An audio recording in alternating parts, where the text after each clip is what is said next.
The CBS Radio Mystery Theater presents...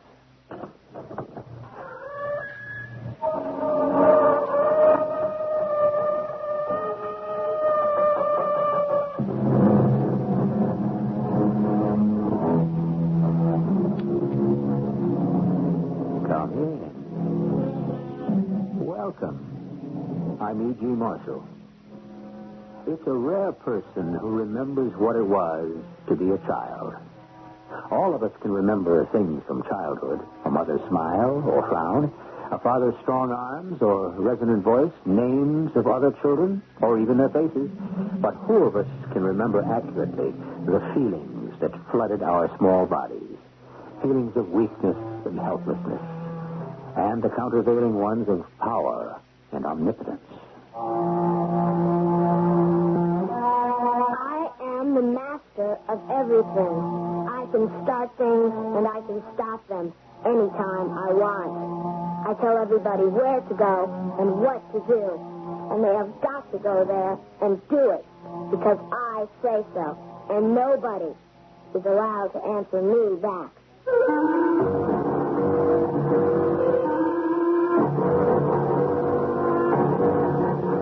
Our mystery drama, The Enchanted Child, was written especially for the Mystery Theater by Elspeth Eric and stars Terry Keane and Ralph Bell.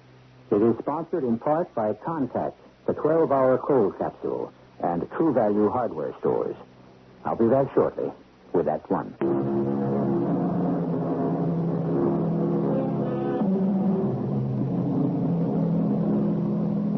Each one of us is born a savage.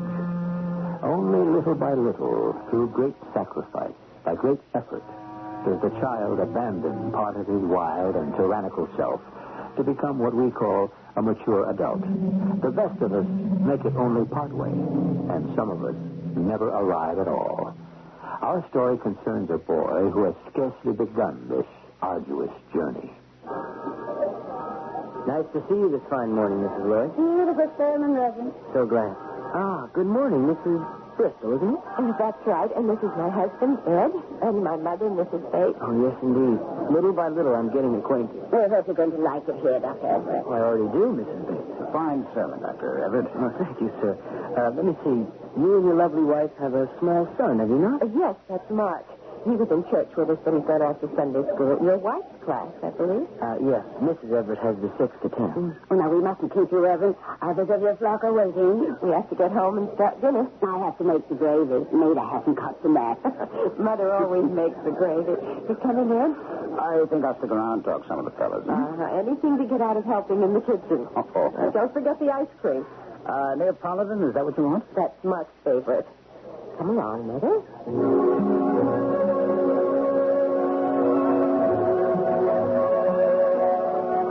You have to add the flour gradually. Mm-hmm. And stir constantly, or it lumps. That's what mine does, lumps. There's a dog on your lawn. A dog? I can see him through the window. Oh, it must be the Hanson's dog. Well, I thought the Hansons are the big dogs. This is a little one. Oh, that's their new dog. Well, what happened to their old dog? Oh, poor thing, he died. What of? Well, nobody knows. Perfectly healthy one day, next day, gone.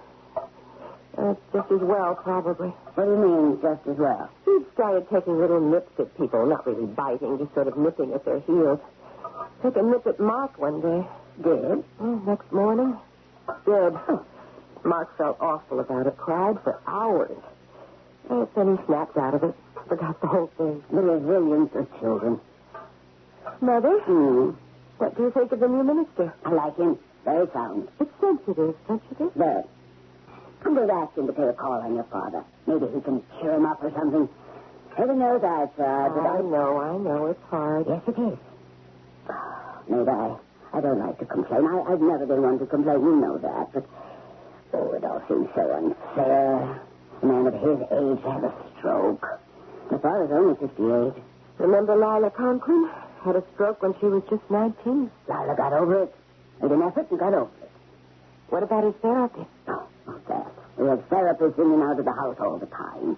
He just gets mad at them, swears at them. That's one thing he's very good at, swearing. Does he ever swear at you? On one occasion.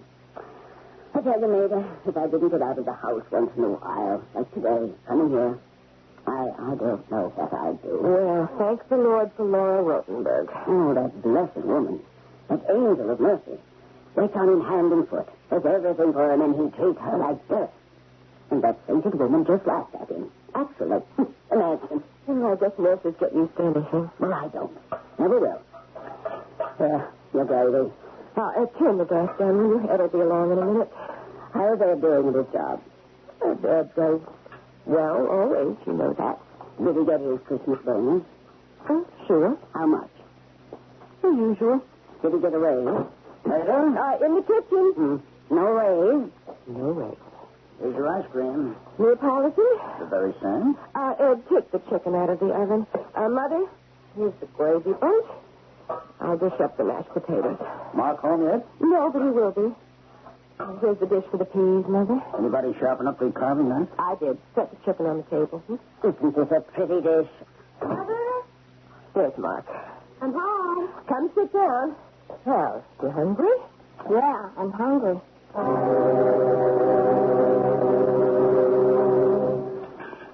Well, everybody had enough? Oh, goodness, I certainly have.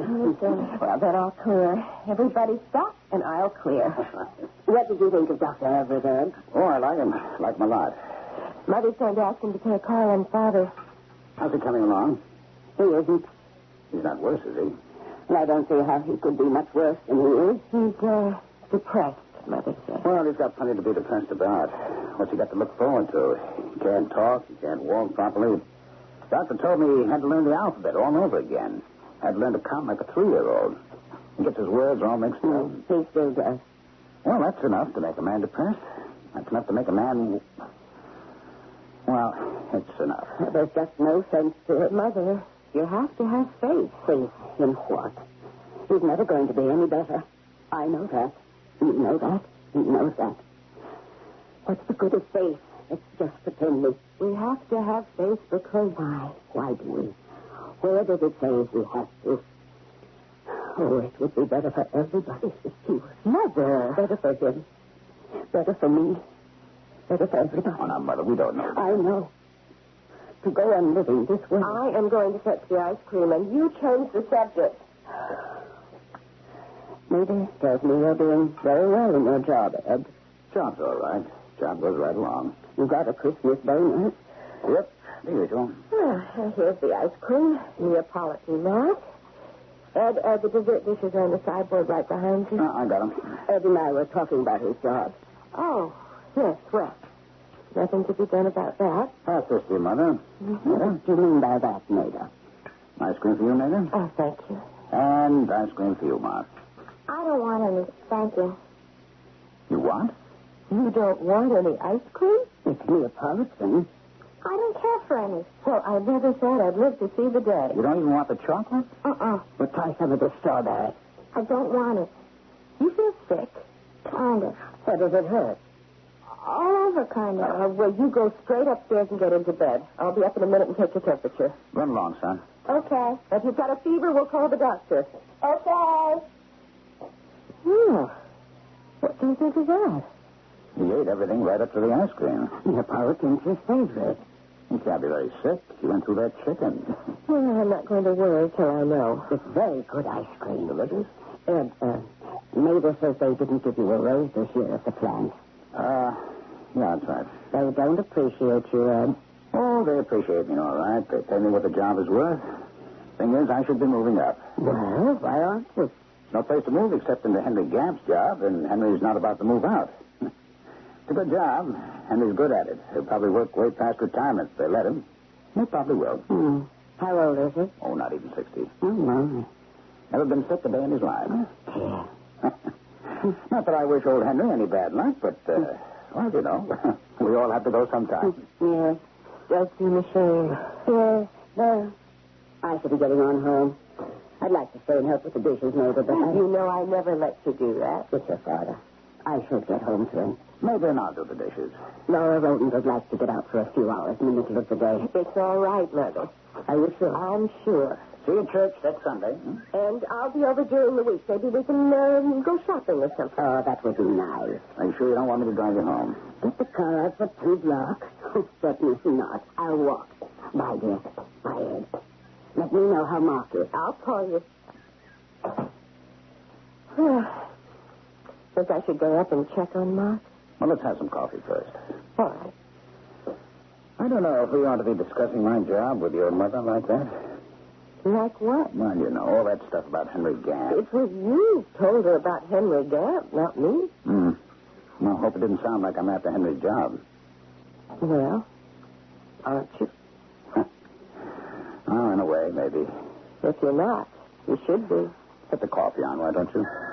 You get that? All right. Hello? Mr. Bristol, this is Laura Rotenberg. Yes, Laura. Laura Rotenberg? Terrible news, Mr. Bristol. Mr. Bates is dead. He what? It must have been another cerebral hemorrhage. I went into his room to take him some dinner. He was lying on his bed. I thought he was asleep. Oh, I'm so glad I got you on the phone because I thought you or your wife could tell Mrs. Bates so much better than I could. Yes. Mrs. Bates is there with you, isn't she? No, she's on her way home. Look, I'll try to catch her before she gets there. Thank you for calling us, Laura. What is it? Your father's dead, Maida. Oh. I'm going to try to catch up with your mother before she gets home. Well, come with you. Well, what about Mark? Yes, I suppose I should stay with her. Yes, I think you better. Should I tell him, do you think? About his grandfather? I don't know. Maybe I should wait. Maybe I should wait till tomorrow.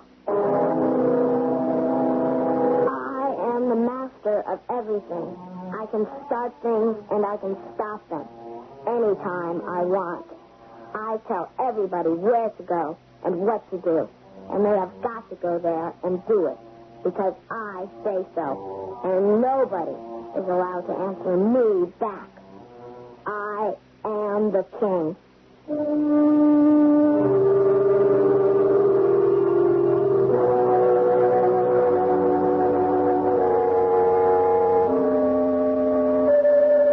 Omnipotent thinking, they call it. And it's very common in the lives of small children. It's compensation, I suppose, for the evident fact of their own lack of any power at all, of any kind. A tiny consolation, and a pathetic one, but one that may have most disastrous consequences. We shall return with Act 2.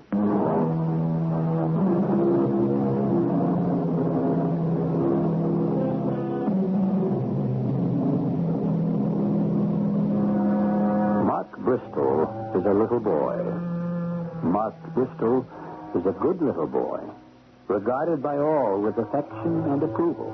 Everyone wishes him well and makes plans for him to develop gradually into a good man, a good person, as no doubt he will. But while he is waiting for the plans to take effect, Mark Bristol dreams in the dark. I'm Thurman Weston. See you next Sunday. Oh, Mrs. Bristol, how good to see you in church. So happy you could find the strength to attend. Where else would we go, Dr. Everett, for strength? I never knew your father, of course. I regret that. Maida's mother was going to ask you to call on him, but then... It was very sudden. A great shock, I'm sure. Laura Rotenberg called us on the phone right after Sunday dinner. You know Laura Rotenberg, that's Everett. Oh, Laura's helping us to organize a Bible class. Yes, I know Laura. She's a fine woman. She took care of my father from time to time. She's staying on now with my mother till certain adjustments can be made. Well, it's good she has someone with her. We do our best, but it's hard. No, it's hard. To adjust. Mm-hmm. Well, we'll be getting on home, Reverend. There's still Sunday dinner to get on the table. I'll come with you, Maida. Yes, I wish you would. You want me to pick up some ice cream? No, don't bother. I have a chocolate cream pie. Mark likes that.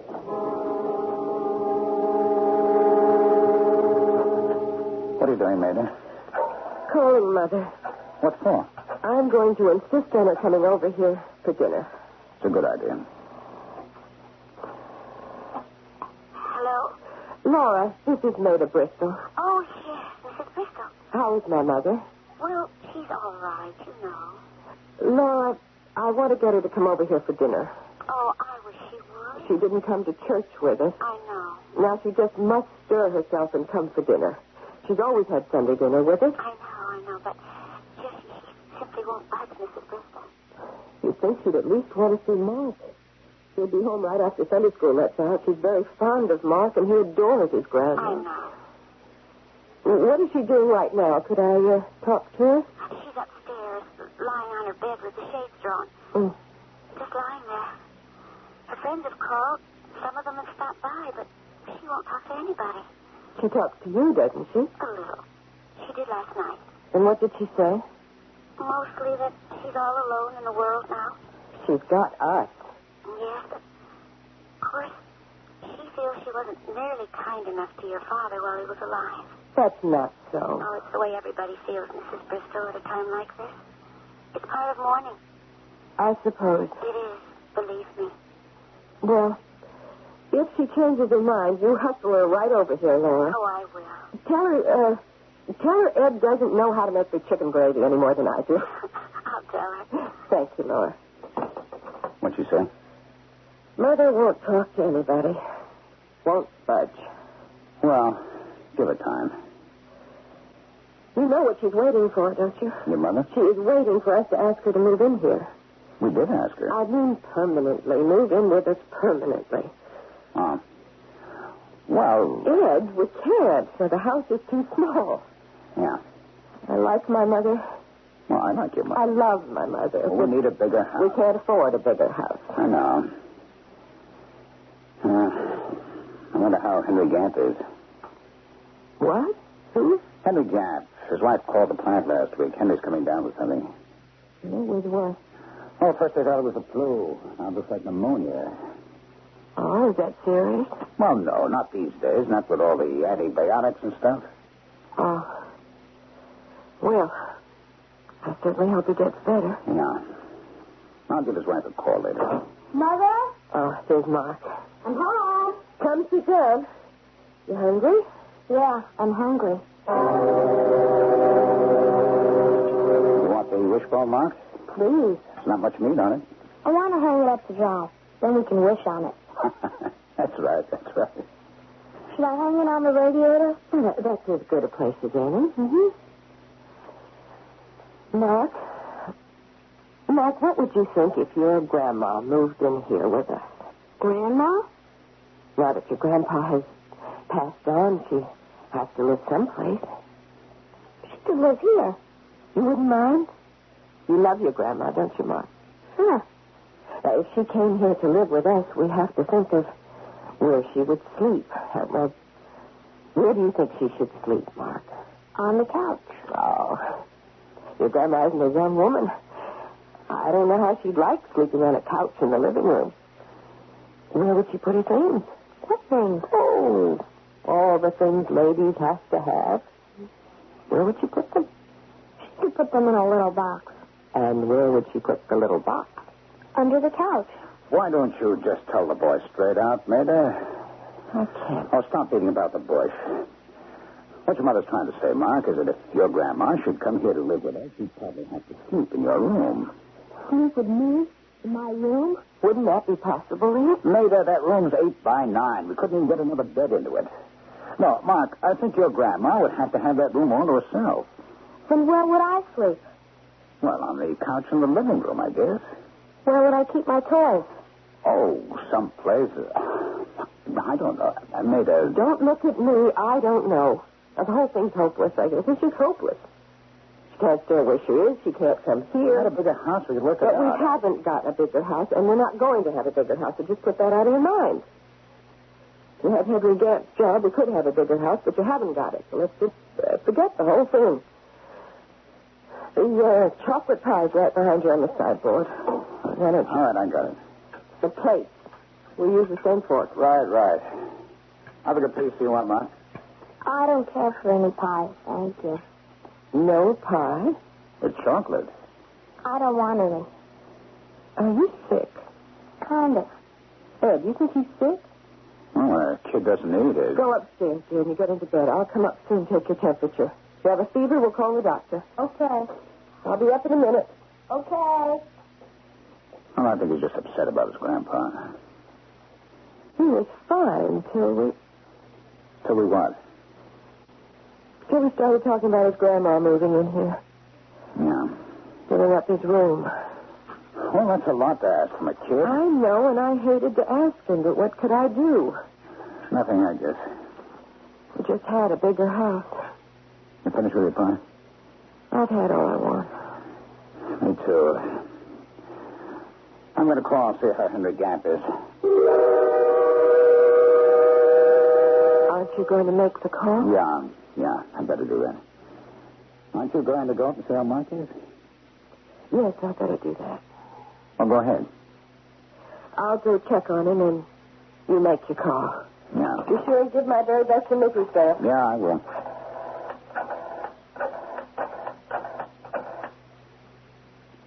Hello, Mrs. Gamp? This is Ed Bristol from the plant. Well, I hope I'm not disturbing you. I just called to ask how Henry's doing. Oh? Oh. I see. Well, I'm sure you haven't got anything to worry about. Doctors have got pneumonia pretty well under control these days. Oh, that's so.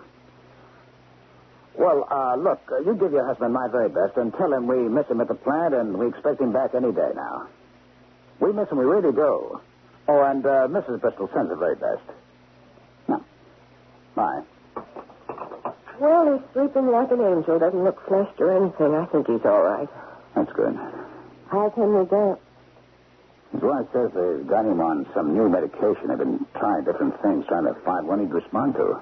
He's not responding? Well, I think this latest one may work. Somebody's at the door. Yes. Want me to get it? Oh, yes, please. I have the funniest feeling. Look. It's Laura Rodenberg. Come in, Laura. Oh, so glad you're both here. I tried to phone you, but the line was busy, so I ran over. What's the trouble, Laura? You look all upset. Where's Mark? Is he here? He's upstairs asleep. Look, I have something very dreadful to tell you. Mrs. Bates, she took some pills, some sleeping pills. They were left over from when your father... She took sleeping pills? How many? A lot. When? When did she take them? Sometime this morning. Oh, I should have known when she wouldn't see anyone, but I never thought, I never dreamed. How was she? Did you call the doctor? Is she in the hospital? Of course I called the doctor, but it wasn't any use. Oh, I'm so sorry. I am so terribly You sorry. mean my mother's... My mother's dead? The doctor called an ambulance right away. But we both knew it wasn't any use. She must have been dead for at least an hour. Oh, I can't stand it. I cannot stand it. Now, honey. I cannot stand it. You see, she should have been here. She should have been here, living with us. Maida, we couldn't have known. I did ask you to come for dinner, didn't I? Of course you did. What is happening? What is happening in this house? What is going on? Maida, don't. Just like a week ago, we sit down to dinner. Everything is all right. Then all of a sudden, Mark doesn't feel well. He goes upstairs. I tell him I'll be up in a minute and take his temperature. And before I can do that, somebody dies. My father dies and my mother dies. What is happening? What is going on in this house? I run everything. I boss everybody. If I tell them to fall down, they fall down. And I can make them get up, too. Nobody can tell me anything. And I can tell anybody anything I like. Everybody is afraid of me. And I am not afraid of anybody. Because I am God.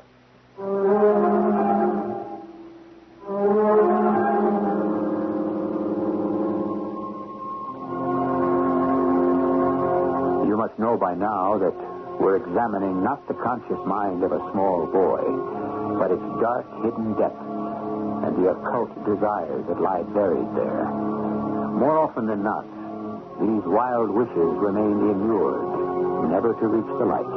Sometimes they emerge and play havoc with the life of the man that small boy is destined to become. We'll return with a final act shortly.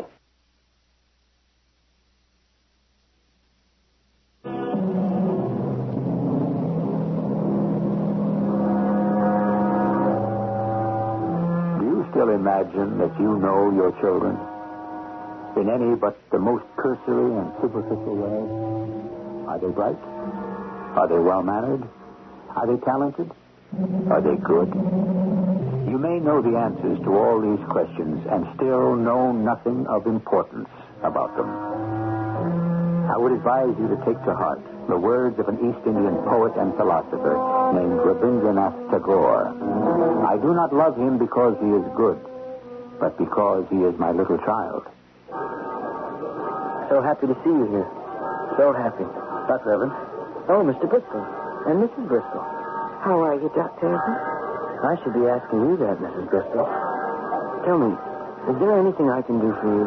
Any way I can be of help? I should be only too glad, believe me, if there's anything at all. I don't think there's anything anyone can do, Reverend. I'd like to try, if you'd let me. There's nothing. Reverend, there is something. Ed, don't. If you could find some time to talk to me. Ed, please don't. Of course. Oh, any time. When would be... This morning. You mean now? Ed, I wish you wouldn't. The sooner the better, if that's all right with you. Well, let's see now. There's only a few more parishioners to speak to. If you could wait a minute or two. Sure, I can do that.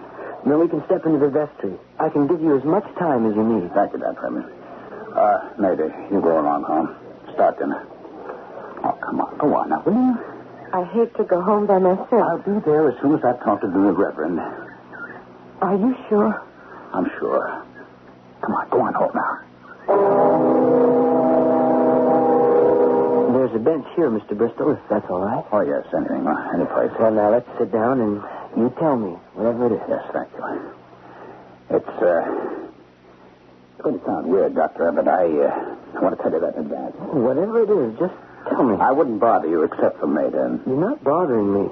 I don't want you to feel that you are. Reverend, you know, Maida and I have a little boy. His name is Mark. Oh, yes. I'm hoping I'll get to know him soon. Mrs. Everett speaks so highly of him. He's such a fine little fellow, such a good boy. She thinks the world of him. Yes, we do, too. Of course you do. Was it Mark you wanted to talk to me about? In a way,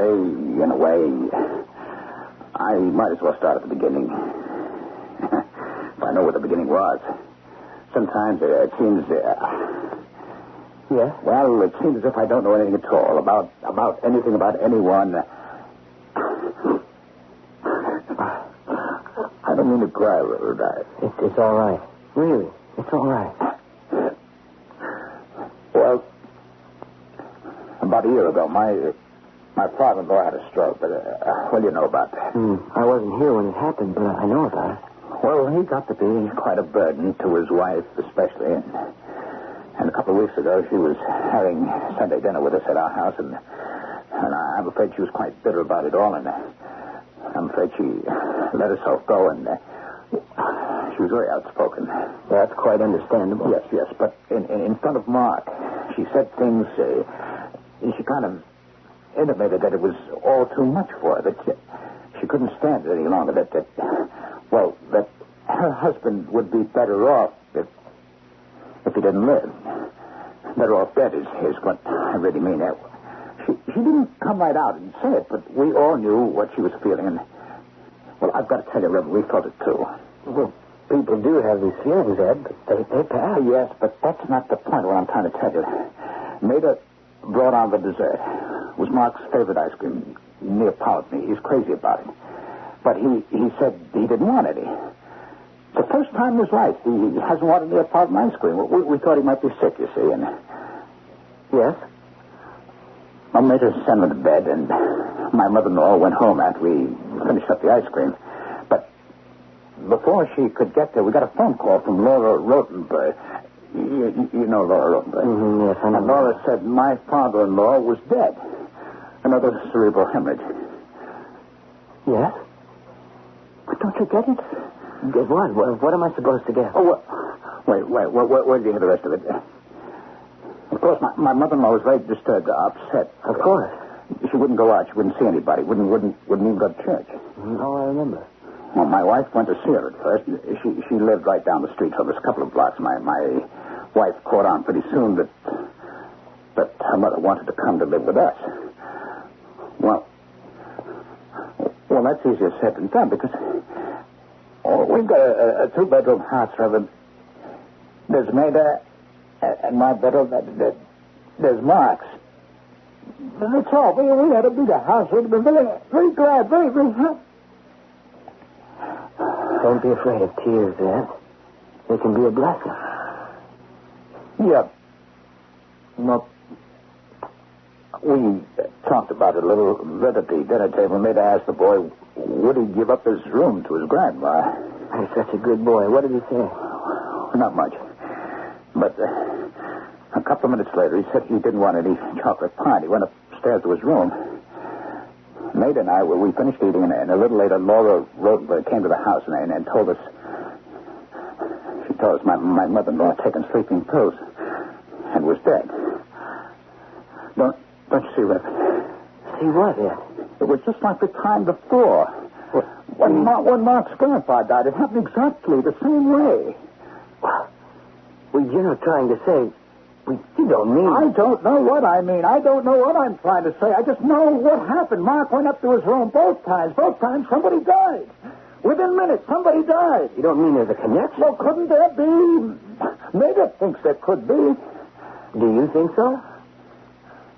I don't know what to think, but I've read about devils that get into human beings. They can do all sorts of awful things that they wouldn't do in the ordinary course of things. You think a devil has gotten into your son?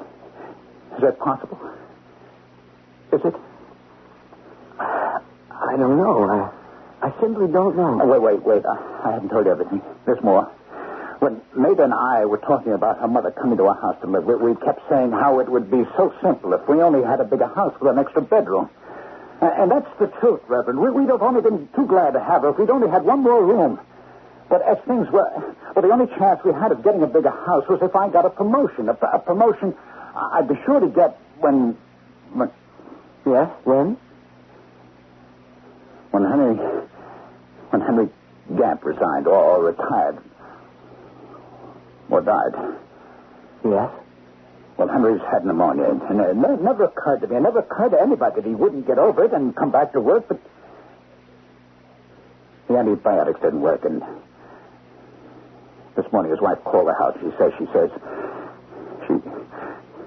Henry's dead. I see. I'm sorry. Dr. Everett, we talked about Henry Gamp, about me getting his job, the promotion, in case anything happened to him.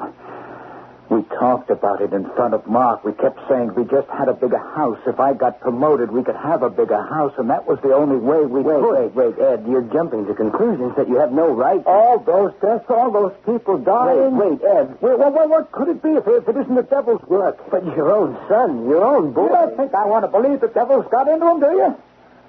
But the way things happen, the way those people died. Now, Ed, I don't think we should talk about this any more this morning. I think you should go home now and be with your wife. Oh, poor Maida. She's worse about this than I am, believe me.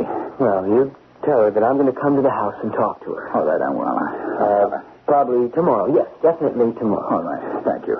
Thank you, Reverend. Are you all right now? Oh, yeah, sure. Come, I'll walk you outside. You're very kind, Reverend. Oh, not at all. If I can't minister to my flock, then what am I doing here? Right. Oh, you see what a beautiful day it is? It's beautiful, yeah. Makes you believe in God, doesn't it?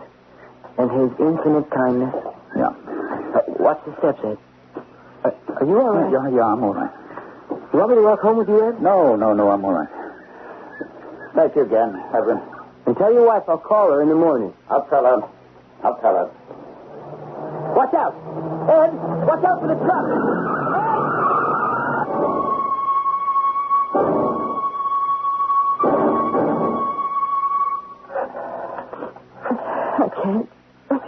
I can't go on.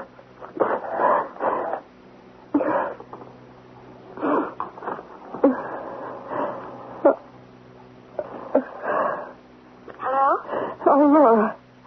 I'm so glad you're there. I thought you might have moved out. I was just packing my things. Laura, I'm all alone here, and I'm getting dinner. Mark's in Sunday school, and Ed stayed at the church to talk about the Everett, and I'm all alone, and I can't manage to hold myself together somehow. Laura? What is it, Maida? What can I do for you? Could you come over here? And maybe help me get dinner on the table and maybe stay for dinner. I don't want anybody to know I'm falling to pieces like this. Especially Mark, and having you here would help, you see. You keep the conversation going, you know? Of course, I could do that, Maida. Well, could you come over right away, Laura? Oh, I want to tell you something very privately. Ed is talking to the minister right now. Heaven knows what he's telling him, but I have an idea. It's horrible, Laura. It's horrible. And then I think, on the other hand, it may be true, and if it's true, Laura... Maida, try and get hold of yourself. Laura, something horrible about Mark. About our little boy. I'm going to throw on a coat and come right over. I'll be there in a couple of minutes, so you get hold of yourself. Yes, I will. Oh, there's the doorbell, Laura. I better go answer it. Can't be Ed. I always leave the door open on Sundays for him and for Mark. Well, at least you won't be alone until I get there. That's right. And, Laura, thank you. Yes, I'm coming. Oh, Dr. Everett. Oh, please, come in. Do you mind coming back to the kitchen, Reverend? I have dinner cooking. You don't mind the kitchen, do you? No. Whatever. I wonder if I could ask you to stay for dinner. I was just on the phone to Laura Ruttenberg. She's coming over, and we'd love to have you. Pardon me while I check the gravy, Dr. Mrs. Bristol, please, sit down. Please. Oh, certainly. I hope you don't mind these old kitchen chairs. Mrs. Bristol, I have some very bad news for you. What? What news? What? About your husband. What about it? What's happened to Ed? He and I had just finished our little talk in the vestry room. I walked him outside and down to the curb. I offered to walk home with him. I could see he didn't feel well. But he wouldn't let me. He started off by himself, and he stepped right into the path of a truck. Oh? He was hit. Hit by a truck? Where is he He was now? taken to the hospital. I went with him, but he died on the way, Mrs. Bristol. Ed Mrs. died? Bristol, please, sit down. Ed died? No, I don't believe that. No, I don't. It's true. Not Ed. What is it? What is it? Oh, Cat. Oh, Mrs. Bristol. Ed. Mrs. Bristol. Oh, my God. Oh, no. Oh, dear God, please. Oh, no, please, dear God. Heavenly Father, please. Oh, please. Operator, send an ambulance. The Bristol house on Elm Street. I don't know the number. Look it up. They've lived here a long time. The Ed Bristol house. Oh, wait a minute. Somebody just came in. Maybe they know. Hold on. It's a big yellow house near the corner, tell them. Maida? Oh, is Maida here? What's the number of this house? Oh, 32? It's number 32 Elm. Tell them to hurry. Oh, my God. Maida. Tell them it may be a heart attack. How is she? Is she... She's dead. Oh, my God. You were here when it happened? I came here to tell her about her husband. Oh. He was run over right in front of the church. Oh, my God. I had to tell her. I had no idea. I've been talking to Ed in the vestry room. He told me all about her father and her mother and now Henry Gamp. Dead. All dead. And he asked me if a devil had gotten into Mark, and I said... A devil? A devil had got into Mark? What kind of nonsense is that? Well, the way he told us. And then he was killed.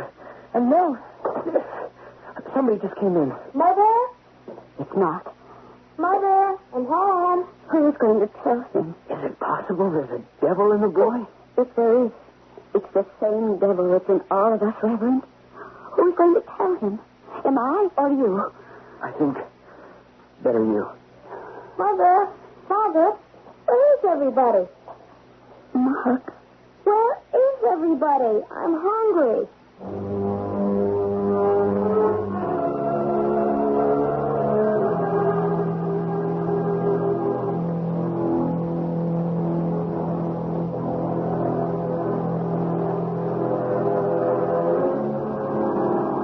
Is the child still alive in you? Does the desire to run the world and order people about cling to you even today? Have you never quite relinquished the conviction that you are a superior being whose every wish is paramount and can be gratified? No? You're not like that? In any secret place? In any secret way? Take a closer look.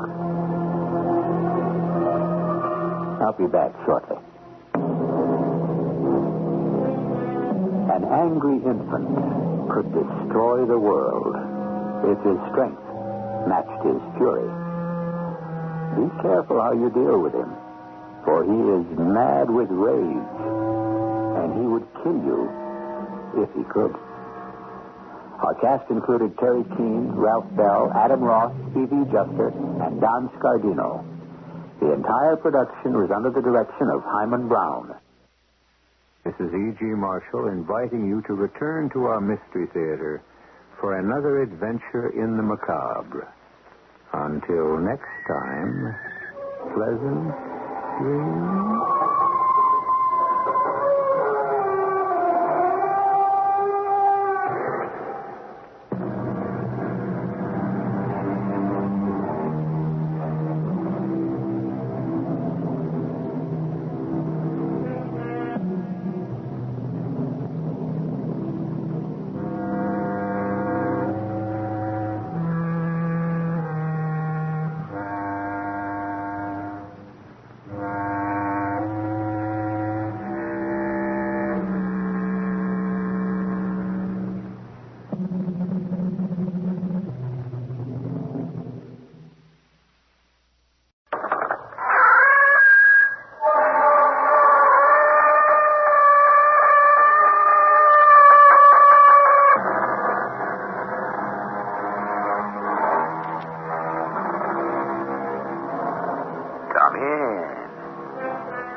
Welcome. I'm E.G. Marshall. Are you familiar with the phrase, suspension of disbelief? I don't know who first coined it, but it means, of course, the willingness to accept an occurrence or a story that is not based in logic or demonstrated fact. Without it, there would be no children's fairy stories, no myths, no fantasies, no legends. Without it, naturally, this story could never have happened, even though you're about to hear that it did. Sam, look out! That truck! Turn the wheel, go off the road! What? What do you want to be, a ghost yourself? That truck! Do as I say!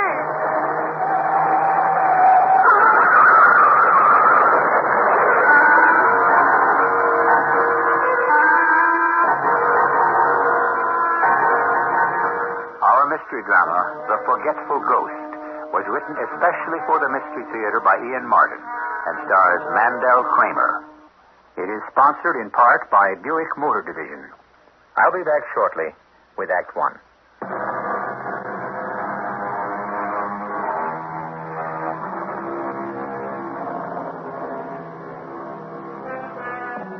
There should be nothing sad about age, as long as the spirit is young and the flesh is strong. But when a wasting disease saps your energy, then, with the physical pain, comes the extended agony of the spirit. The long look back down the bright tunnel of memory grows dimmer, and the shadowed figure looming up out of the darkness ahead becomes a welcome visitor. For the sick, not the well. For them, the agony does not end. Eve Gordon is dying. Tonight, tomorrow night, next week, the appointment is still not made. She lies in her bed beside Sam, her slumbering husband, her eyes closed, half dozing, begging for sleep. Then suddenly, she is wide awake with a startled cry. Oh! What? Huh? Eve? Sam. What is it? Eve? Eve, are you all right? Wait, I'll get your medicine. I don't need that. What is it? Listen. But, Eve, I don't hear anything. What should I hear? How can you hear? You don't listen. Hush. Nothing. You hear anything? No. Not now. Well, what did you think you heard? There's someone in the house. Well, if there was, he must have gone. No. No, he's still there, I tell you. How can you know? I just do. Oh, what's he here for? A robber? You want I should call the police? No. Oh, I think he must be gone by now. I don't hear him anymore. Look, how about you take another pill, honey? I don't want any more pills. You got pain? No. It's just, I'm jumpy like. I can't sleep. How about a nice hot chocolate drink?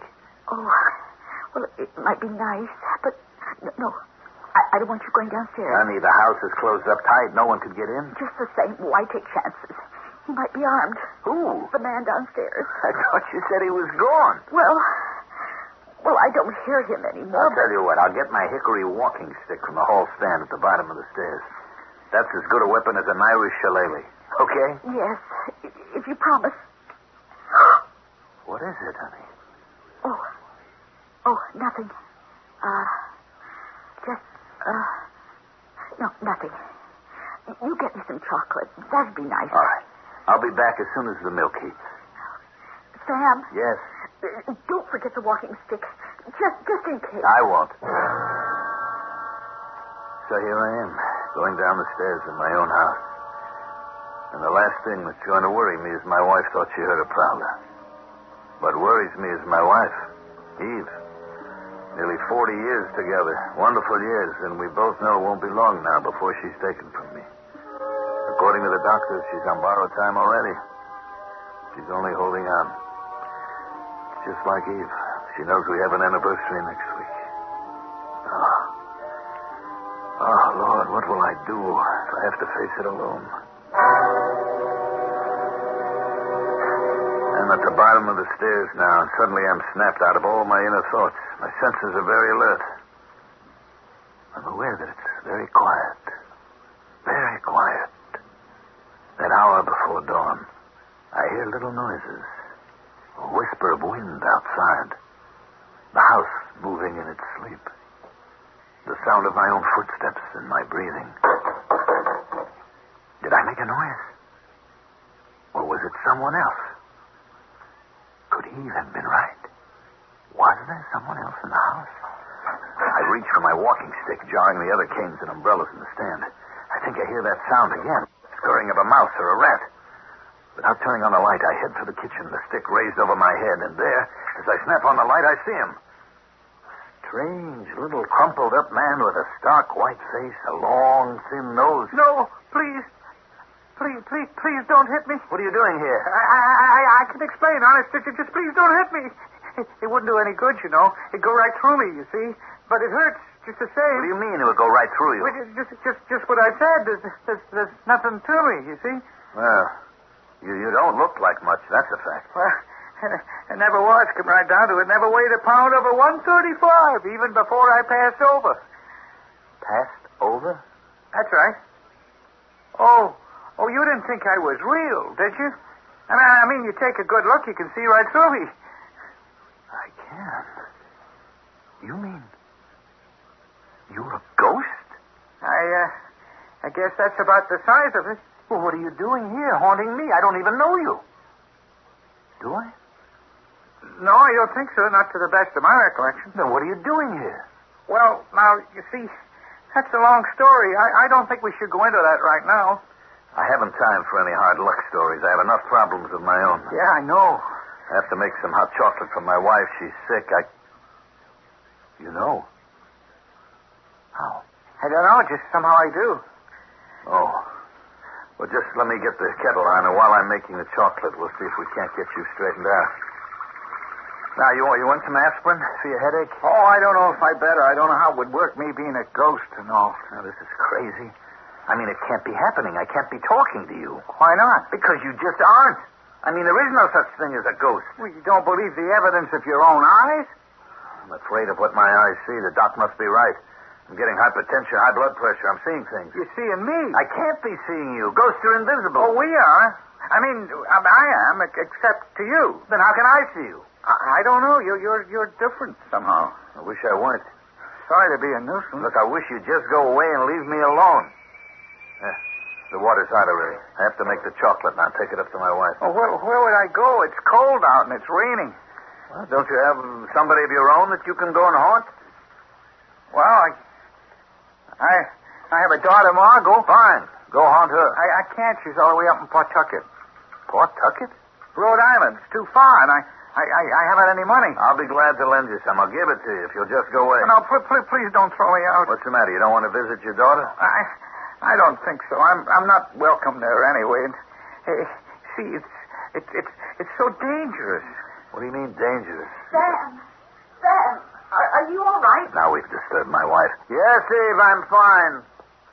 But you've been so long gone. I started to What are worry. you doing out of bed? I've been laying there going out of my mind, and I thought I heard you talking to someone.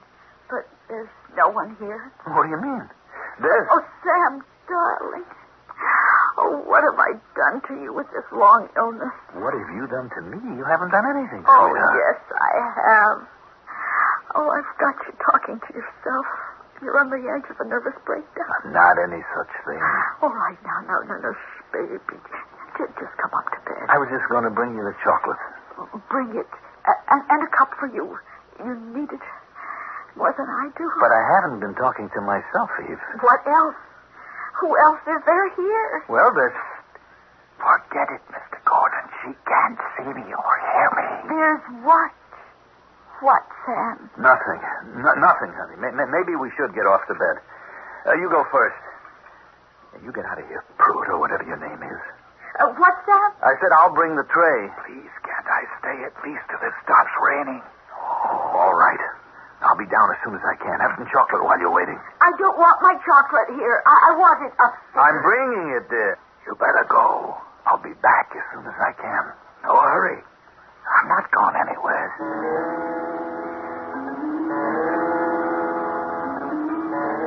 Oh, the chocolate was good.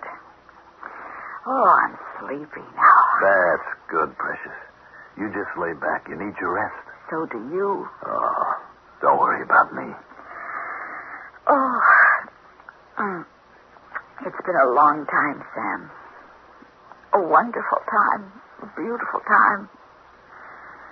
It's time for me to go. No, don't say that. A burden is all I am.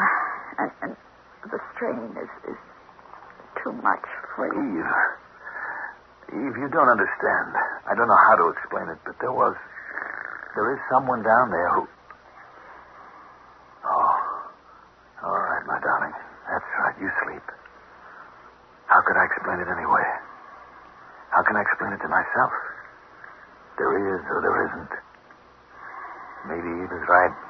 I'm just crazy.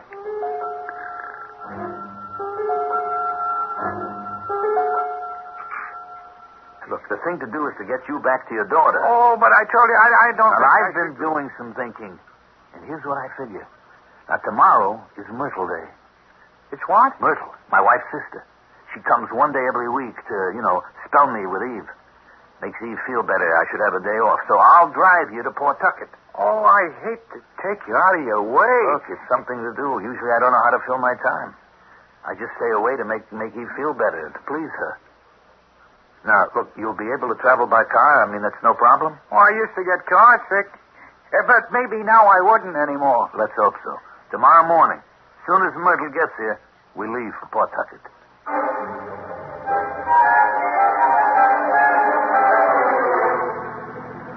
Well, if her husband mistreats her like that, why doesn't your daughter just walk out on him? With 4 children and a 5th on the way? What would she live on? What's her husband do for a living? Oh, he's a bartender. When he works. What do they live on now? His father left him the house free and clear as long as he lives in it. If he doesn't, it goes to his sister. That's a rough situation. So how does she get out of it?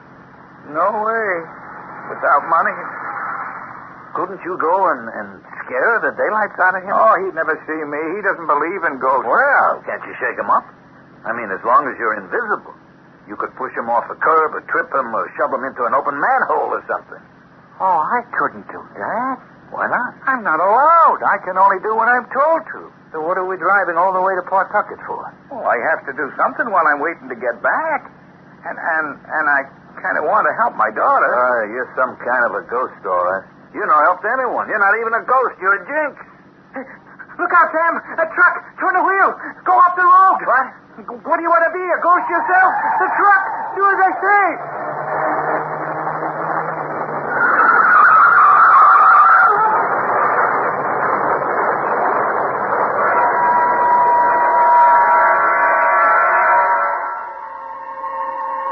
Now, what was that?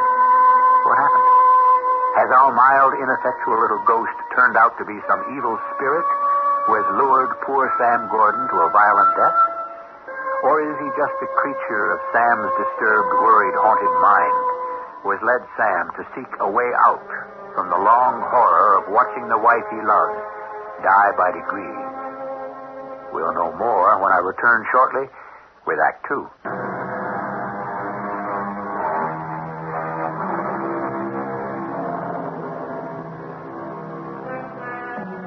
In the car, along the grass off the highway, a shaken Sam sits in the car he has finally braked to a stop. 100 feet or so behind him, jackknifed across 2 lanes of the road, in a shadow of broken glass and twisted guardrail, in exactly the spot where Sam would have been if he hadn't driven off the road, is a huge trailer truck which has burst into flames. What happened? The tractor truck that was coming toward us jumped the center guardrail. Good Lord, if I'd have been there, it would have wiped me out. Just wasn't your time. No, you saved my life. You were the one made me turn the wheel. Corporal Hampton State Patrol. You need help, sir? No, I'm all right, thanks to... You sure? Yes, no damage. You must have had ESP or something.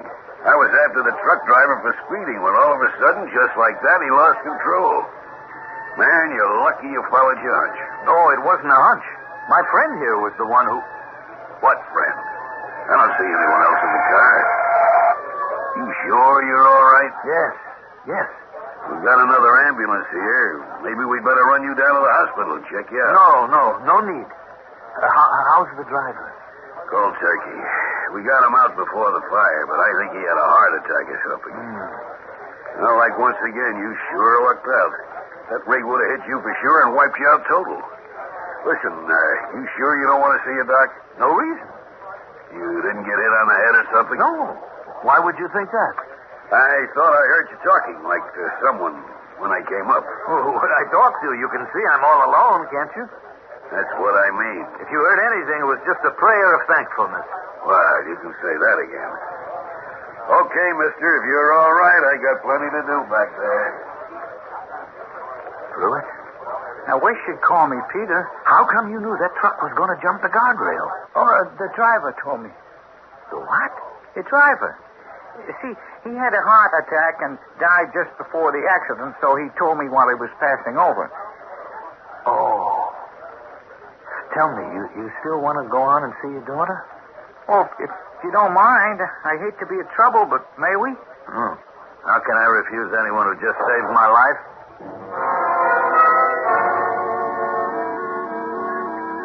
Well, Peter?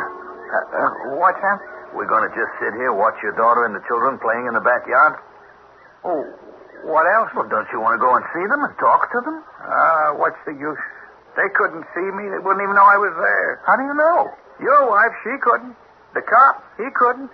All the people who trample me when I'm in a crowd, they can. Nobody can. Except me. Except you. How come I can see you? I don't know, Sam. But what would I do without you? Thanks. See, the kid on the swing? That's Susan. She has freckles. She's 6. The twins are Patrick and Michael. They're 4 now, I guess. And Melinda's the 8-year-old. Little mother, look at her. She's a lifesaver for Margot. And one more on the way. What are they going to call that one? A boy, I don't know. A girl, I guess it ought to be Deirdre of the Sorrows. They look like a happy little family to me, playing in the backyard. Sure they are. When he's not there, he spoils everything for him. There. See, will you look at that? That's the villain of the piece, huh? Yeah, big son of a gun. Yeah, and he's as mean as he's big. Oh, look at that. He just smacked one of the twins for nothing. Can't you do anything to stop it? I told you, Sam, I'm not allowed. Couldn't you have before? Why do you think I'm where I am? You mean he murdered you? Well, not exactly. Well, what do you mean? I tried to break up a fight one day, and he knocked me half across the room. I fell and hit my head. I was out for nearly 5 minutes. And then I thought it was all right.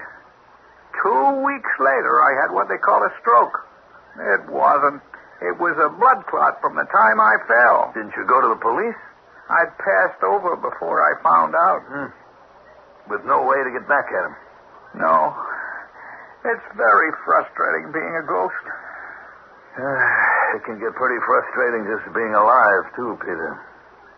When I think of all the wonderful things I might have done for my poor wife, If what? Nothing. It's only money. Money? Don't knock it. Can solve a lot of problems. And cause just as many. I ought to know. Me too. But how come you? I have a friend, Mo Beck. Friend. Every morning and evening on the train, commuting, we play a little gin game. Twice a week, Tuesdays and Friday evenings. Little friendly game. You know, when I was having trouble meeting each hospital bills and all, I figured up over the years how much Mo took me for. Oh, how much? $1 here, $1 there. Some big games, a $20 bill. Later, 100, maybe up to 5. Altogether, like $10,000. Would you believe it? The worst part of it is, I know he cheats. You can still play? Well, what do you figure from a sucker? I figure sometime I either have to win or catch him at it. Who knows? Maybe tonight could be the night. $10,000. It's a lot of money. Except who needs it? What could it buy for me? Oh, I was just thinking what it could buy for my Margot. But that skunk would just take it away from her. Oh, no. She'd pull up stakes and grab the children and leave. And he would just follow her. Not him. Not if he didn't know about the money, first off. And second, he wouldn't dare. He'd lose the only real stake he's got, the house. Oh, dear. What? They're going in the house. I hope he hasn't been drinking. Oh, if I could only do something about it, but I can't think what to save my life. It's a little late to think of that. But wait a minute. Maybe it isn't too late for your daughter. Huh? You just saved my life. Maybe I can do the same for her. How? Look, since she took real sick, I haven't been traveling. But my day off today, I still played gin with Mo. I'm still hoping to catch him out. Oh, even if you did, what? What do you mean, what? Well, what good would it do? The money's gone. No. He's good for it. You mean that he'd admit that he cheated? Mo? Never. Then how could he be good for it? No, you have to know Mo to understand. I mean, when you say gambler, that's just a word. Mo is a gambler. He could cheat to win, kill to win, anything to win. But he loses, he pays up. Pays up, and in cash. The way that man is made. And if he ever paid up to me, that would be a lot of dough, wouldn't it? Well, so's winning a lottery, but who wins? The surest way is to cheat. You know how? Up until you came along, no. Now, I do.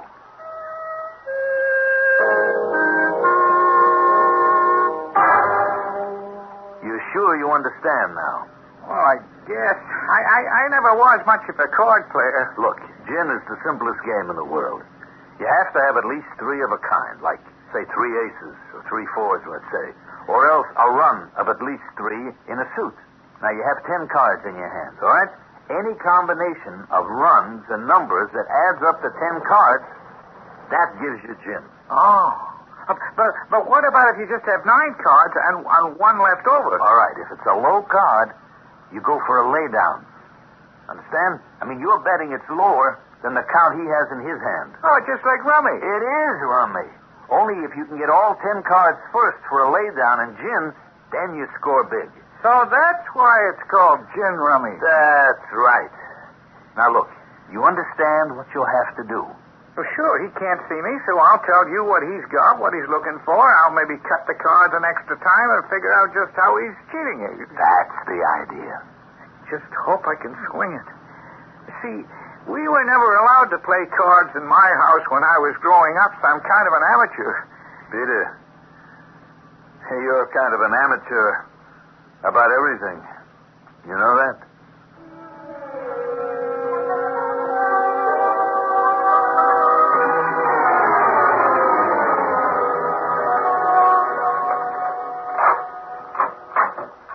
Come on, Peter, cheer up. We're going to get your daughter out of it. It isn't that, Sam. What is it now? I just remembered something. Now what? Sam, that you? Yes, Myrtle. Anything wrong? No, everything's under control. Eve, is she all right? Nothing to worry about. The doctor's with her. I thought you... I heard you talking to someone. Didn't I hear voices down here? No, I'm all alone. Oh, no, isn't that funny? I could swear I heard... That's what I was doing. What? Swearing. I tripped, coming in the door. Oh. But never mind that. What happened to Eve? Oh, it was one of the bad days, Sam. The pain. I sent for Dr. Maitland. Well, she's not... No. Everything's under control. But she was asking for you. All right, be a good girl. Tell her I'll be right up. Oh, sure. But what are you going to do? I thought maybe she might want some hot chocolate. She likes that. I'll get that for her. What she needs from you is news. If it's me you're worried about, Sam, don't. I wouldn't get in anybody's way. You better not. Just don't go around scaring anyone like last night. Oh, I won't. I'll make myself invisible. Hey, now, you better get on up to your wife. One thing first. What was it you thought you remembered? Huh? Oh, Dad, just why I came here. I mean, why I was sent over. Why? Well, Sam, I don't like to tell you, under the circumstances. It wasn't to fetch someone back? Well, something like that. Oh, no, not Eve, please, not my wife. Was it Eve? I don't know, Sam. Honest. That's all part of what I don't remember.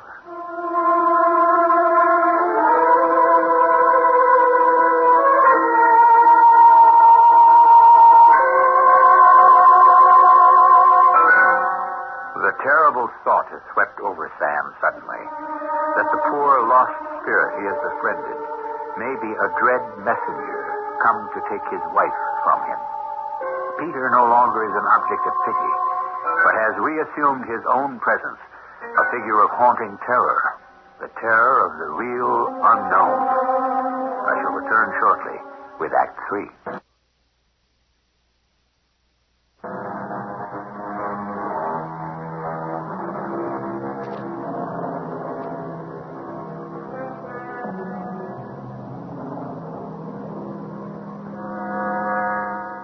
With a haunted and heavy heart, Sam climbs the stairs to his wife's bedroom.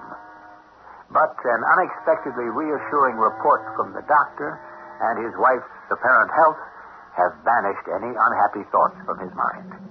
Temporarily, at any rate.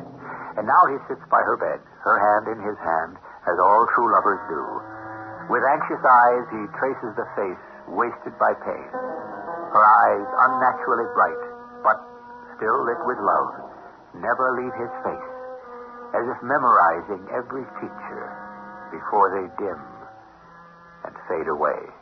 Don't look so worried, Sam. I'm not, darling, not now. Dr. Maitland said I was all right, didn't he? He said you were stronger than ever. You know why? Why? Because I have to live 10 more days. It's our anniversary, remember? The 40th. You don't think I wouldn't be there with you for that? Of course you will. You know what it is, Sam? The 40th? Yes. I've already bought your present. I'll bet I can guess what it is. You want me to give it to you now? Indeed, I do not. Before the anniversary, that's bad luck. I'll wait till the day. And don't you worry, I'll be there. We'll both be there. Oh, I'll bet I can guess what my present is. You know, the 40th is rubies. Yes. I know. A ruby ring. Oh, I always wanted a ruby ring. I'll bet you can't guess what mine is for you, Sam. I bet I can't either. But do you want me... Eve? Oh, thank God, I thought. Now, you're all right. You're all right still. My present. I wonder if you'll be here to give it to me. I wonder if I'll ever find out.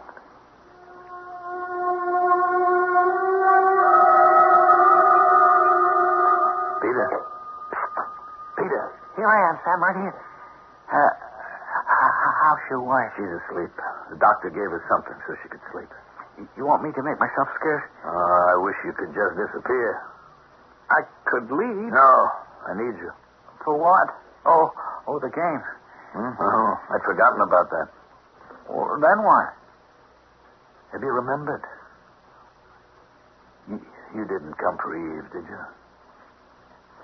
I don't know, Sam. I hope not, but I don't know. You couldn't take her away from me. If I was told to, I'd have to.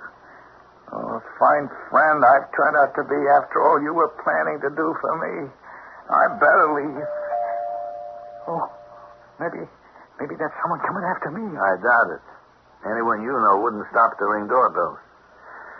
Must be Mo, here for the game. You going to call it off now? No. If between us we can't do anything else, at least we can be of some use to your daughter. He thinks he's the wolf at my door. He doesn't know he's going to be our little pigeon. Let's go let him in. Well, what are we playing for, Sam? The usual? I feel lucky tonight, Mo. You want to raise the ante? Sure. What'll it be? A tenth, quarter of a cent? What? How about a cent a point? Triples? Sure. You really want to take a bet, huh? Okay, you got a deal. Pick up your cards and play. Okay. Queen of spades, doubles. Look, I don't want the lady. Do you?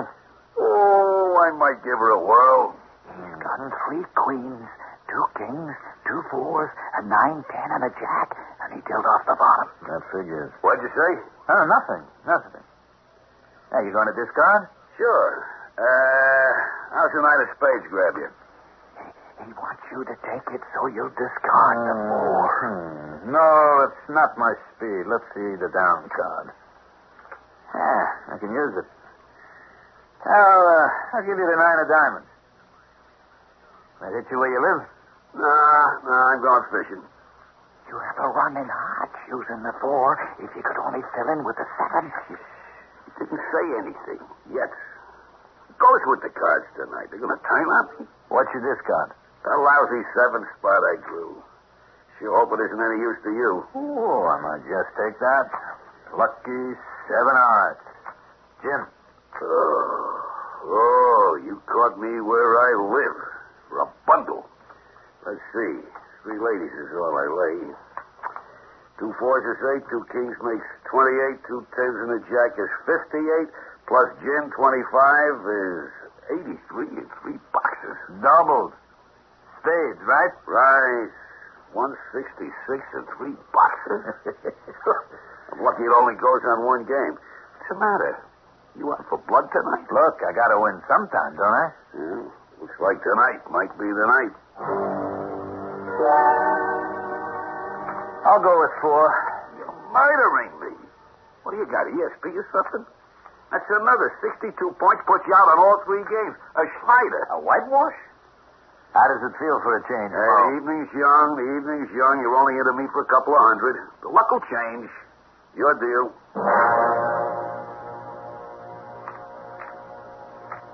I don't understand. He's still cheating. With your help, he's not getting away with it. What are you, mumbling to yourself? Just tasting the fruits of victory. Well, enjoy him while you can, friend. It can't keep up this way. I'm betting it can. Want to put your money where your mouth is? Why not? Raise the stakes? Sure, name your poison. 5 cents a point. You got it. Fine. Now you don't stand a ghost of a chance. That's what you think, brother. Chin? Again? The name of the game. Well, I don't see how it's possible.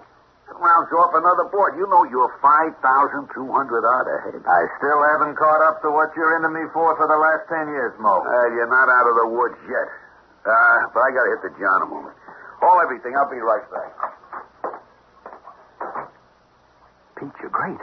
It's working like a charm. Yeah, it seems to be, but look, I haven't done anything. What do you mean? You saw he really was cheating, just like I suspected? Now we've been able to cheat him back. We haven't, Sam. I mean, sure, I could see what he was doing, dealing off the bottom, giving himself sometimes as many as 14 cards on the deal, faking them together so you couldn't see that, laying off 2 or 3 at a time, picking up the same way. But I haven't been able to do anything about it. What do you mean? I've been winning, haven't I? Yeah, but not with my help. What? You mean it's all been sheer luck? It has to be. Oh, good Lord. All that money. You know what's the luckiest thing? That I didn't know. I'd have passed out if I'd known. You better quit while you're ahead. It's only 5,000. Only? Like I said, over the years, I've lost twice as much. I wanted to get it all back for your daughter. Sam, it's making me too nervous. 5,000 will be more than enough for it. Just let's settle for that. All right, if you're sure. Watch it. Watch it. He's coming back. Okay, let's get on with it. It's my deal. Hey, Mo, isn't that enough for tonight? With you into me for all that dough, you got to give me a chance to get even. Mo, I'm really tired. Okay. I tell you what we'll do. One hand, double or quits. Now, you can't turn me down on that. Look, what are Mo. you going to do? Welsh on an old friend? Come on, Sam. What are you going to throw? I'm not sure. Here. No, that would give him chip. That's the best you can do. I go fishing again. How's lucky 7? Hits me right in the middle. That's Jim. Yeah. Makes you 10,000 richer. I can't take it. The card I just threw. Let me see your hand. No. Let me see. Mo, that was your gin card. Okay. So we're even. No, sir. Mo, listen to me. Sam, I had a little brush with the Dark Angel the other day. A little heart attack. No, listen to me. It was nothing. I'm okay. But it was enough to make me start doing a little adding up. I play cards, for example, and I like to win. But too much. So I cheat. For 10 years I've been taking you. Now, I'm a methodical man, and I keep records. Guess how much I've bilked you out of? About $10,000. Give or take. It's what I owe you. Tonight I'm paying you back here. What is it? Certified cash check. For once, I cheated the right way for the other guy. You got enough sorrow in your life as it is. May this help ease it a little. No, I don't need money. I know. But what else do I have to offer? So, the check is off and mailed to your daughter. Her future is settled. Gee, Sam, I don't know how to thank you. Doesn't matter. It was found money for me. I don't need it. Now, what do we do about you? Oh, I wish I could just disappear. So do I. You're the only ghost I ever heard about who can't. Well, I could just walk out the door. What, and be trampled to death? Well, the streets are pretty clear this time of night. Has to be a better way. Look, isn't there any way you could get in touch with your superiors? Find your way back to wherever you came from? I can't seem to think of one. What, in this day of communications? It seems to me incredible. Wait a minute. What? How about the telephone? The phone? Who would I call? You know how it is today. You want to make a complaint stick, you have to go straight to the top man. Oh, Sam. He wouldn't be in a telephone book. How do you know? That's what everyone keeps saying. Just because they don't look it up, they luck out. Come on, let's take a chance. But how would he be listed? Under G, I guess. It'd be a pretty expensive long-distance call. And worth it. But, I mean, I hate to put you to the expense of... Don't worry about that. We're on nighttime race. Here it is. Where? Here, right between Gockton and Goda. The number is 800... That's the man himself? Yes. Oh, but what would it cost us? Cost nothing. It's an 800 number. It's toll-free. Why don't you go ahead and dial?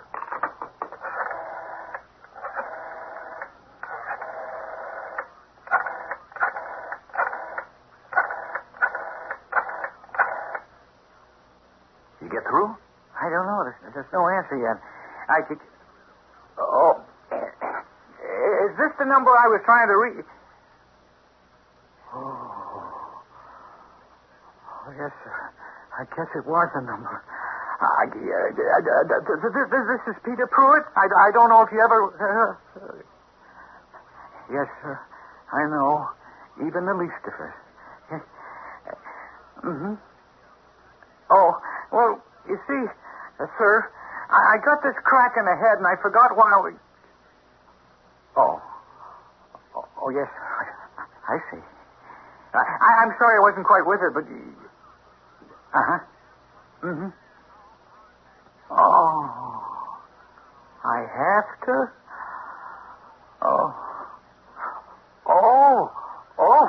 But then that's all right. Yeah. Thank you, sir. I'm real glad. Well, Sam, I know everything now. You came to take my wife away from me. No. I came to take you away from her. What? Well, that's crazy.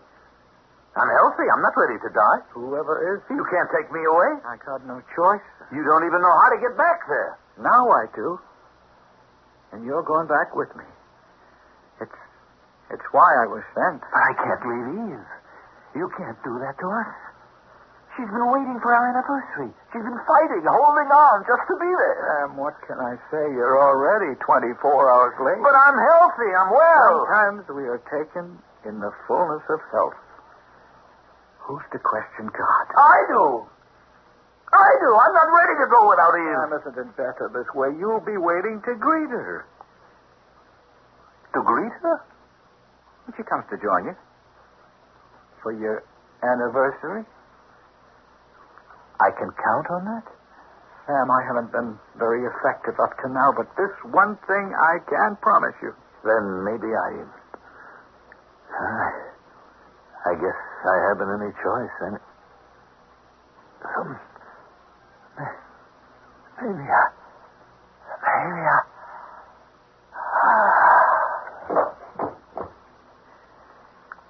That's the only difficult part, Sam.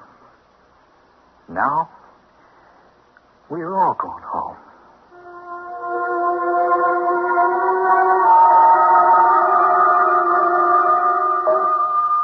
Suspension of belief. To accept this story, of course, that is necessary. None of us really believes in ghosts, or do we? In that moment, when the end of life comes, where are we headed? Where do we go? It'd be nice to think we had a guide, a friendly hand, even a left-handed one like Peter Pruitt, and to believe at the end of it all that we go to a welcome land. I'll be back shortly.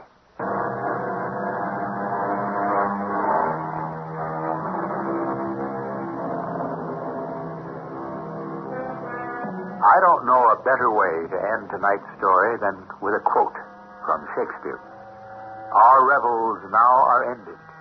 We are such stuff as dreams are made on, and our little life is rounded with a sleep. Can we wish more to Sam and Eve and Peter Pruitt, that forgetful ghost who at last remembered the way home? Our cast included Mandel Kramer, Martha Greenhouse, Ian Martin, and Jackson Beck. The entire production was under the direction of Himan Brown. And now, a preview of our next tale. Who are you? Where are you? You are looking at me. I am on your desk. What? I am the Ranee of Rajputana. The statue? That little statuette? That little copper thing? It's talking to me. It can't be. Why can it not be? returned. You prayed. I heard. But now you must put away the revolver. Carefully. No. It is not my imagination. I am the Ranee. The Ranee? The queen of the thieves. This is E.G. Marshall inviting you to return to our Mystery Theater for another adventure in the macabre. Until next time, pleasant dreams.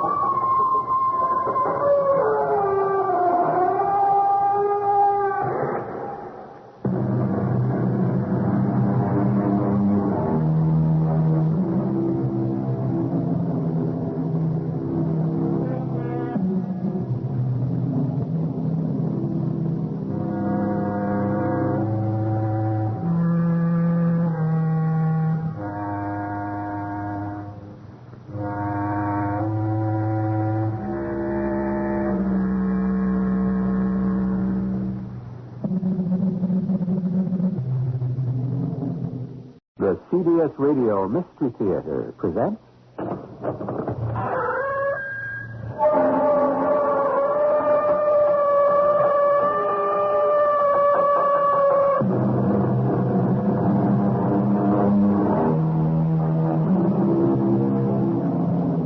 Come in. Welcome. I'm E.G. Marshall. Dame Fortune is a fickle gypsy. Always blind, often tipsy. At times, for years and years together, she'll bless you with the sunniest weather, bestowing honor, pudding, pence.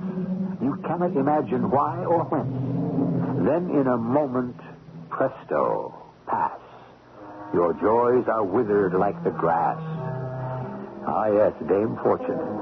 Is there a foolproof way to keep her affections? But it's murder.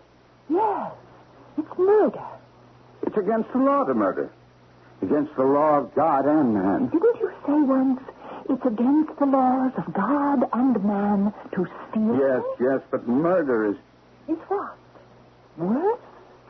Once you start, it all comes down to murder. Eventually, doesn't it? But what? There has to be a murder. Now, whose? Yours or her?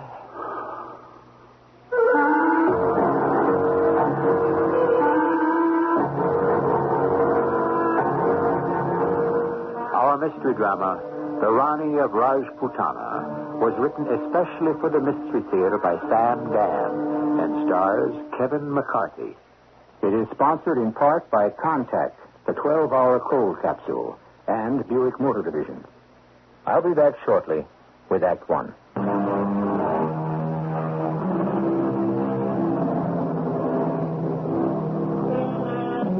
Said Mr. Henry David Thoreau, there is never a moment's truce between virtue and vice. Goodness is the only investment that never fails. Henry David should have stuck to his specialty, which was the philosophy of good and evil. When he talks about investments, he is clearly beyond his depth, because any investment can fail, and many of them do. Investments are not controlled by philosophers, but by stockbrokers, and counselors, and trustees, and all manner of experts. And some of these folks are human. Others are more than human, and still others are less than human. Very much like the rest of us. We're in the sumptuous offices of Mr. Leander T. Garrison. Yes? Who? Oh, no. What does the old hag want? I guess I'll have to see her. Listen, after she's been with me for about a minute, ring me so I can tell her that I've got an important call. This miserable, tiresome, wretched old... Why, Mrs. McNeice, come right in. How kind of you to call on me. Won't you have a chair? Thank you, Mr. Garrison. Mm-hmm. And how is my oldest client?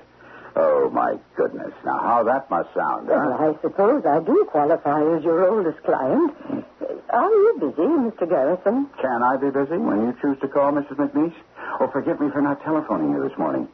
I want to thank you for inviting me to your home last night. You know, it was a marvelous party. I'm here principally because of the party.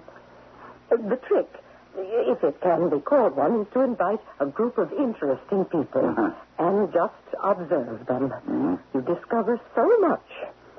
For instance, I found out something about you. Did you, Miss McNeice? What was it? Please excuse me. I should have told her not to bother with any calls while you're here. Miss Scoville, I don't want to talk to anyone for the next... Who?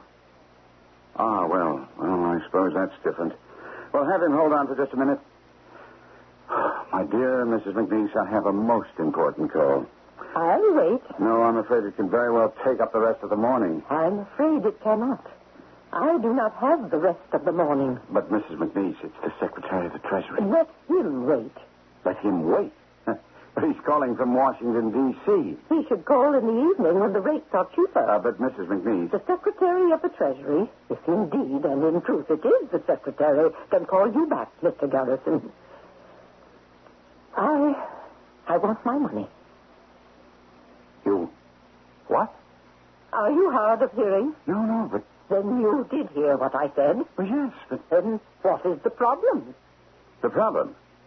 Well, there isn't any problem. You have $2 million of my money, have you not? Well, yes, certainly.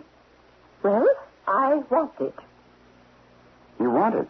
It is my money, is it not? Without a doubt. And according to the terms of our agreement, I may request the money at any time? Absolutely true. Good. Then write me a check. Now? Now. Mrs. McNeice, it isn't that simple. Why not? You do have my money, Mr. Garrison? Of course. Then why are you not writing out my check? I don't have it here, in my desk, in my office. I am aware of that. It's out. It's invested. I know that.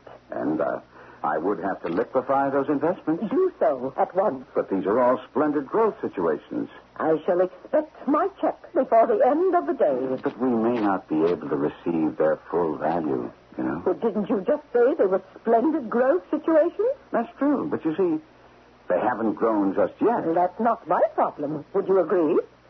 Well, of course. My agreement with you stipulates what, Mr. Garrison?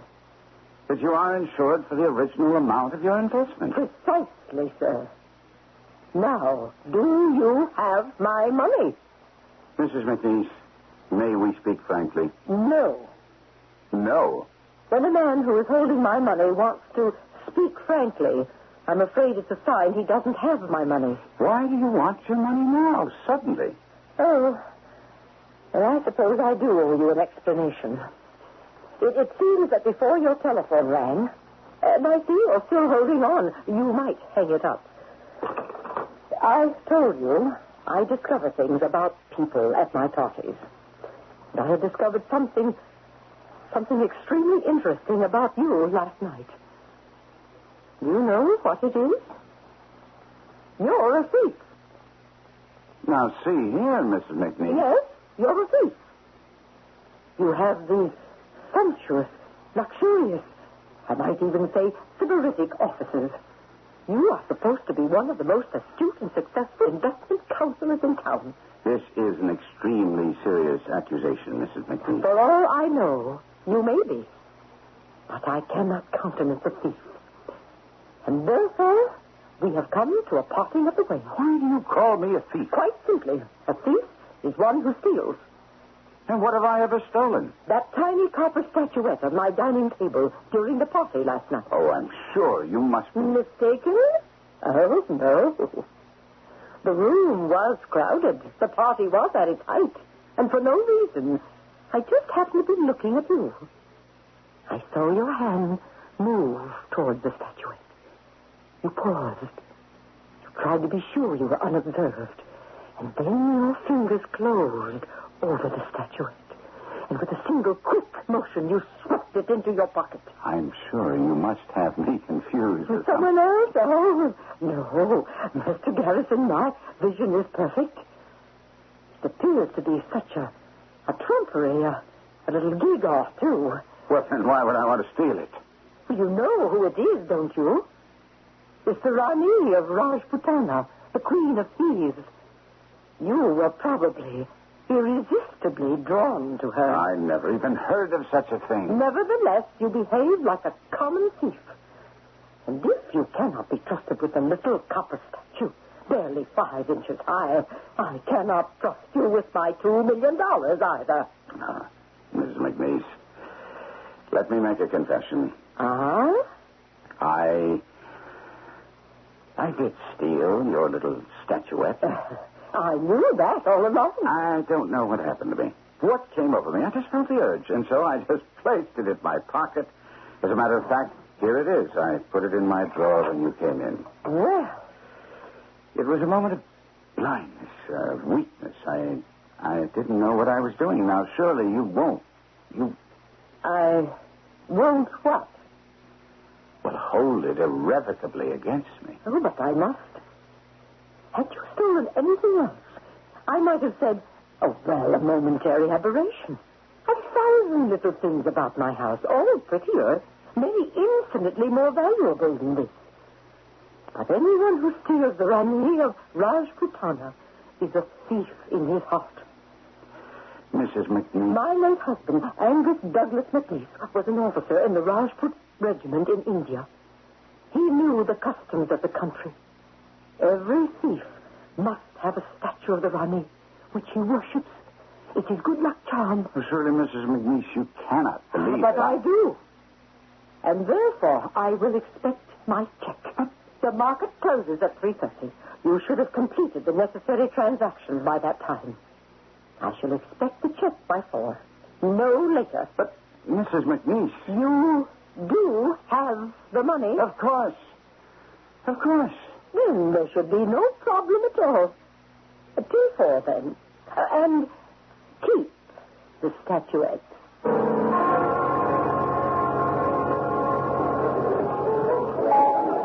Over here, Leander. Hello, Arthur. What did you want to see me about? I need $2 million by 4 o'clock this afternoon. No, I'm sure you can raise it. I can't. Leander, man, your position. Don't you talk that way. You know what my position is. Do I? You, of all people?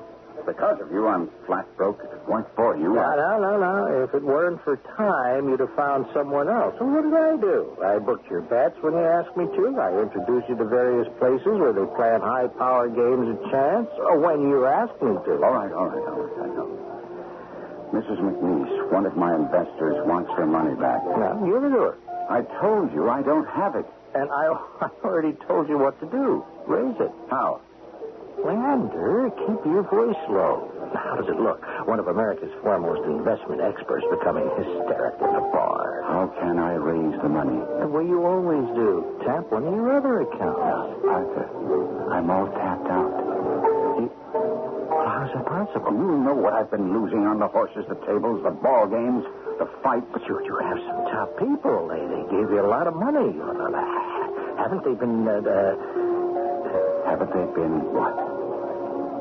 Checking up on you. Oh, why should they? I'm the golden boy. I can do no wrong. But they should know they're not getting their dividends. Well, I keep telling them I'm using their dividends to create new returns. And they believe you? They believe me. But these aren't suckers, widows and orphans. These are millionaires. Guys who know their way around the market. The richer they are, the harder they fall. I've been robbing Peter to pay Paul, robbing Paul to pay Dick, and I've come to the end of the line. Yeah. Lend me the $2 million. Why? I need room to maneuver. I need time. Now, if I don't pay this old hag her money this afternoon, she'll start to scream, and the whole house of cards will come tumbling down. I understand your problem. If I can only get rid of her, I can keep things going. Look, I'm attracting new capital every day. Now, come on, Arthur. What do you say? Well, speaking for myself and my associates, I say no. No? How can you say no? I've got a gold mine. You had a gold mine, but you also have a disease. Now, it's the kind of disease that completely ravages a man and finally kills him. You're in the terminal stages. I just can't stand by and allow this dreadful woman to bring me disgrace, even send me to jail. It is a problem, Leander. There's no question about it. Suppose we could get rid of her? Why would I want to get rid of her? I'm just talking. There are people who arrange these things. What things? You know what things. You know what I mean. Yes, and I think we should end this aspect of the discussion. What else is there to discuss? You know such people. You're tied in with the mob. The mob? All right, call it what you want. The underworld. People who can get rid of people who are troublesome. Leander, I think you're becoming troublesome. I'm desperate. Believe me. I believe you, but I can't help you. You're a chump and a sucker. You had it all, and you blew it. You had a million calls, Mr. Garrison. Did I, Miss Scoville? Are you all right, sir? Yes, I'm fine. Is that clock right? Oh, it's always right. It's exactly 1 o'clock. Oh, Mr. Carrigan wants you to prepare a portfolio for him. That's the Mr. Carrigan. And they want to do a TV program about you. It's that big network show. I'll get to all that presently, Miss Scoville. Meantime, I don't want to be disturbed for a while. I understand. Oh, let me have several sheets of my personal stationery. I want to write a note. Oh, yes, sir. Here you are. Thank you, Miss Scoville. To whom it may concern, I look at the irreparable ruin of my life, and I see there's nothing I can do but end it. I have squandered my talents,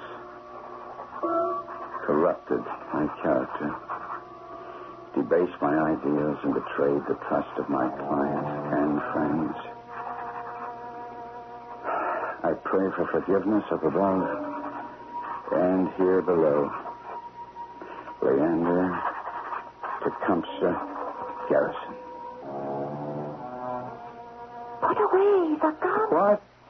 Put away the gun. Who? Who's that? You prayed. I have answered. Who are you? Who are you?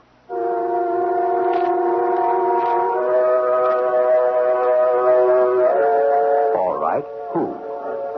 To begin with, you know we're not in the habit of killing off our leading characters in the first act, nor do we provide key answers to strategic questions this early in the game, either.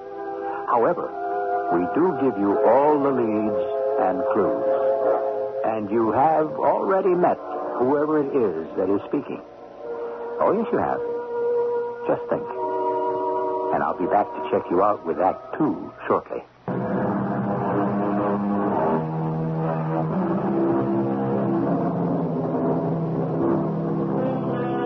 The Golden Boy, the Wizard of Wall Street. There were bulls and there were bears, but he was an eagle, and they all crowded around him. Take my money and make me rich, they clamored, and he took their money, and he made them wealthy beyond their dreams of avarice. But it was all on paper, and only he knew the paper was false. And he also knew that one day there would be a reckoning, and that just before the dawn of that day, he would have to settle the accounts. The Golden Boy would have to settle it with lead. Put away the gun. Who is that? You prayed. I have answered. Who are you? Where are you? You are looking at me. I am on your desk. What? I am the Ranee of Rajputana. The statue? That little statuette? That little copper thing? It's talking to me. It can't be. Why can it not be? It can't. You prayed. I heard. But now you must put away the revolver. Carefully. No. It is not my imagination. I am the Ranee. The Ranee? The queen of the thieves. I didn't pray to you. To whom else did you pray? Who, to the Almighty? Yes, of course. But you have rejected his answer. His answer? His answer was to go to Mrs. McNeese, confess, and beg for mercy. How can I do that? That was his answer, was it not? Yes. It was unacceptable. So you prayed to me. I don't recall. You liked my answer better.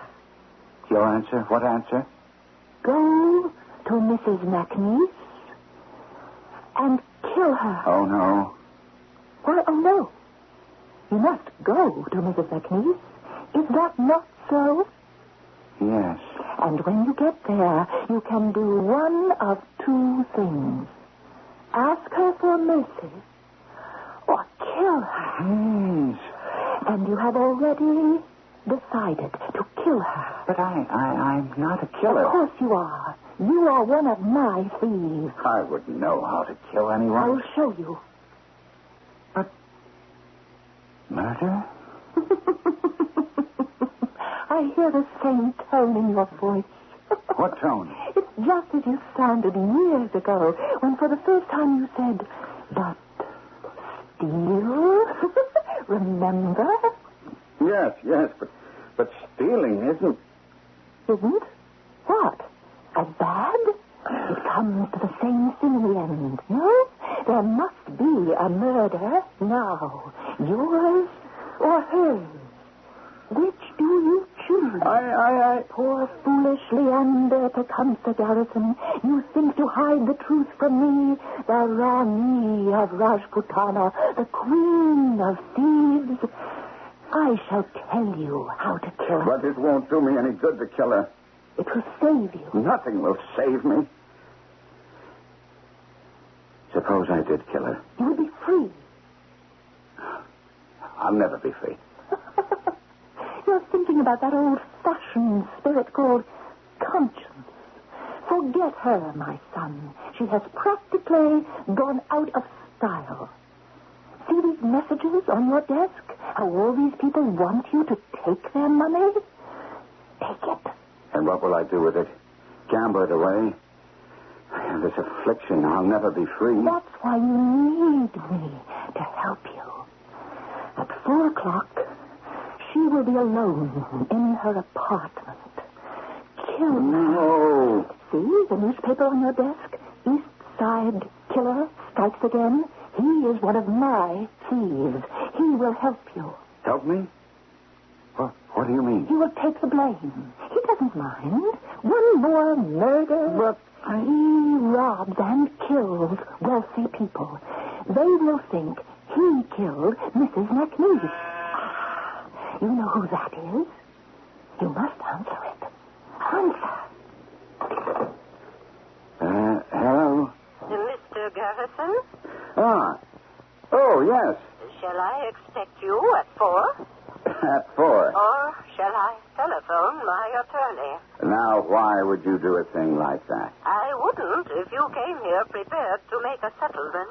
But I am prepared. Good. I will see you at 4, and we'll settle. Yes, Mrs. McNeese. We'll settle. This brutal psychopath I'm reading from the paper preys upon the wealthy. Not satisfied with robbing his victims, he must also kill them. So you see, Leander, your course of action is clear. Yes, I see it. Clearly. I know what I must do. I know the answer, not your answer, but the true answer. I'll confess to her. You'll go to prison. I belong in prison. You'll die in prison. Oh, my mind's made up. Yes, I have sinned. I must pay. You have sinned. You must pay. Those were her words. Who? Whose words? Your mother's words. Your strict mother. Your righteous mother. How you hated her. I didn't hate her. That's why you became a gambler and a thief. It isn't true. You're talking to me, the Ranee. You were going to show her. I brought her happiness, joy.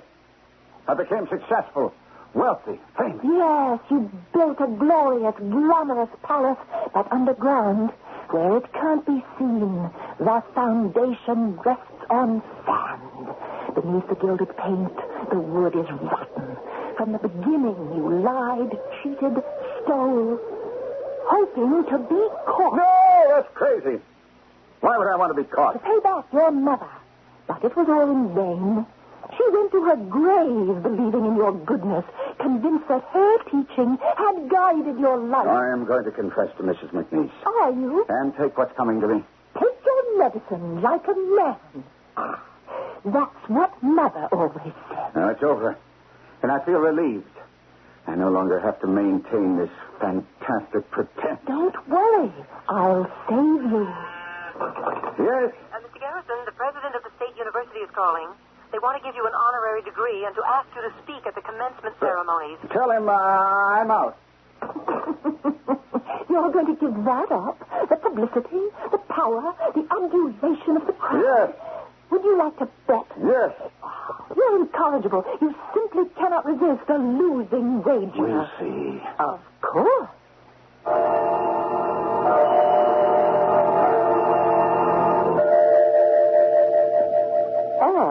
It's Mr. Garrison at exactly 4 p.m.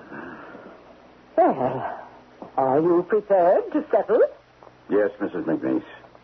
I assume you have my certified check or other equally valid document.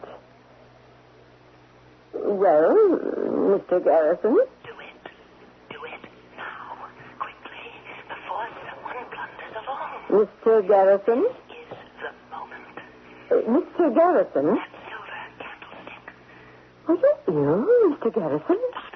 It's weighted with lead. Mr. Garrison? It's up. That's it. What are you doing? With that candlestick? Stop. No, don't kill me. I have to kill you. Why? Why? Don't stop to talk. I can't return your money. I don't want to go to jail. Would you rather go to hell? Save me, Mrs. McNeese. Please, save me. How can I save you? Don't let me do this to you. Stop me from killing you. How? Fight her. Fight who? Ranee. The Ranee of Rajputana. The Ranee? Yes. Yes. She's telling me to kill you. She's what? Listen. Listen. Listen to what? She's laughing. Don't you hear her? Oh, my poor boy. My poor boy. Save me. Don't send me to prison. But I must send you to The prison. money, you can afford to lose it. I can. But there are others. End this pointless argument. End it. You must be stopped. I won't be disgraced. But you are disgraced. I won't go to prison. But you belong in prison. That's how you will make amends and be forgiven. You will teach. Teach? Those less fortunate than you. Who could be more unfortunate than I am? Yes, but you created your misfortune. Others are doomed to a life of ignorance, poverty, and crime from birth. They will be your companions in prison. Teach them. Teach them what? The things that you know. Mathematics, reading skills. Yes. Yes, yes. A teacher. A missionary to those in the dark, whose minds have never been illumined by the light of learning. I'll do it. You don't mean a word of it, Leander. Kill her now. No. I'm saved. Mrs. McNeese, you have saved us both. Will you bet? Leander, you will see. It is the right thing to do. Yes. Yes. Rollo Burns, the district attorney, is a dear friend of mine. He will arrange for a quiet surrender and confession on your part. Now let us discuss it with him, shall we? Kill her. You know you have to do it. See what she's doing? She's going to lift up the telephone. Don't let her. No, what is Rollo's private number? Disgrace, ruin, prison. Is that what you mean? All you need is time. A little bit of time. You can cover your tracks. You're doing the right thing, Leander. I am proud of you. On a rich, famous Leander Tecumseh Garrison. Where will you have the good times? In prison? The cars, the boats, the women. In prison? You won't be there long. In a few years, parole. You have a ready-made patsy, the inside killer.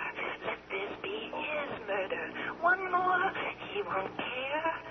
What are you waiting for? We shall tell the district attorney that you have sinned, but that now you are willing to pay. Where have we heard that before? You are willing to take your medicine like a man. Yes, her hand is moving toward the telephone. Don't let her lift it. Don't let her dial. Don't let it ring. District Attorney's Office. Don't let her answer, Leander. Don't let her answer. Hello? Quickly. Hello. Hello.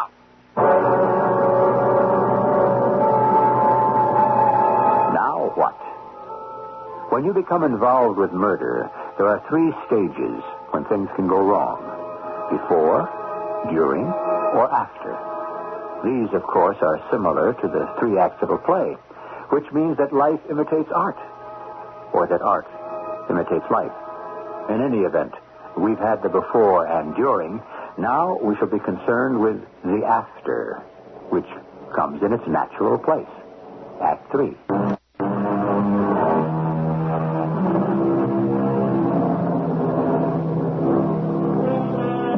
The ultimate argument is for the lethal blow, and thus the dispute is settled forever. And to death it matters not who was right and who was wrong. Death accepts all, regardless. However, there still may remain a problem with the living. Every assassin faces that particular problem, doesn't he? Hello? Hello?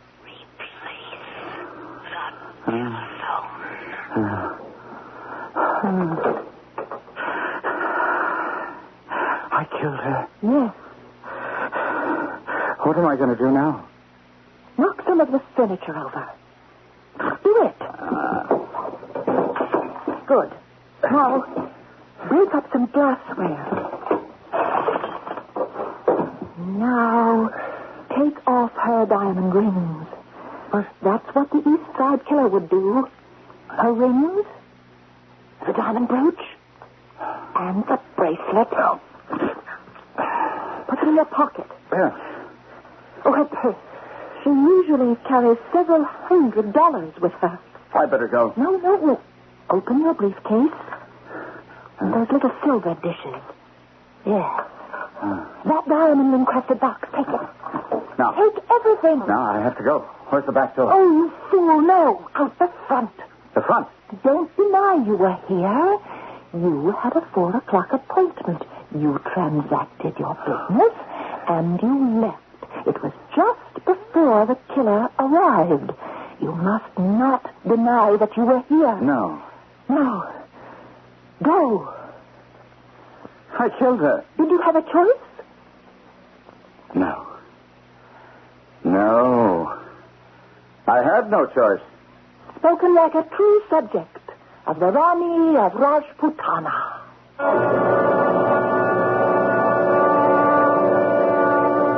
Good morning, Mr. Garrison. Miss Scoville?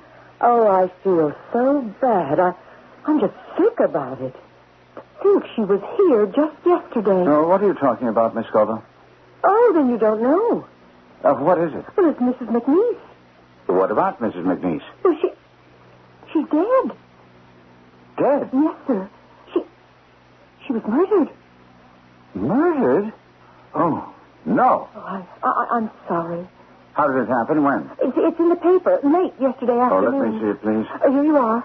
I should be in my office. Yes, sir. I don't want to be disturbed by anyone for any reason. I understand, sir.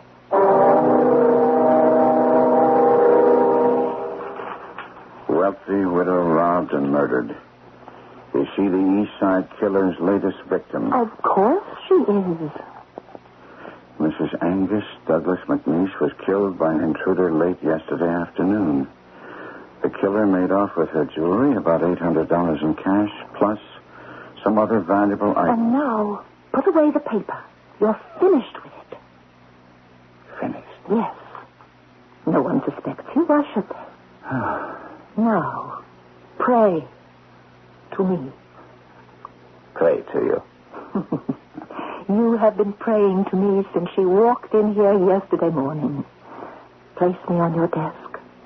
I'm your queen now. When you need my help, look at me. Pray to me. Yes. Yes. Now, get busy and make some more money. You are Mrs. Lewis? Yes, I am, Sergeant. And where were you? Wednesdays, I'm off from noon on. You left at noon? I did. Where did you go? To my married sister's house. She's having trouble with her daughter, so I thought... When did you get back here? I spent the night. At your sister's? Yes. You see, I wanted to acquaint Marianne, my niece, with the facts of life. My sister simply cannot say the things that must be said to a young girl. Well, you came back here when? It was 8 a.m. Oh, Mrs. McNeese would raise the devil with me if I was ever late. I came in. I screamed. And someone called the police. You told the foot patrolman that you found the body on the floor. Her jewelry gone and her purse empty. Yes. What else was missing? Well, what else? A few small silver dishes, a little box with jewels in it, you know. The stuff that's obviously worth money and that a crook would sort of stuff in his pocket. Anything else? Yes. I didn't see it around, and I still don't, so I guess he took it too.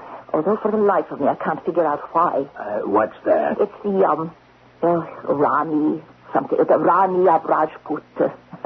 Some such place, whatever she called it. Yes, but what is it? It's a little statue. It was about 5 or 6 inches high. What kind of statue? Ugly little thing. One of them very heathen-looking women. You know the kind. Made out of brass or copper, something like that. Valuable? No, you could see it was cheap. I used to say to her, Miss McNeese, with all the nice things you got, why do you hold on to that cheap, homely Ranee or whatever? And she'd say, oh, she's magic. Well, the old girl's getting on in years and maybe a bit soft, you know what I mean? And that was taken too? Well, that beats me. Why anyone would waste time on it. I mean, who'd buy it off them? Did you know if she had an appointment with anyone yesterday that you know of? Oh, yes, Mr. Garrison. Mr. Garrison? He's the big guy in the stock market or something. And he was here? He's supposed to be here at 4 o'clock. Do you know why? Business, I guess. Sergeant, do you figure maybe it was that East Side killer? Mr. Garrison, huh?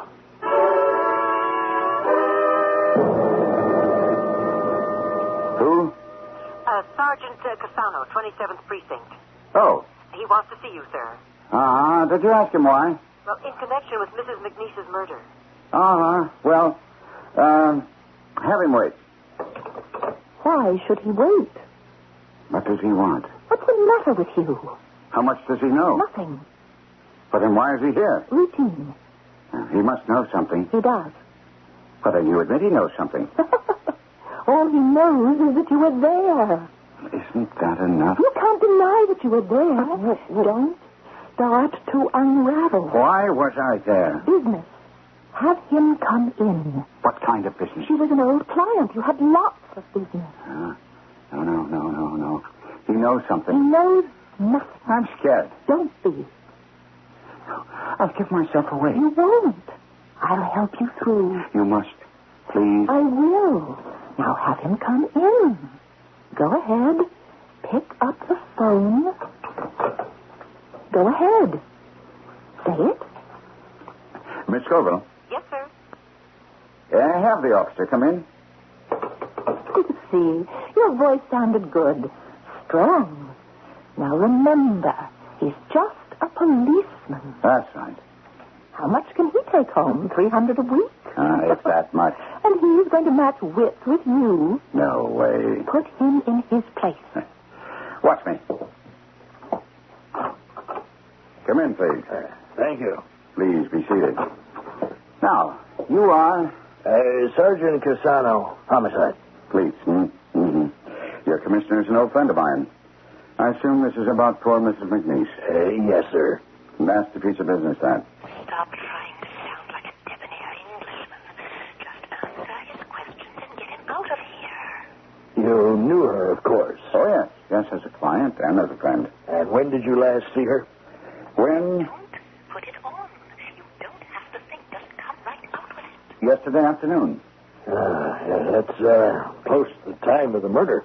Yes, I know. If only I'd stayed there just a little bit longer, I would have been there. I could have helped her. Or perhaps had he seen me, the killer would not have come in. I feel so guilty. How long did you stay there? Oh, I don't know. I don't think it was 3 minutes. The purpose of the visit was to obtain her signature, and so she signed the paper, and I said I must run. I have an appointment. That was a lie. I know you want to make it sound good, but be careful. A lie? Oh, well, that's why I feel guilty. You see, she could talk and talk and talk and talk and talk, and I just wanted to get out of there. Oh, if only I'd stayed. All right, that's enough. You've made the point. Shut up. So, you came in, you gave her the paper, she signed it, and you left. That was the exact sequence of events. And, when you left, you didn't happen to see anybody hanging around? No. Or hear anyone? No. Keep a straight face. He really has nothing more to ask. He has to be satisfied. He's making up his mind. Well, Mr. Garrison... He's made up his mind. I guess that's all. I saved you. I said I'd save you, and I did. I'm your queen and your goddess now. Goodbye, Mr. Garrison. You will worship me always. Goodbye, Sergeant Cassano. Mr. Garrison, what is that little brass, or is it copper statue on your desk? It looks like... It looks like what? Looks like the thing Mrs. Lewis... Don't touch that. Put that down. Well, it fits the description of... where did you get this? Tell him he gave it to you as a present. Tell him anything. Put it down. It's a holy statue. It's my Ranee of Rajputana, my goddess. Mr. Garrison, I'm only She is a sacred goddess. My goddess, you're defiling my goddess. No, just a second. The queen of thieves. And you're a policeman. You polluted her. Put it down. Mr. Garrison. I said put her down. Put her down, or I'll kill you.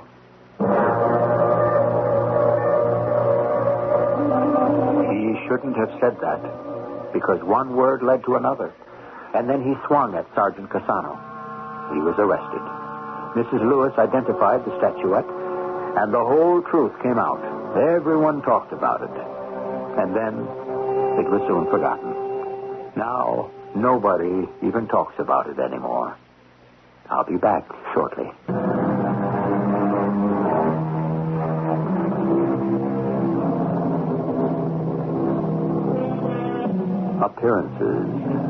Appearances. So much of the time, that's all that counts. Appearances. Men and even nations radiate strength and power, and we fear and respect them for it. And yet, all the while, the center is hollow. Our cast included Kevin McCarthy, Marion Selden, Joan Shea, and Earl Hammond. The entire production was under the direction of Himan Brown. This is E.G. Marshall inviting you to return to our Mystery Theater for another adventure in the macabre. Until next time, pleasant dreams.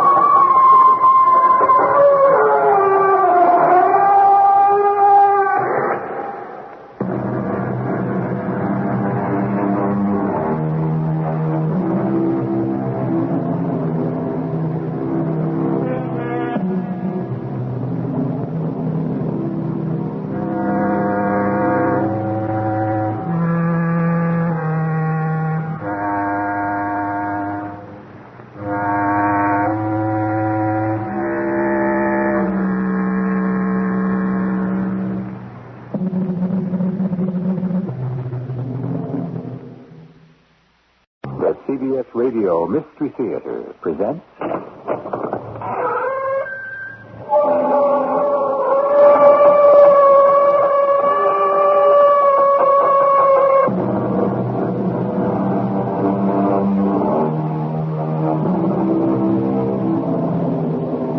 Come in. Welcome. I'm E.G. Marshall. Whenever a crime is committed, the police attempt to deduce what happened on the basis of clues found at the scene. Logic and probability are employed to create the most accurate hypothesis possible. And from this, it is hoped the crime may be solved and the criminals apprehended. But logic operates on appearances, and as we all know, things are often not as they seem. Fact number 1. The murdered man was an infamous drunkard. Yes. Fact number 2. He was also a philanderer and a gambler. Any number of people might have had cause to do away with him. Well, we cannot arrest the entire village. No, but this brings us to fact number 3. If we can find out who in the village has recently purchased a box of safety matches, sir, we will have our murderer.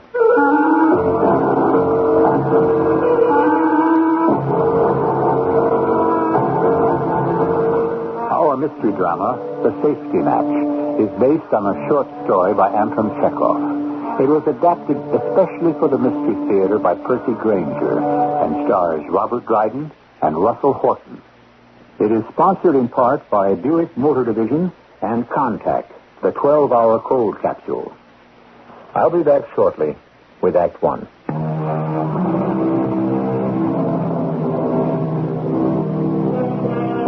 Anton Chekhov, the greatest of all Russian playwrights, was also a master of the short story. A doctor by profession, he came into contact with people from all walks of life. And perhaps his most profound realization was that high-born or low, all of us have our foibles and our pretenses. Even our very dreams and ambitions sometimes make us figures for comedy and can lead us into the unexpected. Our story tonight takes place in a provincial Russian village 100 years ago. We're in the office of the examining magistrate, Chubikov, and his secretary, Dukovsky.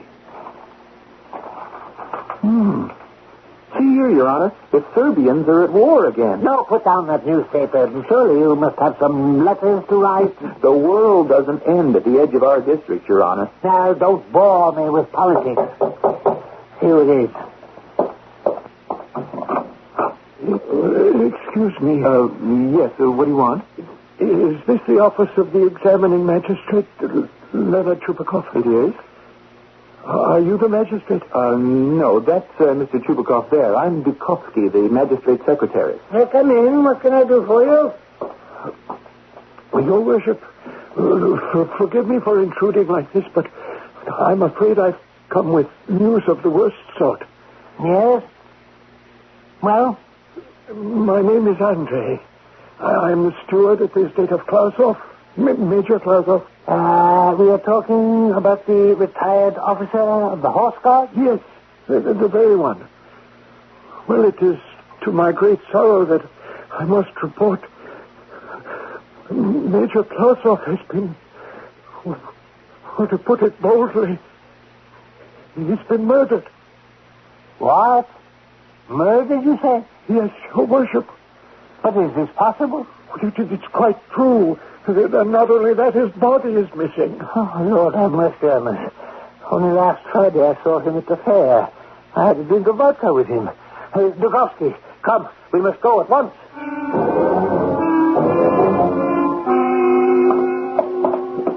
We have none of us seen the master for 3 days. 3 days. Make a note of that, Dukovsky. Yes, Your Honor. He was in his room the entire time? Well, so we assumed, but this morning when the gardener remarked on it, somehow I felt something was amiss. There's something in the gardener's tone of voice, no doubt. Oh, no.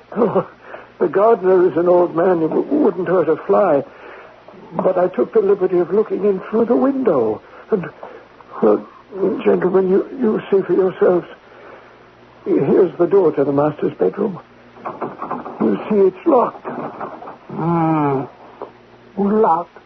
From the inside. The window that looks out into the garden was open. And that's obviously how the murderers gained entrance. Well, it's locked, all right. There's no doubt about that. Well, what are you standing around for, Steward? Get an axe and a chisel and have some of the peasants break it down. Yes, Your Worship. You there, and you. What are you gaping at? Help the magistrate conduct his examination. Word of this deed has already spread. That's not good. What is the suppose we'll find in there? Who can say? I'm prepared for anything ever since the Major refused to live with his wife. She was a good woman and long-suffering. If you ask me, her tongue was rather too sharp. The Major was not an easy man to live with, God rest his soul. And man sends his wife away, well, anything. Gentlemen, the door is successfully breached. Good. Let us proceed. Saints have mercy. The place is a shambles. Here, Dukovsky, you see a noble by birth, a rich man. And what did he come to?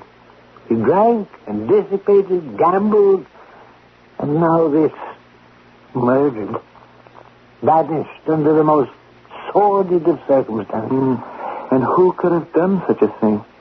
Many people might have had cause, it's true. Those he owed money to, those he insulted while drunk. It's no use speculating. Be good enough to examine the floor for clues. Now, let's see what's here by the bed. Silver watch, 20 kopeck piece, sulfur matches. What do you find under the bed? Well, at least 24 empty vodka bottles, an old straw hat. One top boot. One? Only one? Yes. Scoundrels. The blackguards murdered him and dragged the corpse out through the window. And there. You see? The window is open. And look there, in the dirt below. Footprints. Your Honor, look what I found on the floor. A struck safety match. So, it's the window we must examine. But all the Major's matches are the old-fashioned sulfur kind. Perhaps we have here an important clue. Oh, do shut up. Instead of chasing matches, why don't you examine the bed? Yes, sir. Let's see. The window shows no signs of having been forced. This is most interesting. Oh, what's that? There's no blood, but there are teeth marks here on the pillow.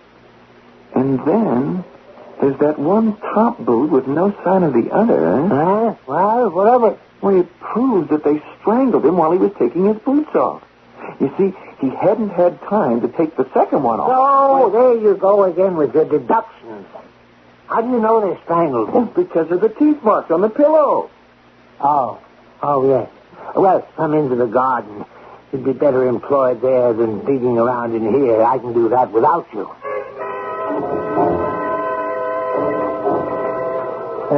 You see?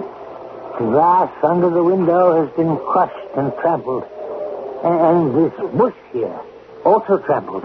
But look on these twigs. What? Some strands of dark blue wool. Andre? Yes, sir. What was the color of the Major's last suit? It was yellow. Excellent. Then the murderers wore blue. Well, take these twigs for evidence. Your Honor, look here in the grass. What is it? There's a long, dark streak, you see? Yes. If you look closer, you'll notice it's made up of little spots. Could it be that... Oh, yes. I've seen that before, all right. It's blood. There's no possible doubt about that. It leads toward those lilac bushes on the far side of the garden. Andre, is there anything there? Yes, Your Worship. The missing boot. It shows he wasn't strangled, doesn't it, if there is blood? No, not at all. They strangled him in the bedroom, but once they were outside with him, fearing he might come around again, they struck him a blow with some sharp object. I see. What about the boot? Well, it confirms completely my idea that they murdered him while he was taking his boots off before going to bed. He'd already taken one off, and the other, this one here, he had only time to take half off. Now, the half-off boot came the rest of the way off while the body was being dragged. When will you learn to stop these speculations? It would be much better if you took some of the blood-stained graft for analysis. Andre? Yes, Your Worship. I will sift through this matter in the parlor. Bring us some tea.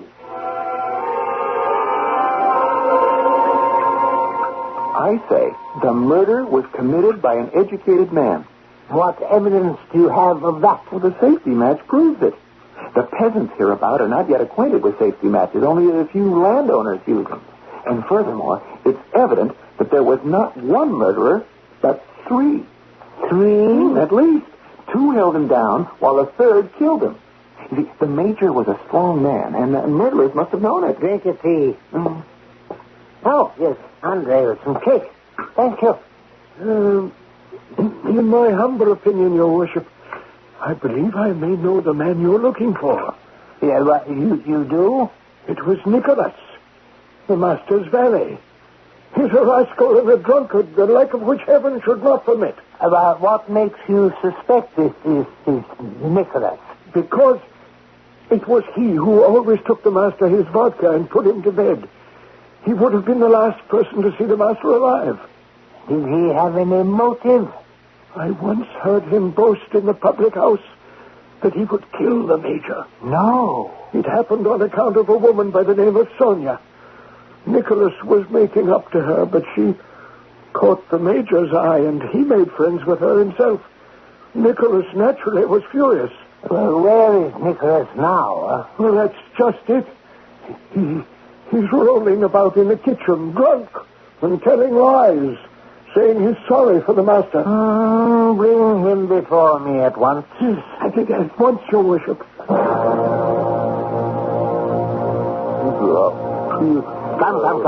Come. Your name? It is Nicholas? It is, Your Honor. Where's your master? Murdered, Your Worship. Did we know he was murdered? The body, where is the body? Well, I don't know. How should I know a thing like that? Where were you 3 nights ago? 3 nights. On Saturday. I don't know. I was drunk. I don't remember. Did you know the woman, Sonia? Yes, I knew her. And is it true that the master cut you out with her? No, Your Worship. It wasn't that way at all. Oh? This man here cut me out. Andre Psycho, the master steward. The master cut him out. Nicholas, that is all for now. You may go. I'll say thank you, Your Worship. Andre, step forward. Your Worship. Your Honor, look. His trousers. What? Why, they're dark blue. The same color as the strands of thread we found. Excuse me, but that must have happened when I looked in through the master's window. Permit me to put a question to you, Andre. Of course, you were here last Saturday evening? Yes. Where? As a matter of fact, I had supper with the major about 10 o'clock. Ah. And afterwards? I don't remember. I had a good deal to drink with the meal, you see. I don't remember where or when I went to sleep. Why are you looking at me like that? Where were you when you woke up? In the servants' kitchen. I was lying behind the stove. They can confirm it. But how I got behind the stove, I don't know. Did you know the woman, Sonia? Well, there's nothing extraordinary about that. She first liked you, and then preferred the major? Yes. Would you like some more tea? No. No, I think we've had quite enough for now. Andre, you may go. Thank you, Your Worship. 1,000 thanks. Why did you let him off the hook? You had the man cold. Why didn't you ask him to produce the body? One must proceed with care. Trust me, Dukovsky, I know what I'm doing. Our next step is to speak with Maria Ivanovna, the major's old maid sister.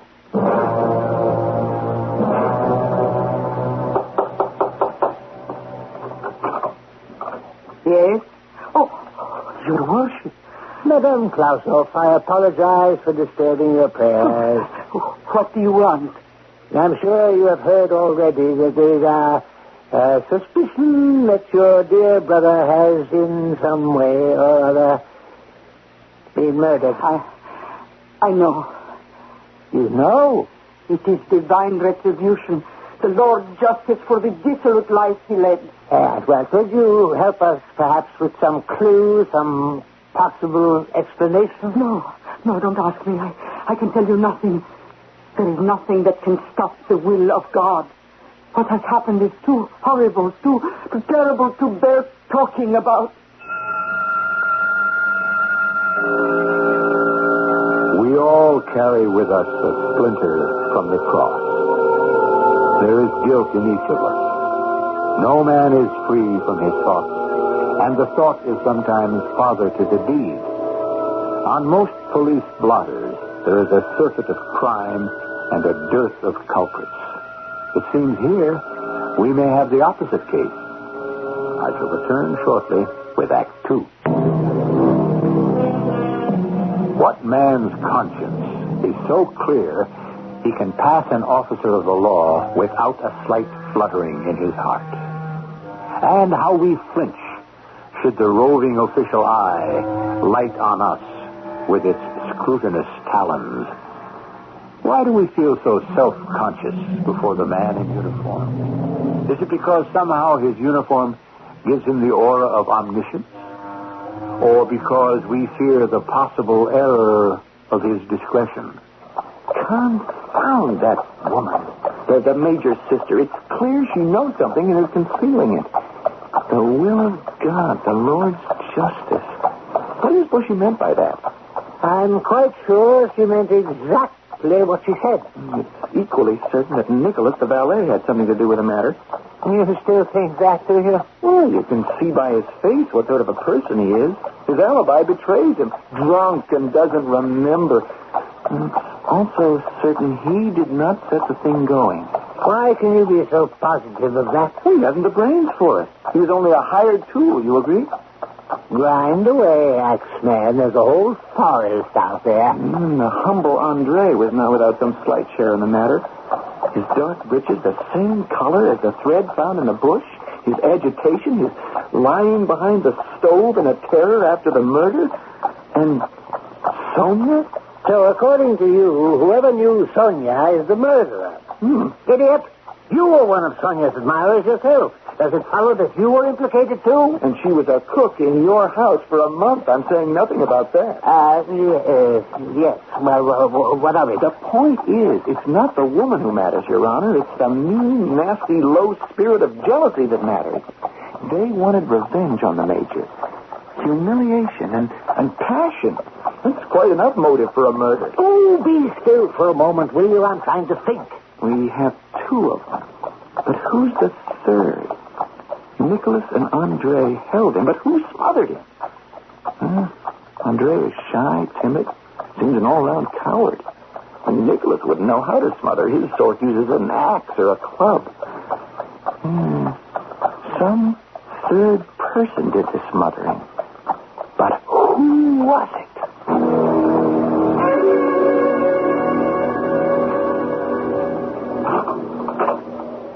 Pour us some vodka, will you, while I gather my papers? At once, Your Honor. Devil with all this, what has happened to the body?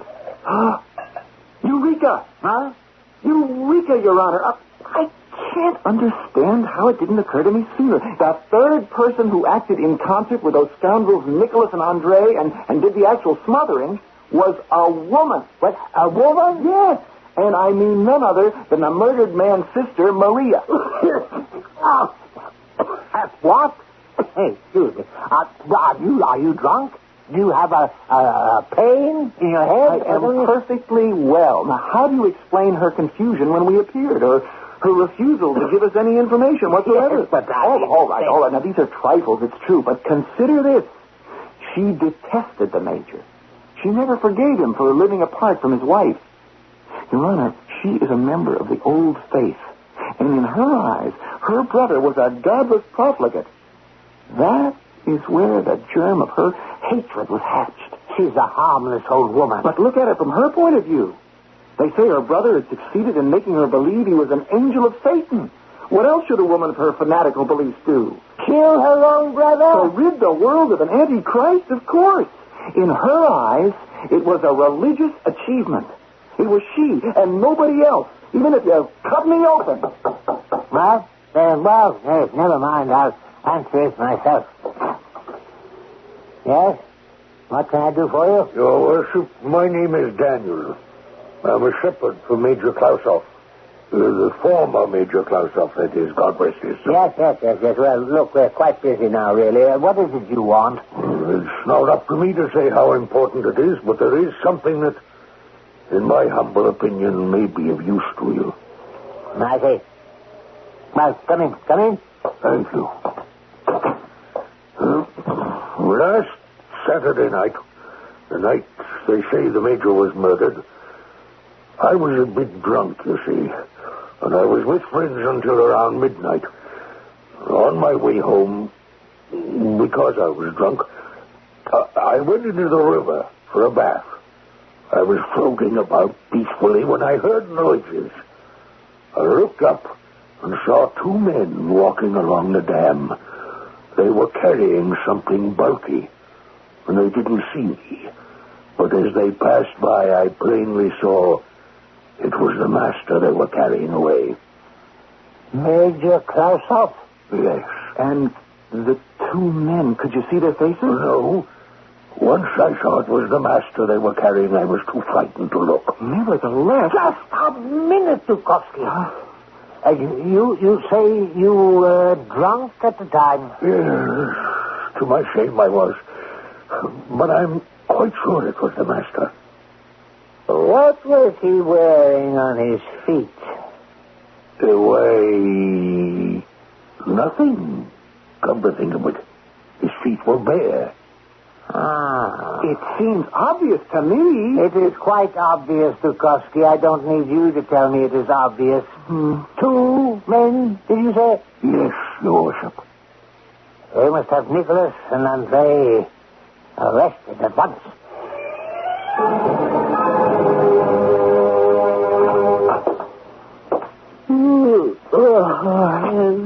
Good morning, Dukowski. Your Honor, at last you've arrived. I see you're in your customary agitated state. It's a little earlier than usual today. I just cannot comprehend it, sir. Here it is, now nearly a week since you've had the valet and the steward arrested. It's been 4 days. Well, what of it? You're convinced of their guilt. Why will you not believe in the guilt of the Major's sister as well? Are there not proofs enough for you? I don't say I'm not convinced. I just can't bring myself to believe it. All right. I'll prove it to you. I have something substantial for you.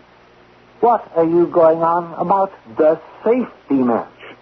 The safety match? Mm-hmm. You'd forgotten about that, hadn't you? But I haven't. I am going to find out who struck it in the murdered man's room. It wasn't Nicholas. Wasn't Andre. Neither of them had any matches when they were examined. It was the third person, Maria. And I'll prove it to you. Just give me permission to go through the district to find out. That's enough, Dukowski. Sit down. This investigation will be conducted on the basis of my experience and not your impulsiveness. This morning, we will begin our full examination. Bailiff, bring in Nicholas Petikov. Well, Dukowski, what are you hesitating for? Be seated and take out quill and paper to write down this wretched fellow's confession. Yes, Your Honor. Here's the scoundrel now. Nicholas? Oh, yes, Your Worship. In 1879, you were tried in the court of the First Division, convicted of theft and sentenced to imprisonment. Is that not true? Why, yes, it is. In 1882, you were tried a second time for theft and were again imprisoned. True? Your Honor, True? yes. It's no use trying to hide anything from us. We know all. I don't know what to say. It's true, I have crimes in my past. I can't deny it. I'm so ashamed. Please, may I have permission to wash my face? Oh, of course. Bailiff, take the prisoner out and bring in Andrei Saikov. Thank you, Your Honor. There, you see? The valet is at the breaking point. You should not have let him go. He will collect himself. Oh, he's a wounded bull. All that remains is the kill. Now, with the educated sort like this fellow Andre, bullying will do no good at all. One must play upon the mind. Ah, Andre, please, have a seat. Thank you, Your Honor. I hope this morning you are going to be reasonable. Confession will lighten your guilt, your soul, and possibly your sentence. This is the last time I'm going to talk to you, Andre. If you do not confess today, tomorrow it will be too late. Now come, tell us all. I don't know anything about the murder. I don't know anything. Very well. I shall relate to you exactly what happened. On Saturday night, you were sitting with the Major drinking vodka. Nicholas, of course, was waiting on you. This much is true. At 1 o'clock, the Major announced his intention of going to bed. It was the Major's habit to retire just at 1. Very good. You see, we know all. So, when he was taking off his boots, you and Nicholas seized the drunken man and threw him onto the bed. Oh, no. This cannot be right. One of you sat on his legs, the other on his head. Then a third person entered, a woman in a black dress, whom you knew well. No. She seized a pillow and began to smother him. While the struggle was going on, the candle went out. The woman took a box of safety matches from her pocket and relit the candle. Was that not so? I can see by your face that I'm speaking the truth. No. I left the Major's. After the deed was done, you pulled him out through the window. Fearing he might come round again, you struck him with something sharp to clinch the foul deed. Then you carried him away, across the dam by the river. What's the matter with you? I'm suffocating. What? I can't breathe. Oh, very well. Have it as you wish. Only let me out, please. Sailor, lead this man away.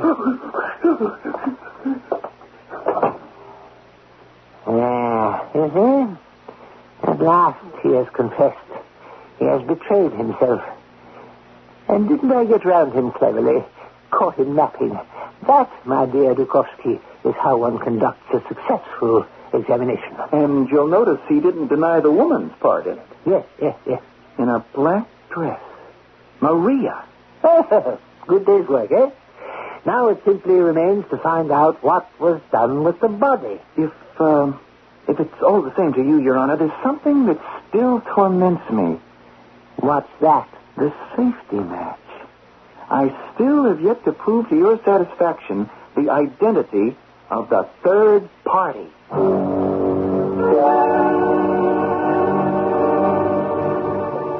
Your Honor? What? Oh, Dukovsky. Oh, good. How did your investigation go? Oh, it's very sad, Your Honor. Wasted day, huh? No, don't feel too badly. You don't understand.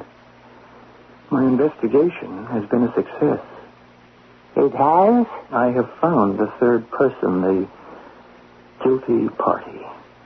The Major's sister? No. No, it isn't her at all. And you'll never believe me when I tell you what I have found out.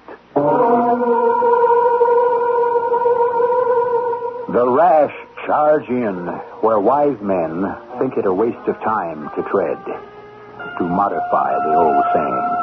And sometimes they return with more than their sage elders expected. We might have begun to suspect that the examining magistrate and his secretary were overzealous in their pursuit of a solution to Klausov's murder. But now it seems that Dukovsky, much to his superior's chagrin, has found at last some evidence worthy of the name. I shall return shortly with our final act. This is WBBM in Chicago.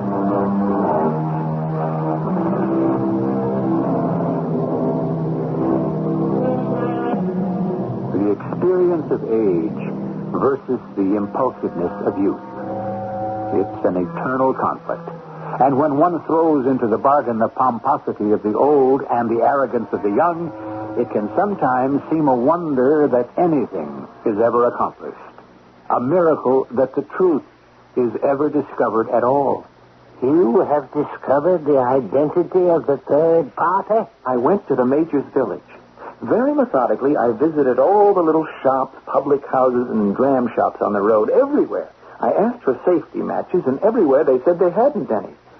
Well, I kept this up the whole day, and it was only an hour ago that I got on the track at all. 3 miles from here, only 3 miles. I walked into a shop and asked for the matches, and they gave me a pack of 10 boxes. And how did this put you on the track? The packet was supposed to contain 10 boxes, but in fact, there were only 9. Oh, one was missing. Yes, and I asked the shopkeeper who bought the other box. Such and such a one, she replied. She was pleased with them. Then it is a woman after all. Indeed. But not the Major's sister, not Maria? No. You know who she is? You'll never guess. Olga Petrovna, the Major's wife. What? His own wife. It was she who killed him. You're out of your mind. I tell you, there can be no mistake. It was she who bought the matchbox. The shopkeeper knew her well. Olga Petrovna? It's quite simple. Now, look, to begin with, she smokes. Secondly, she was head over heels in love with the Major even after he refused to live with her.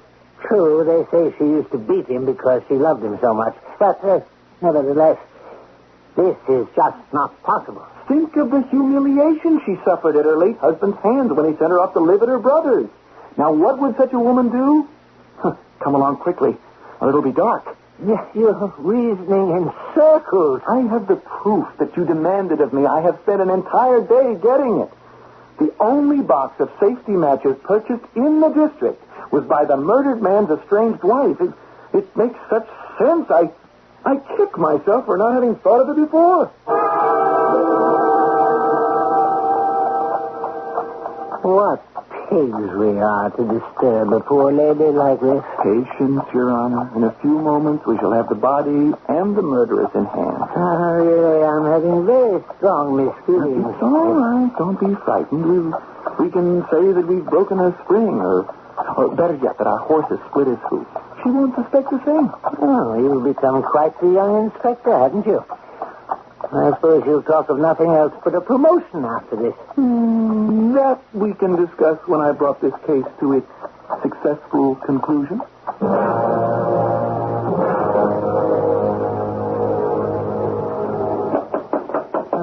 The weather must be turning colder. My whole insides are shivering. Just remember, we must take her unaware.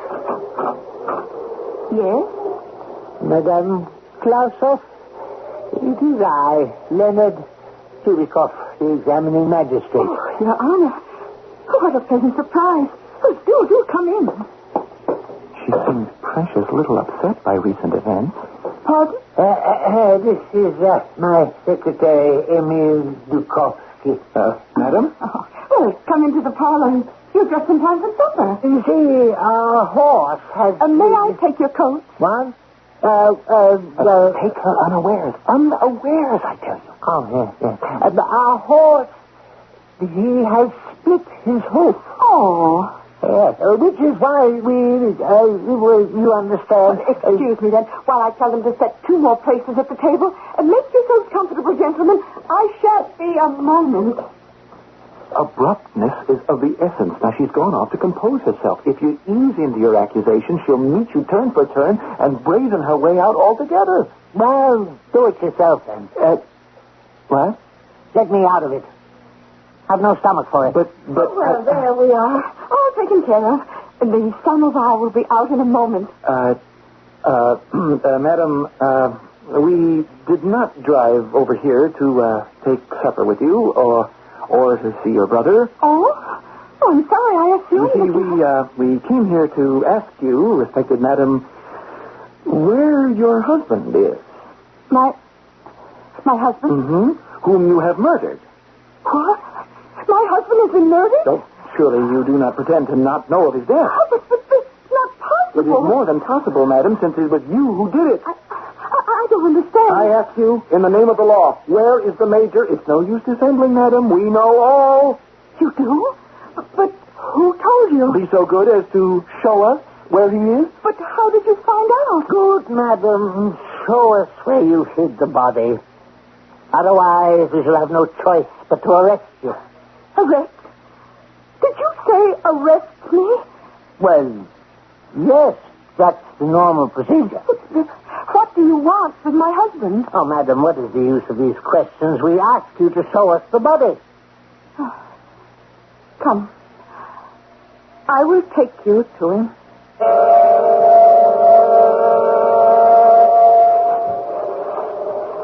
Where are you taking us? Where is it you have hidden the body? In the bathhouse. Note that, Your Honor. Not a shade of remorse. Get your candle and matches ready, Dukovsky. Yes, sir.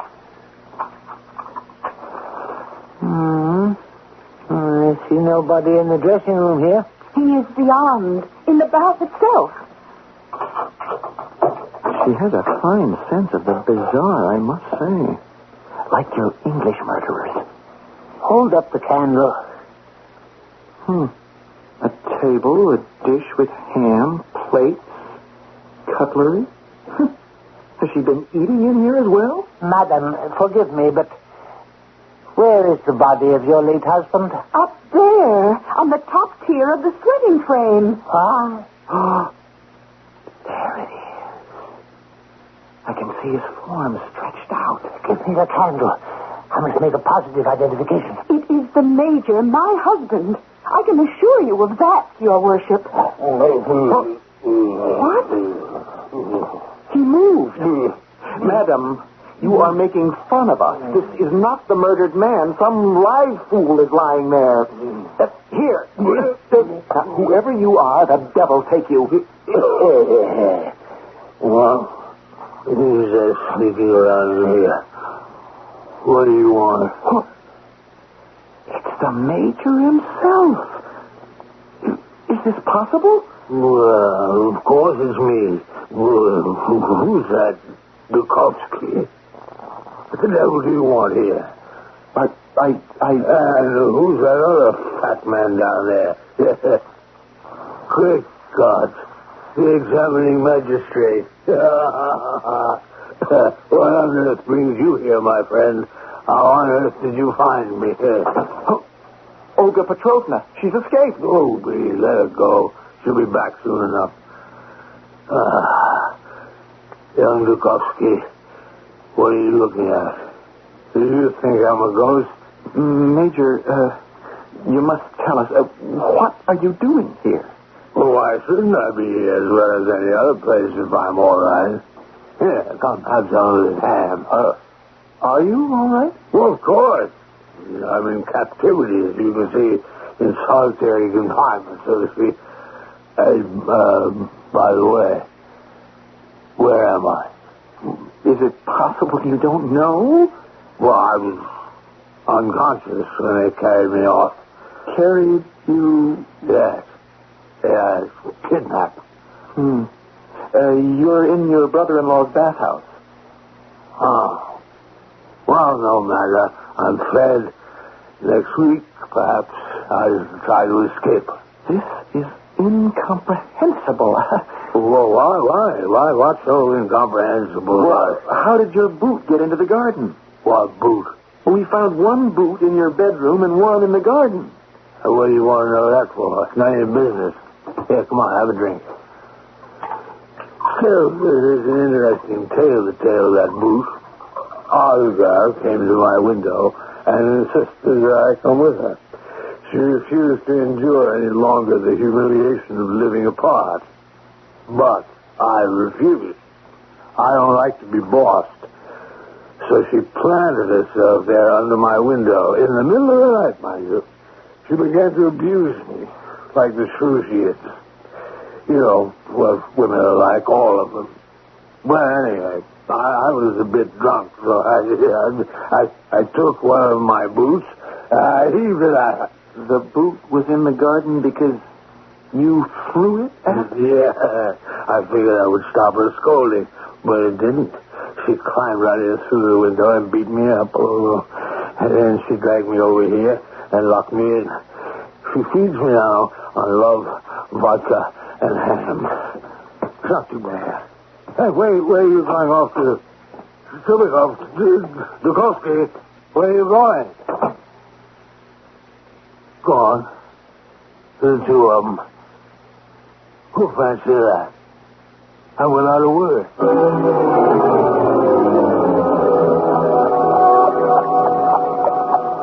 I won't forget this in 1,000 years. But, Your Honor, the safety match. How could I know? Help yourself with your safety match. Don't make me mad, or the devil only knows what I'll do with you. I never want to hear one of your theories again.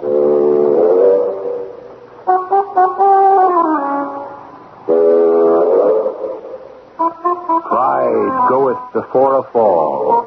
How many times we've heard that phrase, and still it rings as true as ever.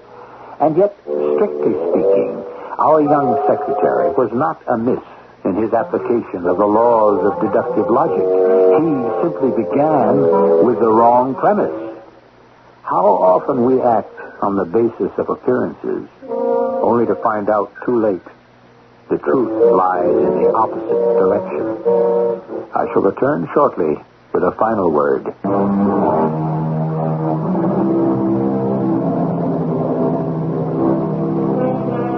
Anton Chekhov died in 1904, his writing career cut short by tuberculosis. As a doctor, he had long since diagnosed his condition, and he knew he was dying, even as he created his most brilliant works, which adds a special poignancy to his gentle, wry observations about the human species. Our cast included Robert Dryden, Russell Horton, Court Benson, and Bryna Rayburn. The entire production was under the direction of Himan Brown. And now, a preview of our next tale. I have summoned you here to ask you a question, Comrade Nero. A question?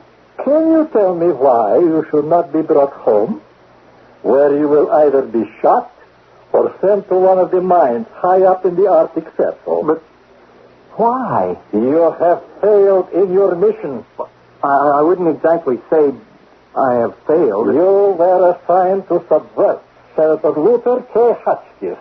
Yes, I know that. To make the senator decide that the states of California, Texas, New Mexico, and Arizona are legally in the possession of the government of Mexico. I understand that, Comrade Snapper. To have Hotchkiss introduce a resolution on the floor of the Senate to have these territories restored to their legal and rightful owners. Radio Mystery Theater was sponsored in part by True Value Hardware Stores. This is E.G. Marshall inviting you to return to our Mystery Theater for another adventure in the macabre. Until next time, pleasant dreams.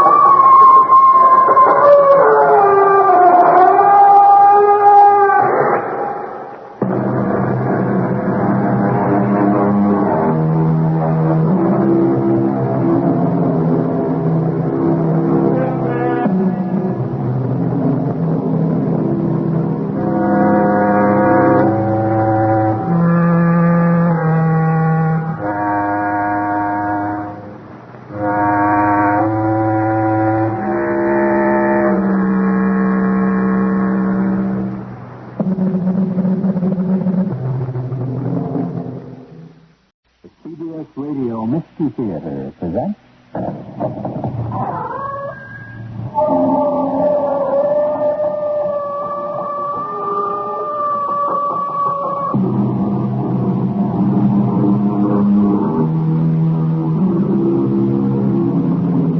Come in.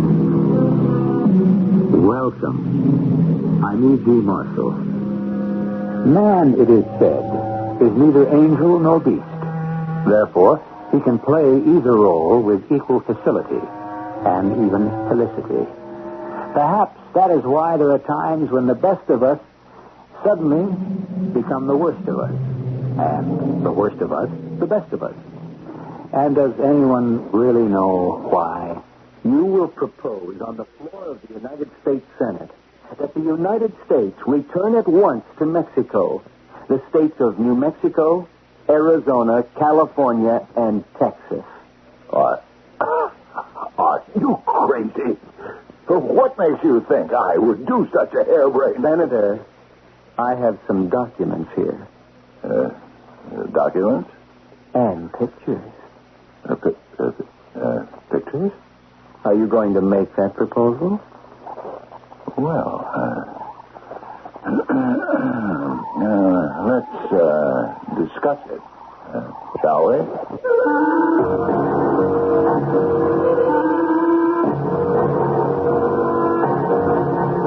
Our mystery drama, The Defectors, was written especially for the Mystery Theater by Sam Dan and stars Fred Gwynne. It is sponsored in part by True Value Hardware Stores and Buick Motor Division. I'll be back shortly with Act One.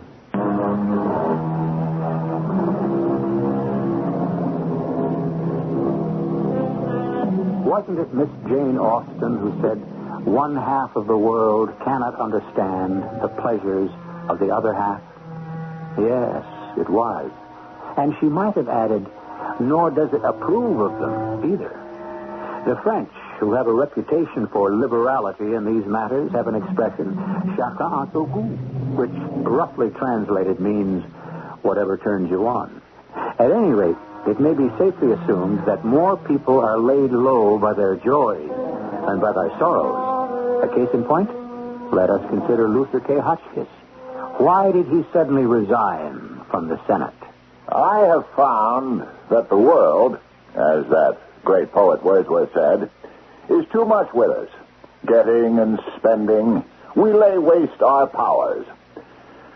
Therefore, Marguerite and I have decided to spend our golden years in blessed retirement from the ceaseless cares and vain striving, and seek the sweet simplicity of nature. I thank you. Oh, come on, Senator. Level with the people. You won't tell the truth? Very well. I will. It began late one night last year. Oh, he was so cute and adorable and wonderful. How about exciting? And didn't we just have a marvelous time tonight? I guess there's still a lot of life left in the old man yet. Oh, man. Why, Hutchie, there are fellas half your age. They're nowhere near as good. Now, don't tell me that. Oh, but it's true, sweetie pie. Is it ever true? All right, Chickie. What do you want me to buy you this time? Well, nothing, Angel Face. Nothing. Nothing. No, practically nothing. Such as? Well, I saw an apartment down at the circus. No. But it's such a cute little... No.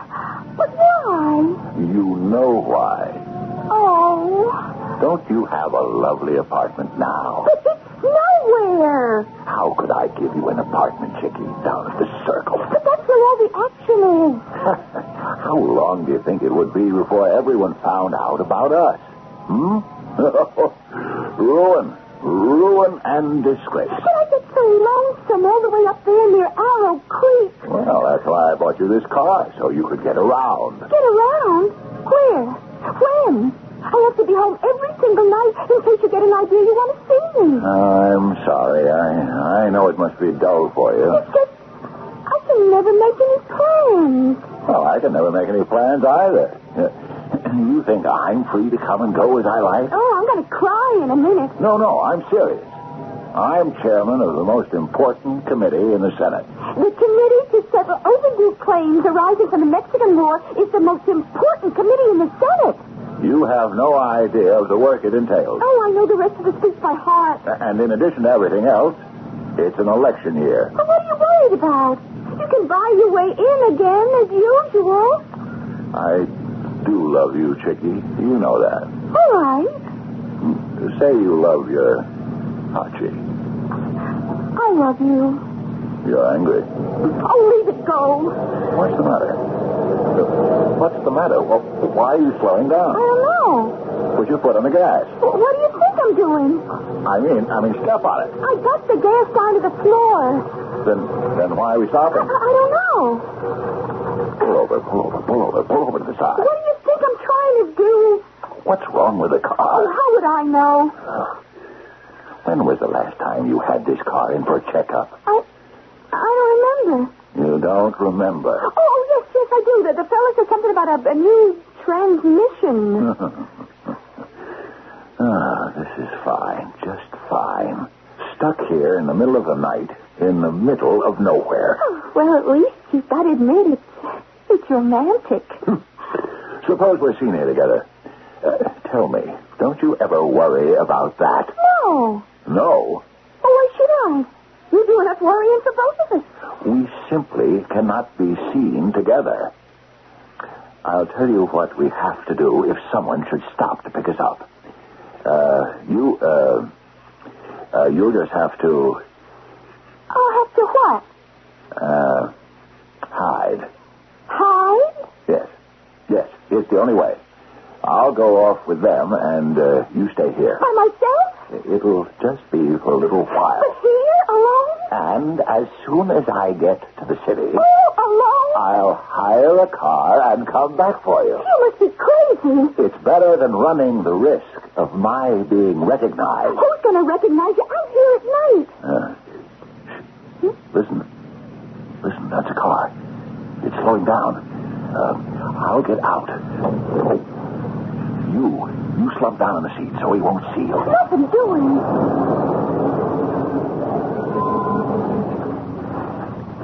Having trouble? You keep out of sight, Chickie. Yes. Car seems to have, Well, did you lift into the city?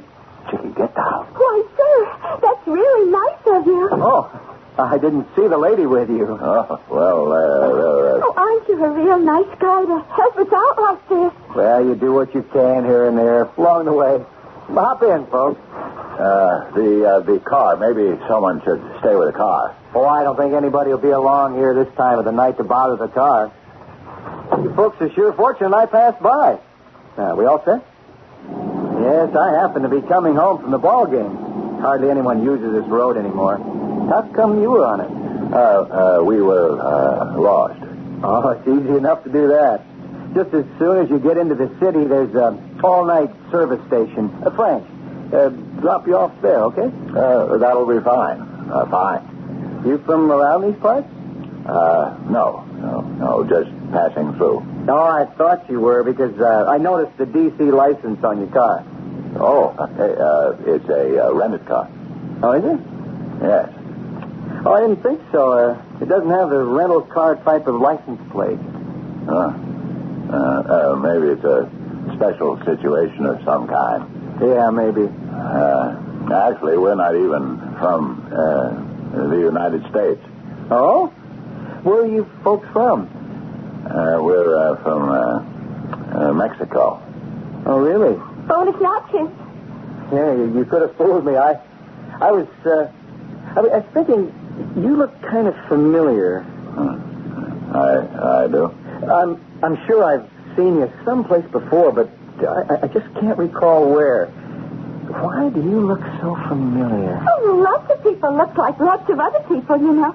Yeah, I guess so. I mean, I'm always being mistaken for somebody. Still in all, your husband does remind me of... Oh, he's not my husband. Oh, he's not? No. Oh, well. No, excuse me. Oh, it's perfectly all right. She's my daughter. Oh, well, excuse me again. I guess she must look like her mother, huh? Her mother? Yeah. Why do you say that? Well, because she doesn't look anything at all like you. Uh-huh. Did you notice that? Remarkable, isn't it? Actually, she doesn't resemble either of us. Oh, is that a fact? Yes, it's one of those rare cases. Yeah, I would say so. Very rare. My name is Milrose. John J. Milrose. What did you say your name was? Torgenbrugger. I beg your pardon? Torgenbrugger. Amos Oswald Torgenbrugger. Oh. Well, didn't you say you were Mexican? No. It seems I heard you say that you were... I said I come from Mexico. Oh. It's a lovely country. How far are we from the city, anyhow? No more than a half an hour. Half an hour.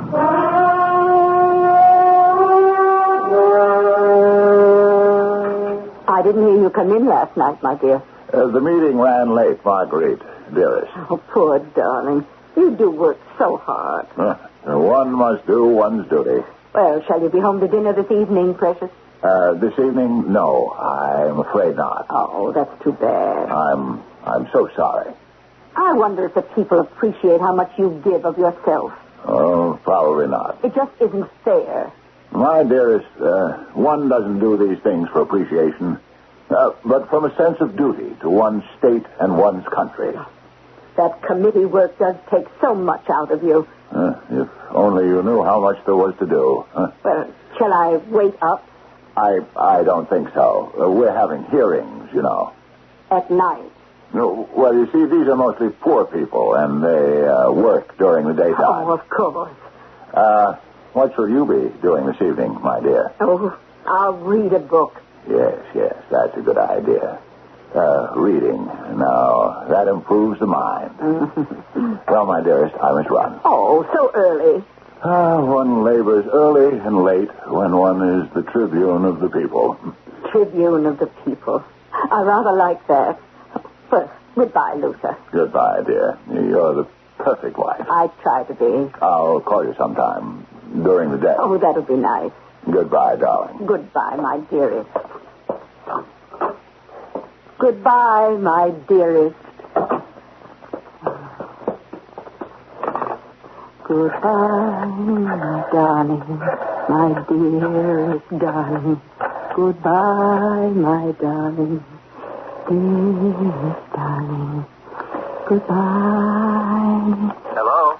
Oh, hello, my darling, my dearest darling. Marguerite? Hello. Oh, yes, it's Marguerite. Milrose. Yes, it's Milrose. He won't be home this evening. Oh, wonderful. Shall I see you? The usual time. The usual place. I can't wait to see your adorable face. Why, that rhymes. Oh, it's a poem. Our love is a poem, my darling. Then let us sing another verse tonight. Symmetry, balance. They do form the cornerstones of art, do they not? Balance the opposites, equalize the equation. Or, as it has been stated in somewhat less elegant terms, what's sauce for the goose is also salad dressing for the gander. We have some more seasoning in store for you, just as soon as I return with Act 2. Sigh no more, ladies, sigh no more. Men were deceivers ever, 1 foot at sea and 1 on the shore. To one thing constant, never. Yes, it's true as the bard put it about man's propensity to deceive. It is, however, neatly matched, if not actually exceeded, by woman's. Milrose, oh, Milrose, you do love me. You know I do, Marguerite, honey. Oh, but I'm older. You know what age is, Marguerite? It's a sauce that makes a woman so much more delectable. Oh, you're such a delightful flatterer. But it's true. Milrose. Yes? Why should you want to flatter me? But I'm not. Is it because my husband is a senator? What would that mean to me? Are you hoping that I could be used to influence some of his decisions? Let us, for even a moment, assume that is true. What decisions does your husband make? Well... Suppose a person wanted to influence a senator. Would he pick Senator Hotchkiss? Oh, then it is love. Love. Yes, my darling. It's love. Even though it confounds all logic and reality, I do believe you. Believe me, dearest. I believe you. Now, look at me. I'm kind of a dumpy little woman. Pleasingly plump. My hair is turning gray. I wear glasses. It's the light. The light that shines from within. Who would give me a second look? I did. Who would know to look at me? Of the passion that surges within me. I would. Oh, what a fire you have kindled inside me, Rose. Oh, excuse me, darling. Hello? Marguerite. Oh, Luther, dearest, is anything wrong? There's a large envelope. Envelope, Angel. On the table near the telephone, sweetheart. Oh, this one's precious. From the photographers, baby. I see it, treasure. This magazine is doing a whole spread on me. A magazine? Oh, darling, which one? Oh, darling, don't be modest. Well, it's the Undertakers and Cemetery Managers Monthly. Oh. Well, publicity is publicity. Oh, yes, I suppose so. Would you look at the photos and tell me which I should have them use? Of course. I know you'll choose the most flattering. Oh, my darling, you're so handsome and distinguished looking. No picture could possibly flatter you. Pick the best one and call me back. Of course, my dearest. What are you doing with yourself right now? Oh, reading. What? A book. Is it any good? Oh, I don't know. I haven't really gotten into it yet. Call me as soon as you can, darling. Oh, I shall, my dearest. Oh, excuse me for just a moment, Rose. I have a small chore to perform. And, darling, perhaps you could help me. Certainly. You see these photos. Which of them, do you suppose, does the senator the most justice? Well, I would say... Huh? What is it, Rose? Torgenbrugger. I beg your pardon. Amos Oswald Torgenbrugger. Whatever are you saying? Oh, nothing. Nothing at all.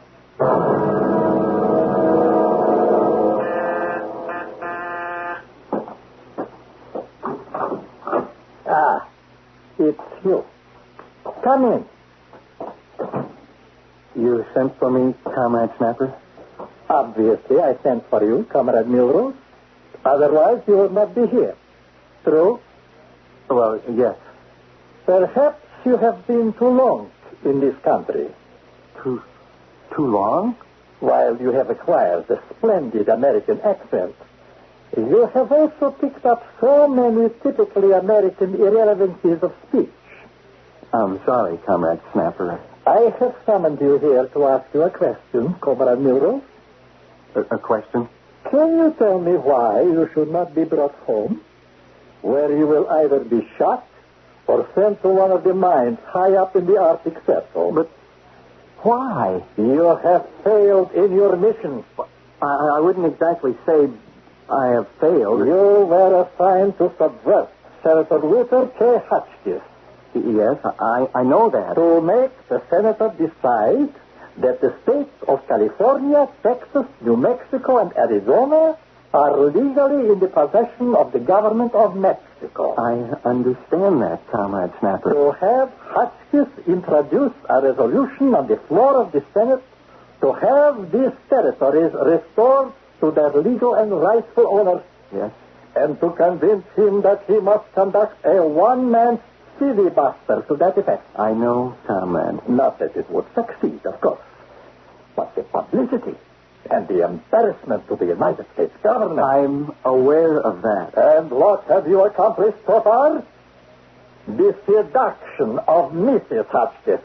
She's a very interesting woman. Have the people of our beloved country sent us here to amuse ourselves with women? No, Comrade Snapper. No, not exactly. I thought I could learn certain facts about, well, that would make it possible for me to put pressure on the senator. No, Citizen Milrose. I'm afraid you have failed. But all I need is... Citizen Milrose? Have I just become citizen?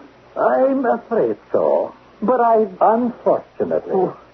And you will prepare to return for your trial. But, Comrade Snapper, I have just come into a new piece of information. Have you? A vital piece of information. With this information, we can transform Senator Hotchkiss into putty in our hands. You're not saying this just to gain time? Oh, no. We will own Senator Hotchkiss. I hope so, Citizen Milrose. For your sake, I hope so.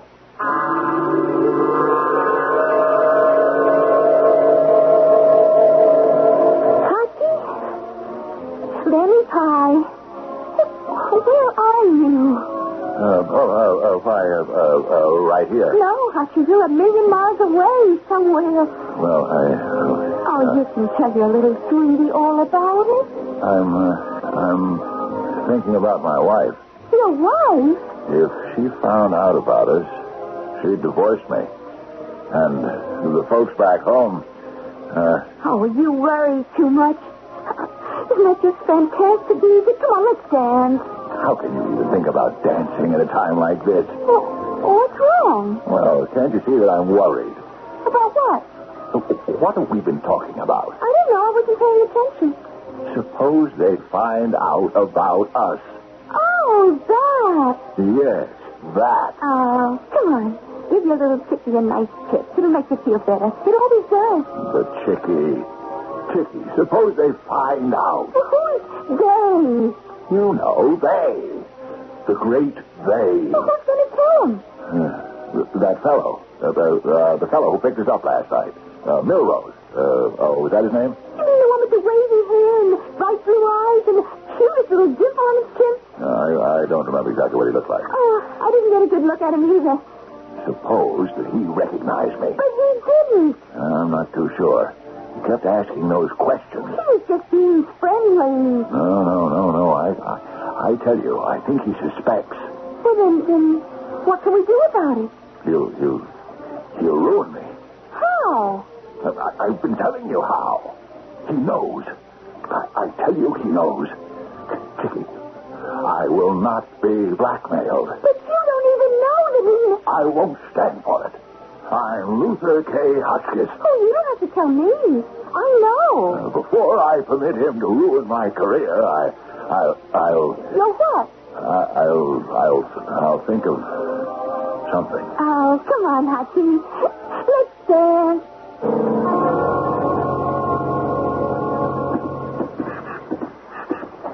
What? Say, what are you doing in my car? I'm sitting in it. I can see you're sitting in it. I know you. I would guess so. You're the... Hey, listen, you're the fellow who... Milrose. That's right, Senator Hotchkiss. Oh, what? Who? Senator Hotchkiss? What Senator Hotchkiss? I'm afraid you have me confused with... my name is... What'd you do? Forget your name? Of course not. No, it's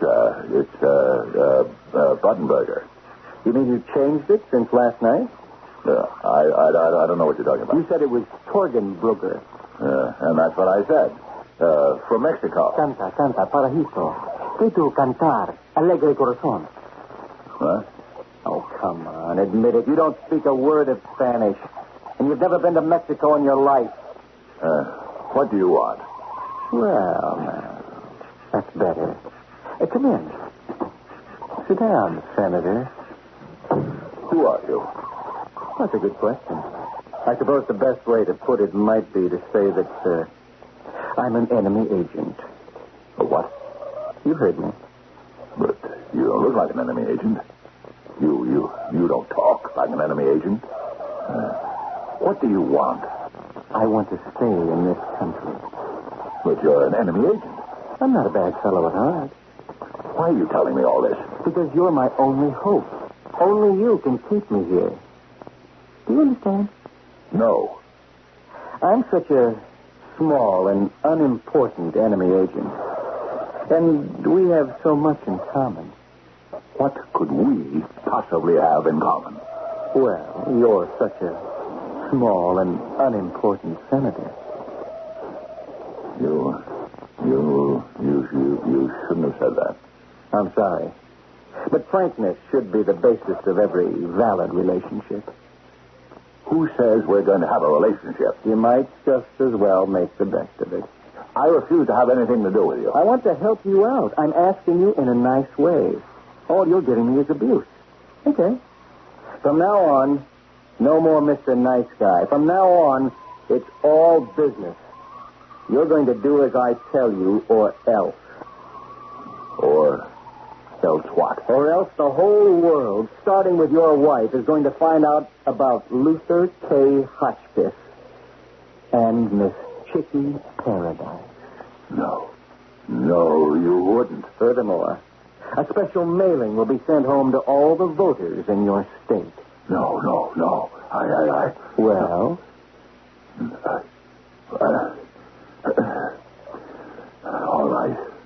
All right. What do you want? We know what he wants. We've all been privy to his instructions. We know what Senator Luther K. Hotchkiss is supposed to do. But will Luther do it? Is there a way out? What can I say? Only this. The third act, as usual, tells the tale. And it will be upon us in just a few fleeting minutes.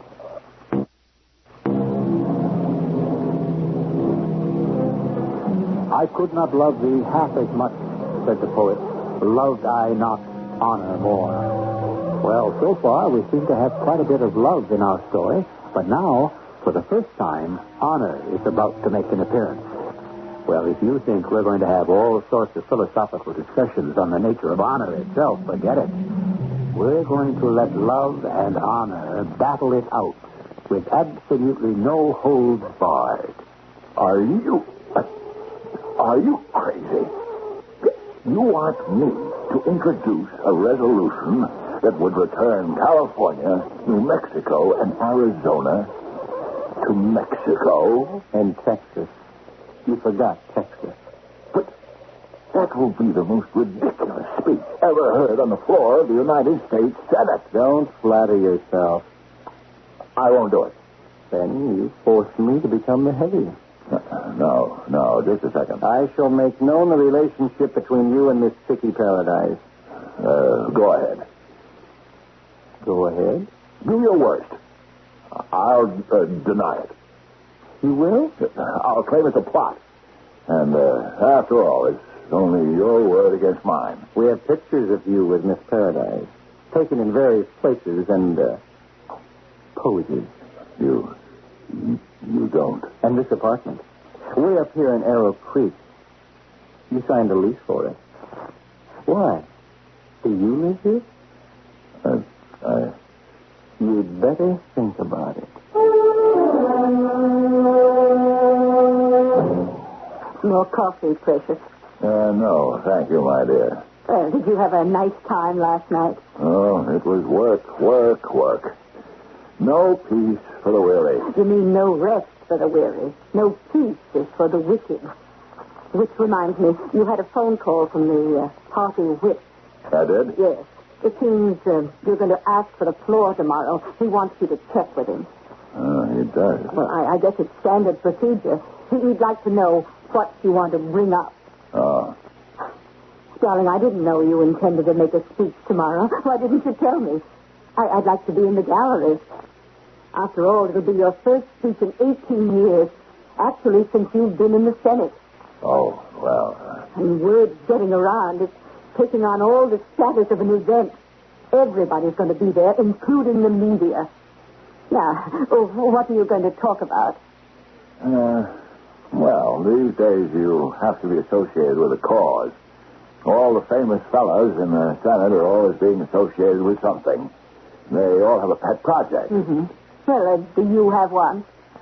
Most of the good ones are already taken. Oh, that's true. But let me try one on you for size. All right, dear. Suppose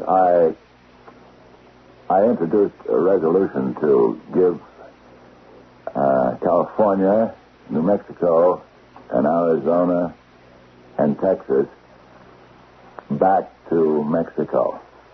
Why? Why? Well, they'd laugh you off the Senate floor, dearest. You think it's crazy? Oh, darling, you don't have to make speeches. The real reason the folks at home send you here is because there's never been even the slightest hint of scandal about you. Well. Our home folks are kind of funny that way. They'll excuse just about everything except a man who cheats on his wife. And I feel that way myself. I would never have anything to do with such a man. It's absolutely the worst sin a person could commit. Don't you agree? Completely.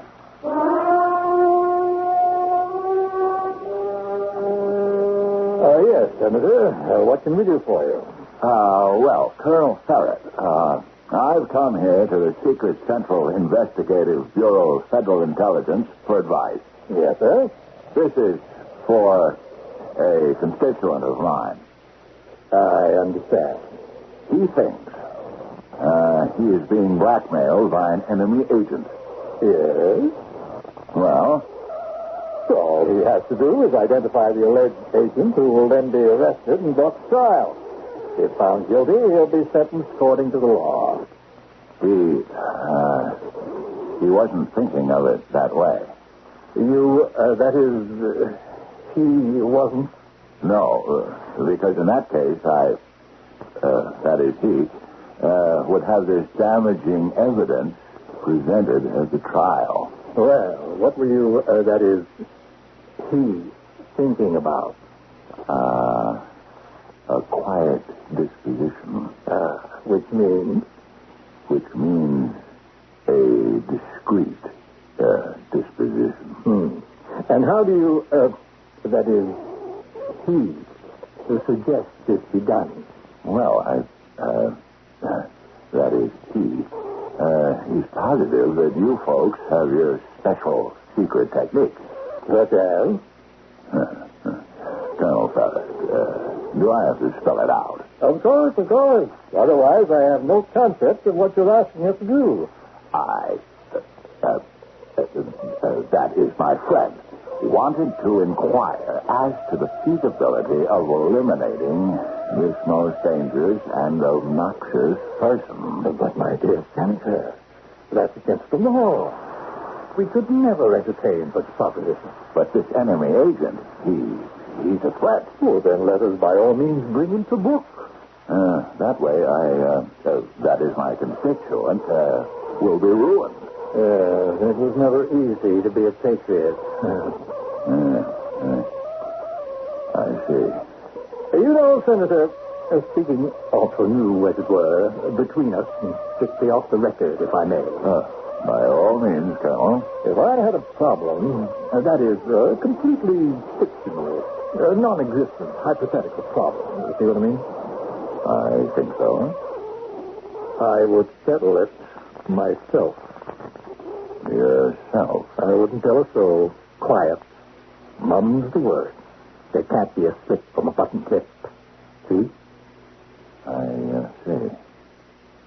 So, settle it yourself. But I don't have any experience along those lines.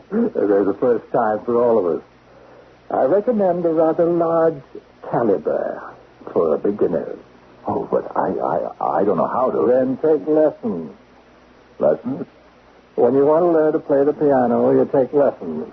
Learn how to dance, you take lessons.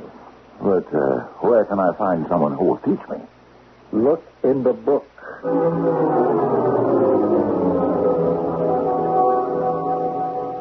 Madame, this is a 45 caliber revolver. Yes, Monsieur Latour. You insert the cartridges, so. And now you are ready. You hold the pistol in your right hand. No. Lightly, softly, tenderly. And you squeeze. You squeeze the trigger gently, softly, as if it is in the hand of a woman you love. Then, suddenly... Oh, my foot! I'm sorry. They will not cut off my foot. You must not close the eyes when you fire. Let me try again. Try again. Am I the cat that has been 9 lives? Try again. I'll do better, I promise. Do better. One needs the suit of armor when such a maniac as you are going to... I'll take careful aim, and then...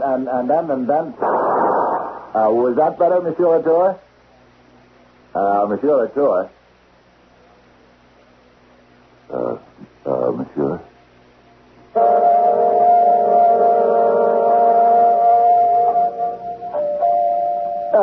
Just a minute. Why, it's Senator Hotchkiss. Are you, ready for tomorrow's speech? May I come in? Certainly. Well, offer you a drink? No, thank you. I can't afford one. You what? I'm afraid it'll spoil my aim. Oh, hey. What's that? What does it look like? A pistol. Then why did you ask? No, wait, Senator. If I wait, I'll lose my nerve. Don't move. No, but listen. It's all I can do to hit a target that is standing still. So please stand still. Why do you want to break the windows? You see, that vase was an antique. You know how much that mirror cost? I guess I just can't hit anything. The gun is empty. I only counted 5. I think you have one left. No, don't look down the barrel to make sure. Oh, it doesn't matter. Why do you want to kill me? Because I can't get up there tomorrow morning and make a fool out of myself. Who was making all that noise? Chicky. Oh, what happened to this place? It looks like it was a raid or something. Chicky, what are you doing here with him? You see... let her talk. Why, Hachi, Rose and I, we're in love. You're in love with Milrose? Yes, Hachi. But I thought you were in love with me. I love you, too. But how can you leave? I love you because you're so dignified. I love Milrose because he's so strong and young. Young? And he has the thickest, radiant hair. But when he gets to be my age, he may not have any more hair than I have. Oh, but that won't be for 30 years yet. And he dances. Oh, he dances divinely. Stand back. Hachi, what are you going to do? I still have one bullet left in this revolver. Oh, Hachi, please, do not point it at Milrose. Let him. It's the only way I'm sure of not getting hit. Hachi, what are you going to do? What am I going to do?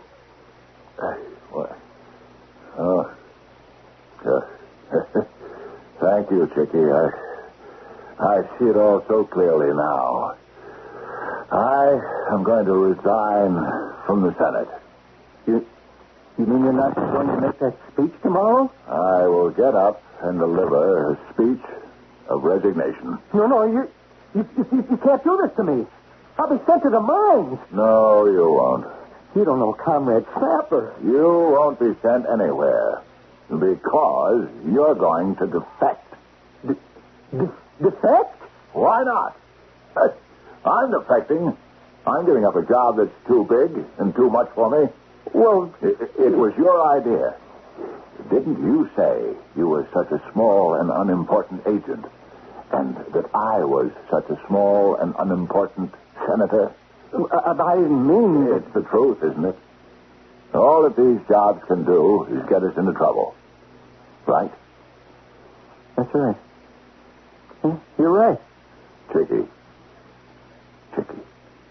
will you see that he doesn't get into any trouble? Oh, I'll keep him so busy.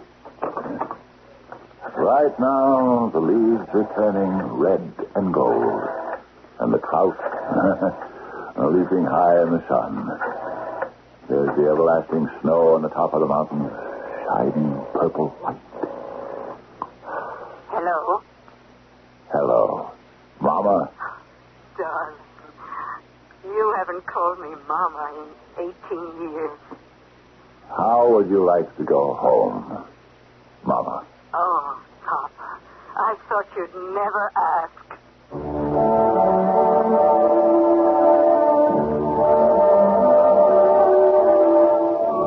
All kinds of people show up to apply for all kinds of jobs.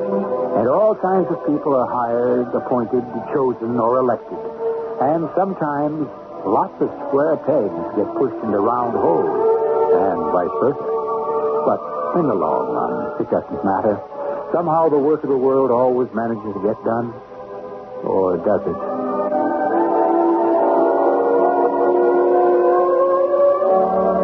We'll reflect further on this issue when I return shortly.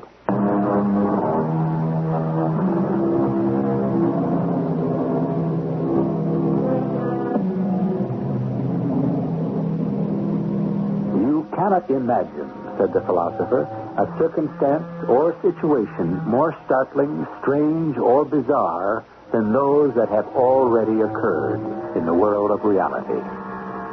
As we review many of the happenings in our little tale, what appeared to us originally as unusual, offbeat, and exaggerated seems now only conservative and everyday. Life, as usual, is larger than art. Our cast included Fred Gwynn, Bryna Rayburn, Bob Caliban, and Ken Harvey. The entire production was under the direction of Himan Brown. This is E.G. Marshall inviting you to return to our Mystery Theater for another adventure in the macabre.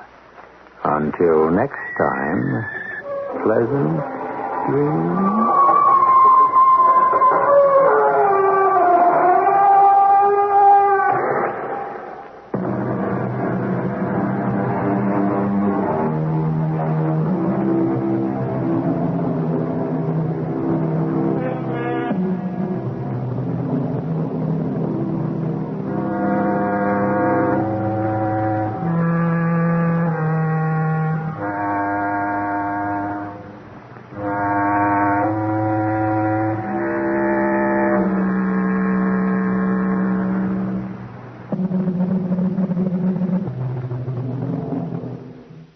The CBS Radio Mystery Theater presents...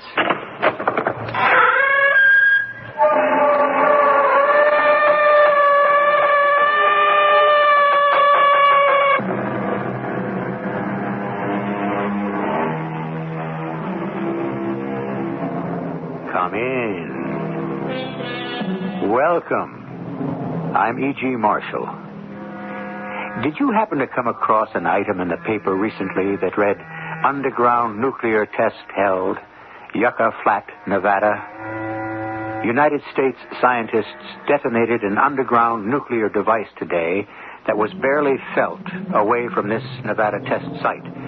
Spokesman for the Energy Research and Development Administration said that the test was a success and that no radiation had leaked into the atmosphere.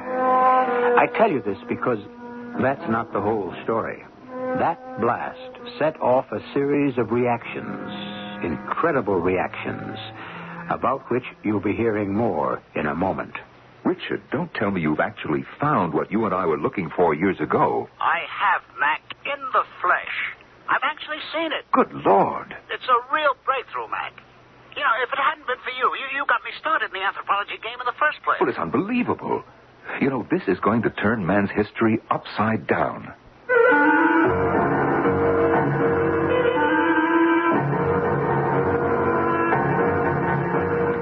Our mystery drama, Yesterday's Giant, was written especially for the Mystery Theater by G. Frederick Lewis and stars Norman Rose. It is sponsored in part by Buick Motor Division.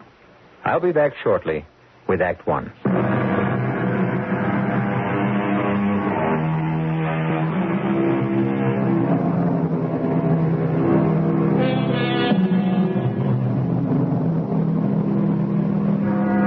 According to the papers, the underground nuclear experiment was a success.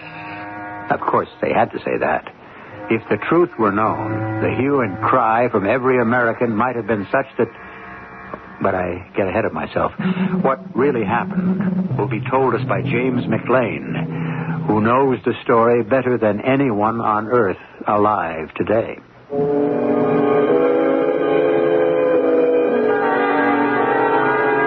I'm James McLean, explorer, naturalist, sometime geologist and anthropologist, and author. Also an advisor on seismology to Nevada University. I suppose I wouldn't have gotten into this if it hadn't been for the unfortunate scandal of the Utah Man, about which I may go into later.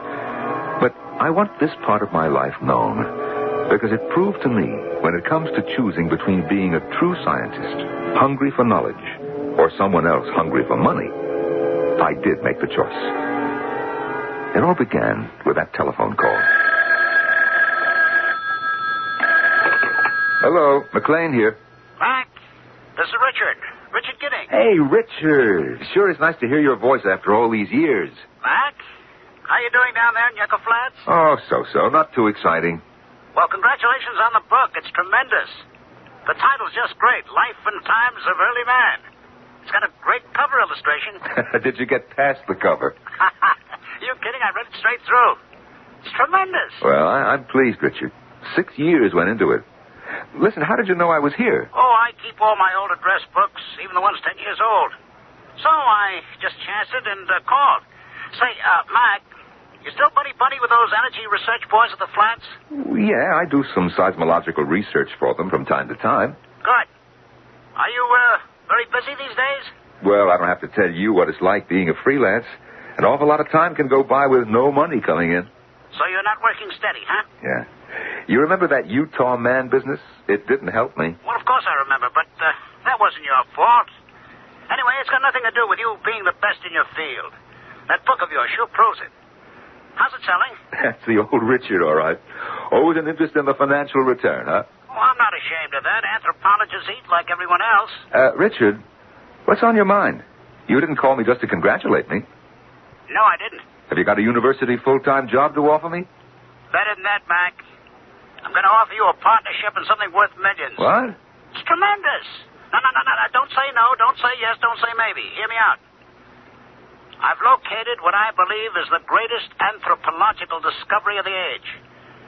What you and I suspected 10 years ago. Now, wait a minute. I can't believe it. You got a car?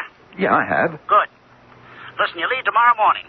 How long does it take you from where you are up to, say, Carson City? Oh, about 18 hours. Is that where you are?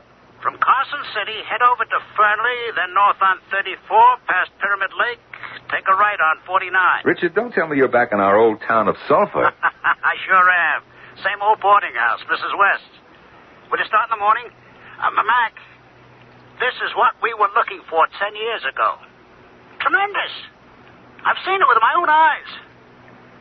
It's alive, Mac. What? You heard me right. Alive. Good Lord. I had to let you in on it. If it hadn't been for you, Mac, well, you got me into the anthropology game.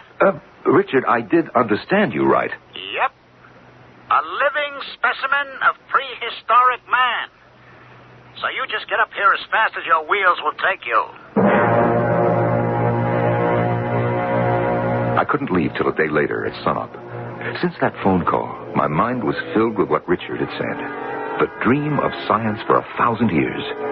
I remembered the two of us, years ago, smitten by the great Huxley, searching for any evidence of prehistoric man in northern Nevada. Well, I went to Utah and did find a skull they called the Utah Man, and that was something that I'd like to forget. Hey, Mac, you're looking tremendous, buddy. Welcome to old Mrs. West. What kept you?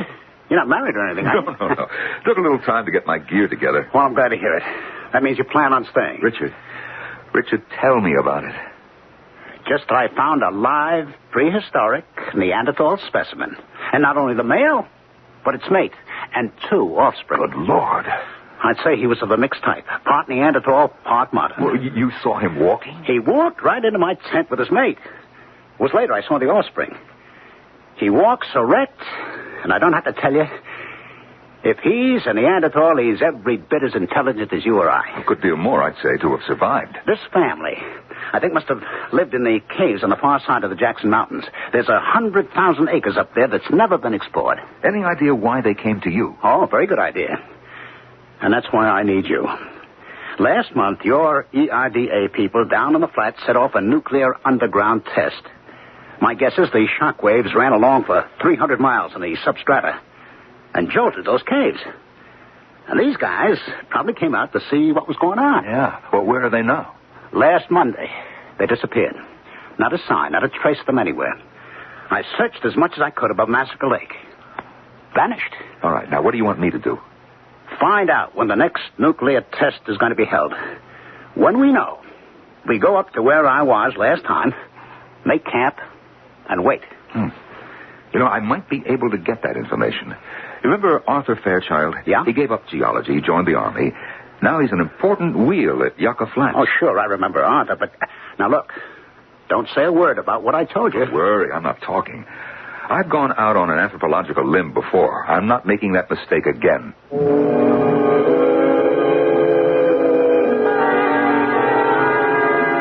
I left what I'd brought up with Richard and shot down to Yucca Flats as fast as I could.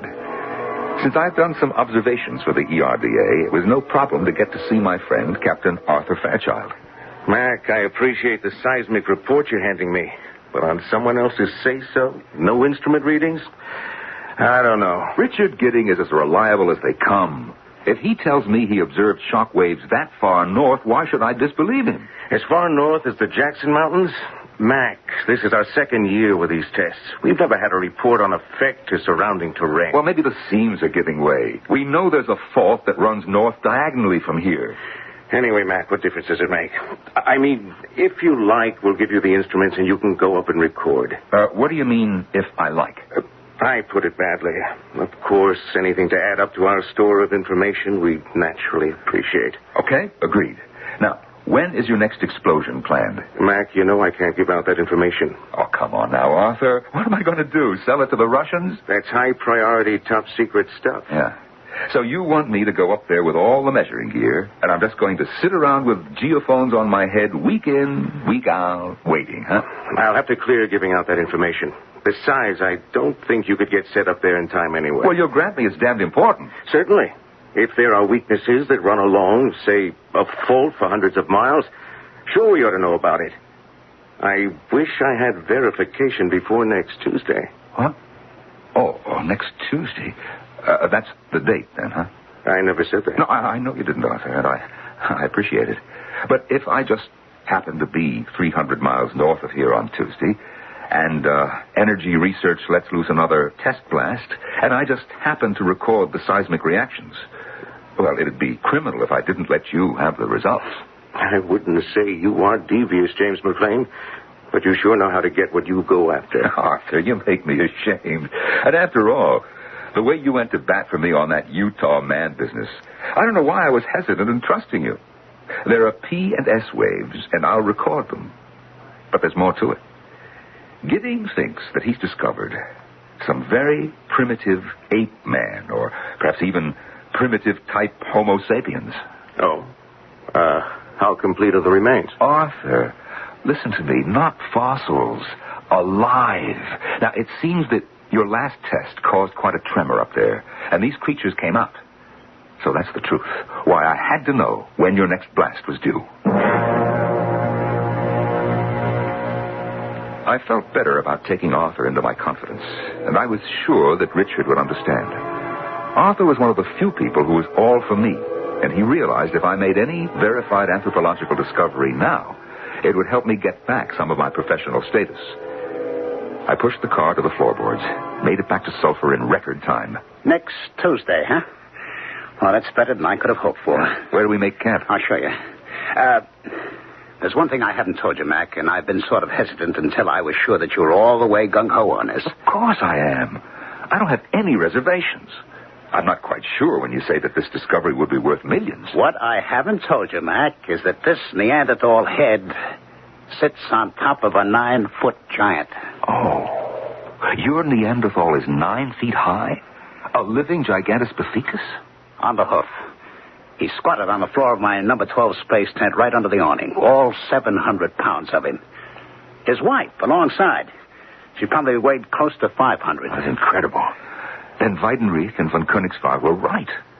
But to find them here, living, not just some enormous molars and skull fragments as they did in China and Java. My idea, Mac, is when that Tuesday test explosion goes off, we carry on like ordinary campers, keep our eyes peeled and cameras ready. I'm setting up 2 cameras with Tri-X film, one in the tree and the other in the tent. Once triggered, they'll automatically shoot an entire magazine load of pictures. Yeah, I brought a camera, too.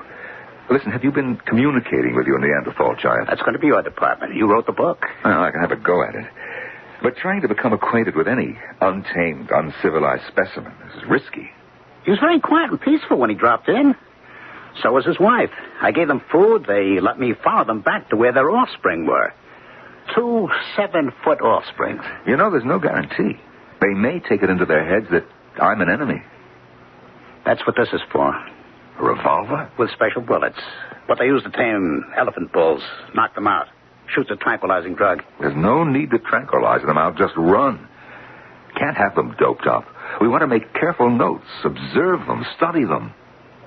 That isn't exactly my idea, Mac. What?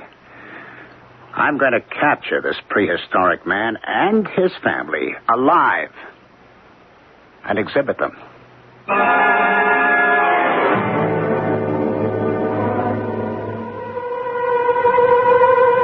James McLean is shocked beyond measure at what he considers a betrayal of everything science stands for. What can he do now? If he leaves now, he may miss the discovery of a lifetime. If he goes along with exploiting a rare living relic of prehistoric days, he'll be through as a scientist. I shall return shortly with Act 2.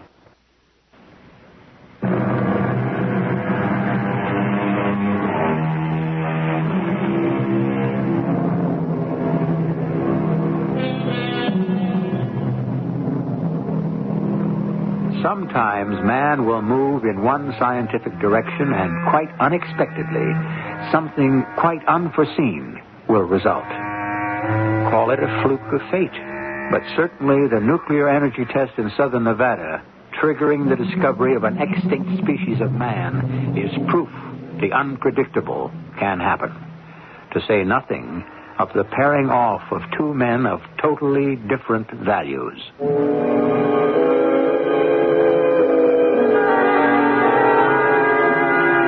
I thought Richard's idea of capturing the Gigantopithecus was such a far-fetched and flamboyant gesture, I dismissed it.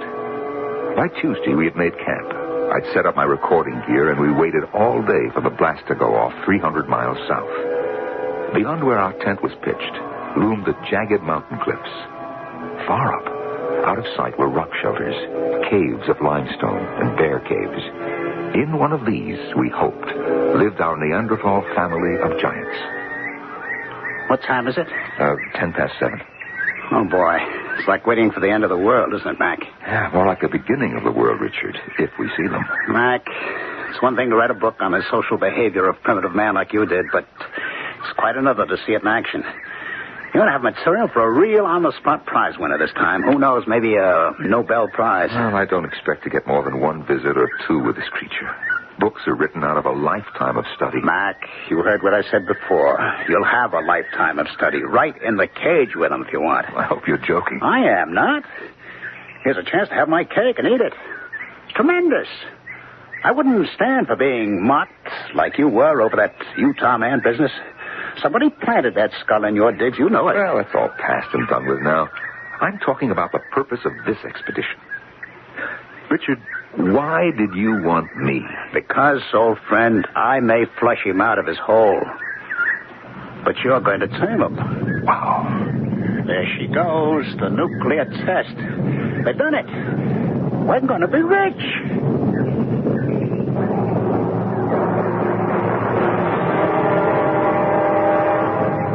Sat there, holding my flashlight on the seismograph, recording the primary and secondary waves. I figured the P waves were traveling from the flats at 7 miles a second, and the S waves at about half that. We were also getting some Rayleigh waves, which have the capability of traveling around the world half a dozen times before dying out. It was as though an earthquake had hit, about 4 on the Richter scale. The ground lurched. Rocks came spinning off the cliffs. The seismic waves were causing a great deal of slumping and compaction where we'd pitched camp. In 5 minutes, it was over. That was twice as bad a reaction as the last one. It sure should have done it. Done what? Stirred up our Neanderthal friends. They ought to be coming down here. You glad you came back? Well, we all have our reasons and responsibilities. What do you mean by that? The Earth shock gave me a record, and that's one of the reasons I came. Perhaps it's also given you what you want. That's fine. More power to you. To both of us, no? As soon as the giant Neanderthal shows up... I will not be here, Richard. You won't be here? What do you mean? Just what I say. As soon as it's light, I'm packing up and going. Tomorrow morning? You can't go now. Oh, yes, I can. I don't belong here. What are you talking about, Mac? I need you. Richard, you're planning to take this creature, whatever he may be, and put him on exhibit. You don't care if it's a primitive man or a giant gorilla, so long as it's marketable. Now, what are you talking about? Of course I care. And the pity of it is, if indeed you've made this unheard-of discovery, and it is a gigantopithecus, Richard, it's a prize of the world. The possibilities What did I tell you? But it needs to be observed carefully, examined by scientists in its native habitat, cared for, and above all, respected. Well, who says he won't be? I know what the possibilities are. They're tremendous. I'm not going to exhibit this guy in a carnival circus atmosphere. What do you think I am? I've got big plans, buddy. I'm going to have an entire building constructed for it and its family. Once it's captured, I'll be in touch with every state in the Union. See who'll make the best offer. This can be a one-of-a-kind attraction. It's tremendous. A 200,000-year-old fellow for the year 2000. I'll have engineers come up here, the best there are. Get pictures from every angle. I want to duplicate the exact habitat, the actual caves this giant's family lives in. Get experts on feeding, run in a sound system so that to his ears, it'll be like he never left home. I've given a lot of thought to this, Mac. Now, of course, I respect the animal. What do you think? But for money, not for science. For both, you square egghead. Why are they mutually exclusive, huh? Now, all I'm saying is, for the trouble I'm taking to preserve this thing and make him and his wife and kids happy, charge a little admission. What's so terrible about that? Perhaps to you it isn't. But to me, Richard, that is not how a scientist goes about his work. It's not first to make a buck, and second to add to the world's knowledge. Mac, I can't do this without you. You're the expert on communicating with primates. Well, I'll get you another man. When? I need him now. As soon as I get back home, Richard. Are you serious about this? Checking out in the morning? I was never more serious about anything in my life.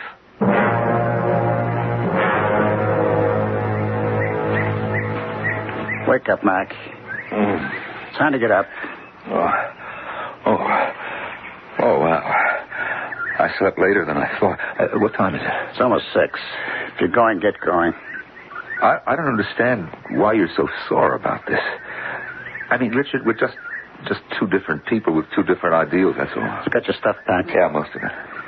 While you're getting your duds, I'll stow your equipment in the car. Hey, wait a minute. Wait a minute. What's your rush? Last night you were begging me to stay. I don't want to get in the way of your ideals, Mac. Besides, I want to get started, hike you up to where I think the Gigantopithecus holds up. So before I leave, I'd just like to give you a hand before you go. Now, wait a minute. How about a cup of coffee for the road? There's a diner in Sulphur that'll be happy to serve you. Did you say that you were on your way to the Neanderthal's cave? I'm not going to hang around here waiting for him to visit. If that explosion worked, he may be out there having a look around. Yeah. You know, Richard, I'm not in that much of a rush. Why don't I go up there with you? I can start back later. You sure won't inconvenience you? I don't want you to change your plans on account of me. Richard, you sure are in a funny mood this morning. Well, not half as amusing as you are, old boy. Last night, I was the sinful Neanderthal flesh peddler, the untouchable, the unscientific Mr. Big Bucks. This morning, please, can I come along and see? I'm curious. I don't deny that. Good Lord, any scientist worth his salt would have his tongue hanging out if what you say is up there. Is up there.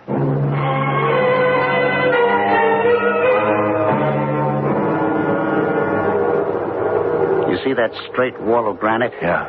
Well, I figure somewhere up in there must be their cave. Around the side is a big shelf like a ledge covered with bushes and trees. That may be their way in and out. I never got up that far last time. Where did you see them the last time? Right here, where we are standing. This is where Mr. Big led me, and his mate behind him. And over there were the two younger ones, sunning themselves. Wait a minute. You were hoping the explosion had an effect. I can see fissures in that cliff from here. I'll have a go at the climb, then. But I'll need both hands to hold on, so would you take my gun and wait here? Where's that knapsack of fruit? Here, take it.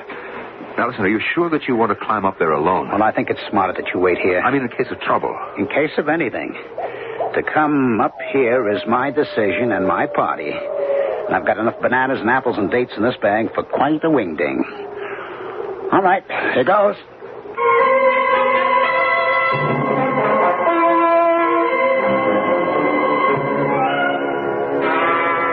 Richard! It's clouding over, Richard! Looks like a storm coming up. Did you see anything yet? I'm almost at the top now! Richard! What in heaven's name is that? I think it's him! Tremendous! My old friend! The Jolly Green Giant! I'm coming up after you, Richard! Richard, can you hear me? Richard, say something!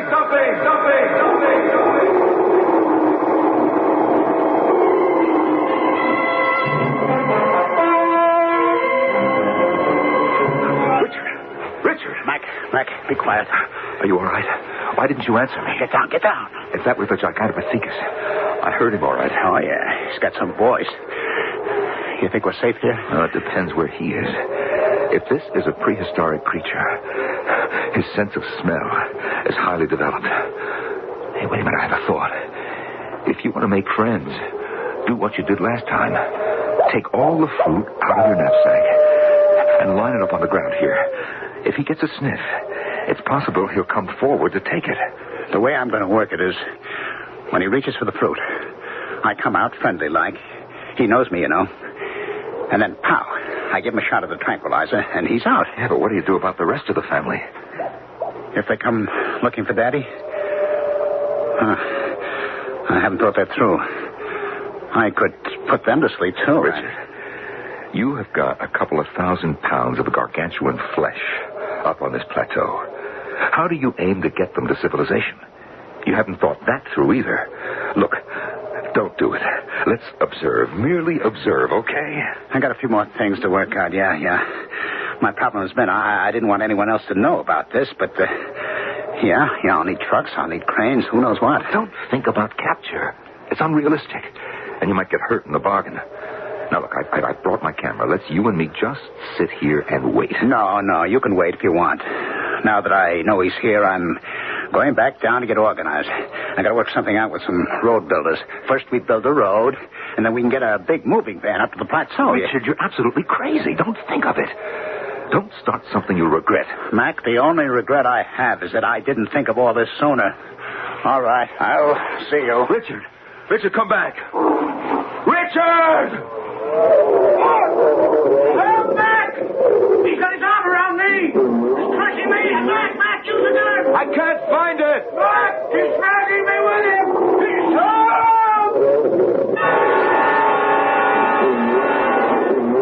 For that fleeting instant before the creature disappeared, I realized it was true. It was one of the giant species of Neanderthal, well over 9 feet tall. I watched as it took Richard inside its cave and rolled a huge slab of stone across the entrance. Now was the time to put to practical use my theoretical knowledge of how to communicate with the primitive brain.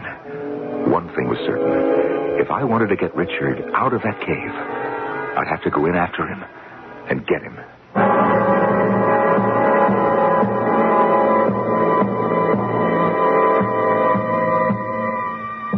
So James McLean is faced with the problem of spanning hundreds of thousands of years, dealing with a member of the human race who has been able to remain on Earth centuries after he was supposed to have disappeared. And were there more giant Neanderthals up in those Nevada mountains? If so, how many? I shall be back shortly with Act 3.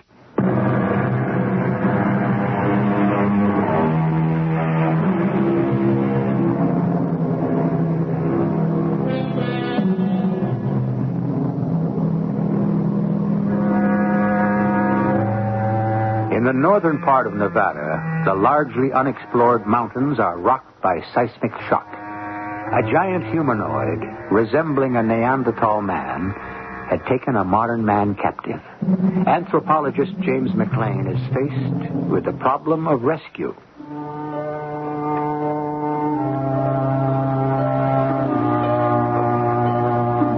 The irony of it all was, Richard, who thought he would capture the giant alive, was himself captured. I needed help. The only person I could entrust with the secret, and who would get us maximum help in minimum time, was Arthur Fairchild. I put in a long-distance call from the nearest town. Incredible what you tell me, Mac. Arthur, we've got to get Richard out of that cave if he's still alive. Heard anything? Seen anything? No, not since yesterday. This morning I climbed up there before phoning you. The cave is still blocked off. I better come up with some Army sharpshooters. No other way. Or blast them out with dynamite. Sharpshooters? Dynamite? Arthur!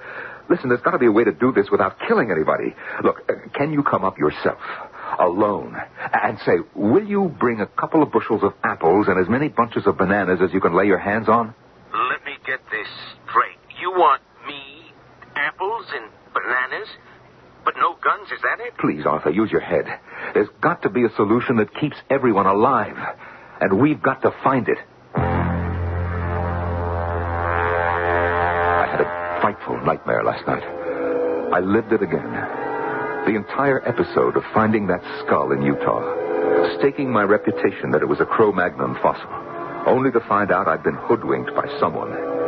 Thank heaven I woke up before the dream got to that awful meeting of the National Academy, being accused of trying to get rich and famous at the expense of science.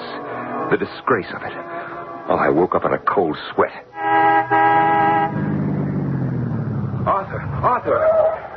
They had no trouble finding you at all. You must have driven all night. And why not? You want some coffee, some breakfast? No, I've been nibbling on bananas all the way up. Let's get started. Where to, Mac? Well, did you figure out what we could do? The answer's here in the back of my car. You came alone, I hope. Do you see a troop of cavalry coming up the pass? Of course I came alone. What about Gidding? He's still in there? As far as I know. The hope is this. I talked to our engineer boys, and they advised, drill a hole and smoke them out. So I brought up all the equipment. Smoke? Look, I don't want them choked to death. It's a new kind of smoke bomb. It has just the reverse effect.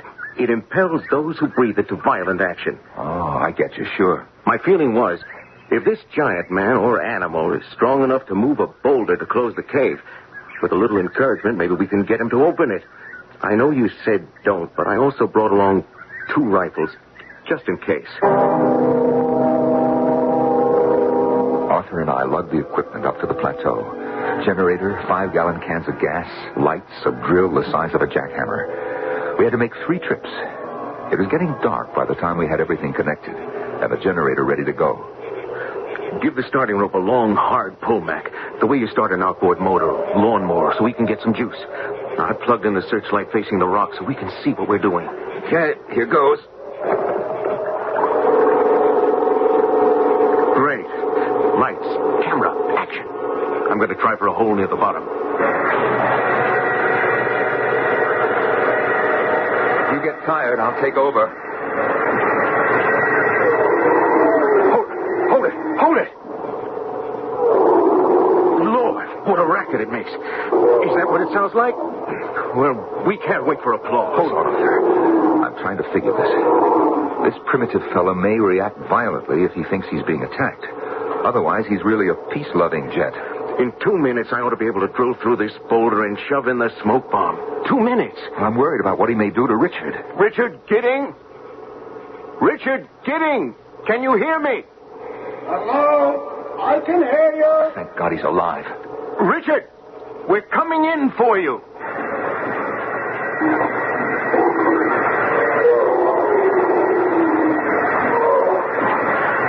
It's going through like butter. It won't be long. Hey! Arthur, stop the drill. Richard? Richard, are you okay? I'm all right. The Jelly Giant hasn't touched me, but it just took off with the whole family. What do you mean, took off? It's gone. There are passages back of the cave here, right through to the mountains. Oh, that's bad luck. He's gone. And we were counting on getting the Gigantopithecus so riled up with your smoke bomb, he'd push the boulder away. Now, how do we get Richard out?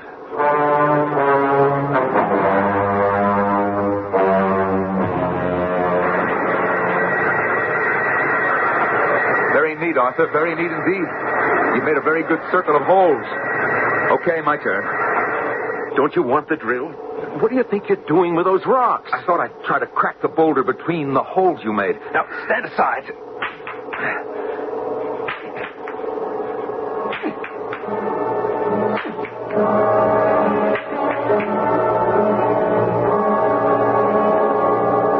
Mac, no way. It's getting daylight. I'm rested now. Going to start up the drill. How's it going? We're going to do some more drilling. Hey, Mac, listen, don't start up yet. I think I hear the old man coming back. Richard, now listen, don't panic. I tell you what I'm going to do. I'm going to shove some bananas through some of the holes that Arthur drilled. I'm not hungry. No, I'm hoping to appeal to the big man. Richard, duck into some corner and make yourself scarce. Okay, Mac. He's coming. I can hear him very plainly now. 8 holes. That makes 8 bananas. I hope this works. Now we'll take the apples you brought, Arthur, and the rest of the bananas and spread them in a circle in front of the cave. Yeah, that's right. That's nice. You think that Neanderthal giant is going to open the cave and sit down with us for a meal? I wouldn't be surprised. I think I'd have a bigger appetite if I climbed up this tree. Do you mind? Arthur, trust me. Eating is second nature to every living creature. It's rare indeed that any living thing is attacked while eating. Now, let's give it a try. We'll never get a chance like this again. Okay, you're the expert. Pass me an apple, will you?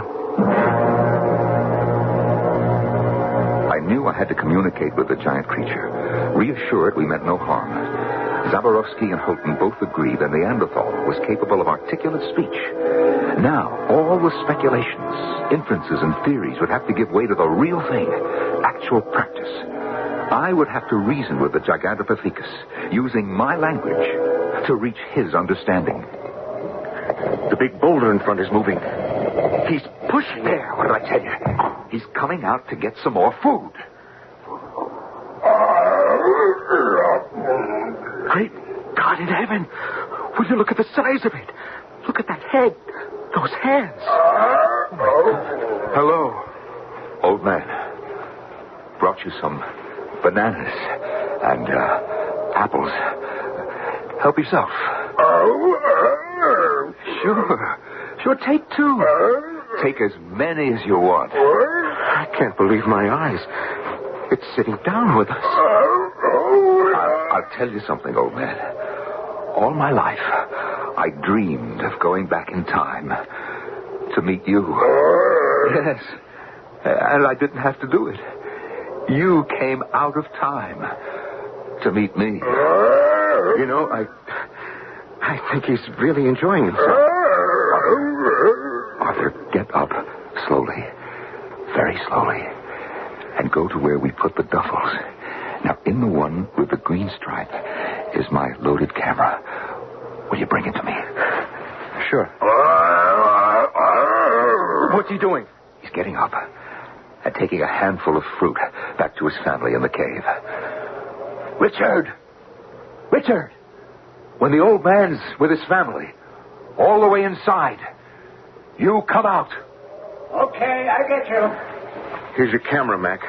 Now, I'm glad to get out of that cave. Hey, Richard, are you all right? Nothing broken, huh? I was more scared than bruised, believe me. Yeah, listen, you remember Arthur Fairchild as Richard Gidding. Oh, yeah. Arthur was the man behind the drill. Well, I saw the big man go for those bananas. That's tremendous. Yeah, now, in a minute or two, I expect the whole Neanderthal family will be out. Now, look, there may be other families. Who knows how far the caves go? You know, the more I think about it, the more I believe Washington ought to set up some kind of special preserve here. Wait a minute. Why cut Washington in on this? Like a wildlife preserve, is that what you mean? Well, isn't that what this would be, really? Here they come. Is that the mother? Yeah. That must be her 2 sons. It's a nice family group. Now, watch the birdie. Excellent. One more shot. Now, if Mac can get them all to say cheese, we'll have a family of Neanderthals, all smiling. When we ran out of film and fruit, it was time to go. The giant Neanderthals returned to their cave. The sun was high now. We were pretty tired. We'd been up most of the night. We carted the gear down, hand over hand, down the side of the cliff. And then one last climb up to the plateau to make sure that nothing was forgotten. Arthur, where's Richard? I was going to ask you. He's not down below. Richard! Hey, Richard! That's strange. Where could he have gotten to? Isn't that him? Coming out of the cave? Oh, yeah. Wait a minute. What's he got in his arms? Hi, folks. Meet baby Neanderthal. Richard, are you crazy? You can't steal their baby. They'll kill you. They'll have to catch me first. I'm going to put it in my knapsack and carry it over my shoulder all the way back. You put that baby back where you got it. Do you hear me? They're not going to miss her, Martha. Here, hold the kid while I strap on my knapsack. You're mad. Absolutely mad. Now, look, you put it back, Richard, or I will not be responsible. The whole family's out foraging or something, so I went into the cave and helped myself. This kid is worth a fortune. Now, I said, give it to me. I'm ready for it. I'll give it to you. Oh. Phew. What a wallop. He went down like a stone. He sure wasn't ready for that. We put the Neanderthal baby into the cave and went back to camp. Most of the rest of the day, we tossed around the idea of a national preserve. Would Washington guard the area with access only to bona fide scientists and researchers? Richard was very quiet and hardly said a word to us all day, all evening. The next morning, he was gone. We've walked clean back to the cliff and not a sign of him. He's some character. Well, he could have gotten lost. Good Lord. Look up there. Pass the boulder. Let's go. He fell over there. Which way now? Keep going. Just around these trees. There he is. Richard. Oh, wow. He's dead. That's a broken neck, all right. Falling all that distance. He was up on the plateau. What was he doing up there?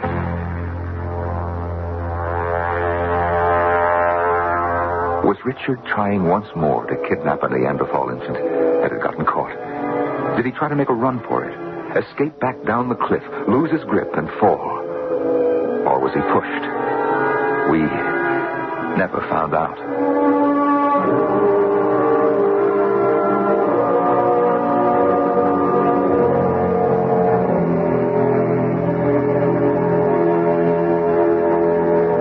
More than anything else, Richard's stubbornness and tragic end convinced Mac and Arthur of the hopelessness of their cause. Even if Washington agreed to a guarded national preserve, there would always be a Richard, someone who didn't really care and who'd do anything to exploit these ancient giants. So, our two friends decided to keep what they had seen a secret, and that they would never divulge to anyone the road to yesterday's giants. I'll be back shortly.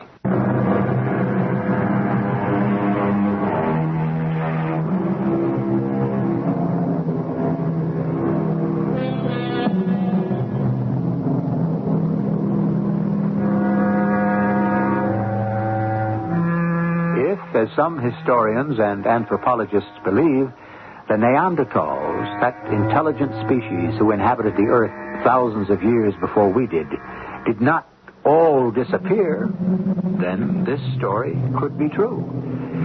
And as for Arthur and Mac, every time an experimental blast was touched off, Arthur would wonder how the old man and his family were taking it up there on that hidden plateau. James Mac McLean, he's writing another book, actually revising his old one, The Life and Times of Early Man. Only this edition will contain some extraordinary photographs. Our cast included Norman Rose, Ralph Bell, and Howard Ross. The entire production was under the direction of Himan Brown. And now, a preview of our next tale. There is some kind of nuclear activity going on up here, and it isn't on our side. I'm going to find out who's responsible for Wynn's death.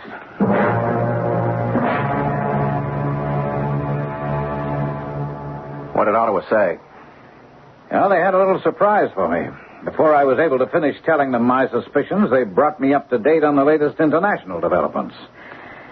It seems that Russia has already charged the United States with the same thing, nuclear occupation of the Arctic. Oh, that's crazy. It's obviously a preemptive move on their part to divert suspicion from them. Oh, I don't know. They've lost a couple of ships and a plane in the same mysterious way that Wynn vanished. Joe, some strange force is causing the polar ice cap to melt. And if we can't stop it, the results will be catastrophic. This is E.G. Marshall inviting you to return to our Mystery Theater for another adventure in the macabre. Until next time, pleasant dreams.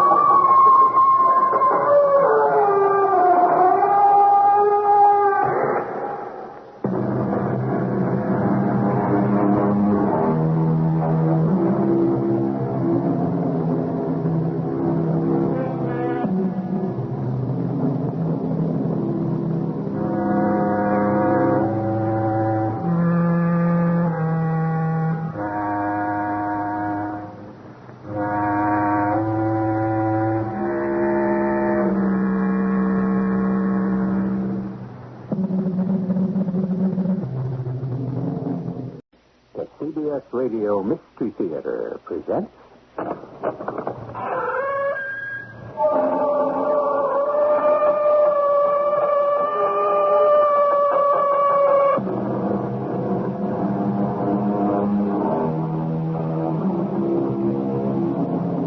Come in. Welcome. I'm E.G. Marshall. What a fragile species mankind really is. We're not nearly so swift or agile as many of our lesser cousins, and consider our vulnerability to shifts in the temperature. On a spectrum that ranges from 12,000 degrees, the temperature of the sun, to the bitter, chilling void of outer space, we can survive unaided only in a microscopic span of less than 70 degrees. There goes the sun. Surely now, we will freeze to death. We can't get back to our radio. Our escape has been cut off. The only person who knows we are here on this glacier would rather see us dead than alive.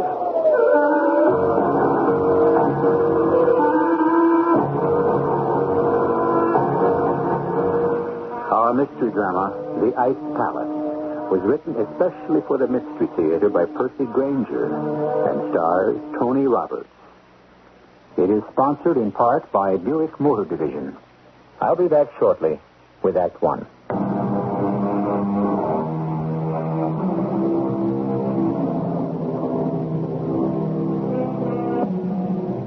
The Arctic regions are a permanent reminder of one of the most dramatic periods in the Earth's history, the Ice Age. Some scientists claim the Earth is cooling down and another ice age is on the way. Others say the Earth is still warming up. And if the trend continues, the vast ice caps will begin to melt. Either way, the polar regions are under constant and careful scrutiny. For locked deep within their massive glaciers could be the key to the future of the world. We're aboard a Canadian naval ice cutter north of the Arctic Circle. What's the time, Win? 0900, Captain. We're right on schedule.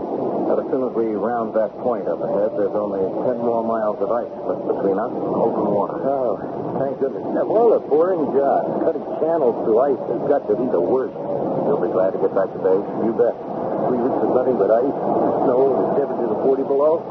But I belong up in the air. Well, you know that, Joe. I just don't know why the colonel sent me on this routine mission. Well, I do better now. I should be flying. Well, 10 more miles of ice, and then we can head for home. Signal the pilot to start bringing her about. We're almost to the point.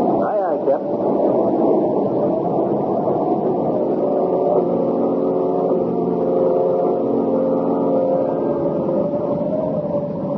Joe? Hey, Cap, come up here. What is it? My eyes are supposed to be healed now, right? Didn't I have them tested just before we left base? Yeah. So what's the problem? You tell me. Look, the channel. It's already clear. There is no sign of ice anywhere. We are in open water. At this time of year, the channel is always under a layer of ice. And if we're on course, the Amundsen iceberg should be off our starboard bow. But there's nothing there but open water. Win, tell the pilot to turn her about. We better report this back to the base at once.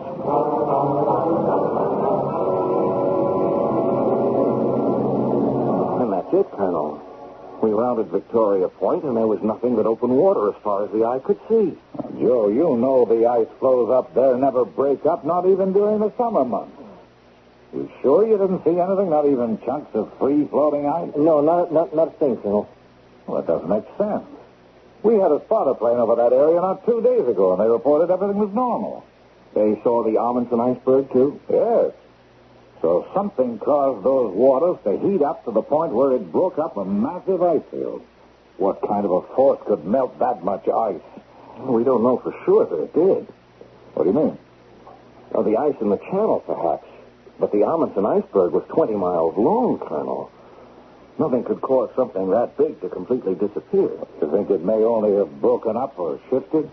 Well, I think we have to consider that a possibility. And the current in the Victoria Channel flows southwest, right into the main shipping lanes to the north slopes of Alaska. Yeah, that's true, Joe. There are supertankers and supply ships moving through that area constantly. At this very minute, there could be ice floating directly towards them. We've got to get a scout plane up at once. I'll call their wing and have them... Colonel, please, with your permission, I'd like to go up. Oh, you in? You haven't flown in over a year. My sight's back to normal now. The doc gave me a clean slate. Yeah, but I don't know. It's not that I don't get along with Captain Gates here. I do. But I'm a pilot, Colonel. I don't belong on the ship. Okay, Wynn. Thank you, sir. I hope I made the right decision, Joe. Oh, I think you did, sir. Before that car accident, there wasn't a better pilot in the wing. That's right, before the accident. He'll be fine. He'll be fine. He just needs to get his confidence back.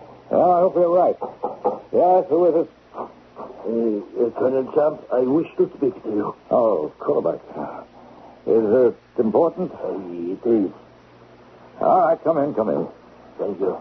Joe, this is Kovac. He's the headman on the Eskimo village down the peninsula. I'm afraid I have a serious problem which belongs at your feet, Captain. If you will please look out your window. Oh, well, congratulations. Looks like you and your people have made a record field kill this year. No, we have not brought these things to your gates for your admiration, Colonel. We did not kill them. Well, then who did? That is what I must find out from you. This morning, they were found washed up on the beach. Well, why can't you just store them like you always do? No, that would not be safe. Why not? Because we cannot be certain how they died. Excuse me, Colonel. Kovac, did you say these seals had been washed ashore? Yes. But how can you be sure they died at sea? How do you know they weren't already on the beach? Because we have seen other seals still in the water, floating with their bellies up. Colonel, with your permission, I'd like to go out with Kulebek and examine those animals. Joe, we've got a far more serious situation But than it's just possible, sir, that there may be a connection between the disappearance of that glacier and the fate of those seals. I think we'd better find out how they died.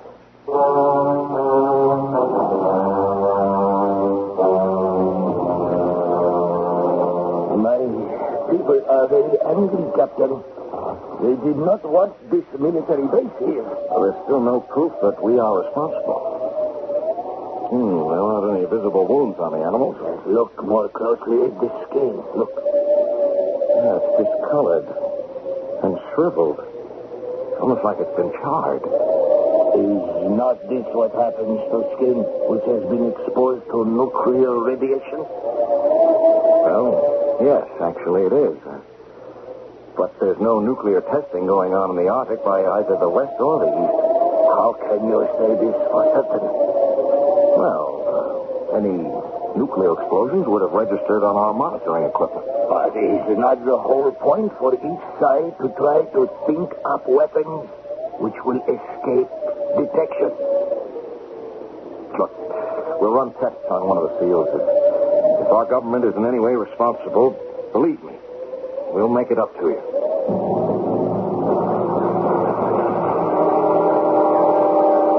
Nuclear radiation? That's impossible. Perhaps, but Those animals exhibited all the signs of having died from a massive radioactive shock. Captain, do you understand the implications of what you're saying? If some nation is using the Arctic as a testing ground for And has developed a weapon that can eliminate a 20-mile-long iceberg without registering so much as a tick on our seismometer. We still don't know the Amundsen iceberg has vanished entirely. Wynn hasn't radioed in yet.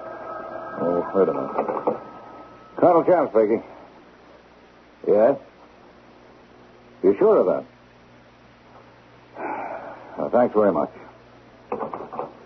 Well, that was the lab. They've completed the autopsy in one of those seals.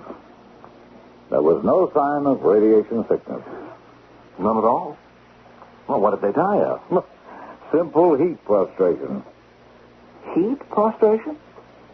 At the North Pole? Not only that, Joe. While you were out with Kulebach, I was getting reports from Halifax, Reykjavik, to cities from Iceland to Alaska. And they're all reporting the same thing. A rise in the level of the ocean. What? How much? Oh, it's still very slight, but it's enough to be measured. You know, Joe, the conclusion seems inescapable. Somehow, some way, something is causing the polar ice cap to warm up. But this rapidly? That goes against all scientific prediction. Mm-hmm. And how can it be selective? I mean, why the Amundsen iceberg, but not our outpost here? Colonel Champ speaking. Oh, yes, good. I'll switch him on in here. Wynn is on the horn. Maybe now we'll find out something. Hello, Wynn? This is Colonel Champ. Do you read me? I read you loud and clear, Colonel. What can you see from up there? Nothing at all. There's no trace of the Amundsen glacier anywhere. What? Are you positive? Yes, sir. I've crisscrossed this whole area, Colonel. What altitude were you flying at? Well, I've been down as close as 50 feet. I can't find so much as an ice cube. Oh, that's not possible. Colonel Champ. Yes, Wynn, what is it? I've spotted ice. But you're not going to believe this. Believe what? The ice. What? Believe what? Hello, Wynn. Wynn? The radio's gone dead. I've lost contact. Hello, Wynn. Yes? Yes, I know the radio's dead. Put me through to the radar room. Tell you, that happened to Wynn. Hello, radar? That's the plane we sent up. What's its location? Are you sure it isn't a malfunction? Yeah. Okay. Okay, if anything happens, let me know. They lost him on the radar screen as well? At the same time the radio went dead. He's vanished. Just vanished.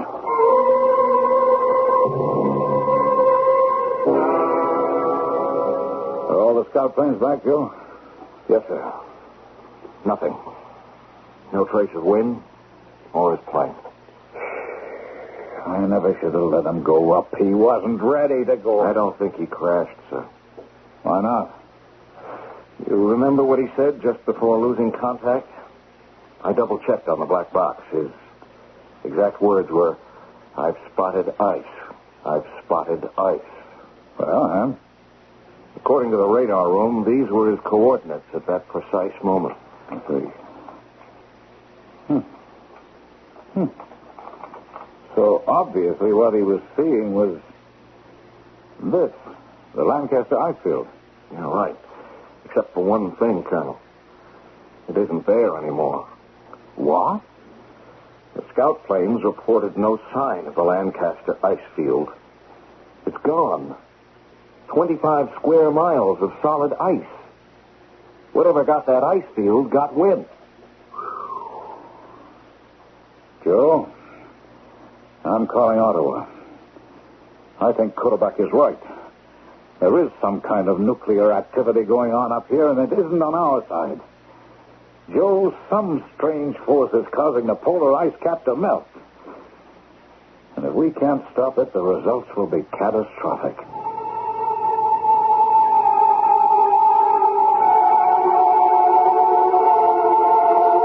Ice, we might say, is an extreme form of water. And extremes, Aristotle tells us, are to be avoided on principle. What would happen should all the ice on Earth vanish. Well, we know that's not possible. Nothing just vanishes. And in the case of ice, it would change into water. A great deal of water. I shall return shortly with Act 2.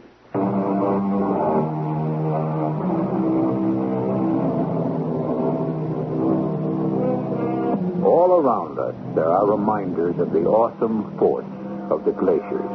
They gouged out valleys and threw up mountains. But when we consider the fact that the amount of water contained in the ice sheet at either end of the Earth is enough to flood most of the world's landmass, perhaps the most awesome thing ice can do is melt. Joe, my orders from Ottawa are very clear. We're the only military post in this area. It's up to us to find out what's going on. I want to know what happened to Wind. I know, he was your friend, Joe, but the radar room said they lost contact instantaneously, as if he was obliterated. If there's only one thing that can do that, some kind of missile. The radar room picked up no other signals. How could a missile destroy a plane and escape all detection? Little Champ speaking. Yes? Oh, I see. No, please keep me informed. Thank you. Well, that was Repulse Bay. They just reported another rise in the level of the ocean. If this keeps up, the entire Earth will be flooded. Pieces just don't fit. If some natural phenomenon is causing the Earth to heat up, how does that explain Wind's disappearance? Or if it's some kind of nuclear activity, why isn't it registering on our monitors? That leaves only two possibilities. Either someone has developed an incredibly sophisticated weapon which our equipment can't detect, or we are face to face with some force we know nothing about. What? You mean supernatural? That or some force from beyond our planet. Huh? Oh, come in. Forgive my coming to you twice with the same problem. But my people wish to know what you will do to replace the seals that have been killed. Don't you have any food stored away you can draw on? Ordinarily, yes. We are very provident in these matters. But our caches have been vandalized. Well, you're not going to blame us for that, too, are you? No, I know who the guilty party is. And at the right moment, I will expose him. Is it someone from our base? No. His name is Samek. You do not need to interfere. We will take care of this in our own way. All right, Quarterback. I'll speak to the quartermaster about issuing rations to the village. Thank you. Just a minute. Quarterback, why is one man robbing the meat deposits of the entire village? Because he is lazy and good for nothing. Well, what happened to it? I mean, he can't eat it all himself. He sells it. To whom? I have been watching him. I have seen him load up the meat and go off up the northern channel. In my younger days, I could have followed him in my kayak. But now, a motor is too much for me. And when he returns, his boat is lighter than before. Joe, we have an urgent situation facing us. Colonel, there are no settlements up the northern channel. It's frozen wilderness all the way to the pole. I'd be very interested to know just who Samek's customers are.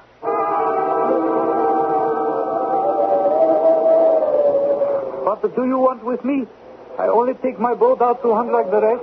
Samek, Kulebek here says you go up the northern channel. The hunting's better in the bay. I am bound by no law to do as the others do. Samek, I advise you to cooperate with Captain Gates. You have no power over me, old man. I know nothing. Who you take the meat to? I do not know. Samek. I have never seen the man, that I can swear to you. I do not know even if it is one man or many. Tell us what you do know. Several months ago, I was in Toul. Someone approached me. He said he knew I was from this village. He had a bargain to make. The man he worked for would pay me very well. All I had to do was hunt for him, and once each week, take what I had killed to a certain spot at the far end of the northern channel, But you found it easier to rob our stores. Go on, Samek. That is all I know. I leave the food, take the money, which is there for me, and go. I see no one. No signs of life at all? No buildings? It is a wilderness. I do not even know how a person can survive there. And this never struck you as odd? I am well paid. I have no question. Is that where you're going now? Yes. I'm coming along. You cannot. The man was very clear. No one else must come with me. Oh, don't worry. Whoever's out there isn't going to see me until I want him to.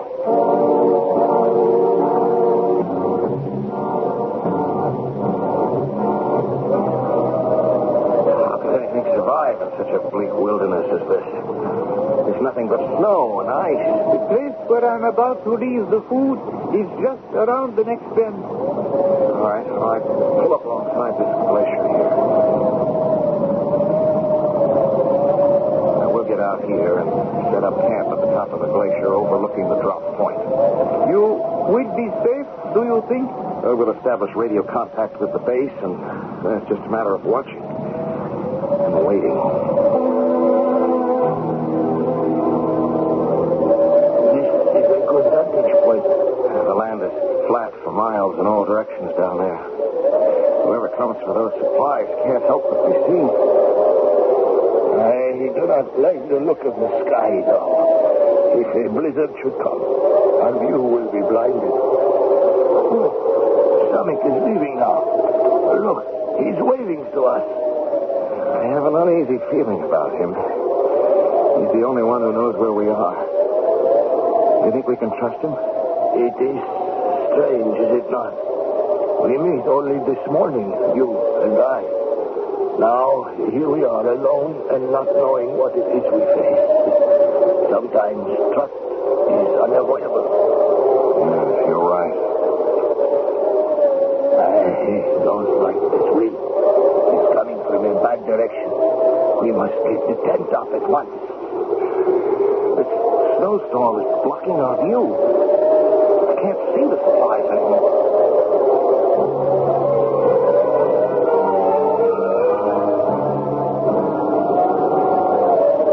My eyes are getting too old. What can you see? Supplies are gone. Someone must have come during the storm and taken them. Come on. Let's go down there. I am not sure that is a wise idea. Why not? I mean, maybe they left a clue which way they went. I am beginning to think we are dealing with extraordinary people. No one should be able to find his way in a storm such as just passed. Even the most experienced hunter would have to stop or run the most certain risk of becoming lost. Oh, don't worry about it, Kulebeck. I've got a gun. But what if arms will not work against such people as we are after?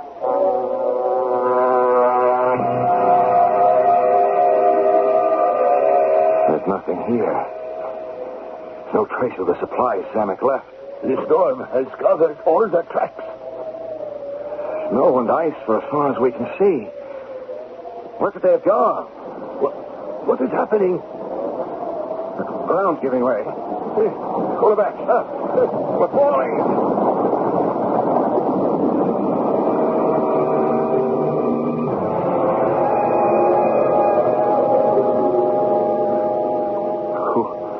Kulebeck?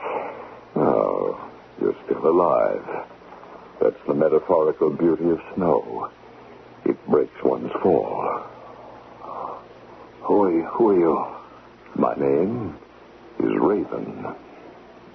Raven? In the mythology of the northern peoples, the raven is considered a bird which can survive anywhere. It's also credited with the creation of the world. Where am I? You are in my fortress, the Ice Palace. Last thing I remember is us falling. Of course. Underground. That's how you've escaped detection. Stand up, and I will show you around. Children dream of building snow castles and of defending them against the world. I have made that dream a reality. But I've added, as you will see momentarily, certain refinements. Passages everywhere. It's like a maze. And everything is so white. It's blinding. The entire palace is simply hollowed out of the snow and ice. Small holes in the ceilings allow for ventilation and carry off the excess heat to prevent the palace from melting. The same principle as the igloo, actually, except, as you can see, my palace is somewhat larger. And, is it you who's responsible for everything that's been happening? If you are referring to the abrupt disappearance of one or two rather large bodies of ice, yes. How? How did you do it? Come, I will show you.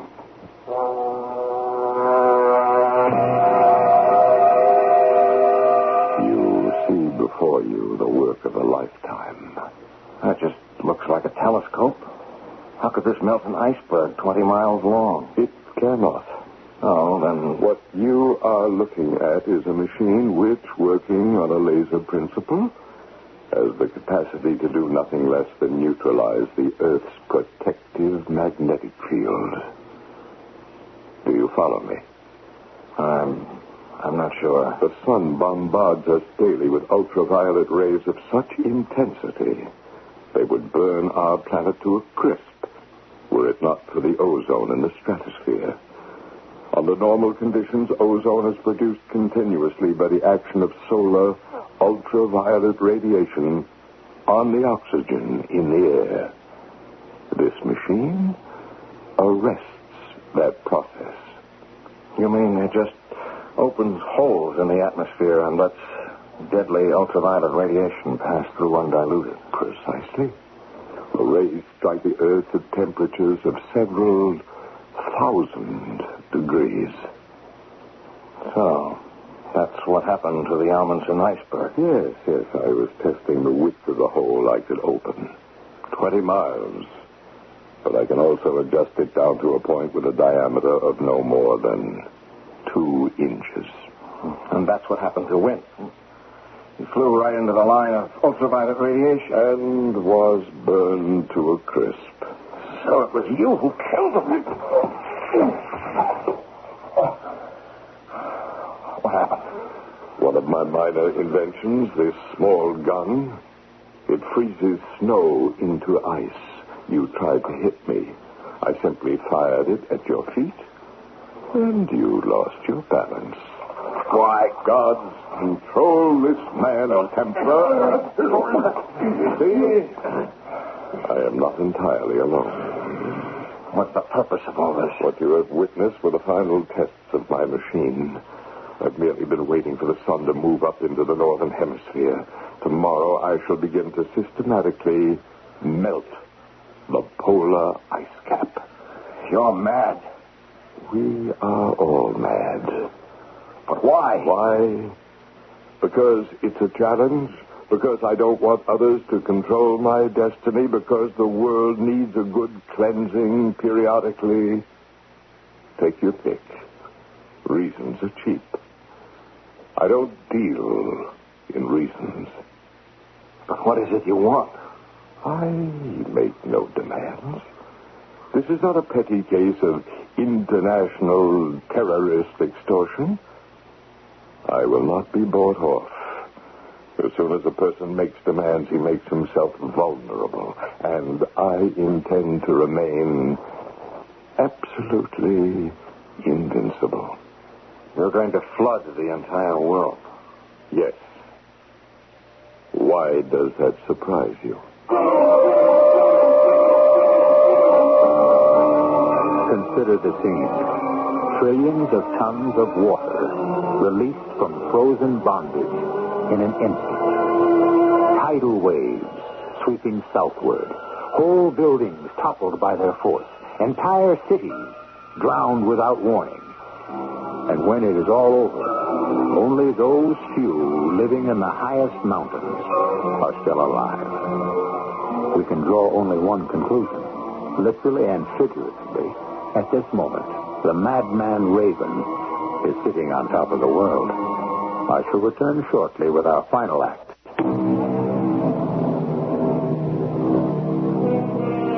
The Bible tells of a great flood.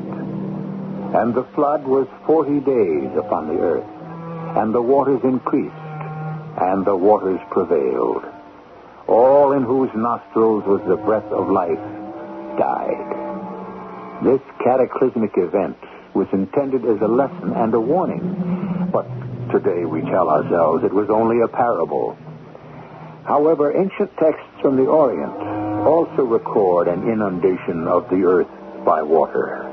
So then, how improbable is our tale? Have we taken heed of the warning? Do we lead better lives today than we once did? Raven, you can't be mad enough to think you'll actually succeed, can you? On the contrary, Captain Gates. That is precisely why I shall succeed. When the sun rises tomorrow, I will turn on my machine, and I will feel what no man since the great conquerors of the past has felt, the total satisfaction of complete triumph. And you will be right beside me to witness the whole terrible scene.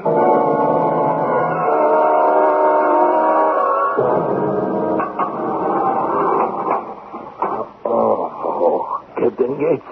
Huh? What? Captain Gates, are you all right? Hulaback, you're alive. Yes. I was the first to regain consciousness from our mutual fall. Did you meet that guy, Raven? Oh, yes. He's crazy. He's stark raving mad. Did you see that machine? Yes, and then he brought me here. Oh, see, the walls are solid ice and the floor is packed snow. I have already examined the room with great care. What about the door? Could we... We could possibly dig our way out, yes. Well, then. But there is no chance of effecting such an escape in the short time left to us. Then the only one who knows this location is Samek, and he has every reason to leave us here to die. True. He knows I can expose him to ridicule. And his business with this madman is too profitable. Even if we could get out of this room, we wouldn't know how to escape. This ice palace is like a labyrinth. Would you like some fish? What? Since there is nothing we can do, you might as well eat. Where did you get that? One of the guards brought it to me. He will probably bring you one too in time, when I've had my fill. So eat the rest of mine if you're hungry. Oh, thanks. It's not even cooked. Oh, forget it. See how the oil from this fish collects on the plate. And I think of what that man did to win. And here we are, helpless. I wonder if I still have... Yes, good. I did not lose it when we fell. What are those? Pieces of flint. Give me some of the fringe from your parka. What? Quickly. The guard will be coming any minute with your food. It will be our last chance. Okay, here. What do you want this for? You listen at the door for his footsteps while I try to start the fire. Fire? Hey, you're getting sparks. Look, a pile of threads that's beginning to smolder. Yes, now we let it build. Give me some more threads. Here. What can you do with a little fire like that? I mean, it's not enough to melt the walls. Yes, now we take the oil and spread it very carefully on the floor by the door. And now transfer the fire. There. Oh, what now? Now, we let the fire burn itself out. Oh, what good did that do? Here, you see. The melted snow around the door. And so? Which will now, if the guard does not come right away, freeze to ice.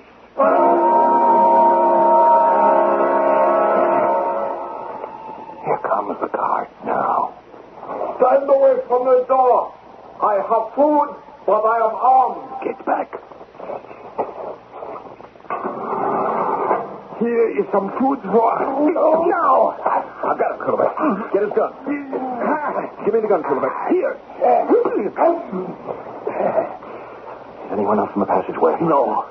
All right, the next question is how to get out of this place. Without this man to guide us, we will have to find our own way.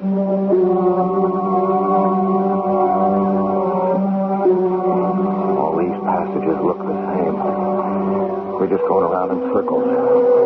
That guard's going to come through and give the alarm. Look, here on the ground. Fresh snow in the grooves of these boot prints. Hey, if we follow them, perhaps they will lead us to the way out.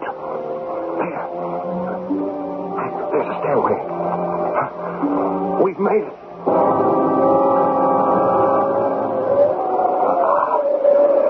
Crisp, fresh 40 below zero air. Never felt so good. Quickly, let us get back to the radio and contact the base.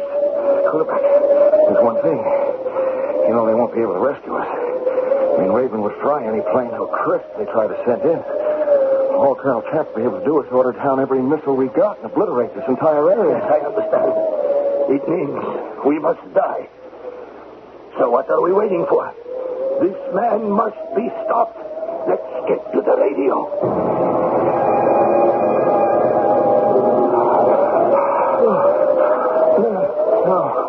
No. Look, the snow in front of us is melting. Raven must have discovered our escape and turned on his machine. He's coming toward us. Quickly. We got to change direction. I cannot run so fast. I'm too old. Come on. He's gaining on us. No, I cannot. There's only one thing to do. If we can make it to the ground over the ice palace, we'll be safe. Come on, Corbeck. We're there. We made it. The melting has stopped. Raven can't bring the ultraviolet rays any closer without destroying himself, too. Very clever, Captain Gates. My congratulations. I know you've taken my guard's weapon, so I will not risk sending anyone up after you. But I don't think that will be necessary. What do you mean? Your retreat has been cut off. And now I shall melt the ice over all the waters connecting us to the land south of here.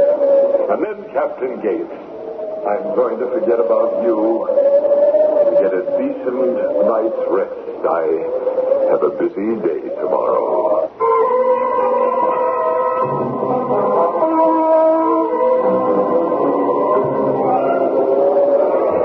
It's getting cold about a minute. I think there will be another blizzard. I'm already losing the feeling in my legs. It is said that this is a very peaceful way to go. The numbness creeps towards the heart, and you simply drift off to sleep. At least it is a nice evening to die. You see, the northern lights have come out to dance for us. Oh, that's the northern lights, is it? You know, it's the first time I've ever seen them. You say it is really the ghost dance of the departed warriors. Wait a minute. That can't be the northern lights. Why not? Because we're facing south. Yeah, my eyes are not what they used to be. But then, what is it? It's a flashing light. Like someone sending a signal. Can you see you? No. It's too dark, and they're too far away. If only there was some way to get there. There may be. Can you rise? I think so. But how could we get there? Ice falls very quickly up here. It is just possible. It has already begun to reform over the waters where Raven melted it.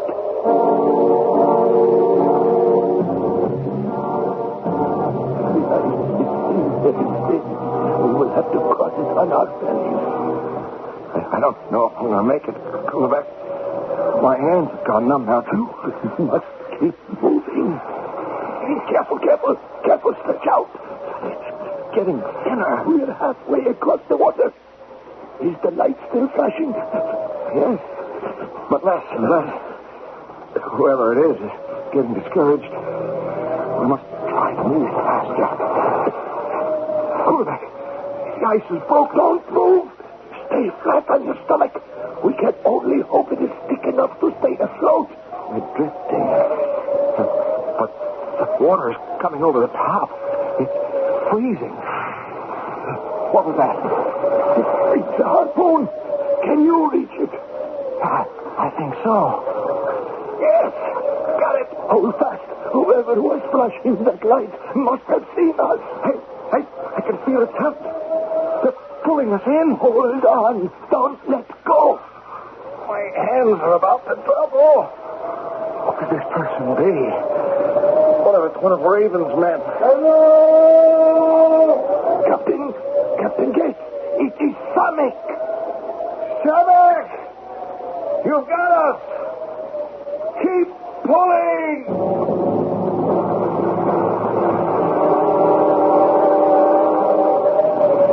As I was sailing back to the village, I began to think, who am I that steal the food of my neighbors to sell to a man I have never seen? You began to ask questions. Yes. And suddenly the money he was paying me did not seem like so much. You know, I will have to tell the others that it was you who raided their cache. It was a temptation to leave you there, Kurabak, and try to keep the truth hidden. But you are a tough old crow, and I knew you would manage to return somehow, so it might as well be in my boat. And that, too, I will tell the others. It's almost dawn. Samek, how close are we to the base? Look! You can see the light now.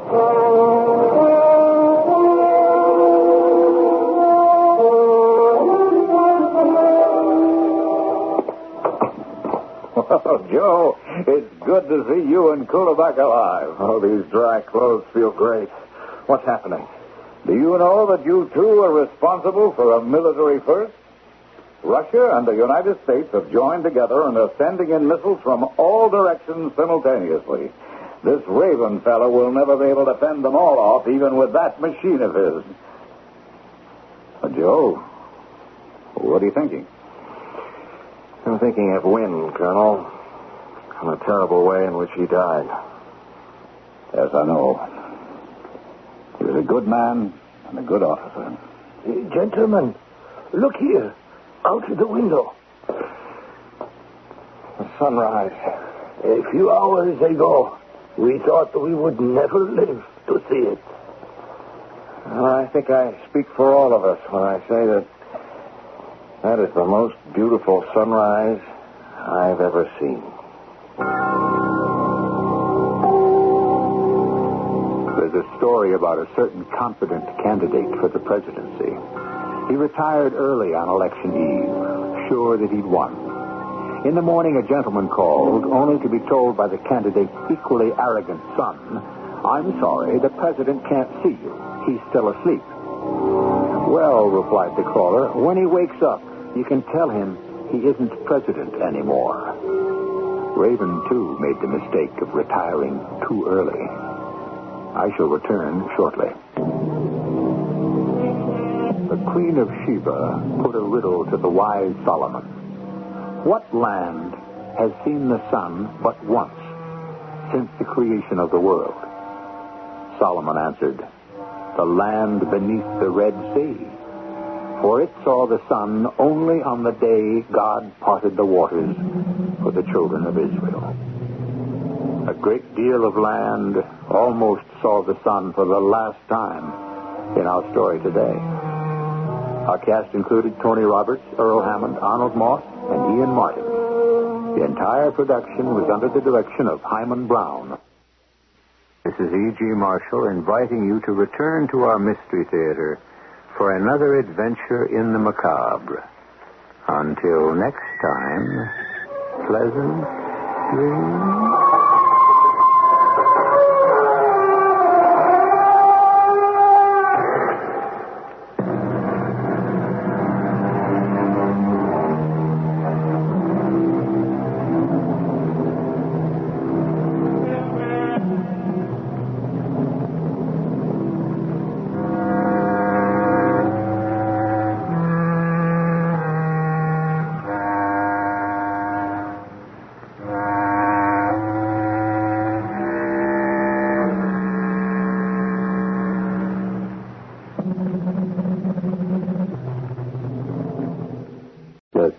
CBS Radio Mystery Theater presents...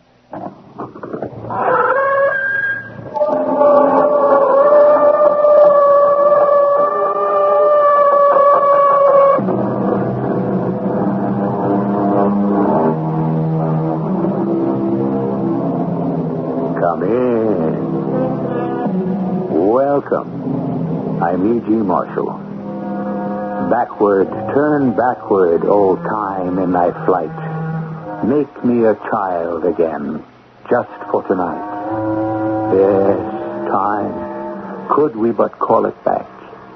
But Father Time, or to be true to the spirit of equal rights, Mother Time, moves inexorably along his or her everlasting way, deaf to all our entreaties, unmoved by any consideration for our special condition. So, you presidents, dictators, millionaires, all you men of importance and might, for all your wealth and power, has any of you ever been able to buy back even a single second of eternity? Well? He's going to kill me. But he's my best friend. He's going to kill me. Well, he doesn't even know you. He's going to kill me. But he's a nice, sweet, happy fella. That doesn't mean he's not going to kill me.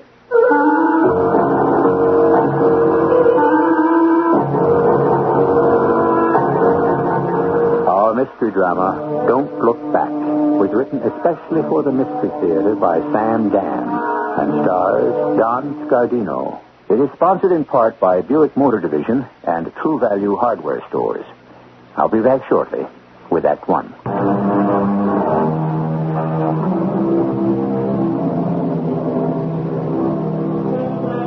What was the song the siren sang? And what were the notes of the lost chord? And what was the sweet music that Orpheus made that gentled the most savage hearts and calmed the wind and the waves of the wildest storms? We shall never know. Or shall we?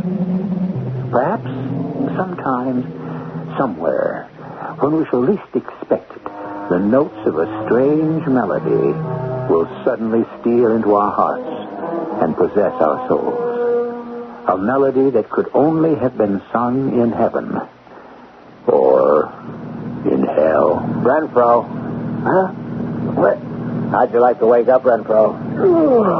What for? Well, enjoy the scenery. I know this kind of country by heart. Nothing but scrubby pine and rattlesnakes. How about copperheads? Well, don't say you wouldn't meet up with one or two. But talking about snakes, now, must we... You know the little mother you really want to watch out for? Now, spare me, Renfro. The coral snake. Never heard of it. Now, whereas your average copperhead, he hates to bite anything he can't eat. And your ordinary rattlesnake, well, he's scared stiff of you. How did we get off on the subject of these colubrine vipers, anyhow? Why don't we change the subject, huh? Now you're talking, Arthur.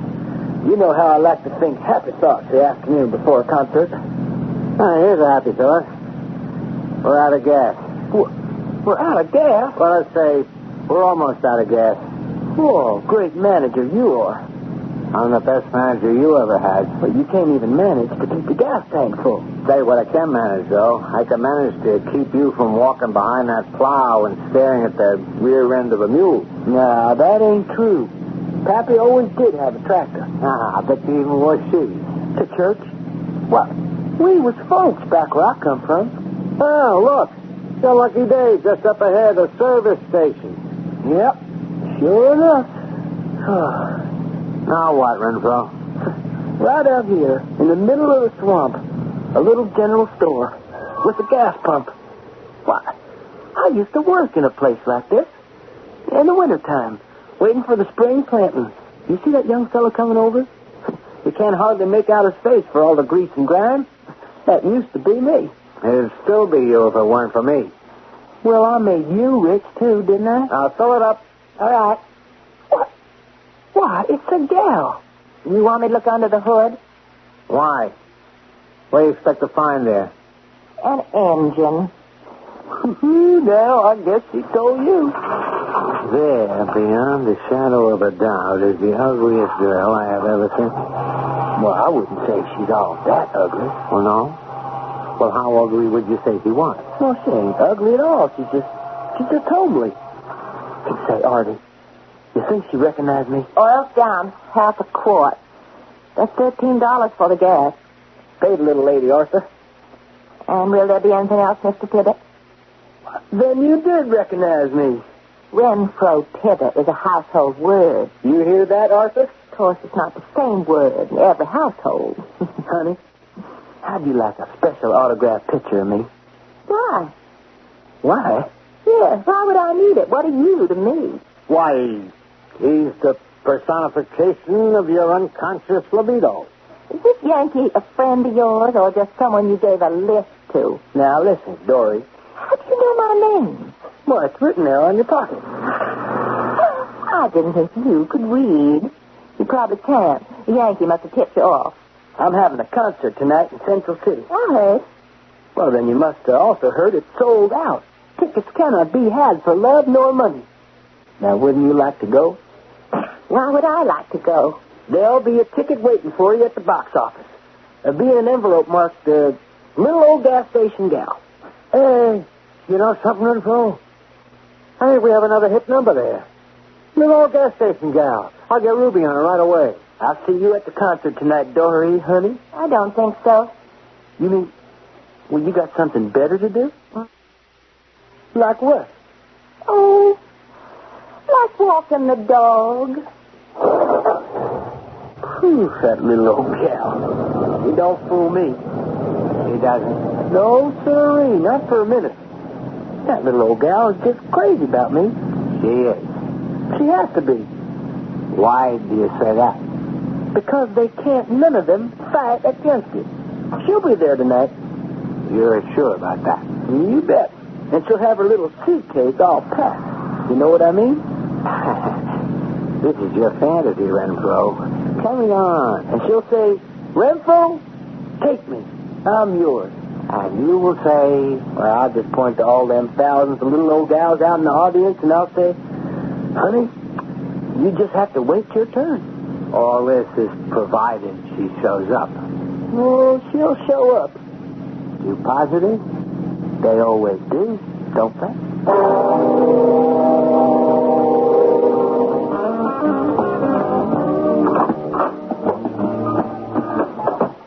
Well, it's just our old time again. She out there? Is who out there? Well, now, who do you think? Oh, the guest jockey? Mm-hmm. I left her a seat in the front row. No, I didn't see her. I know she'll show up. Is that what you should be worrying about now? It's the only thing I ever worry about. Now, look, don't rush through the first number. Does this phone connect out to the box office? Why don't you let me worry about the box office? Yep, that's what this button says. You haven't put on your tie. What's the little fella's name in the box office? Dexter. You can't go on without a tie. Hello, that you, Dexter? Mm-hmm. This is Renfro Tibbet. I left the ticket there for a little old gal in an envelope. That's right? Still there? Oh. Well, no, Dexter, no. She'll show up. You just hold on to it. Much obliged, Dexter. Well, there's lots of traffic coming into town this evening. Yeah, put on your tie. My tie? How will you be able to take it off and throw it out into the audience if you're not wearing it in the first place? Now, what can be keeping that little old gal? What do you think? Her common sense.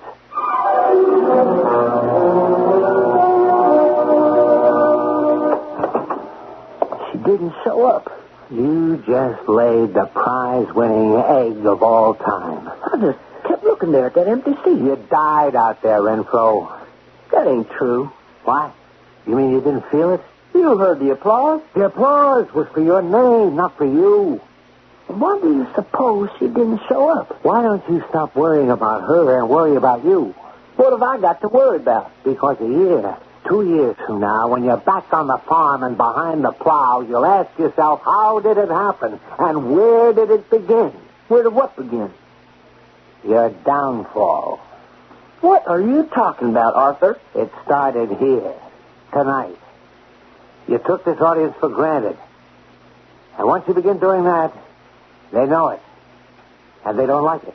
No, I just happened to be having a bad night, that's all. Now, Arthur, You know everything. Why do you suppose she ain't here? Renfro, you're not here either. The real, genuine, authentic Renfro Tibbet they paid to see, paid to hear, hasn't shown up yet. Now you go out there for the second half and give those people their money's worth.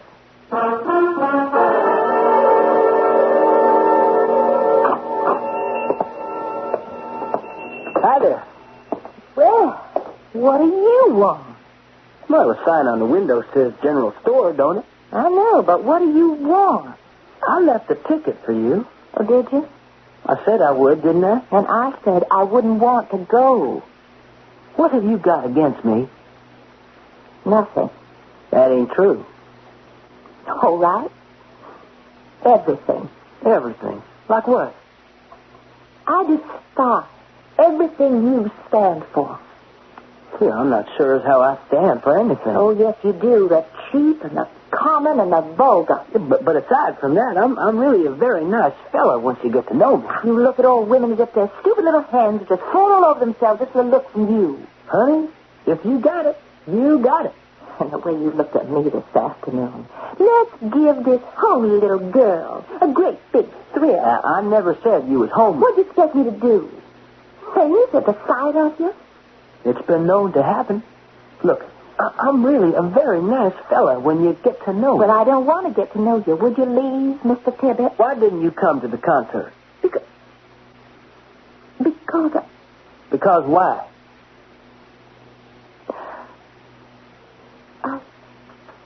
I can't tell you. You've got to tell me. No, you think I'm crazy. I won't. I promise I won't. Now, why didn't you come to the concert? Because he's going to kill you. What? Who's going to kill you? Who? The fella. Which fella? The fella that was in the car there. With you. Wait a minute. Who was in the car with Renfro Tibbet? Why, Arthur. Arthur Guggenheimer. Renfro's best friend and manager. Arthur. Smart, sophisticated. Arthur? He would kill Doreen? He's going to kill Doreen? Murder? Well, we have had murder on this show before, you know. It could happen again. It could even happen in Act 2.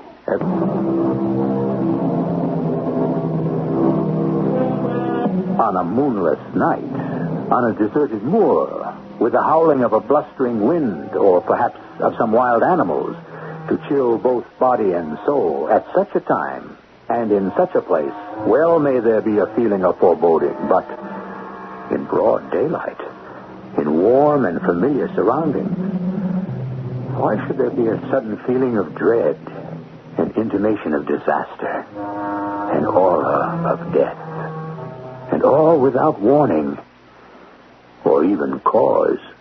Who's going to kill you? That fella. Which fella? That fella that was in the car there with you. Arthur? Well, you're crazy. I knew you'd say that. He couldn't kill anybody. Then why do I have this feeling that he's going to kill me? Why do you have this feeling? I don't know. Dory, honey, there's just got to be a reason. Does there? Well, otherwise it just don't make sense. Especially for me. I am the most practical-minded person in the world. I've had to be. My dad ran away from home. My mother got sick. I had to run this place all by myself to support her. I never had a chance to enjoy silly notions like other kids. Maybe you never had a chance to be a kid, neither. This is a spooky thing. I'm scared of it. You got a right to be scared of spooky things, honey. No, I don't. No one does, because there's no spooky things in the world of reality.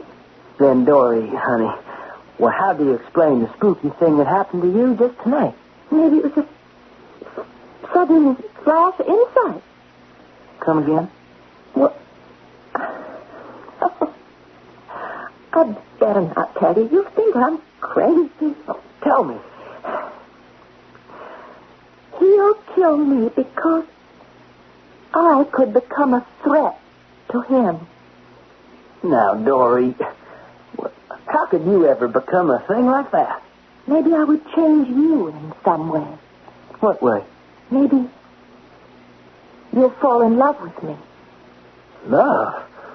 Now, wait, who said anything about love? I'm in love with you, Renfro. You sure enough didn't show no sign of it. But I love you. Well, how could you fall in love with me? How do they all fall in love with you, Renfro? They see your picture, your eyes, your smile. They seem to be looking at you, just you. And your voice, it seems to whisper just to you. Oh, honey, you don't want to take it serious. I know. I just thought... Oh, I know what you thought. Well, don't you ever want to get a little fun out of life? It wouldn't be fun for us. That's where you're so wrong. We travel all over the world. We live high on the hog. I know. You don't know, Dory. You're just a little old farm gal from some piney swamp. You don't know what the rest of the world is like. I didn't know neither. I had no idea how people could live and eat and dress and enjoy. Yeah, we could do all those things, and then in a couple of weeks or months, or even a year, maybe, it would all be over. Why, Dory, honey, what makes you think... Don't lie to me. Not now, when we're talking so close to the heart. If only I could be sure it would be over in a couple of weeks or months, I'd go with you. I would lock that front door and go with you tonight. Dory, what are you saying? But it wouldn't be over. Because I keep telling you I would do something to change you. What? I don't know. But it would be the something that Arthur wouldn't like, and that's why he'd kill me. Dory, it would be over. A fellow like me now, I just can't be faithful to one girl. Well, not for too long, anyhow. You better go now. Why? I don't want to die, Renfro. I know what's going to happen. I've seen the future. Nobody can see the future. Well, maybe no, but I was given a glimpse, so go. Dory, please, I love you. Go. You don't believe me. Is that it? No, that's not it. I do believe you. Well, then why are you sending me away? Because... Yes? Oh, go, please. All right. No, don't. Stay. Please stay with me. But... No, don't talk. Not a word. You are the only one I ever loved. The only one I will ever love. I don't care what happens to me. No, you don't talk that way. Only good things are going to happen. You're not like the other girls. Well, I wish I were. I have never been in love before. Well, you mustn't be in love with me. I'm just scared, Renfro. I know. You don't know. I know. Because I'm scared, too. Of what? I'm just scared of everything. I guess that's what being in love is. You're scared. You're just plain scared. So what is it for you to be scared about? Scared I'm going to lose you. Oh, you never will. Scared it won't last. As long as we live. And even after we're dead. Dory, will you marry me? What? But didn't you hear what I said? You're asking me to marry you? Yes. But we only just met. Well, that don't really matter, does it? No. If you're in love. If you're in love, nothing else matters. And we're in love, Dory. We're in love. Yes. Let's get married now. Now? This minute. I have to... You have to what? Well, close the store. Well, just shut the door. And don't we need things? Like what? A license or someone to marry us? You just sit here, honey. I'll come back with everything. But... Yeah, you haven't gone and changed your mind. No. You just pack some clothes. No, don't do that. We'll buy it all new. Oh, you're crazy. Of course I'm crazy. I'm in love, ain't I? Now, don't you move. You just stay here.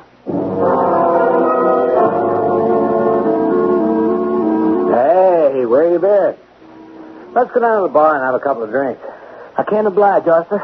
I'm busy. You really pulled it out that second half. I have to hand it to you. The old pro. Hey, where'd you disappear to afterwards? Now, let's see. I can smoke out a justice of the peace, and you'll stand up for me. What's this? I'm getting married. Married? Yes, sir. To Dory. Well, you can't marry Dory. Why not?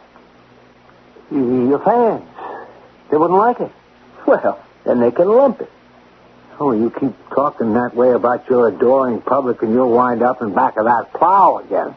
I wouldn't mind if Dory was home cooking my supper. Renfro, don't you see? You can't marry a homely girl.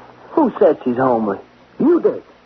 First minute you laid eyes on her. Well, that was before I got a good look. She looks like any one of your 20 million fans. That's why you can't marry her. Who says I can't marry her? All those girls, they're women who fall asleep listening to your records, holding on to your framed and autographed picture.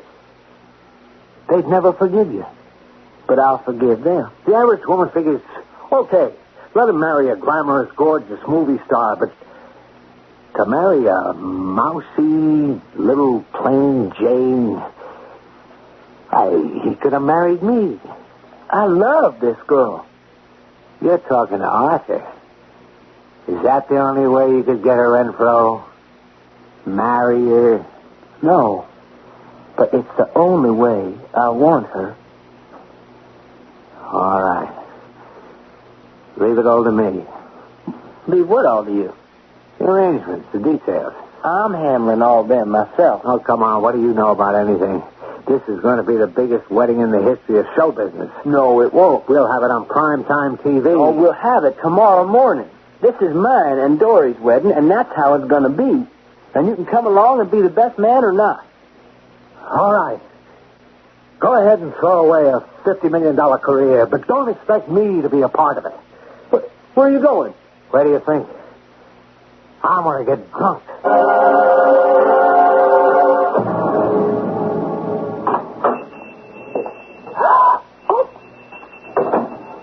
You? Yeah. It absolutely sure is me.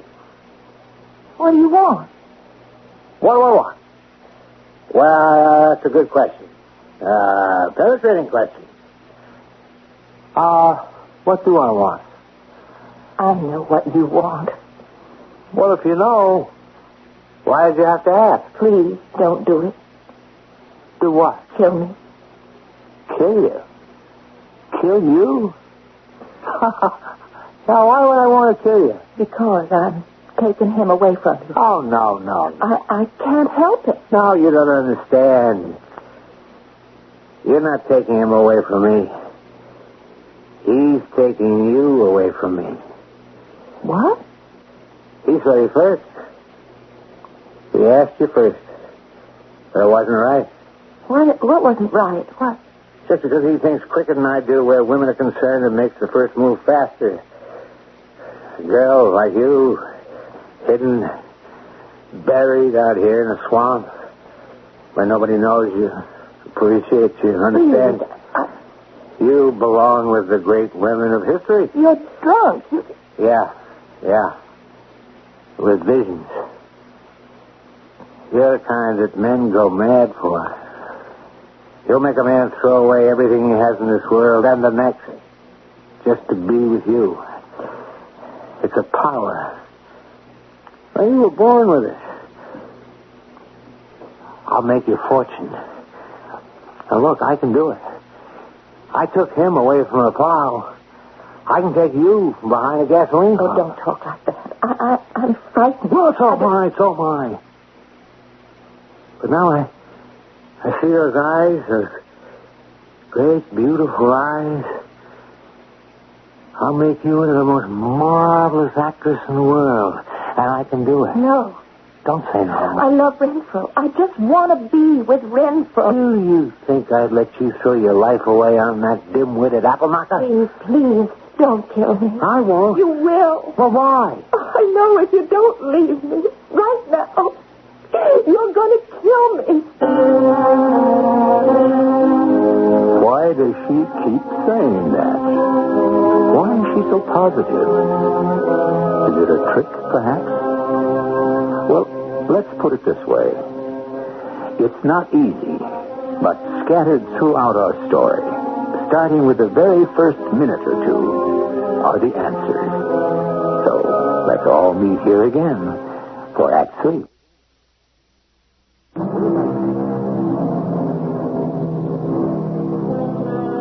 Some of the loveliest girls are the ones that perhaps other people saw first and married first. Perhaps this is what makes them so especially lovely. And it goes the other way, too. Sometimes the most desirable fellow is the one who belongs to your best friend. This is a sad situation. But if you were to sit around and enumerate all of the sad situations we encounter in this vale of tears, why, you wouldn't have time for anything else, would you? Where do you get this crazy idea out of your head? I'm not going to kill you, Dory. Please go. I could never kill you. You will. How could I kill you? I love you. No. I'm the right guy, the logical guy for you. I'll never let go of you. Let go. Dory, come back. Dory, please come back, will you? I promise I won't touch you. Dory. I don't know what came over me, what possessed me, but I went crazy, but it's all gone now. Dory! Dory! I'm going to die. I'm dying. Dory! In the storm, the shotgun kill him. Dory, what happened to you? It's too late. He's gone. He bit me, and he's gone. I'll get you to a hospital. It was a coral snake. All red and dark, yellow.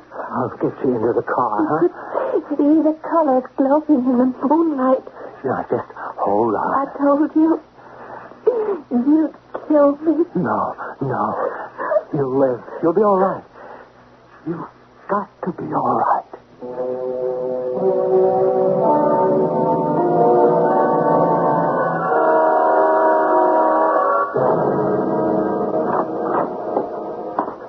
Listen, Renfro.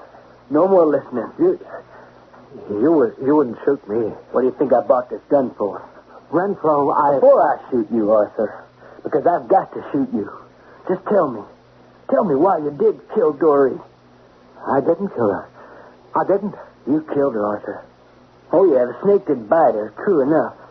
But you drove her out into that field. Because of you, she's dead. Dead. And what do you say to that? Yeah? Go ahead. Tell me. You always know everything. You always got all the answers. Renfro, maybe... Maybe what? You're stalling for time. Well, since you really got nothing to say, I'm gonna... But I got so much to say to her. If I only could tell her how sorry I am. In 1 second, you'll get your chance. You're going to meet her in heaven, and you can tell her. But I'm not going to heaven. I'm going to hell. Well, you should have thought of that before. You'll be way down there. Yeah, that's right, Renfro. I'm going to go way down there. Renfro, listen. Maybe we can get her back. We can what? Yeah. You can get her back. Get who back? Who we been talking about? Dory. Dory? But she's dead. But is she dead the way the average person is dead? Being dead's the same for everybody. No. No, it isn't. Not for you and me. You know why? Because we're gods. Gods? What? You're crazy. No, I'm serious, Renfro. Who are we? What are we, you and I? Look at yourself. An illiterate hayseed, but aren't you practically worshipped by millions? Yeah, that's the word to describe it, worshipped. And me? Ordinary guy from Baltimore. What do I know? How to add and subtract and pick a hit tune. Millions of guys look up to me, envy me. Oh, how they dream of my money, my cars, my good times. What's this got to do? Who do you think the ancient gods were? Swingers, like us. Orpheus, just a musician like you who traveled all over. I thought you was going to talk some sense. I am, because you reminded me. When you said, I'm going way down there, you reminded me of Orpheus, Eurydice, and Aristaeus. That's you, me, and Dory. And it's happened again. What's happened again? Well, I just told you.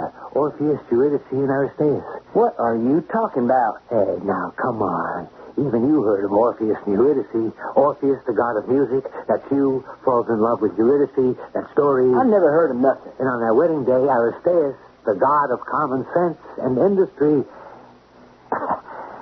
Guess that's me. Well, he tries to make love to her. She's scared, so she runs away from him and gets bitten by a snake. No. Yes. She gets bit by a snake? And dies. So here we are again. Again? Orpheus, Eurydice, and Aristaeus. I don't believe it. Believe it. It's the only way you can get her back. How can I get her back? The way he did. Who? Who are we talking about? Orpheus. He went after her. Where? To the land of the dead. Well, how could he get there? Because he was a god.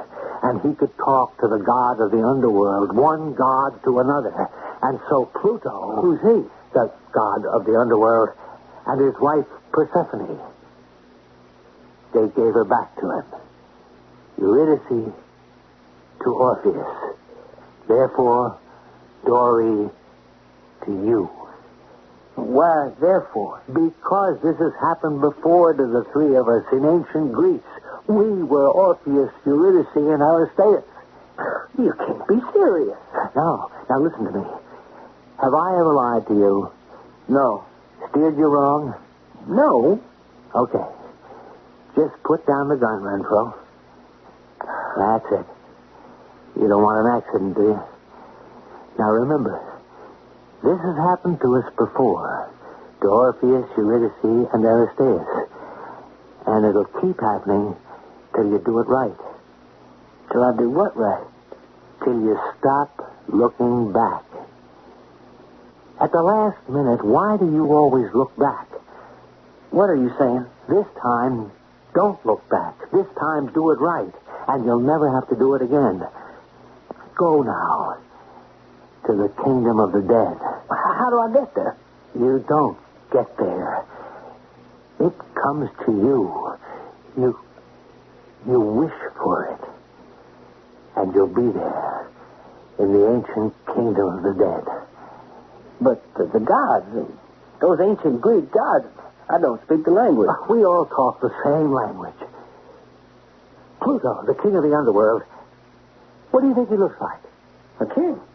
I guess like the president of a record company or one of the networks. Right. You just picture him in your mind now.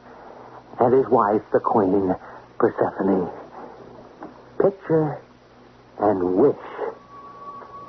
And this time, when you get her, do it right. Don't look back. Wish. Wish.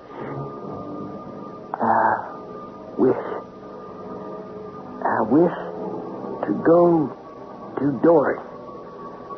I wish.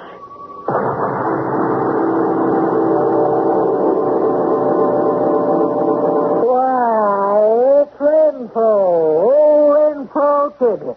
Yes, sir. Persephone. It's Renfro. What, Luda, honey? It surely is. How'd you get here, Renfro? I didn't hear you die. I come here to see you, King Pluto. I sure am happy to see you. I was always a fan of yours. But I could wait it. You don't look dead, Blue. No, that's fact, he don't. Now, What are you doing here, Info? Well, I come here for my sweetheart, Doris. Doris? Little gal died of snake bite. I believe it was last night. Oh, yeah, I'm sorry to hear that. But what's done is done. Well, you just got to let me take her back. Oh, that's against the rules. You're a god and I'm a god. The rules wasn't made for us.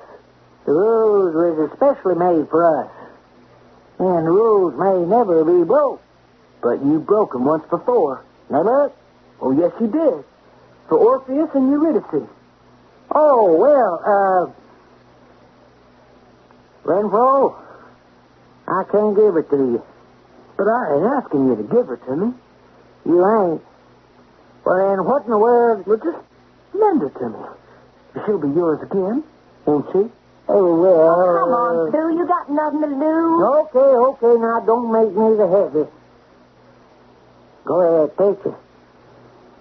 On one condition. First caller. Go ahead. Dory? Dory? Where is she? She's standing right behind you. No. Don't turn to look. That's the condition. Don't turn to look until you're out of my kingdom.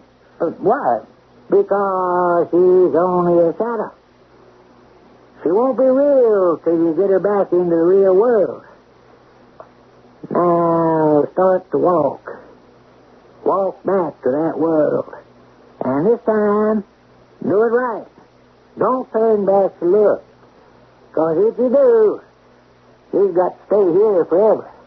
You understand? Yes, sir. Goodbye, Orpheus Renfro. And this time, do it right. Do not look back.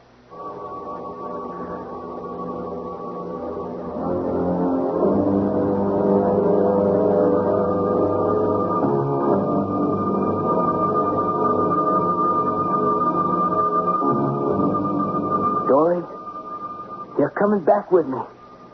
Back up there where we both belong. Back up there with the green grass and the gold sunlight.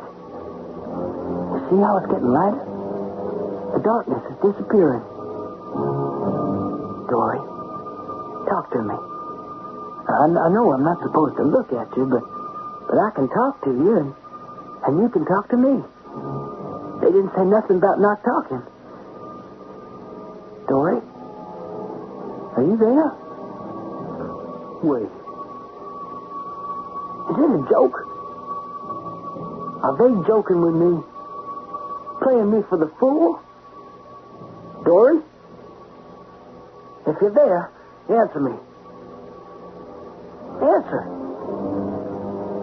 It's a gag. They pulled a fast one. Well, I'm going to go back there and... No, don't, Pam. Dory, it's you. No. It is you. No. Dory, what's happening to you? Where are you going? Dory, come back. Goodbye, Renfro, my darling. Goodbye, forever. Dory. Dory.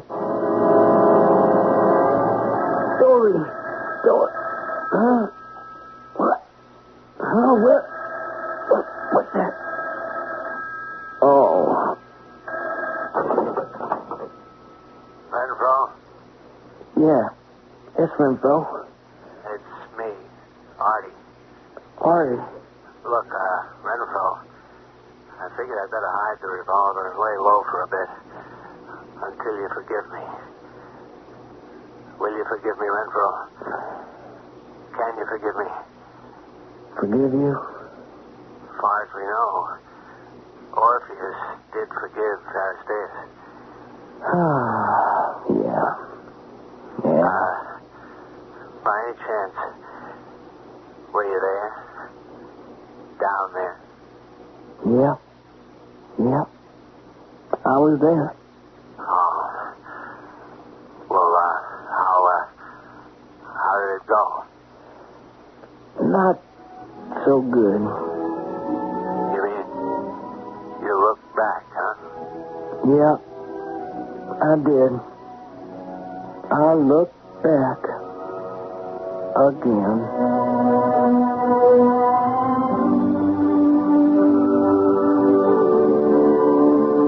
Never look back. What is there to see, asks the poet. But the past. And the past is the property of the dead. Of course, after all, what can be changed in what has gone before? It is the present that is molded by the living. The present and the future. I shall return shortly.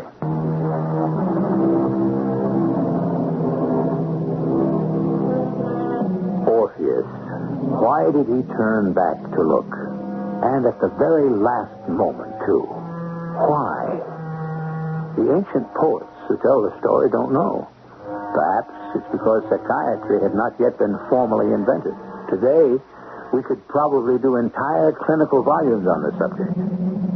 Maybe he didn't really want her to come back. Maybe he had an unhappy childhood. Maybe Orpheus and Aristeus may have had too deep a friendship. Who knows? Our cast included Don Scardino, Marion Seldes, and Robert Dryden. The entire production was under the direction of Himan Brown. And now, a preview of our next tale. Where are you going? Just to get the sealing wax to seal up the package Don't again. be a fool. Mr. Holmes won't be taken in by that. Leave it broken. As long as the money is found in the bag, the package could have come apart accidentally. Hand me 2 more bundles of letters. Stamp on them and muff them up. What could have happened inside the bag. Now, give me something real heavy. Yes, that weight there on the table. The big brass one. The 2-pounder? Yes, I'm going to wrap that up in lots of paper. I'm going to address it to myself, and I just glue all these stamps I brought onto it. And into the bag it goes. Now, that thing could have been bounced around in there and done all the damage. While I'm doing this, would you please go out and tell Charlie to come in here? And then you make yourself scarce. Radio Mystery Theater was sponsored in part by True Value Hardware Stores and Buick Motor Division.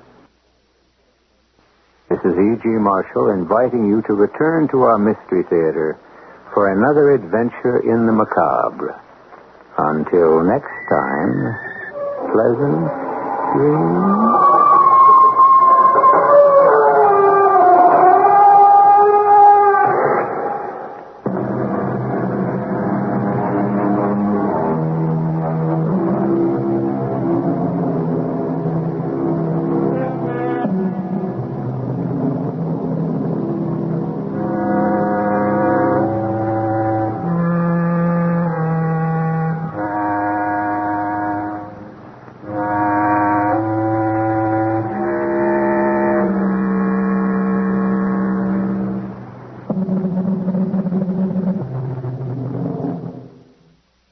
The CBS Radio Mystery Theater presents...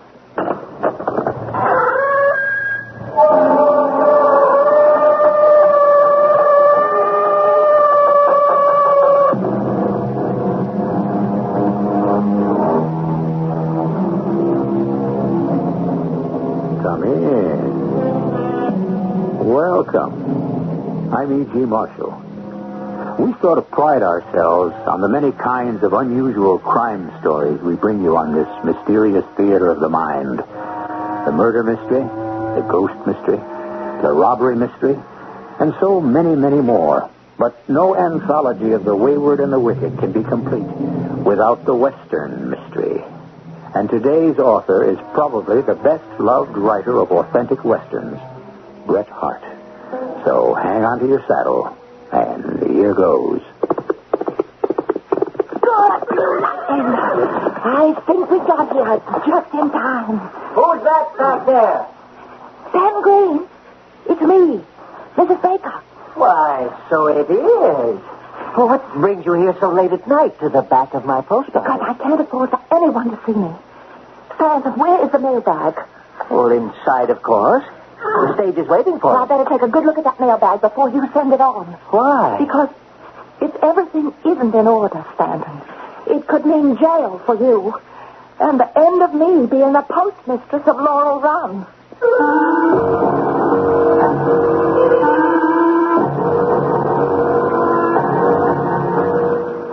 Our mystery drama, The Postmistress of Laurel Run, was adapted from the story by Bret Hart, especially for Mystery Theater by G. Frederick Lewis, and stars Marion Seldes. It is sponsored in part by True Value Hardware Stores and Buick Motor Division. I'll be back shortly with Act One.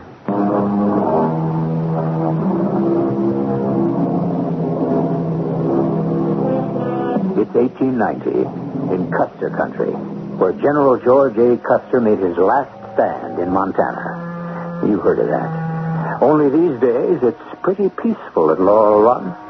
About the most exciting thing that happens here is the daily arrival of the mail stage. Not that most folks hereabouts get any letters, but just the same, every cowboy, cowhand, ranger, and rancher somehow show up when the mail stage passes through. Could it be because the postmaster is a woman? Yep, that's a fact. The postmaster of Laurel Run is a postmistress, Mrs. Betty Baker, a widow. And let me tell you, mighty purty. Here you are, Mrs. Baker. Here's your mailbag. Have a good day, pretty lady. Hi. Baker, can I give you a hand carrying that bag of mail into your post office? No, thank you, Joseph.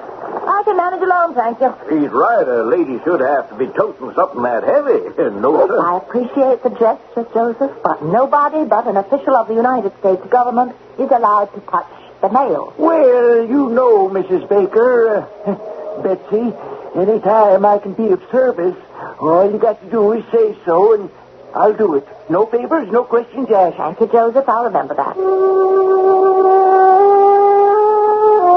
It's embarrassing, and it used to happen 3 days a week, every time except Christmas, New Year's, and November 8th, when we became the 41st state of the Union. I never could understand why folks in Laurel Run made such a fuss over a simple, hard-working government employee. It was probably because of my Jack, who everyone loved and respected. Now, see what's coming in the bag. They'll be out in front, standing in line before you know it. It seems to me the government ought to have more sense than to make a woman pick up a heavy sack from the road. You're absolutely right, stranger. Ain't fitting. The government ought to hand it over to her like is befitting to a lady. It's Charlie, the expressman's fault. He is certainly lacking in feelings for a lady. You don't know as I can agree with you exactly. I seen him, he heaves that bag to Miss Baker like it was a $5 bouquet. You mean he gives her special treatment? It's not all Charlie gives her. Haul up to this outside window with me, the little one, and have a look. Oh? Go ahead, peek in. I've seen it before. It's one of the sights of Laurel Run, stranger. Well, allow me to introduce myself, sir. My name is William J. Carver. I'm from Virginia. Joseph Simmons. Joe, Bill. Pleased to know you. See anything, Bill? Oh, it's not too clear. Seems like there's a wire hanging out the mail bag with a package done up and a ribbon attached to it. What I tell you, it happens every mail. Can you see what it is? Well, the lady's opening the package now. Looks like a scent bottle. Well, I believe it is. Now, why would somebody be sending the lady a scent bottle outside the mail bag? It's Charlie. Betsy Baker's a mighty fine woman, and Charlie's just acknowledging it. She's got the mail bag open now. Oh, there's another little package all tied up in ribbon. Oh, hey, let me see, Carver. Oh, the inside one is from Stanton Green, postmaster up the road. Oh, he give her a gold brooch, it looks like. And 2 red, white, and blue circus tickets. Circus tickets? Yep, from Stanton Green, the postmaster of Hickory Hill. He's got all them city ways. Gold brooches and circus tickets. Hey, you two! What you doing looking in the back post office window? Wait until the mail gets sorted, Uncle John. Don't you two know better than poking and prying in other people's windows? Move over. Let me see. Uncle, this is Bill Carver from Virginia. How do? This is Uncle John. You can call him that. Everybody does. Uncle John's the sheriff. Well, people like her, boy. She's a real likable widder. You gentlemen can amuse yourselves looking in windows. I got better things to do. Like what, sir? I'm always partial to better things. Like bellying up to the bar. The only thing about running the post office I didn't like were all those official-looking instructions from the general post office. So I'd send them on to Stanton Green at Hickory Hill to explain for me. And he'd send them back on a 9:30 omnibus way bag saying, "Don't bother with this," or "hogwash." Then came that second letter about Rule 47. Well, who knew what Rule 47 was? And then a third letter about what happened to the missing money order. Well, how dare they? Well, I wrote to Stanton saying I'd resign unless they took that one back. He never even answered that one. Thank you, Harry. Here, here's yours, Uncle. Yours, Bill. Yep. I raise my glass to the widow's health. And to her departed husband, Jack. To his memory. There was sure one grave man. Joe, Uncle, you wouldn't care to tell me about it, would you? Well, sure. It was just 14 months ago. Jack Baker was foreman of the Last Chance, the copper mine up in Burnt Ridge. I ran all the way to that little house he'd bought for Betsy when I heard about it. Yes, there's been a cave-in at the mine. Which end? The timber pipe. Oh. Jack, what does it mean? I gotta go there, honey. They figure 15 men down there. I'm going in after them. But the tunnel entrance is all closed off, Jack. Want me to organize a digging party? Do that, Uncle. Pronto. Have them start at 5 in. Betsy, where's my ladder? Here, Jack, let me light it for you. I think we got a chance. The way out is the back of Timber 9. I'm going in there and see if I can show the way to the boys. Timber 9? Well, that entrance was closed off years ago. That's what everybody thinks. Bye, Betsy. Don't you worry. Oh, don't you worry about me, Jack. You go help the men. I'll be waiting for you here. Jack, Betsy said, go help the men. I'll be waiting for you here. And she did, Carver. Waited a whole year in that little house. And we all respected her for that. To show how much, the whole town got together and built her a post office. The only public building we got in Laurel Run. Drink up. My old Ingersoll tells me it's just 5 minutes before the little lady opens the mail window. You coming, Carver? Why, certainly, sir. I wouldn't miss it.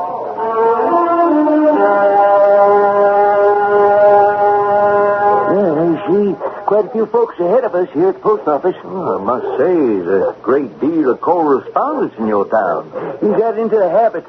The week the post office opened, we bought us more stamps right here in Laurel Run than the whole state of Montana, they told us. And Oklahoma. Excuse me, may I get through here? Who are you pushing, sir? Mind your manners. I'm sorry. I'd like to get up to the post office door next to the mail window there. I regret to inform you, stranger, you'll have to wait in line like the rest of us. I'm not here to pick up mail. Excuse me. Mrs. Baker? Would you let me in, please? Window's not open yet. 5 more minutes. I'll be ready to distribute the mail. Mrs. Baker, this is Harry Holm from San Francisco. Would you open the door next to the mail window, please? May I come in, please? You please take your foot out of that door. You can't come in here. I am in. Good morning, Mrs. Baker. What, if I may ask, is that wire tied to the outside of the mailbag? How dare you touch that? How dare you come in here? Who are you anyway? Get outside at once. I'm afraid you don't know me after all. I'm Harry Holm, the department agent from the San Francisco office. I'm afraid my note of advice number 201 seems to have been miscarried. How do I know you are who you say you are? Well, here's my shield and identification, Mrs. Baker. I should have explained. I shall have to ask you to open that mail window and inform your customers that the post office is closed for the day. Closed for the day? You and I have a problem. So, please tell them to go away. Right now?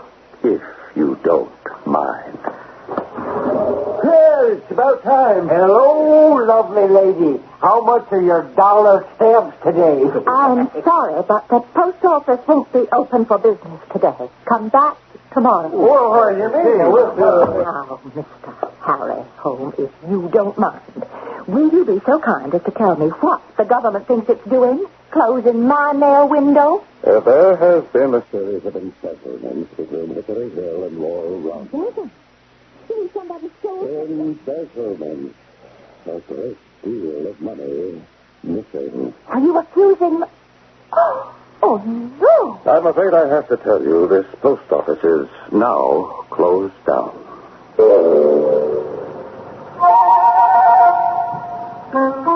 Things don't look too bright for the darling Postmistress of Laurel Run, do they? But then, Montana had a historical reputation to make you or break you. Like when the homesteaders couldn't beat the bad weather and the grasshoppers, they abandoned their farms, leaving behind them the motto, "In God we trust, in Montana we bust." But a postal official accused of stealing, that was worse than famine, flood, or foreclosure. I'll be back shortly with better news, I hope, in Act 2. Here we are in Laurel Run, Montana, and a strange little post office that sells more stamps than anybody uses. So popular is the postmistress that folks have been known to take a ride up to the next town to mail letters to themselves, which they could pick up at Laurel Run, just to get a smile from the widow baker and pass the time of day. But all that would be over now, for the post office was closed. By what authority, Mr. Holmes? By the authority of the department itself, Mrs. Baker. I think we should start with the irregularities. That wire sticking out of the mailbag, for instance. Oh, that's only Charlie, the express man. It's foolishness, Mr. Holmes. He thinks it's smart to tie some nonsense on that bag when he drops it off. Well, so long as it doesn't meddle with the inside of the bag. But nobody would ever do that, sir. Now, about the embezzlements. My business in Laurel Run is to take your place tonight in receiving the omnibus way bag. That gets here at 9:30, doesn't it? Yes, sir. But it never has anything for us, except notifications from the Hickory Hill post office. Well, tonight I shall receive the bag, open it, and dispatch it again. If you like, you can have the evening off. Oh, no, there are people who come in for letters. I thought you said there were no letters at that time. No, but the boys come just the same. Oh, they do they? Well, imagine, my goodness, when you open the window and they see you. What do you find so amusing? They'll be crowding around the mail window and expecting my face, and instead it'll be you with your big red beard. I should like to refer you to my first communication. Have you got it handy? No, I'm afraid, Mr. Holmes, after all, I haven't been at this job very long, and We know all that, Mrs. Baker. Post office was built in memory of your late husband. We know all that. But where's the letter? See, what I'm trying to say is, I don't always understand the official letters, and so... Well, I don't happen to have that letter here right now. See, when I see an official letter... Well, usually I just... Open it. Usually. And then I send it on to another, more experienced postmaster, and then he lets me know what I'm supposed to do. You sent my letter of last week to someone else? Well, not the official letter I got today. I haven't sent that on yet. I mean, I haven't read it yet. Could you tell me to whom you sent the first advice? You mean the last letter? Oh, yes. I sent that to Mr. Stanton Green at the Hickory Hill post office. You sent my letter to him? Was that so wrong? What? They warned me.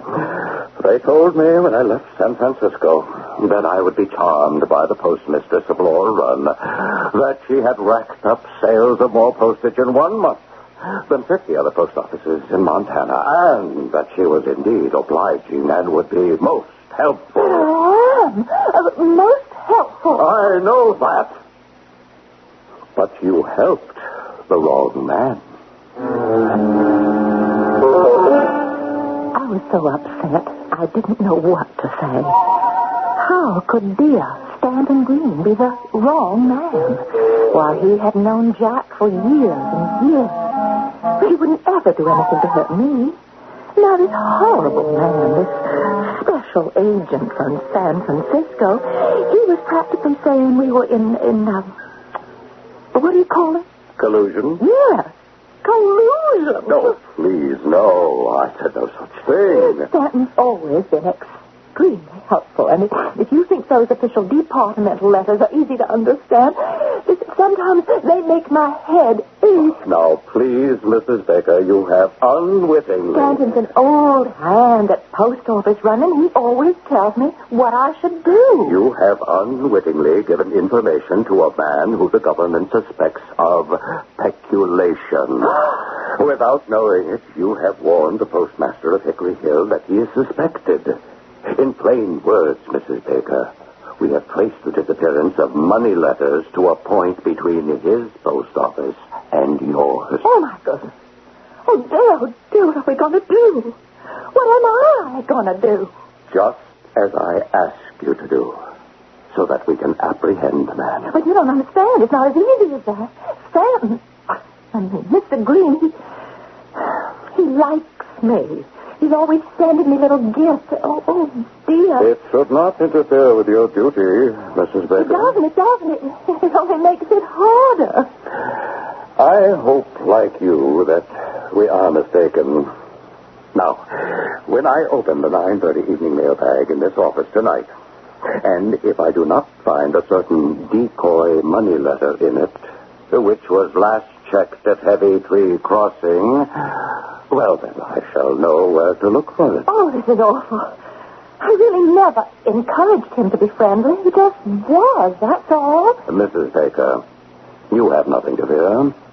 I would say your thoughtlessness and ignorance of the rules have contributed to show your own innocence. Well, I should hope so. Only you, Mrs. Baker, know the real reason for my visit here. I'll leave you alone for a while to divert suspicion. You will come as usual this evening and be seen by your friends, customers. I will only be here when the bag arrives to open it. Goodbye, Mrs. Baker. Oh, it's a nasty business. But believe me, I've seen a lot worse.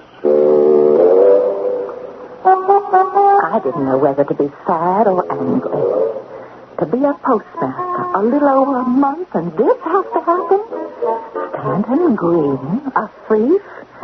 Why, he was one of the boys Jack had helped out of the mine. Of course, now I think of it, there's always been talk of Stanton's fast living and high spending. But to put your fingers in Uncle Sam's own cookie jar? What would my Jack have said? What would he have done? 6 o'clock. In 3.5 hours, Harry Holmes is going to find out the worst.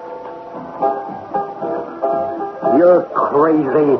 It's all right to be patriotic, but you can be accurate, too. It is a known fact, sir, that George Washington was a Virginian and a gentleman farmer. History is full of lies like that. Well, I'll grant you, he could have been a gentleman, but a farmer? Never. Never had it in his blood. Since I am a mere visitor to your fine town, Uncle John, I shall refrain from argument. Ooh, there. Isn't that a familiar face approaching the bar? Bartender, I'll have a whiskey. Hey, ain't I seen you somewheres before, young fella? I'm not sure. This is my first visit to Laurel Run. Aren't you the man, sir, who pushed yourself up to the head of the line at the post office this afternoon? That's where it was. That's where I seen you. You was not particularly polite. I'm sorry, I have some urgent business. Where are you from, sir? In California, San Francisco. Don't they teach you better manners than that in California, San Francisco? I'm not itching to quarrel, and I'd appreciate the same restraint from you. Bartender, where's that whiskey? Uncle John. This man from California, San Francisco, needs a little comeuppance, it seems to me. What urgent business do you have with Mrs. Baker, sir? Thank you, bartender. That, I may say, is none of your business. You leave Mrs. Baker to me. Where I come from, sir, you are impugning the reputation of a lady. Put up your duke, sir. Hey! Who fired that gun? He did. This man here. You got a revolver on you, stranger? Well, as a matter of fact, I have. But I was standing right here at the bar with a glass in my hand. I couldn't have fired that. Stranger, I'm taking you in on suspicion. Put down your drink. Put up your hand. But you taking this rapscallion to jail, Sheriff Uncle John? No, ain't got a jail. But the back room where Harry keeps the barrels will do. It's got a lock on it. Yeah, but Sheriff, you've got the wrong man. I didn't fire my revolver. Look, smell the barrel. Stop waving that around. I'll take it. By the powers vested in me as Sheriff of Laurel Run, unless you can identify yourself and explain for what reason you're in this town, I hereby arrest you in the name of the state of Montana on the charge of vagrancy and unlawful use of firearms. Anything to say for yourself? No, nothing. 6:15. I went to the iron office safe, and I took out my private safe box with all the gold and silver Jack and I had saved. Then I took a sheet of postage stamps, rolled it up, stuck it under my cloak, and went out the back door. Joe Simmons had a Mustang. I was sure he wouldn't mind if I borrowed it. Oh, shh, Blue Lightning. You know me. It's Betsy Baker. Hey, someone out there in the barn. I'm your friend. Who's that over there in the store? Come on out, I see you. Oh, hi, Betsy, Mrs. Baker. What are you doing here?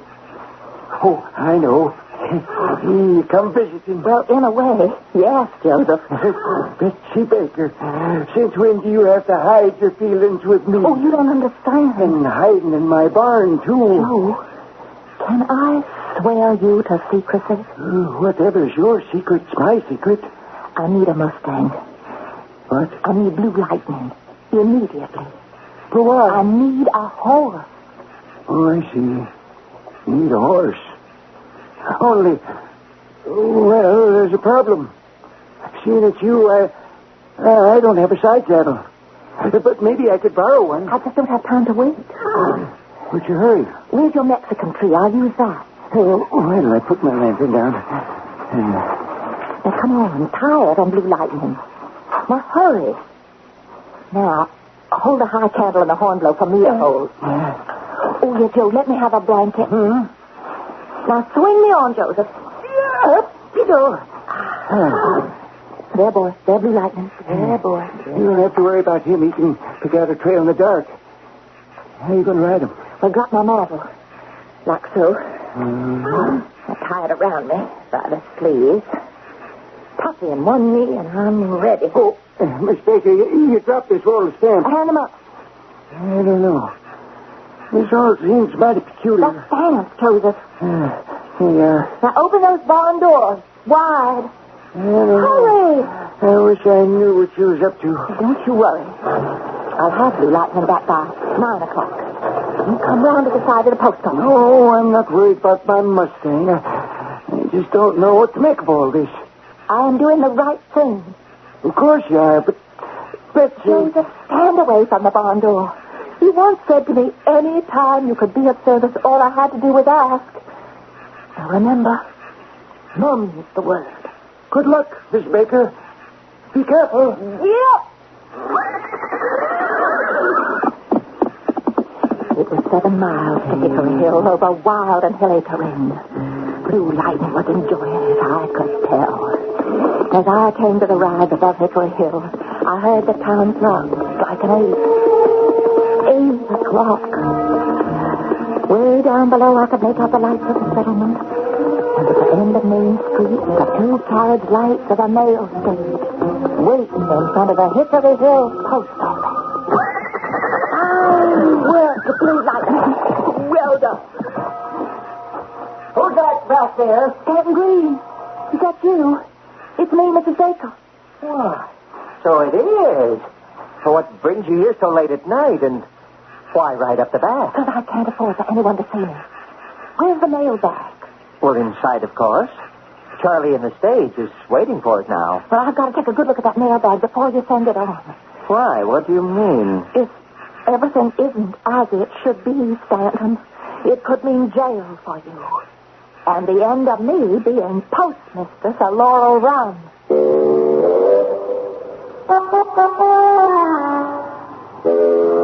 Josh Billings, who knew the Old West, its men and its women, used to say, if you want a way to get along with women, your best way is not to get in their way. And isn't it the truth when you watch how Betsy Baker is aiming to right a wrong her way?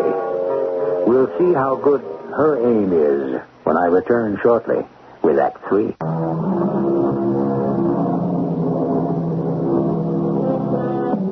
In our little Montana town, folks were never quite sure whether it was named after Laurel the flower, because in the language of flowers, 4 quite different meanings are ascribed to the laurel: glory, perfidy, perseverance, or ambition. I'd say it's up to you to decide which most represents Laurel Run. Or was the town named for all 4? Stanton, close the door quietly. Oh, what's it all about? Where is the money letter that came in that omnibus way bag? What do you mean? I mean, it's a decoy, Stanton Green. A decoy. It has been checked back at Heather Tree Crossing. I mean, that special agent, Mr. Holmes of San Francisco, is going to be waiting in my office in Laurel just to find out if you've taken it. Taken it? Taken what? Stanton, this is not the time for prevarications. Where is it? In my desk. I suppose this is the money letter you mean. Oh, Stanton, you have broken the seal and opened it already. Did you take some bills from this packet? No, I was owing some money. The collector was here. He was getting nasty, so I did. I took some money from the packet and gave it to him. He saw you stealing from the U.S. mail? The packet was addressed to me. I told him a friend had sent it. Oh, stealing and lying? But I was going to make it up by the next mail. I swear it. How much have you taken? Only a trifle. How much? $100. Oh, $100. Oh, my. Oh, what are you doing? I brought my own money with me. Was it in 10s or 20s? 20s. Well, here. You take these 5 20s, you put them in the packet. Where are you going? Just to get the sealing wax to seal up the packet again. You're a fool. Mr. Holmes won't be taken in by that. Leave it broken. As long as the money is found in the bag, the package could have come apart accidentally. Hand me 2 more bundles of letters. Stamp them, put them, and muss them up. That could have happened inside the bag. Now, give me something real heavy. Yes, that weight there on the table. The big brass one. Is it a 2-pounder? Yes, I'm going to wrap that out in lots of paper. I'm going to address it to myself. And I just glue all these stamps I brought onto it. And into the bag it goes. Now, that thing could have been bounced around in there and done all the damage. While I'm doing this, would you please go out and tell Charlie to come in here? And then you make yourself scarce. I'll tell him to come in here right away. What, Mrs. Baker, what are you doing in Hickory Hill? Hush, you haven't seen me. You haven't? Oh, no, of course not. I haven't. There's a big San Francisco swell taking my place at Laurel tonight, Charlie. Yes, ma'am? And it's a pity that the omnibus way bag just happened to get such a shaking up and such a banging up already coming this far. Yeah, it did? Oh, yes, it did. And it would be just awful if that special agent opened the bag in Laurel and found things kind of mixed up. Oh, I just hate to give so much trouble to a city fella from San Francisco, wouldn't you?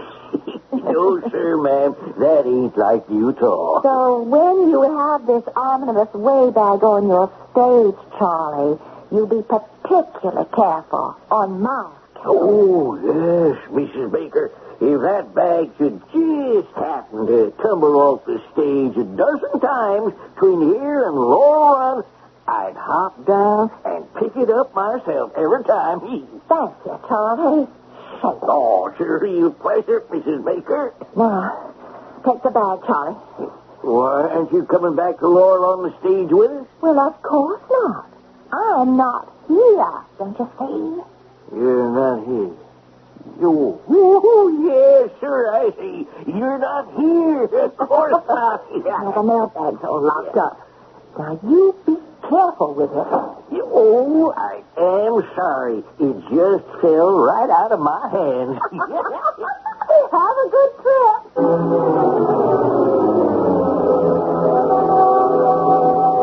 You can come out of hiding now, Stanton Green. Betsy. Oh, my Betsy. Oh, what are you talking about? Would you get up off your knees? Listen to me, Betsy. I'm ruined, I know.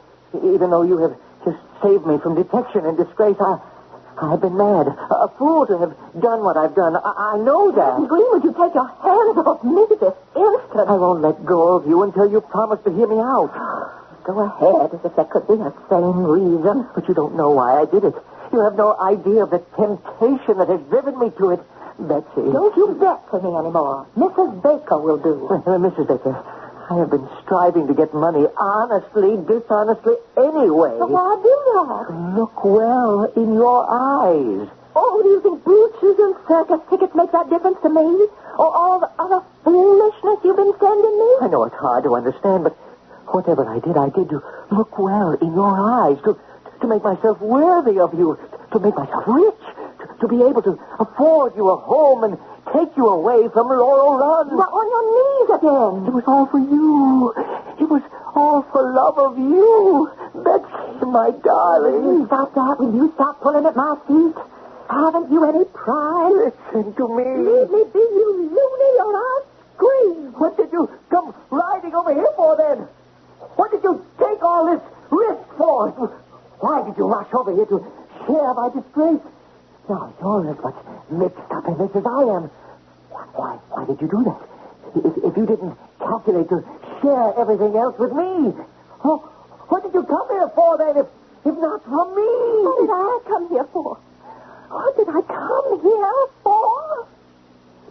I came here for Jack Baker's sake. My husband who stood between you and death at Burnt Ridge, as I stand between you and disgrace at Laurel Run, Mr. Green. Yes. My Jack Baker lying under half a Burnt Ridge. But meaning more to me today than any man anywhere, standing or kneeling or crawling. That's what. Oh, Mrs. Baker, I didn't understand. Well, so that you don't ever forget it. I came here as Jack Baker's living wife to carry on dead Jack Baker's work. Maybe my hands aren't so clean this time, but it's his work I'm doing, and for him only. That's why I came here, you dumb Stanton Green. That's what I live for every day, for his honor, to be up to him, his example always. Me, Betsy Baker. I see, Mrs. Baker. I do see. I'll pay you back every cent. I know you will. Goodbye. Do you have to go already? Yep. I'm going to run Blue Lightning against Charlie on the stage and break the record. Good boy. Miss Baker, I see you brought Blue Lightning back all right. He brought me back. He's a beautiful horse. Oh, Betsy, how would you feel if I give him to you? No, Joseph. No, that's out of the question. Would you like you to have him? No, you just stop that. Here, take his reins. I don't want anyone to know that I was out gallivanting tonight. Oh, sure thing. Mum's the word. Right. Where is everybody? Why is the post office dark? 9:30 stage will be here in 5 minutes. Where is Mr. Holmes? Where's who? Harry Holmes, the special agent from San Francisco. San Francisco, California? He's from the main post office. He's supposed to receive the omnibus way bag when it gets here. Oh, is he tall, has a big red beard and sideburns, and was meeting with you in the post office this afternoon? Yes. Where is he? Well, I'll tell you, Mrs. Baker. It's a long story.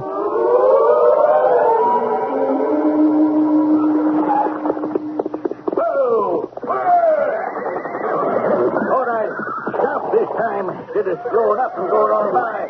Where's Mrs. Baker? She's not here right now. I'm Harry Holmes, special agent. Here's my badge. I'll receive the bag, thank you. Suits me. Here you are, sir. Oh, it did it again. I'm very sorry, mister. Been having a lot of trouble with this way bag all the way down. You'll have to ballast your next when I make a new contract with the company. All right, thank you. I'll take care of it. Yeah, she's heavy. You better drag the darn thing. On the table you go. Oh, son of a gun, it is heavy. Oh, Mrs. Baker, I didn't see you standing there. Well, of course. After all, I'm interested. It isn't the prescribed way. We like our mail to be handled, but since time is short, I'm dumping everything out onto the table.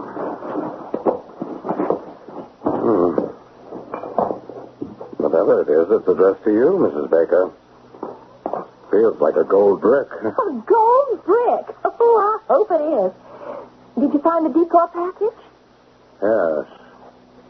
It's broken open. Dear me, how could that have happened? Mr. Holmes, I said, how could that have happened? Well, it's all here. Every dollar. Oh, yeah? The money?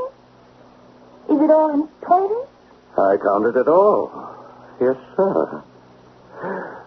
Well, Mrs. Baker, he's safe this time. Oh, I am so glad. Oh, so am I.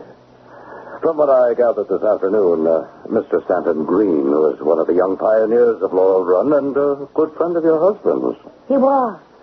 Did he quite get away, Mrs. Baker? What'd you say, Mr. Holmes? Where do you suppose Mr. Green is now? Oh, I'm sure I don't know what you're talking about. Mrs. Baker, I've had a very interesting day here in Laurel Run. Well, I'm glad to hear it, Mr. Holmes. I hope everyone made you feel welcome. Oh, they sure did. In fact, after I left you, some of them wouldn't let me out of their sight. Oh, indeed. You wouldn't know anything about that, I suppose. No, not a thing. Mrs. Baker, I'll say this. You're all right. And I can well understand why folks around here admire you. Well, thank you, sir. I try to run a good post office. I'm sure you do. And if you ever need a friend back at the main post office, you ask for me. You have been friendly, Mr. Holmes, and understanding.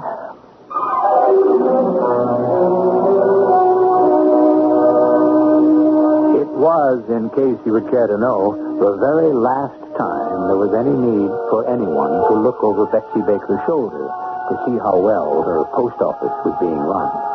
Tell you another thing. It never even occurred to a single governmental soul to have the Postmistress of Laurel Run replaced with a postmaster. I'll be back shortly. It's sort of amazing, when you come to think of it, that Bret Harte could write about such an independent young lady 30 years before women had the right to vote. So far as we know, it's one of the very first stories of the liberated woman. Bret Harte once said there are 3 things a man can do with his tongue: eat with it, talk with it, or keep it in his cheek. Which is what I suspect Bret Harte was doing when he set down this tongue-in-cheek tale of the Postmistress of Laurel Run. Our cast included Marion Seldes, Bob Caliban, William Griffiths, and Ray Owen. The entire production was under the direction of Himan Brown. This is E.G. Marshall inviting you to return to our Mystery Theater for another adventure in the macabre. Until next time, pleasant dreams.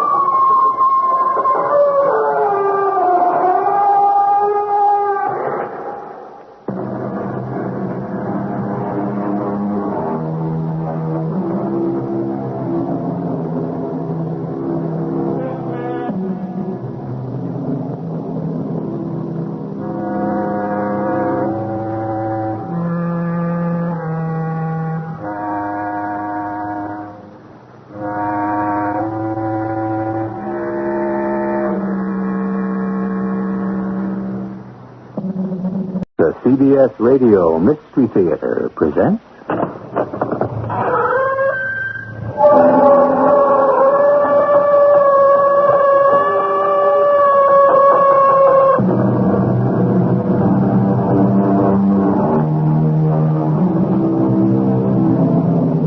Come in. Welcome. I'm E.G. Marshall. One picture, says the Chinese proverb, is worth 10,000 words. But to whom? That is always the question. It's all a matter of supply and demand.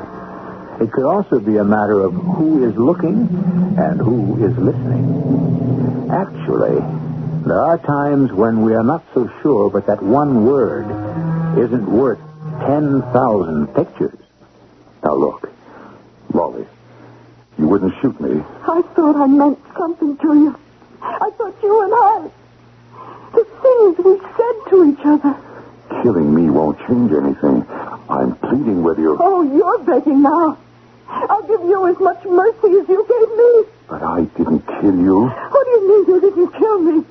I'll show you how it feels to be dead.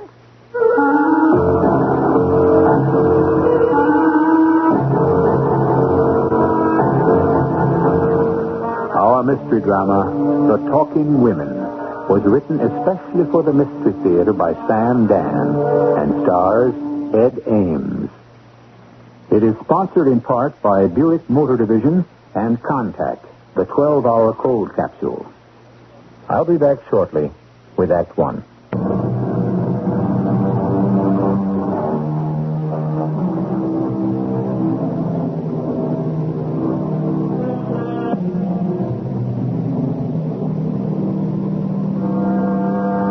Our lives are frittered away by details, said Henry David Thoreau. Well, while we have every regard and respect for Mr. Thoreau's wisdom, on this particular issue, we must regretfully disagree. Details, the minute, the almost insignificant details, these can often be woven into a rope to hang the guilty or rescue the innocent, as any homicide detective could tell you. But not just now. Our homicide has not occurred yet, but it will before you know it. The Bayswells, Robert and Martha, are at dinner. Another cup of coffee, Robert? No, dear. That's good. You should start cutting down. Well, Oh, not just for your health, either. It's the only way we can move those prices out of the stratosphere, don't you think? The fact is, I don't have time. You don't have time to think? I don't have time to do anything else because I have to go to New York. You have to go to New York? When? Now, actually. I have to make that 8 o'clock plane. Oh, why didn't you tell me? I didn't want to ruin our dinner. The whole thing came up out of thin air just a few minutes before I left the office. I know how you hate to travel, Robert, but if you're going to make the 8 o'clock, I'd better pack your overnight bag and get ready to drive you to the airport. Mr. Parsons asked me to go. Bob, I want you to go check out that situation in the New York office. What situation? I don't know, but there's always some kind of situation, and it can be solved, so he thinks, by what he calls a headquarters presence at the scene of the crime. Crime? What crime? Oh, it's just his way of talking. In other words, my being there will make people toe the mark. Oh, well, if you're going to make that 8 o'clock... I don't want to go to New York. You know what I should do? Quit that job. How can I quit? We have a mortgage, 2 cars, insurance, a profit-sharing setup, a bonus arrangement, an equity, and a pension plan. Who was it that said, we don't own our possessions, they own us? All right, dear. Now, how long will you be staying? I don't know. A couple of days. Oh, well, I'll pack 3 shirts. I wish I didn't have to go. Oh, darling, it's obviously something we must learn to live with.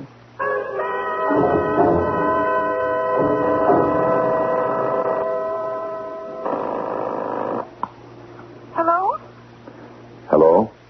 Bobby. Yes, it's Bobby. Oh, Bobby. Where were you last night? I called you when I got in. I went to see my mother. Did you? Oh, Bobby, baby, you should have told me you were coming into town. I guess I should have. It's just, I didn't know. It was a sudden thing. I just decided on the spur of the moment. Oh, Bobby, baby, we'll make up for it. I spent the night alone. Oh, I'm sorry. I don't have to come to New York to do that. But we'll make up for it. I'll see you this evening. Oh, sure. Unless, of course, you have other plans. Oh, Bobby, baby, don't talk that way. Goodbye, Lolly.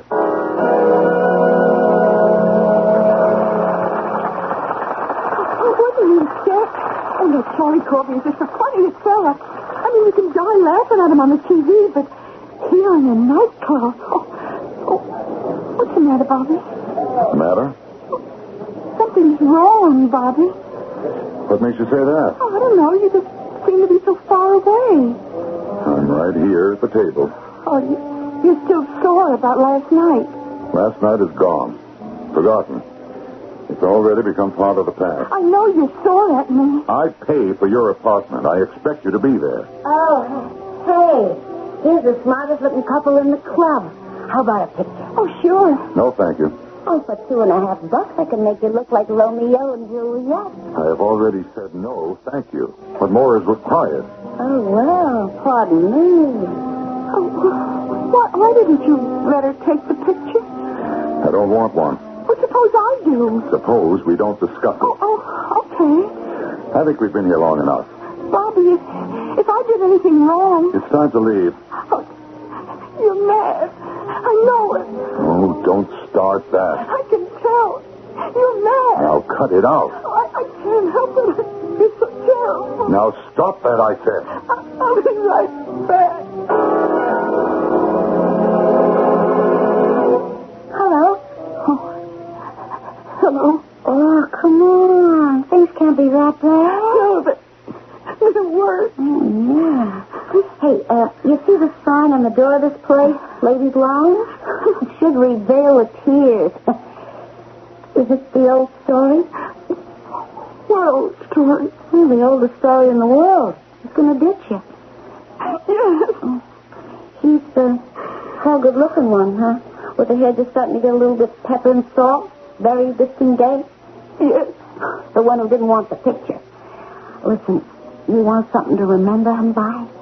I took it anyhow. It's all over. Finished. There's other fish in the sea? Not for me.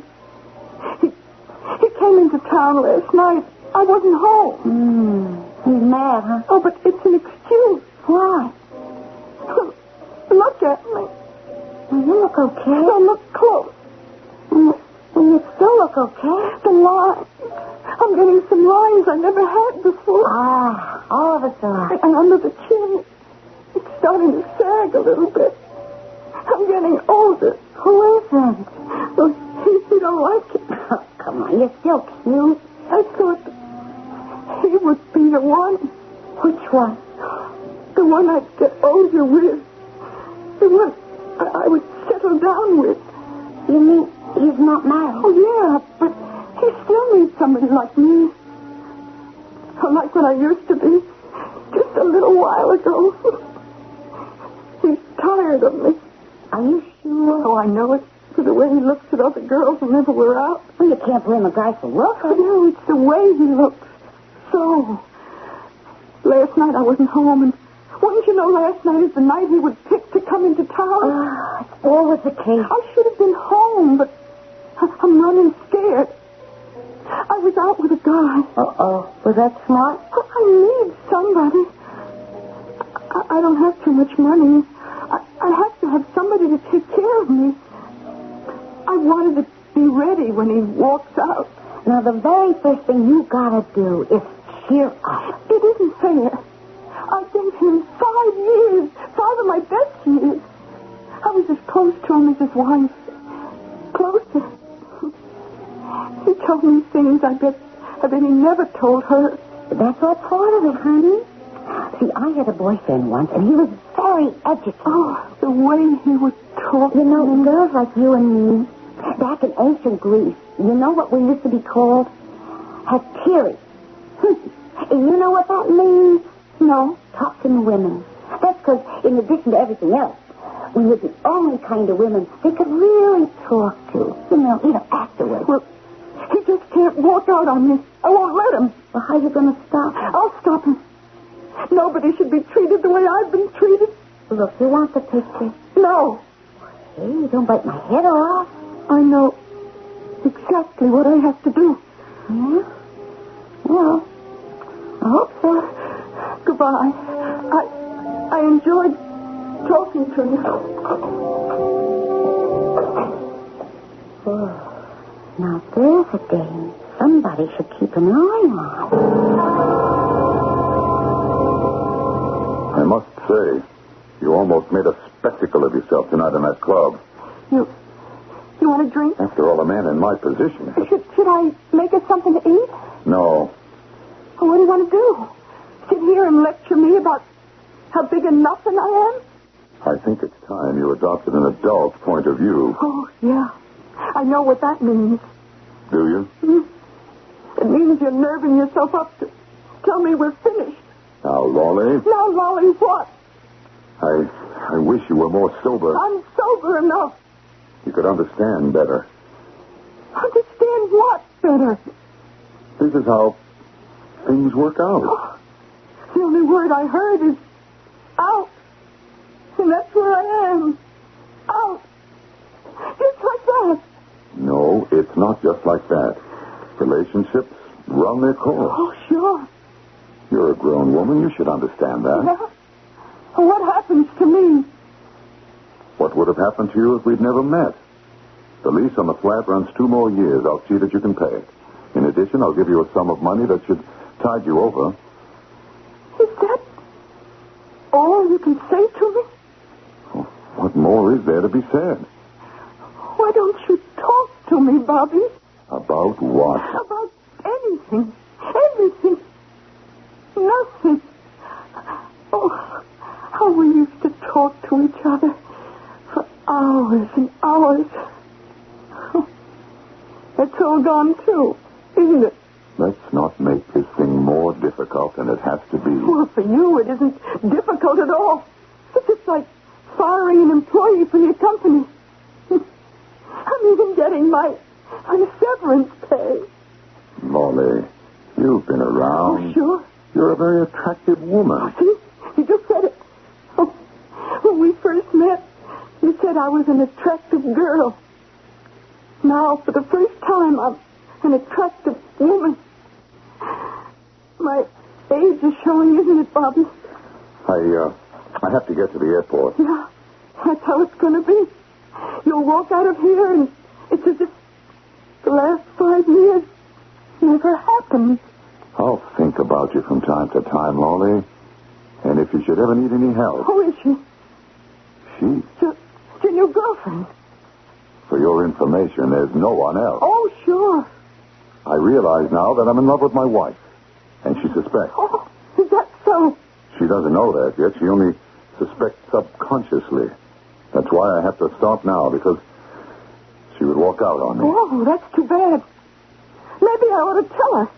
You're not that kind, Lolly.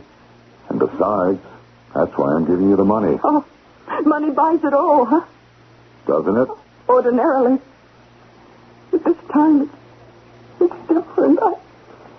I love you, Bobby. Now, Lolly. I'm not good, but I can't help it. I never gave you any ground. Oh, shut up. Where are you going? Where did I put it? What are you looking for? There it is. Lolly. Lolly, what's that? You mean you don't know a revolver when you see one? Well, yes, I can see it's a revolver, but what are you going to do with it? You're so smart. And you mean to tell me you don't know what a person does with a revolver?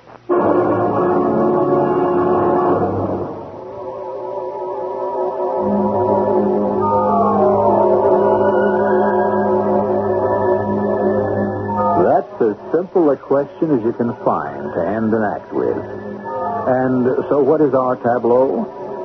We have handsome, dignified Robert Bayswell standing perfectly still and holding his breath. And we have angry, distraught Lolly holding a .38 caliber in a none too steady hand. The question that was posed will be answered shortly when I shall return with Act 2.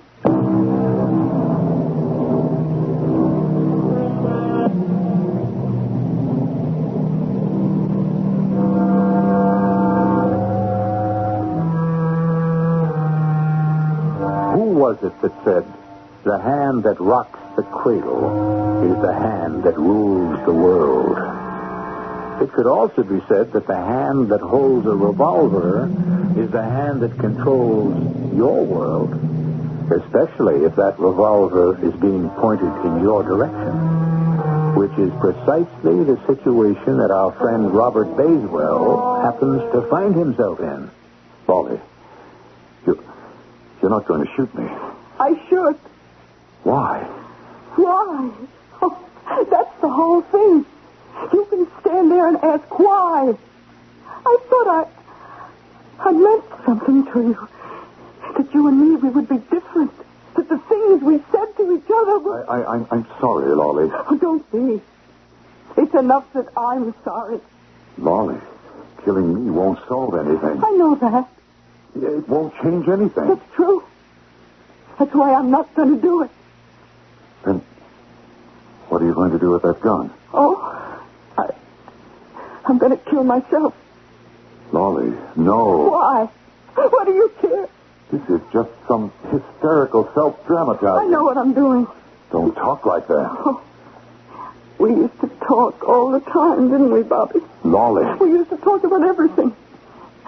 Oh, those long, long hours together. Oh, that's what I'm going to miss. Lolly, you can't change what is. Maybe you can't change it. But you can leave it.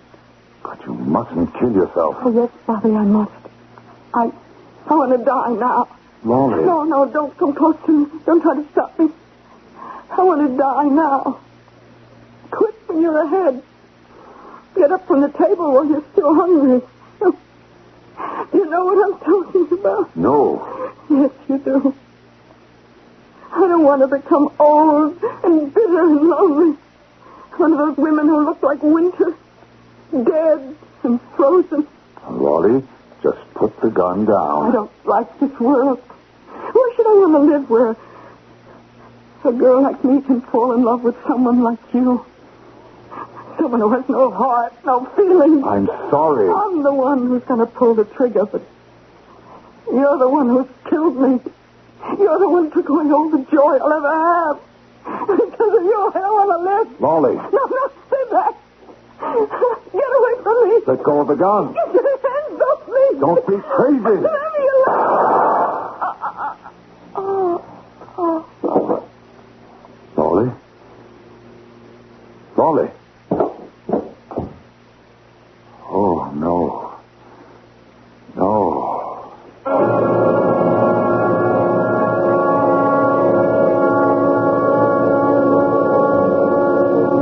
Your name's Julie Palmer? That's me. I'm Sergeant DeLuca, homicide.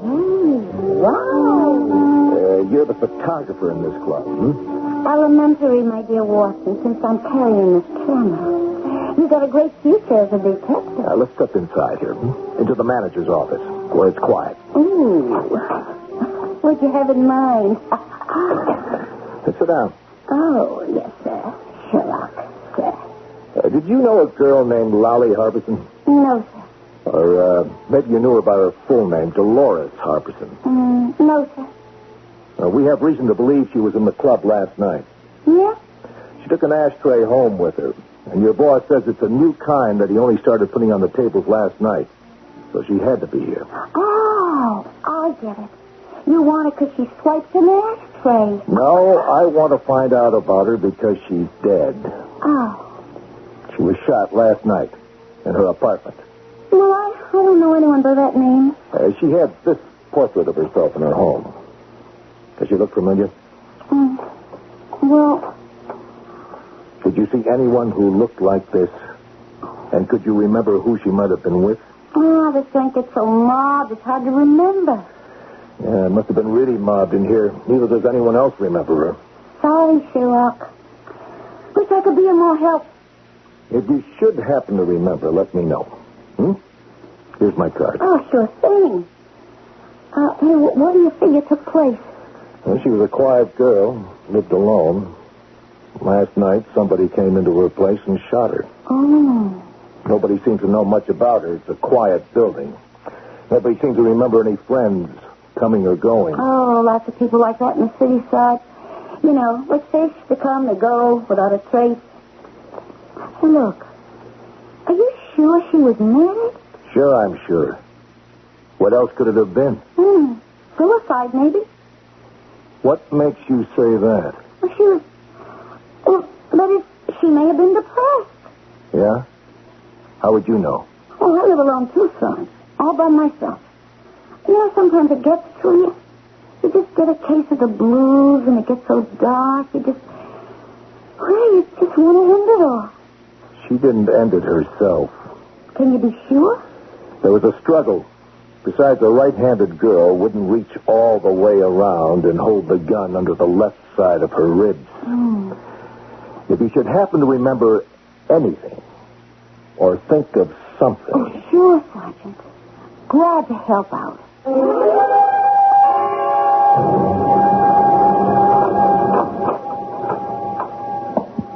Martha?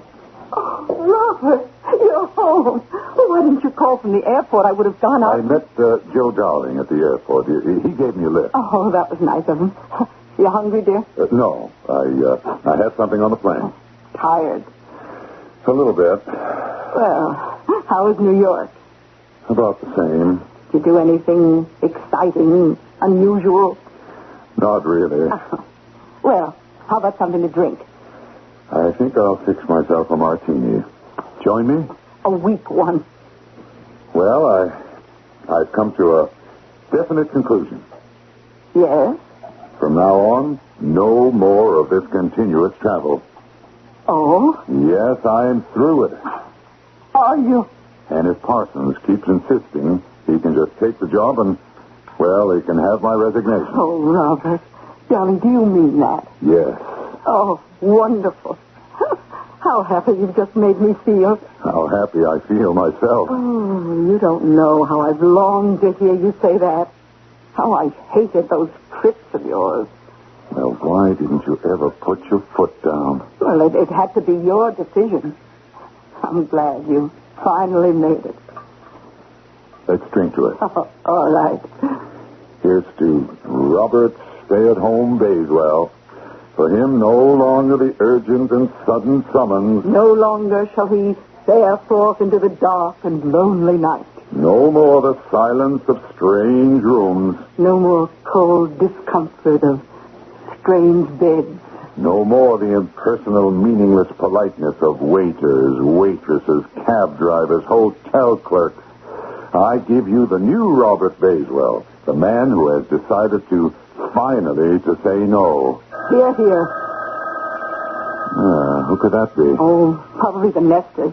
They want us to come over and play bridge. Now, how do you feel about it? How do you feel about it? I can take it or leave it. I would just like to be alone with you tonight. Good. I'll make up an excuse. Hello. Long distance calling Mr. Robert Bayswell. Oh, just a moment, please. It's for you, Robert. Long distance. Now, who could that be? I hope it's not some situation in New York again. Believe me, my dear, all those situations will henceforth and starting with now have to handle themselves.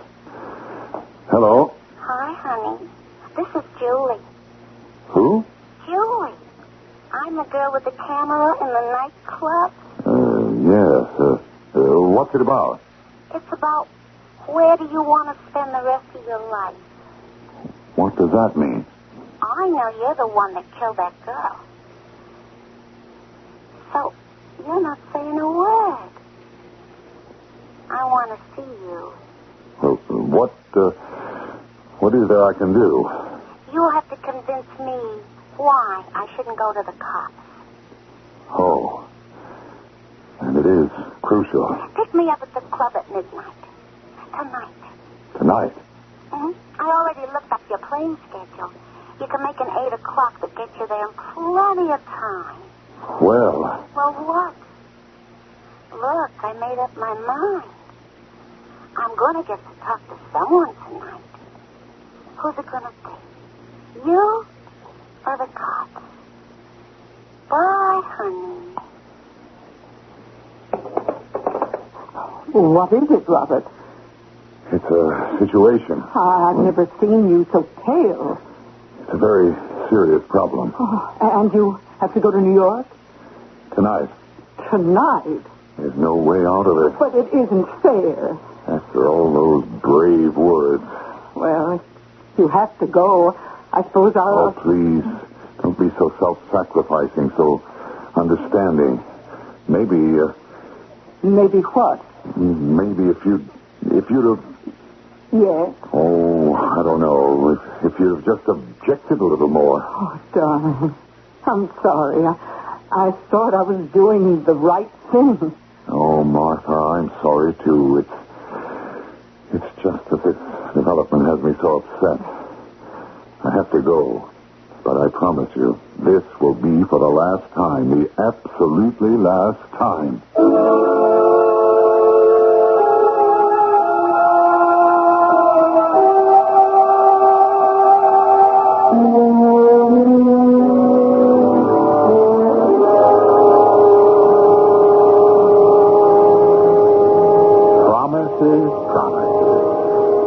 Easily made, how readily broken. Is this trip necessary? You heard the lady on the other end of the phone. And what do you think she has in mind? Well, she knows our hero is rich. She knows he's handsome. And she also knows what she knows, which happens to be something the police do not know so far. We'll have a wider distribution of this knowledge when I arrive here with Act 3 shortly.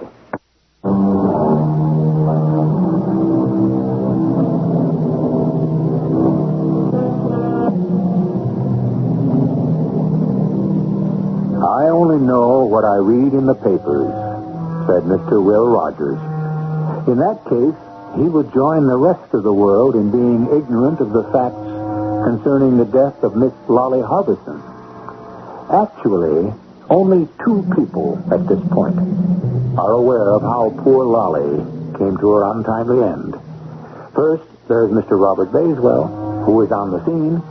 And second, we have Miss Julie Palmer, who has made an extremely shrewd and educated guess. And we have placed both of them in the same room for your convenience. How about a drink? If you don't mind, I'd rather we got down to business. Oh, business.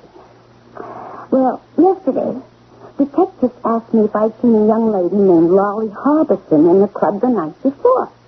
Not only if I'd seen her, but also if I could remember the guy she was with, if any. And, what did you tell the detective? I was about to say, sure, I remember both her and the guy real well. Matter of fact, it was on the tip of my tongue. But you see, my mother once told me, never say the first thing that comes into your head. Good advice, no? What did you tell him? You see, I used to date this college professor. Oh, you don't believe it. Well, I didn't say I didn't. Yeah, but you got this look that says, how could this busy blonde go out with a college professor? want from me? He said this prop, that everything's a commodity, and therefore it's got its price. You know what I mean? I think so. So this cop says to me, did I see this Lolly Harbison in the club? And he says to himself, what's he going to give me for that information? It's got to be worth something. I could lead him straight to the guy that killed her. He gets a promotion, a raise in pay, and what do I get? I get the satisfaction of knowing I did my duty as a citizen. But can I deposit that in the bank and write checks against it? Now, what do you think? More important is, what do you think? I think you should make me an offer. To do what? To keep my mouth shut. But I don't think you understand. I didn't kill her. You didn't? No. You see, she wanted to commit suicide. She did? I tried to take the gun away from her, and it went off. Oh, is that what happened? Yes. Oh, I see. It's the truth. Well, then, shouldn't you go to cop? The police? Well, sure. They want to know what happened. Yes, but the poor girl, she's dead, isn't she? Oh, she sure is. It's not going to change anything. It won't help her. But the cops are unhappy. They got a murder. But it wasn't a murder. It was an accident. Oh, whatever. They have to keep the record straight. So why don't you go down and explain it? I can't explain it. Why? Because I have to explain what I was doing in her apartment. Oh, you'd be surprised how broad-minded the cops are. They wouldn't care why you were in her apartment. But my wife would. Well, I admit you got a problem. And you know perfectly well the police wouldn't believe I was trying to stop her from suicide. I admit it doesn't get better. How could you prove I was there with her? Well, if you didn't believe I could prove it, why'd you come flying back here? Well, I may have panicked. Yes, and now that I think of it, nobody knows about Lawley and me. Nobody. Nobody can prove a thing. It's only your word against mine. Oh, relax. I got you nailed to the wall. What makes you think so? I've got this. What? What is that? What do you think? A picture of the two of you at the club. Now, see here, I told you specifically not to snap that. Great picture, huh? Oh, so you tore it up. Now, what is the good of that? You think I don't have the negative? Yes, you probably do. So, you want to be sensible? Sensible? Well, I got a pretty good idea what you can afford. So, I think I'm going to hit you up for an annuity. Annuity? Yeah. For the one I all my life and never could get. Security. I got a picture that ties you in with Lolly Harbison. A picture taken the night she was killed. So you think you can blackmail me? Oh, now that is not a nice word. What makes you think you can get away with this? You can afford me. I'm not going to strip you clean. I just want a couple of bucks a year. Pay the rent, buy some clothes, a little tip now and then. I see. Those are very modest demands. I am a very modest little lady. Ask anybody. Which tells me something. What? You're in this alone. For sure. What would I want with a partner? Only you know about that picture. That's right. It's me, myself, and I. Which means if something should happen to you, no one else would know about it. Well... If something should happen to you... Why should anything happen to me? Something has to happen to you. Hey, look. When you see how easy it is to extort money from me, Why, as time goes on, you want No, more no, and more. I was just... Why should I permit myself to be at your mercy? All I want is just a couple of dollars. There's only one way to deal with blackmail. Stamp it out at once. At the root. No, don't. Listen, please. I have to do this. You don't have to do anything. We can forget the whole thing. I'm very sorry. I don't have any choice. You can't shoot me. It'll be heard. No, not this. I came prepared. There'll just be a little pop. The silencer cuts out most of the sound. No.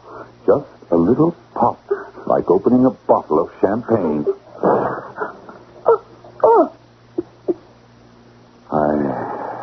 I'm sorry. Really sorry. And now I'm through with it. Never again. Never again, as long as I live, will I ever step over that line.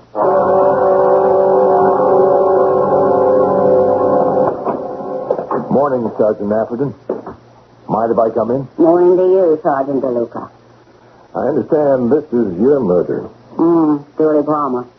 Know anything about her? I spoke to her day before yesterday. Why? Connection with my murder. The Lolly Harbison thing. Still a lines crossed? Well, Lolly was in the club the night she was killed. She was with a guy. How do you know? Would a girl like Lolly go to a nightclub alone? Well, since the guy hasn't come forward, we have to assume he wants himself kept out of it. Yeah, for a good reason. But where does my Julie Palmer meet up with your Lolly Harbison? Well, according to Julie, they didn't. Julie claims she didn't see Lolly in the club that night. Would Julie lie, Sergeant DeLuca? Yeah. And if she did, you and I could be working on the same case. You find anything around here?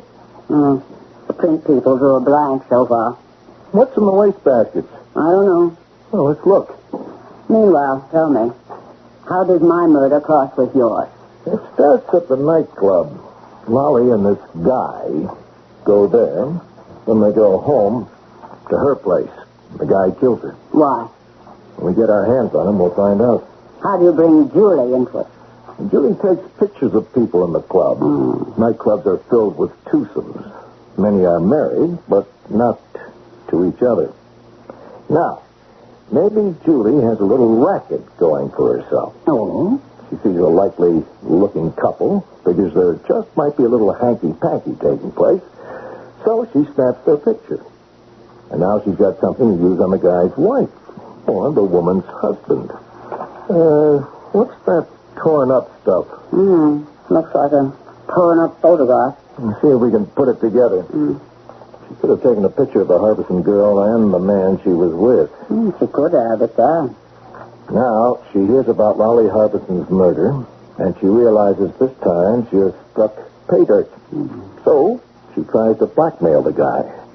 But he won't stand for it. And he kills her. Yeah. She waves the picture at him. So, he shoots her dead and tears it up, and he throws it in the wastebasket. No, he wouldn't. It could even be this picture here. No, it can't be. Well, let's keep working on it. We'll see. But he wouldn't be that... That what? Stupid? Careless? The guy isn't a professional killer. He doesn't make complicated, sophisticated plans. He's more of a trapped animal. He's up against it. He rips the thing up and gets rid of it. Well, it's obviously a shot taken in the club. Well, I told you. A man and a woman at a table. A woman. That's Lolly Harbison. We have a portrait of her. But the man she's with? No. Who's the man? He could be anybody. This is going to be a rough one. No, wait a minute. I think there may be a way we can track him down. How? Well, figure this fellow was from out of town. He's probably here on business. Right. Which means he's on an expense account. So he probably used a credit card. Good. Let's check the names of all the guys who signed tabs that night for a party of two. Then we print a couple of 100 pictures of this guy. We send them out to the town to the card holders and ask the local cops if this is the guy. Yeah, but there's only one thing. Suppose the guy paid cash. Then we wouldn't have an address. Then what? Then, I guess there's a great chance he's going to get away with it.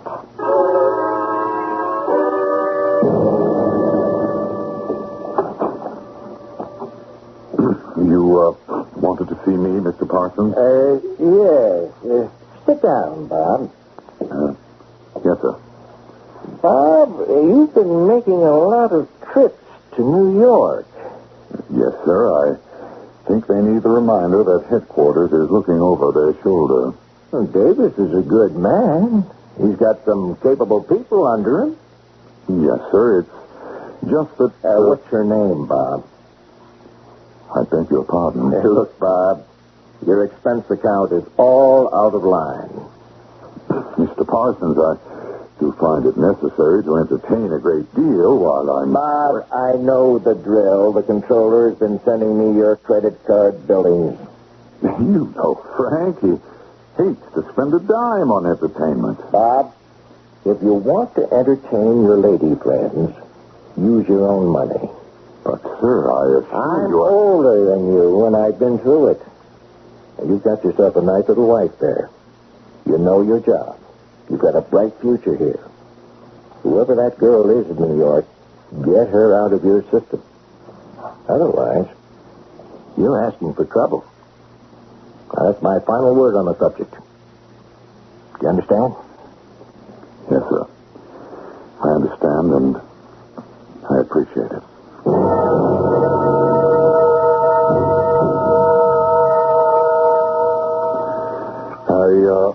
I had a showdown with Parsons. Oh, what do you mean? I told him. I said, look, I've had it. The traveling, the airplanes, the hotels, this not being able to call my life my own, I just laid it on the line. Oh, dear. I hope you didn't alienate him. That wasn't my first consideration. This thing has been eroding our married life. Oh, Robert, dear, I wouldn't say that. It's true. What kind of life has it been for us this past 5 years or so? We could never plan. But what did Mr. Parsons say? He said I was right. Oh, Bob, darling. Just because you're not a demanding woman, does that mean you should be taken advantage of? No, darling. No more of those trips. New York will have to sink or swim without me. Oh, I'm so happy. You finally asserted yourself. It was overdue, and we'll never be separated again. Say, who could that be? I don't know. I'm not expecting anyone. I'll see who it is. Yes? Mr. Robert Bayswell? Oh, yeah, I can see you're Mr. Robert Bayswell. I'm a homicide detective from New York City. My name is Sergeant James DeLuca. My identification. Yes. Well, what do you want with me? Well, now, for the do-it-yourselfers in our audience, here is an opportunity for you to write the end of our story. Remember, the very next thing Sergeant DeLuca must do is read Robert his rights. Please make sure of that. Otherwise, Robert will beat this thing in court. Then DeLuca will explain about the picture and ask Robert to accompany him back to New York. You don't have to mess with the extradition procedures, as there won't be any problem with that. Okay. Then the trial for 2 killings. Then the sentence. Life, don't you think? And the moral. Well, let that wait until I return shortly.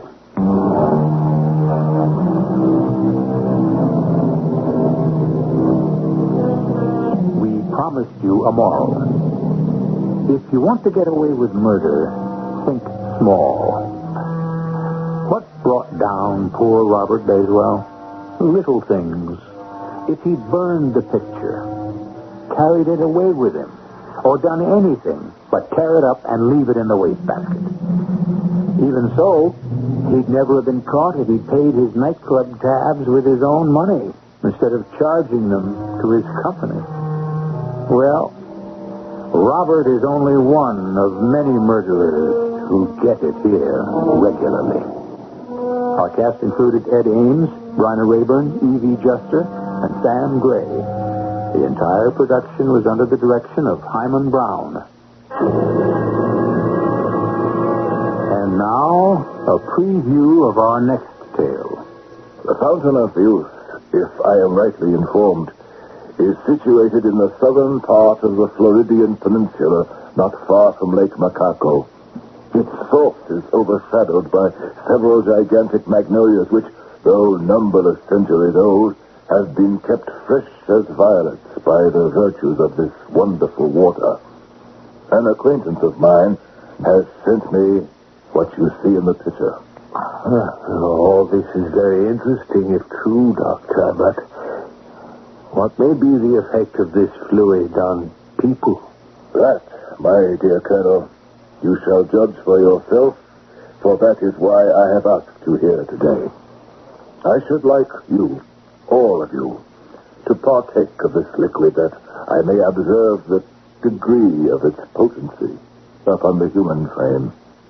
Radio Mystery Theater was sponsored in part by Contact, the 12-hour cold capsule, and Buick Motor Division. This is E.G. Marshall inviting you to return to our Mystery Theater for another adventure in the macabre. Until next time, pleasant dreams.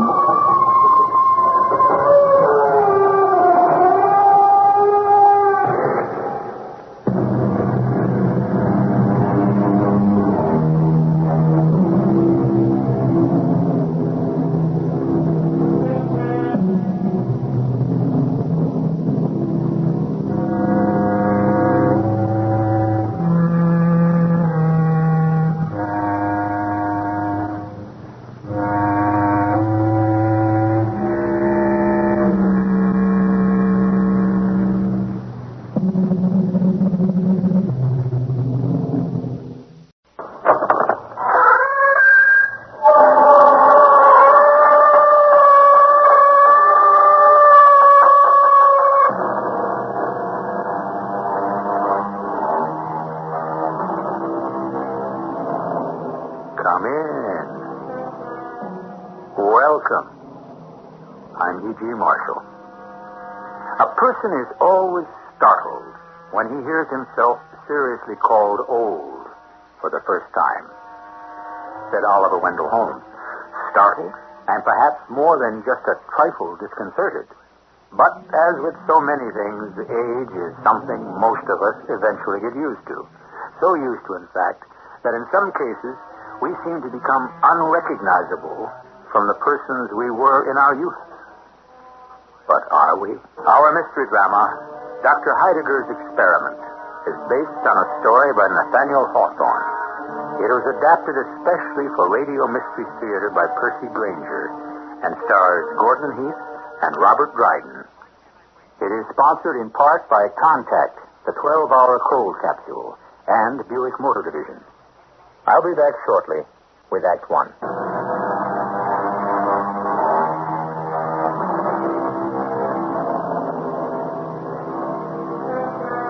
Life and time are our only real possessions, someone once said. And it would seem to follow that no one who is alive can be said to be totally indigent. Yet, don't we all know people who have given up on life, who have allowed the burden of failure and disappointment to reduce them to mere ciphers, content only to wait out their time? There is perhaps only one thing which could bring back such a person within the pale of the living. We're in a small New England village. The time is the last century. An eccentric older man, Dr. Heidegger, is about to pay the last of 4 visits to ancient friends of his on a very singular mission. Yes, Charles Medbone. Yes, who's that? Oh, Dr. Heidegger. What do you want? I didn't send for you. I've come of my own accord. Why? You performed some of your sorcery and seen me marked for illness in the curling smoke of the candle. I was hoping I might have a word with you. Oh, it's a social visit then? No, not entirely. Though I'm always delighted to see my oldest friends. Well, come in, come in. Thank you. And how are you getting on, Charles? I'm as you see me, Doctor, not so very far from the grave. I shall be glad to be delivered of this light. It was your own frantic speculations which reduced you from the successful merchant you were to your present condition. I do not need to be reminded of my follies. What have you been? You still potter about in that medieval alchemist chamber of yours? If you are referring to my study, yes. You've quite a sinister reputation among the younger people in town. I know. What is it you've come for? I wish to invite you to my house tomorrow. For dinner? No, it's on a matter in which I would be most grateful for your assistance. Oh. Well, for what? Oh, just one of those little experiments with which I amuse myself in my study. What kind of experiment? I'd prefer not to say until we are all gathered. All? Who else is coming? 3 people, all of whom are known to you. Colonel Killigrew and Zeke Gascoigne. And the third? The widow Wycherley. Clara? She'll be there? Yes. The 3 of you were early loves of hers, I believe. I'm sure I don't remember. Well, I've asked them for 4 o'clock. May I count on you as well? But of what use can people our age be in one of your experiments? You'll understand tomorrow.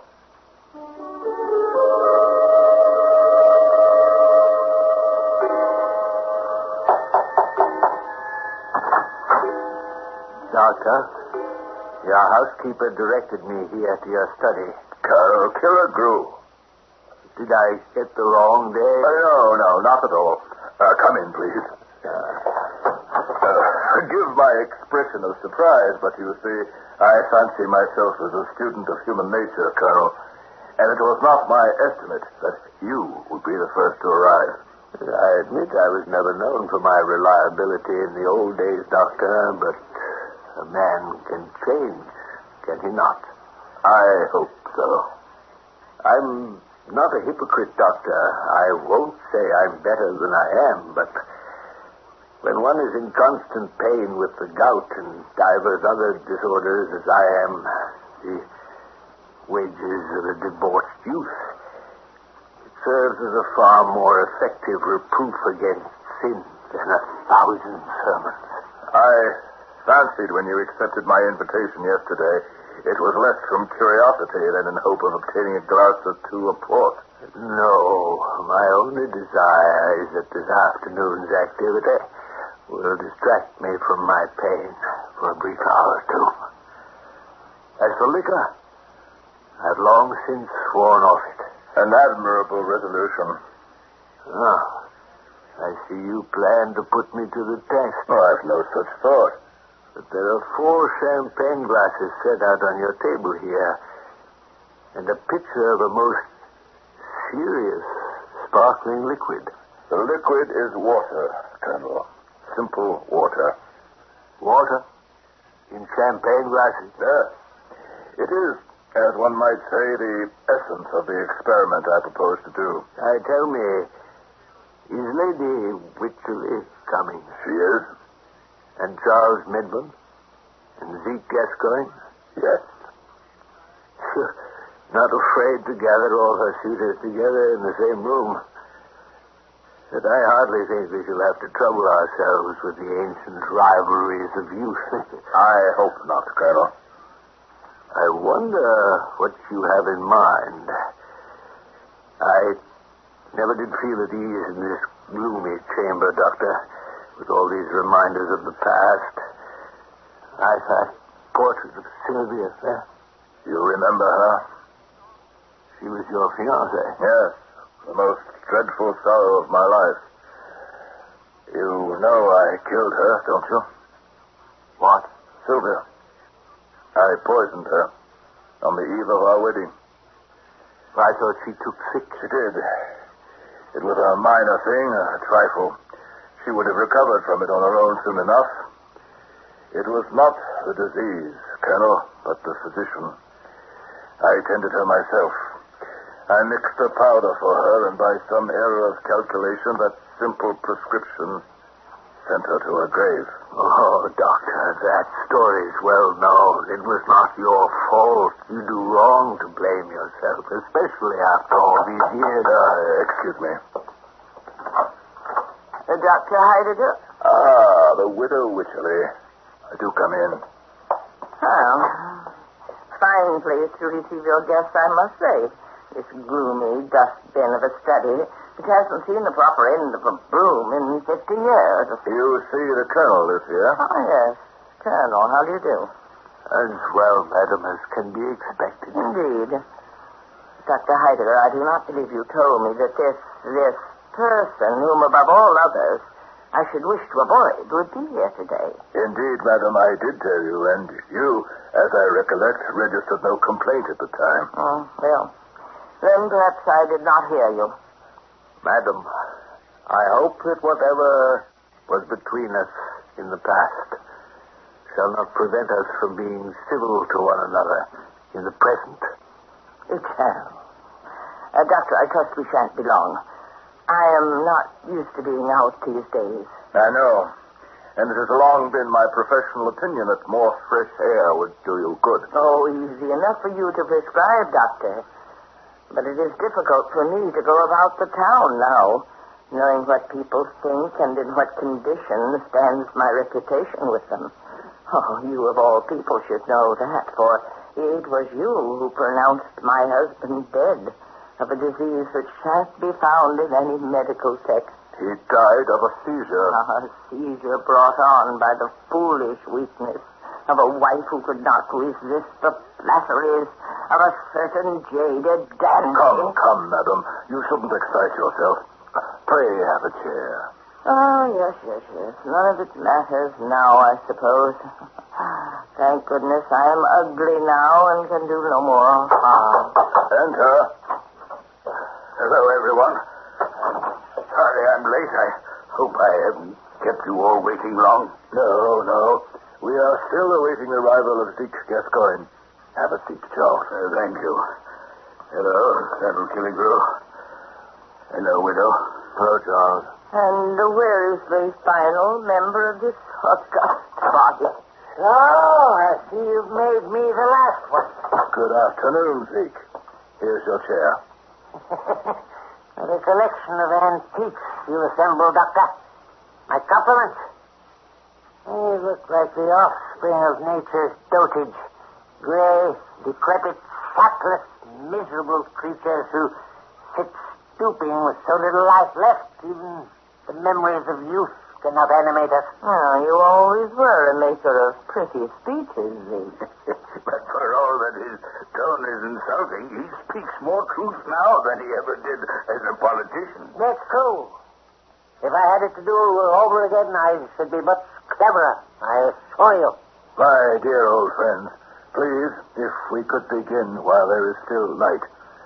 As you know, I have asked you all here today to aid me in performing an exceedingly curious experiment. We don't know about your exceedingly curious experiments, don't we? What'll it be this time, Heidegger? You see here, upon my desk, a large black folio volume with silver clasp. Yes. It said to contain all the secrets of the black magician's art. So it is rumored, but it is not the truth. What this book does contain, among other things, of course, is my most treasured possession. Here, pressed between these pages, I've kept this withered rose. Please examine it closely. Why, it's practically falling apart. Ready to crumble into dust like us. This rose blossomed 55 years ago. It was given me by my fiancée, Sylvia Ward, whose portrait hangs yonder.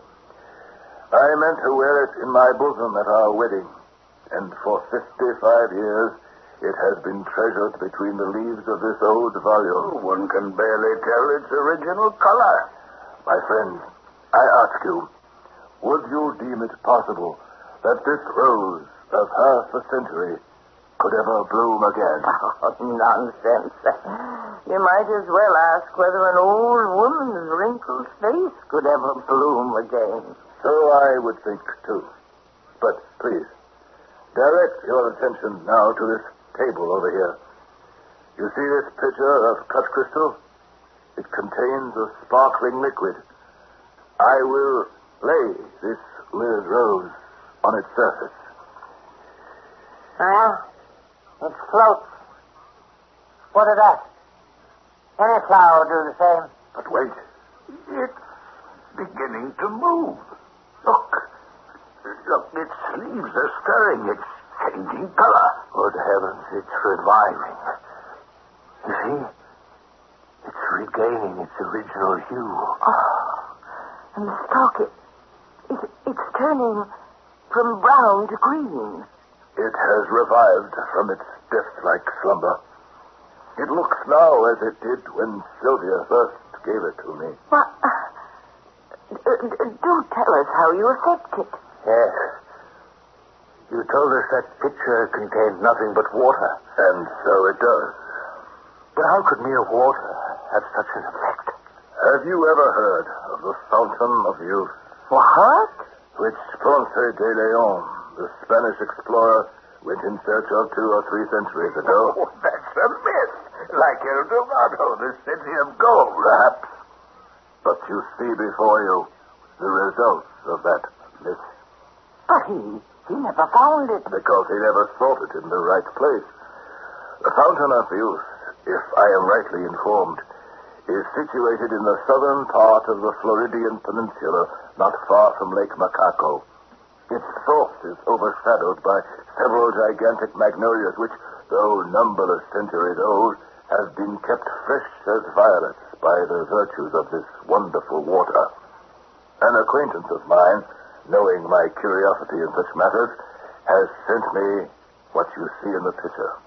All this is very interesting if true, Doctor, but what may be the effect of this fluid on people? That, my dear Colonel, you shall judge for yourself, for that is why I have asked you here today. I should like you, all of you, to partake of this liquid, that I may observe the degree of its potency upon the human frame.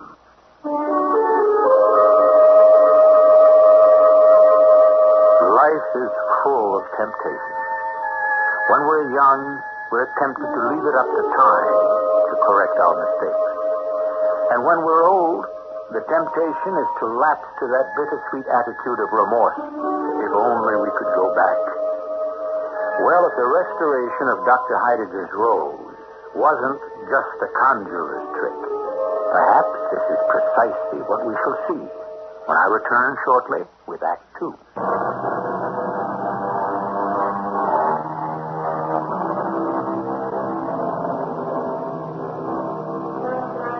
Which of us has not at one time or other had the fantasy of returning to the days of his youth, armed with the knowledge of a lifetime, an experienced mind in a fresh body? Would this not be the most potent of combinations? You asked us here to drink that water? My friends, you are welcome to as much of this admirable fluid as may restore to you the bloom of youth. But how can we be certain it isn't poisonous? Could anything poisonous have had such a rejuvenating effect on my dear Sylvia's rose? Water from the fountain of youth. I don't believe it. Well, there's only one way to find out, isn't there? Colonel, may I take it then that you consent to this experiment? It's probably hokum, Doctor, but I'm game. I've certainly got nothing to lose. And perhaps a great deal to gain. Doctor. Yes, madam. I see only 4 glasses on the table, but there are 5 of us in this room. True. With your permission, I will merely watch the progress of the experiment. I have chosen you 4 because I have at one time or other heard each of you profess regret over the follies and passions of your youth. Well, if the Colonel is willing to drink it, so am I. Just remember, the doctor's not infallible. The others have all consented, Zeke. What about you? I don't know. You see? You never did know, Zeke. Pour 4 glasses, Doctor. I'm not the ignorant fool I used to be. Excellent. At last, the experiment can begin. Mrs. Wycherley? It does have a nice sparkle to it. Colonel? I just hope it's not intoxicating. Charles. Not too much, Doctor. Moderation is a virtue. And Zeke. I'm just glad there's no one else here to see us 4 old people making such fools of ourselves. I beseech you, stay a moment before you drink. A word of caution. If this liquid should prove to have the properties which I inferred it from its effect on this rose, I think it would be well that with the experience of a lifetime to direct you, you should draw up a few general rules for your guidance in passing a second time through the perils of youth. Guidelines? What do you mean? Think what a sin it would be if, with your peculiar advantages, you should not become patterns of virtue and wisdom to all young people of the age. I believe we're all aware of the mistakes we made, Doctor. You don't need to remind us of them. We've repented long since. We'd be fools to ever go so astray again. Well, drink, then, my respectable old friends. I rejoice that I have so well selected the subjects of my experiment. To our health. And to our happiness. Yeah. And how do you feel? Well, it was rather bracing. Not unlike a glass of mineral water. I don't feel any different. Well, I can see a color in your countenance that wasn't there before. It's your imagination. No. Unless I am very much mistaken, you all look somewhat refreshed. Oh, surely not me. Why, especially you, madam. I see a distinct suffusion in your cheek. Oh? I'm feeling positively rejuvenated. Do you think this liquid could truly be the real thing? I don't feel anything but a pain in my back. Why, this is most remarkable. As I sit here, you are visibly transforming. It's true. Look at us. I don't need my glasses anymore. I can see quite well enough without them. And I don't need my cane. The gout in my leg is gone. I think it's some kind of trick. The doctor has us under some spell. The power of suggestion, hypnosis. Then how does that explain what's happening to your hair? What? It's growing darker. Look, in the mirror. What? That's how it is. And the wrinkles in my face, they're gone. I'm myself 30 years ago. I look as I did at the very height of my political career. I noticed, Doctor, how they've all been quick enough to forget about me. Not at all, my dear widow. You look positively charming. What? Oh, surely, Colonel. You flatter. No. You are, if I may say, in your buxom pride. Oh, have I really changed? Come, have a look in the mirror. Why, they're all gone. Every crow's foot, every strand of gray hair. Oh, how ridiculous this old cap is. It makes me look like a widow. I must remove it at once. Clara, your hair, look how it shines. As golden as when I was a young woman. Oh, but I am a young woman. Doctor. Oh, my dear. Oh, doctor, pray favor me with another glass. Certainly, madam, certainly. The experiment is going admirably. You see, I have already filled the glasses for a second round. A toast. to the clever and glorious doctor. But what are Charles and Zeke doing off in the corner? I've just hit upon the most ingenious scheme for making money since the invention of the cotton gin. What is that? Go where there's a need with a product that fulfills that need. Is this not the first principle of sound business? Yes. Well then, what is it they need in the East Indies?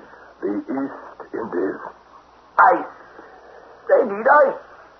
And where is their ice? Why, at the poles. Whole icebergs could be towed to the Indies by means of harnessing them to teams of whales. Charles, it was just such improvident speculations which led to your financial ruin before. But the cost would be minimal. And think of the profit. Why, I'm sure to have a monopoly, am I not? Gentlemen and madam, as I see the good doctor has been kind enough to refill our glasses, I think this is the perfect time to announce to you all my intention of re-entering politics. Bravo! Good. And what causes do you intend to espouse in these tranquil times, Zeke? America for the Americans, naturally.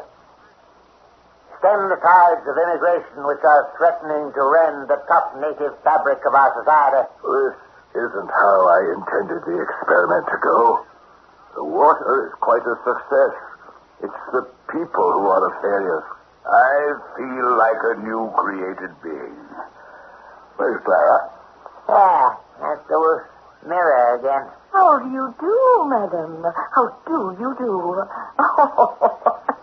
Look at these ridiculous clothes we wear. How unflattering they are, and how old-fashioned. Remember how we used to walk, all bent over and limping from the gout? Hey, look at the doctor. He sits there in his high-backed chair and stares at us with such a disapproving expression. Oh, come, doctor. You are much too solemn. Get up and dance with me.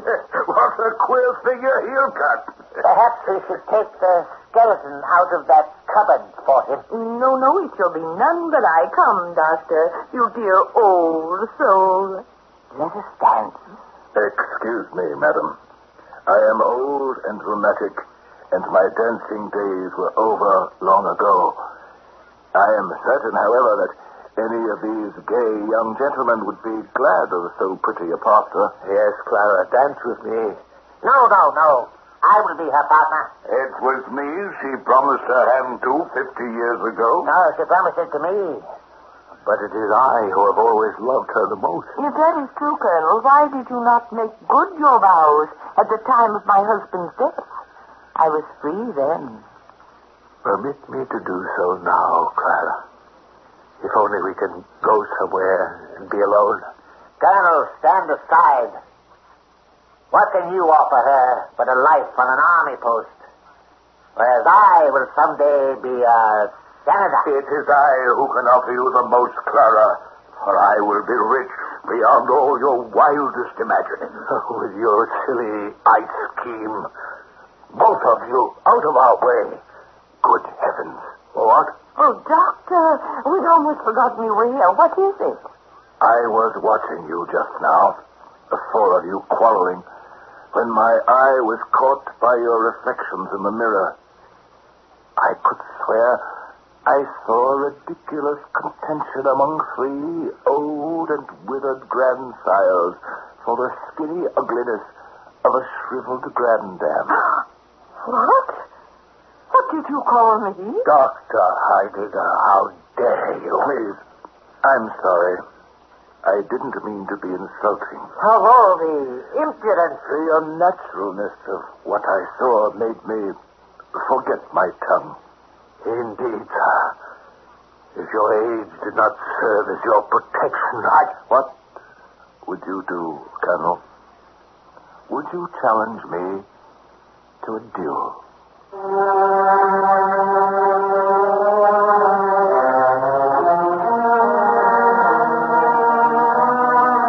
Three men contending for the hand of a beautiful woman. It's a timeless scene, so to speak. And that is precisely the problem in our story. Time. Are we in the past or the present? Or both?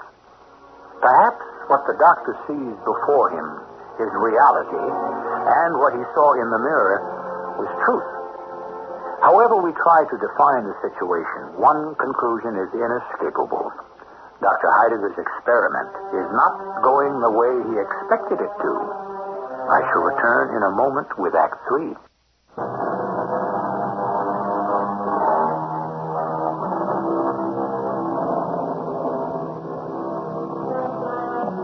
Few people know how to be old, observed a French moralist. Unfortunately, his observation might be extended, for at least in the story to which we're about to return, it would seem that few people know how to be young, either. You would challenge me to a duel, Colonel Killigrew? No, of course not, Doctor. Forgive me, please. I will. And in turn, I ask pardon of Mrs. Wycherley for my ill-chosen words. We were having such a good time, and you quite spoiled it, Doctor. A good time? Why, it seemed to me that in another minute you all should have come to blows. Nonsense. Of course not. Never mind. You may atone, Doctor, by pouring us another round of that miraculous libation. Madam, you've had more than enough already. Any more, and you would regress to infancy. If the lady wants more, why can't she have it? Yes, you really are becoming an impossible old man, Doctor. Well, look, you two, the doctor's right. If we drink any more of that water, we shall pass beyond our prime. Colonel, this isn't any of your business. Your arrogance is becoming extremely irritating. You're acting like a spoiled child. I am not. You are so. Oh, please, gentlemen, you mustn't come to blows for my sake. What? Yes, the water. Colonel, you'd better stand aside from that table. Oh, is that a threat, Charlie? Coming from a runt like you, I consider such presumption merely insulting. I've had enough of your sneering insolence. Oh, be careful. I take it that pathetic blow means you challenge me to a duel. Well, yes, I do. You know that according to the rules which govern such matters, it is I, as the challenged, who have the choice of weapons. Gentlemen, dueling has been outlawed these 40 years past. Pray come to your senses. Do you mean to blow each other's heads off? I'm young and strong enough to take care of myself. I question that. My choice is the pistol. As you may recall, Charlie, I am a crack shot. You're going to fight a duel over me? What? Oh, yes. Of course it's over you, Clara. Yes, I'd gladly risk my life for you as proof of my devotion. What have I done? My friends, please, don't you see this kind of behavior is 40 years out of date? Yes, I know, Doctor, but what can I do? Poor Zeke, do you feel left out? Yeah, I would do anything for you, Clara. Anything. Well, then, perhaps you'll be so kind as to walk me home. Clara, it would make me the happiest man in this room. Clara, you can hardly expect to arrive safely at your door on the arm of this dishonest politician. Dishonest? Think of your reputation. This man's habit for graft and scandal is known everywhere. And what are you? Nothing but a cashiered libertine. If you allow this man to take your hand, Clara, you better count your fingers afterward to make sure he hasn't stolen one. Listen, Colonel, if that's what you really are... What do you mean? A person your age couldn't be more than a lieutenant. And a second lieutenant at that. Sir, I will defend my rank to the death. Very well. It is you who have challenged me, Colonel. You've been a thorn in my side long enough. And just as you have struck me, so I will strike you. My choice of weapons is the sword. But people don't even have swords anymore. This is madness. No, Doctor. I have a brace of old cavalry swords at home which should serve us admirably. If you will accompany me, gentlemen, I shall dispose of you one at a time. But what about me? Oh, before I go to the field of honor in your cause, Clara, I should deem it a privilege to walk you home. Thank you, Charles. She's already promised that privilege to me. No. It was my offer she first accepted. Take your hand from her waist. Here comes! Come, madam. I really must protest against the fire. Be careful of that table. You'll knock over the pitcher. We spilled the water. My Sylvia's rose. Don't touch it. Thank goodness it's all right. The water is flowing all over the floor. Your conduct is disgraceful. Have the lessons of your own past lives been so lost on you that you would now go for each other's throats a second time? Words have been said that cannot be taken back. This time nothing is going to stop us from settling accounts. And once the accounts are settled, what then? Will you, Zeke, go on to promote the political corruption that led to your ultimate infamy and obscurity? And you, Charles Medbourne, you will invest in foolish, greedy schemes like floating ice to the equator until your funds are as exhausted as your dreams, and you dwindle once again into a beggar. And, Colonel, have you so quickly forgotten the pains you suffered? Do you not see that this is precisely the kind of behavior which was the source of so much unhappiness in your first lifetime? My honor. It was their fault. I didn't start Madam Wycherley. I appeal to you as the reason for all this contention to help me promote some common sense in this room. Well, perhaps, Doctor, it would be best if you saw me home. An admirable solution, madam. And one in which no one has to feel he has lost faith. You're right, Doctor.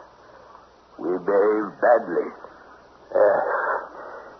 We seem to have no more control over our passions now than we did before.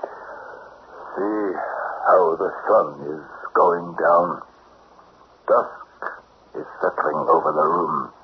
The shadows are growing longer. I don't think I want to be young anymore. Neither do I. Doctor, you've condemned us to lead our lives a second time. And all the wisdom in the world won't stem the weariness we are bound to feel. I can't imagine we shall continue to find life interesting. My friends, I am sorry. I proposed this experiment without fully considering its consequences. I think now, too late, I see the lesson it has to teach me. That it is wrong to attempt to alter the natural order of things, for there is a reason why they are so. Doctor, what's happening to your hand? What? It's the rose you're holding. It's stirring. What? The petals, they're shriveling. So they are. My poor Sylvia's rose is fading again. All its beautiful color gone. How quickly it regressed. It's as dry and fragile as when I first threw it into the pitcher. Colonel, what's the matter? It's funny. I thought I felt a twinge in my leg. A pain, perhaps. No. It's nothing, really. I think it is, Colonel. I suspect it is a pain remarkably like the gout. No. The conclusions seem inescapable, my friends. The water is indeed potent, but its effects are temporary. Have you no more of it? All that my friend sent me was in the pitcher, which you have broken. It feels so cold all of a sudden. That is because you are without your cap. Here it is. Oh, thank you, Doctor. It's growing so dark. Where are my glasses? My dear old friends, welcome back. Where's my cane? I can't stand the pain in my legs a minute longer. Here it is, Colonel. Are we grown old again so soon? Come away from the mirror, widow. Oh. My face has once again lost all its flesh. Oh, I wish that the coffin lid were over. Come, good lady. Yes, you are old again. And see, the water of youth is all lavished on the ground. I, for one, bemoan it not.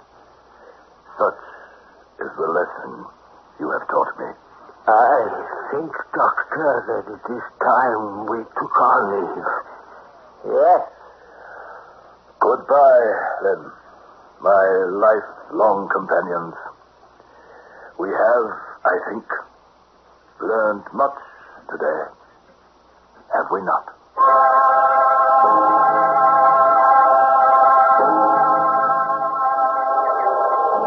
The middle of summer. And it feels as cold to me as the last day of November. Would you like me to see you home, widow? No, I can make my own way. As you wish. But, as we all live in the same direction, why don't we walk together a ways? I have a matter I wish to discuss with you.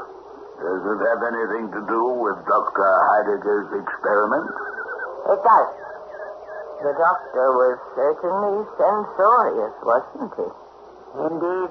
Still, I think the lesson is well taken. You, John. You relish the prospect of returning to that miserable hovel of a room you live in? I see no alternative. No alternative? Do none of you remember what the doctor said? These were his exact words. The fountain of youth, if I might be informed, is situated in the southern part of the Floridian Peninsula, not far from Lake Macabre. Zeke, are you proposing that we travel to Florida? We know the general vicinity. But think about the events of the past hour. We came to blows. Who knows where it might have led if the effects of the water had not worn off? So, shall we return, each of us, to his solitary torment? Or shall we make a pilgrimage to find this miraculous fountain?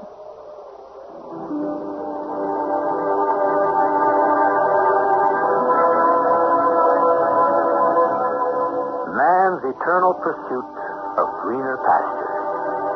Why does it so rarely occur to us to simply cultivate our own gardens? Certainly our story would have been quite different if the characters had heeded the words of James A. Garfield, the 20th President of the United States.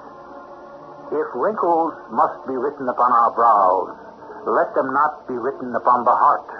The spirit should not grow old. I'll return with a final word shortly.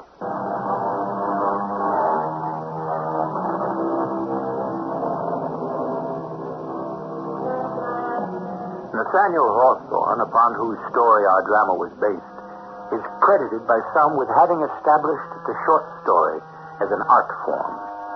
His tales often dealt with the occult, and sometimes with the loneliness and eccentricities of New Englanders. Dr. Heidegger's experiment dealt with all three. Our cast included Gordon Heath, Mary Jane Higby, Guy Sorrell, and Robert Dryden. The entire production was under the direction of Himan Brown. This is E.G. Marshall inviting you to return to our Mystery Theater for another adventure in the macabre. Until next time, pleasant dreams.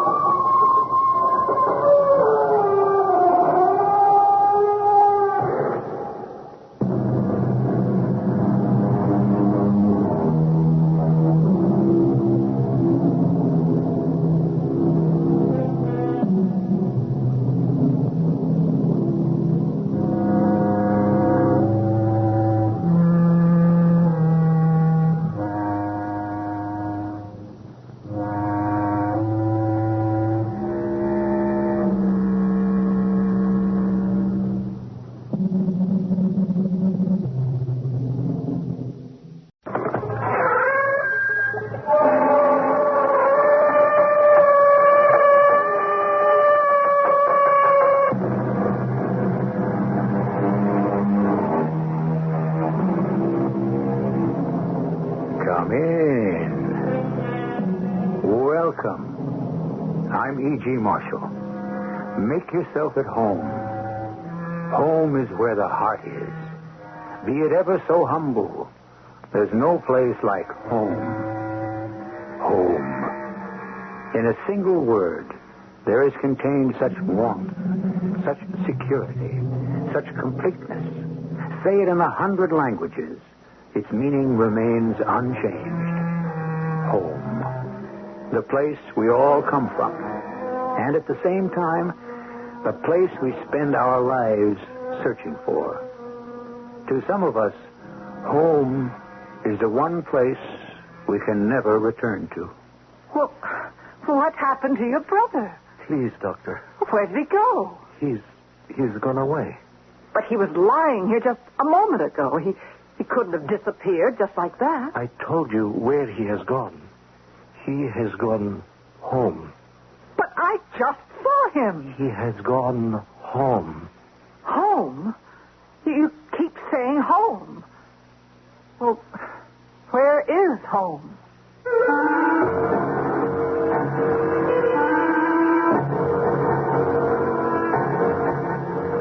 Our mystery drama, All Unregistered Aliens, was written especially for the Mystery Theater by Victoria Dan and stars Ann Williams. It is sponsored in part by True Value Hardware Stores and Buick Motor Division. I'll be back shortly with Act One.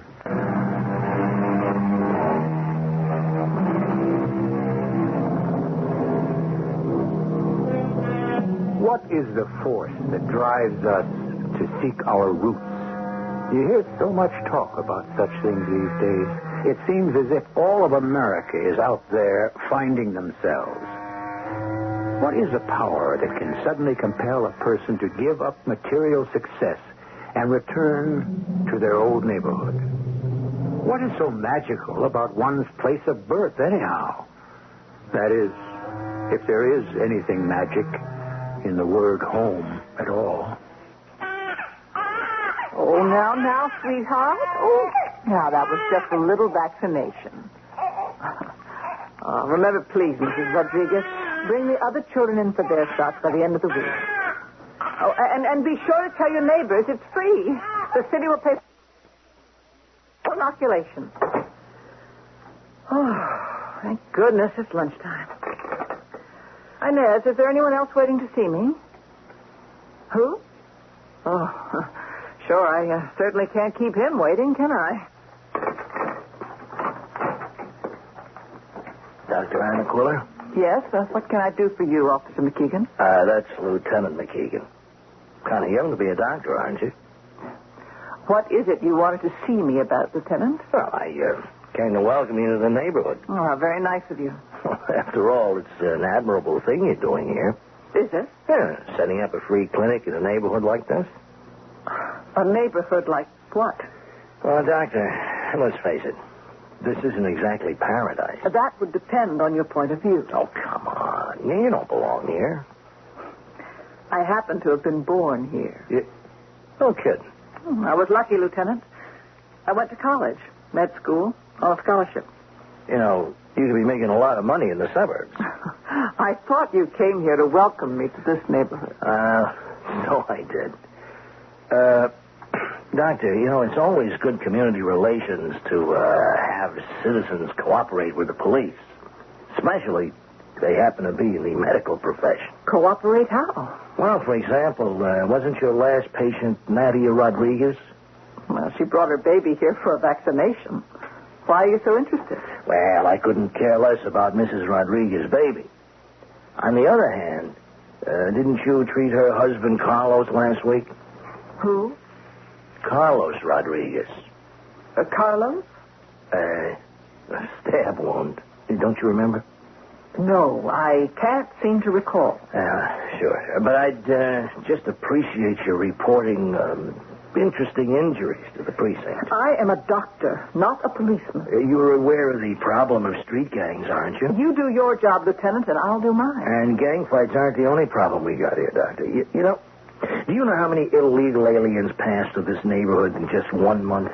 Illegal aliens? Yeah. They come into the country, stowed away in freight compartments of foreign ships. Thousands of them. No passport, no entry permit. And they're here to stay. Now, you must treat some of these people every day. You're asking me to report on my patients, Lieutenant? The word is cooperate with the authorities. Well, I'd like to thank you for coming by, Lieutenant. Our conversation has been most enlightening. Are you going to have lunch now, Dorothy? Yes, I am. Oh, well, it's a great little cafe here across the street run by a fat old guy named Stefan. I know. He's my uncle. Oh. Well, look, I was wondering if you... Goodbye, Lieutenant.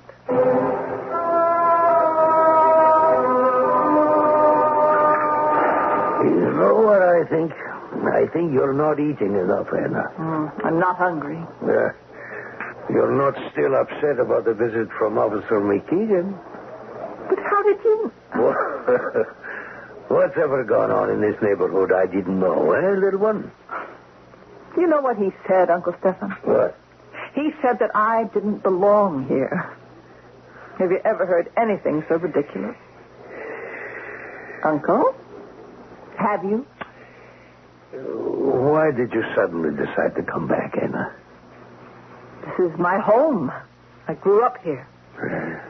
You couldn't wait to leave. As soon as you graduated high school. What made you suddenly decide to come back? I thought you were happy uptown in that fancy office with the carpet and the paintings. Well, I was, but... But what? I suddenly... Yes? Oh, I can't explain it. I just knew I had to come back. Why? Because I was needed. Yes. I'm unkind not to tell you that in the few weeks you have been back, you've done only good. You are needed here. I'm proud of my niece, Anna. That's what my head says. But my heart says my brother's child should have the best. What kind of men can you meet here? You should have a house with a lawn and trees and flower boxes. Swings for the children. Oh, Uncle. Oh, what in heaven's name? Oh, more glasses again. That poor busboy. I don't want to hurt his feelings. Mr. Quiller, I am so very sorry for this. Yes, never mind, Eli. It's all right. I am not to be discharged? No, Eli. Just clean up the broken pieces. Yes, you're very kind, Mr. Quiller. Really very kind. Just a minute, Eli. Where is your cousin? I thought this was supposed to be his shift. I do not know. It isn't right, Eli, taking his place all the time. You work hard enough as it is. Well, he's young, Mr. Quiller. He wants to be with his friends. I try to tell him they're bad company, but he does not listen. So, what were we talking about, Anna? Still doing it, aren't you, Uncle Stefan? What? A one-man Salvation Army. Taking in refugees, giving them jobs. Hey, now, little one. Don't think I'm a charity ward. No? But just look at that man, Eli. I've never seen such a down-and-out expression on anyone's face. Yes, well, things were pretty bad for him in his old country. Anyhow, just so you don't think I'm running a charity ward, you ought to see the mural Eli's doing for my office. You know, he's quite an artist. Why don't you come back? Look at the time. I'd better get back to the clinic. Well, you really should see his painting. Well, maybe later, Uncle. Maybe later.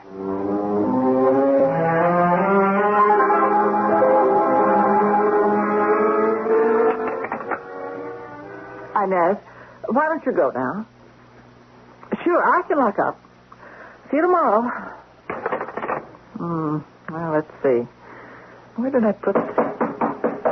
Who could that be at the back door? Oh, just a minute. All right, I'm coming. You should use the regular entrance in front. Doctor. Yes, you're Eli, the busboy, but who? It is my cousin. Please, doctor, can you help him? Well, of course, bring him in. What happened? Please, where should I put him? On the bed, there. Easy now, easy. He's been shot. Eli, I'm sorry. Oh, now, keep still. Keep still. Look, bring me the solution to that bottle by the sink. Of course. It hurts. It hurts bad. Now, please, don't try to talk. Doctor, how bad is it? It's bad. Is he going to... What is your cousin's name? Cleo. I told him not to go around with those boys, but she wouldn't listen to me. Where are you, Eli? No, I'm right here, Cleo. I'm sorry about the night. We went to the warehouse. That's what it was. An initiation. Something went wrong. Eli, there was a man, an old man. He shot at us. We ran. I'm sorry. No, it's all right. No. It was bad what we were going to do. I didn't understand then. I only wanted them to like me. Never mind. I wanted to belong. I know, Cleo, I know. I can't do anything else for him. It's too late. Cleo. I want to go home. This is home. No, I want to go back. Back to a real home. But Cleo, I want to die on my own soil. No, listen to me. You are not going to die. I am. You know I am. Don't let me die here, please. I want to go home. Doctor, could you leave us alone now, please? But You said there was nothing more you could do for him. Yes. I'll be right outside. Cleo, can you hear me? I want to go home. Go home. Send me home. To go home, you must listen for the wind. Yes, the wind. The wind will carry me home. Think of the wind. Eli, where am I? I'm lost. Find the wind, cousin. Find the wind. Wait. I hear it. I hear the wind. I'm going home, Eli. The wind is taking me home. Home. Goodbye, cousin. Goodbye. Forever.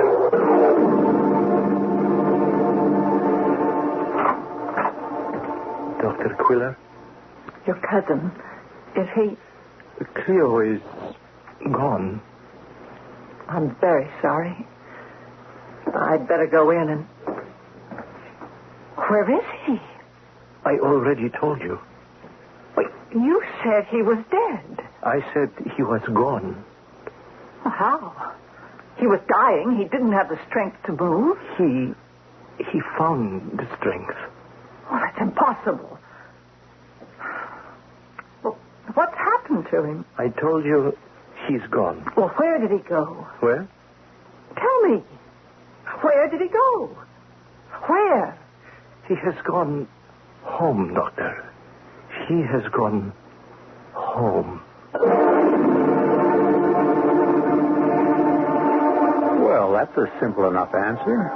Of course, you and I know that if Dr. Anna Quiller believes that settles that. We wouldn't have a second act.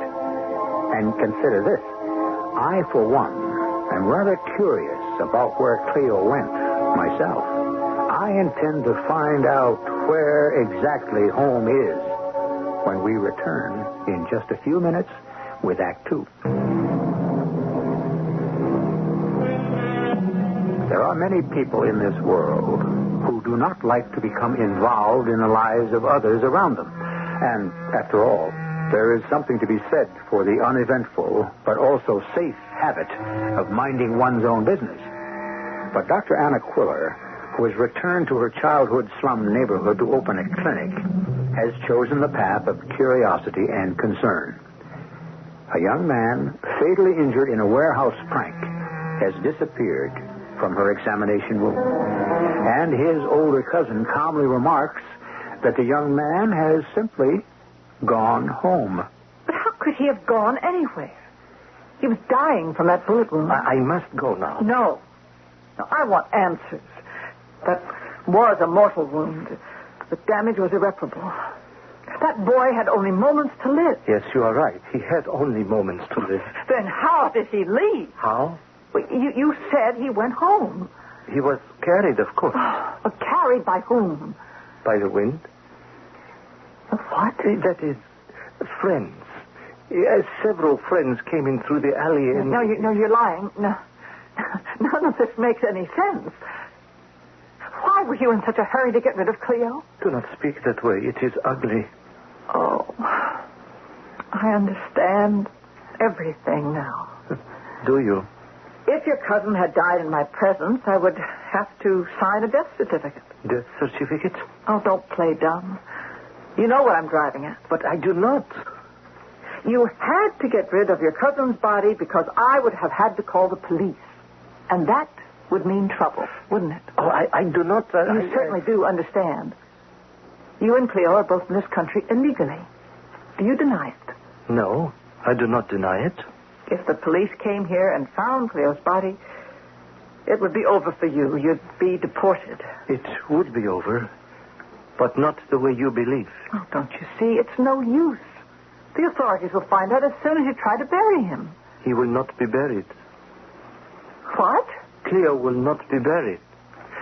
He is no longer in this city. But you said he was home.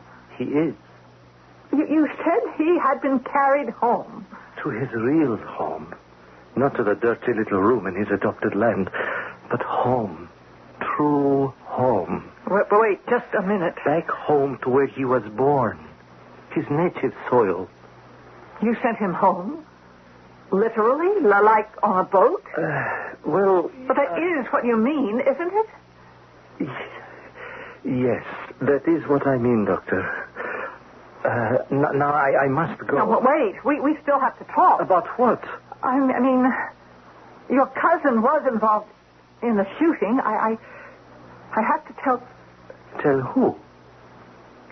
The police are going to want to know. Well, why must you tell anyone what happened here tonight? But... It is hard for me to hide my pain. Without Cleo, I am alone. So alone. But I must go on.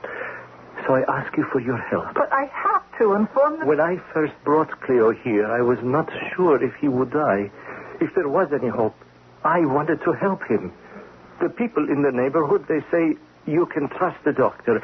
She is okay. Believe me, I don't want to get you in trouble, but... So, you will not say anything. I trust you still.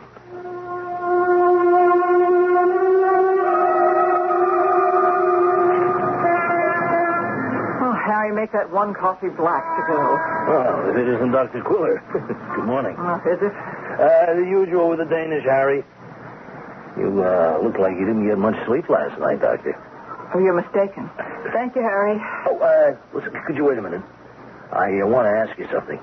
Lieutenant, I've got a room full of people at the clinic. Yeah, well, this will only take a minute. All right. What is it? Did you, have any late-night visitors last night? Is that any of your business? I don't know what you're talking about. I mean at the clinic. And, that is my business. No, I didn't have any late-night visitors at the clinic, Lieutenant. So, about what time did you close up? The usual time. Which is?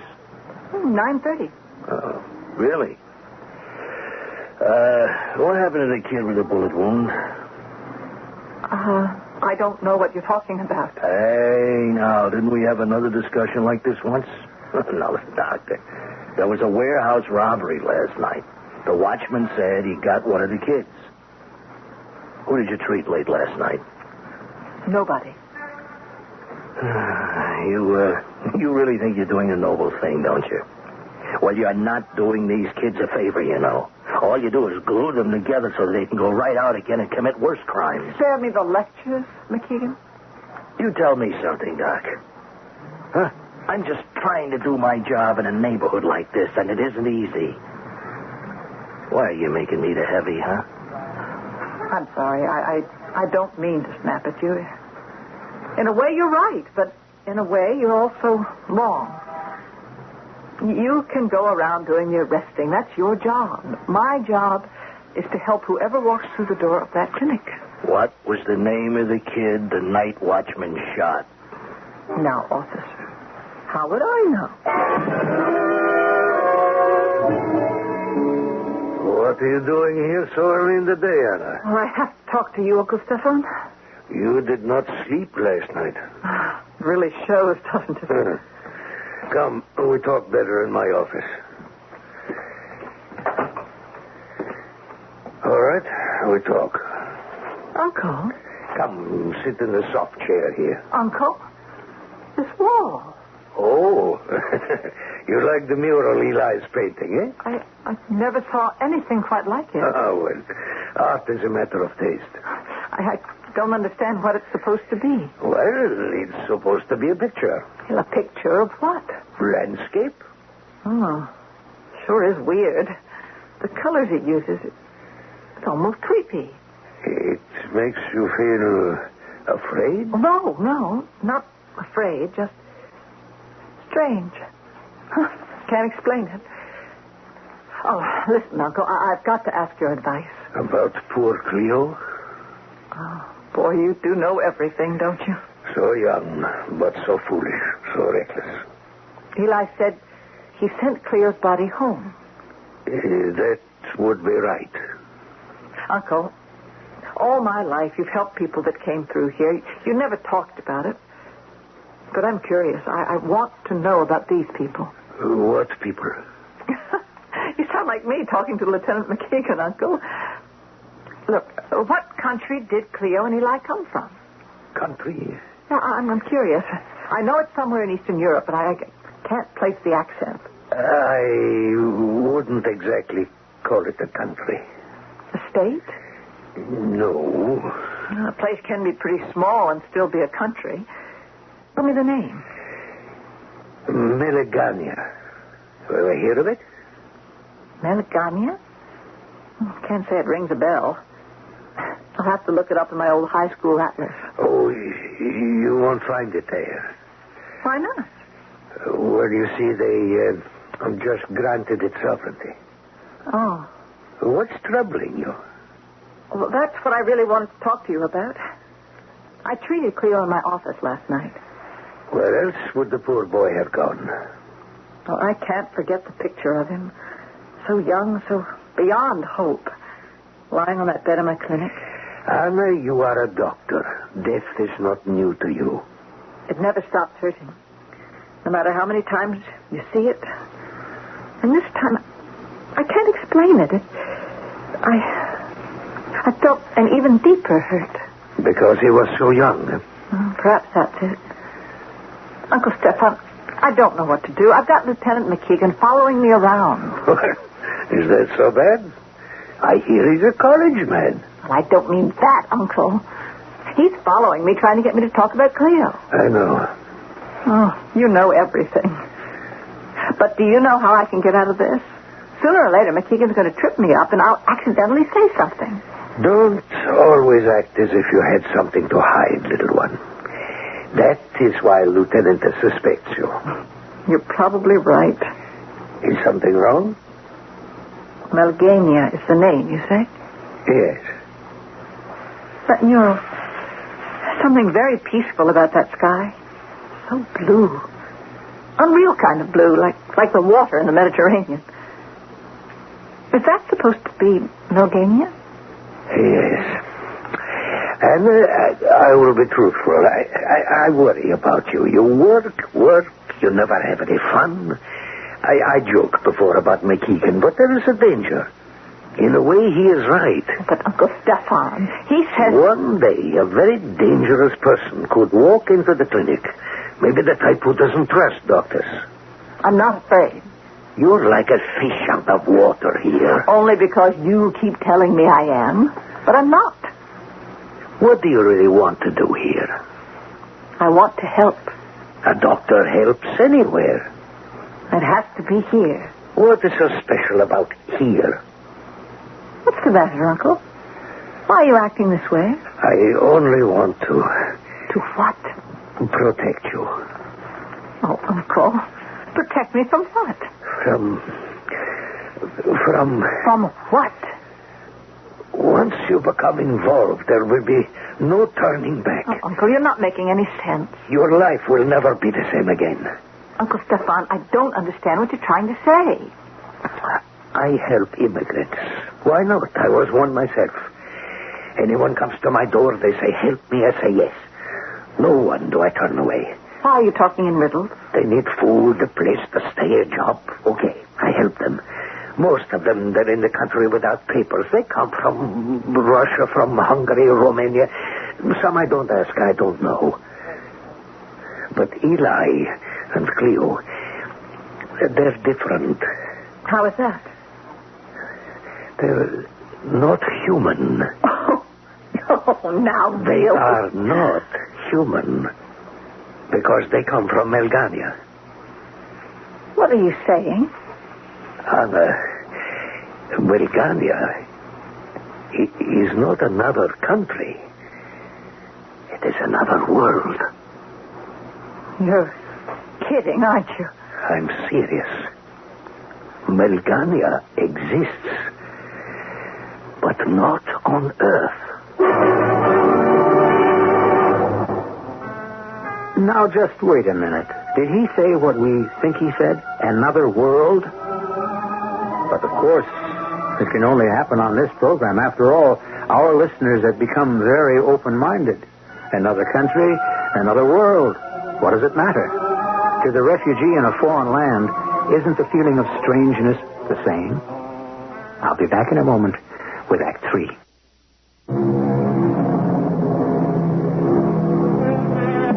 Give me your tired, your poor. The inscription on the Statue of Liberty begins. More than any other country in the world, America has remained a haven for a world of immigrants. But is it conceivable that our reputation as a land of opportunity is more widespread than we would normally believe? Maybe in worlds beyond this one, people have heard the call. Perhaps Melganians are one example. Uncle Stefan, that's absurd. How can Eli be from another world? Is it so impossible? Yes. Why? Because it is, that's all. Melganians look human, but they aren't. You don't expect me to believe any of this, do you? There's one difference between Melganians and humans. When they die, their bodies disintegrate almost right away. Say what? Their bodies disappear. Where'd you get that old wives' tale? You know why you could not sleep last night? It was because you knew something very strange had happened to Cleo's body. It wasn't really strange. You cannot even explain how Cleo was gone so quickly. Well, Eli said some friends came and then... But you didn't believe him, did you? No. Not at first. But the more I thought about it... You did not believe it because there are certain instincts that tell us something is not so. All right, maybe I didn't believe him. But I couldn't think of another explanation. I just gave one to you. Little one. There are powers you know nothing about. Oh, hey, it can't be 10 o'clock already. Anna, you must listen to me. Look, Uncle Stefan, I am in no mood for the old mumbo-jumbo about the forces that be. Anna, you did not just decide to come back here to this neighborhood. You were summoned. Uncle, I really don't have time for the... I say you were summoned. Summoned? By whom? I don't know. Oh, well, when you find out, let me know. Meanwhile, I've got to get back to work.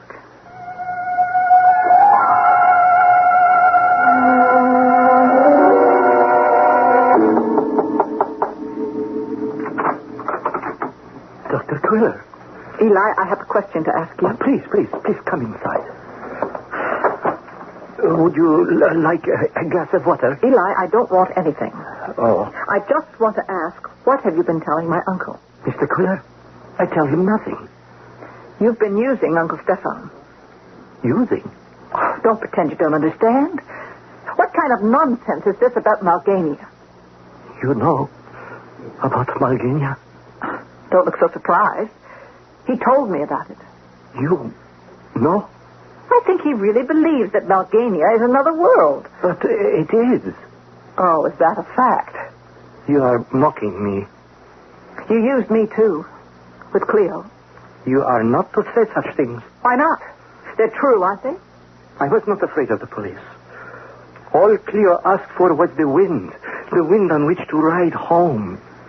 If a man should die before his time, if a man should die away from home, let him listen for the wind. Let him find the winds of home, and he shall be carried back again to his rest. You really believe that, don't you? Why shouldn't I? It is true. If Cleo couldn't wait to go home, why did you leave in the first place? Why does anyone leave a homeland? Why did your people come to America? Because they were persecuted. Yes, well, it is the same all over. I go where I am allowed to paint the things I wish to paint, not what a high council tells me I must. You really believe you come from another planet, don't you? No. We're getting somewhere. No, a planet is on the same plane as your Earth. My world is here, but in another, you would call it dimension. Oh, boy. I thought you understood at first, but you do not. Eli, I think you would enjoy talking to a friend of mine who helps in matters such as... No. No more help. Where was the help we needed when we first came here? Help from others who have gone before us. There are others like you? They were to be here, waiting to help us. But Uncle Stefan helped you. Yes, he is kind, but he is not one of us. What happened to them? Why did they desert us? Oh, well, wait a minute. Why are you looking at me like that? You are here to help me. Oh, now, hold on. Yes. Your eyes. What about my eyes? I see it in your eyes. Yes. I don't know what you see, but you see wrong. I just came here to tell you... You came here to tell me, Anna, that I have a friend. A new friend. I was talking about my uncle. That's why I came here. You can't go around telling stories about... You are my new friend. About coming from another world and bodies disintegrating. You don't think anyone would believe that? Yes. You will help me. No, I can't. You must help me. Help you? It is so strange and new here, Anna. It is so lonely. Back in Malgania, I was brave. I was strong. But this world, it is so alien. It's so gray, so vast, so terrifying. It turned me from a man into a child. What am I supposed to do to help you? There is a door between our worlds. Those who pass through it promised they would make a home for the others who would one day also travel through the door. Well, speaking of doors, I think it's time I was leaving. But those who came before Cleo and me, they were not here. They must perhaps be dead. Goodbye, Eli? No, wait. Where are you going? You need help, all right, Eli, but from a different kind of doctor. No, please, listen. I must explain to you. You must understand. Oh, let go of my arm. No, you are the only one who can understand. You are the only one who can help me. Why won't you believe me? Why won't you listen to the truth? You're hurting my arm. There is a Malgania. There is another world. No, it's just a delusion. It's impossible. There can't be any such places. Can it be so frightening? The truth? Can it be so horrible? I don't want to talk about this anymore. Now let me go. What do you know of loneliness? In years, we are the same age, but half my life I am in a cell without windows to see the colors of life. No sound of another voice. You're in prison? Yes, and my only crime is to paint what is in my heart. But without sunlight, the heart becomes old and withered, and the years go by, and one day I am no longer brave or strong. And they let me go at last. Because they have won. Inside, I am only gray and empty. You were in jail? Yes, for 15 years. Oh, I remember the good Valgania. Oh, how it was before the evil ones had such power. Maybe one day it will be beautiful again. But not for many lifetimes. My lifetime must be spent here. Look at me, Anna. No. I am only asking you to be my friend. To help me understand about this new world. Look at me. At my eyes. They tell the truth. Can't be. Can it be? You see, Melgenia? No. No, I don't see anything. Is that what your heart tells you? Is that what my touch tells you? Why are you doing this to me? I don't understand. Tell me now I am wrong. Tell me now that you do not believe me. Tell me and I will never again bother you, Anna. I believe you. But why? Why do I believe you? You will be my friend, Anna? Eli, I will be your friend.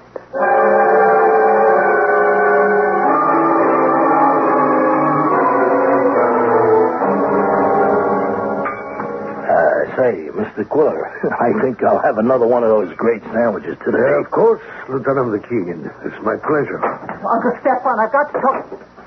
Oh. Oh, Doctor. How are you?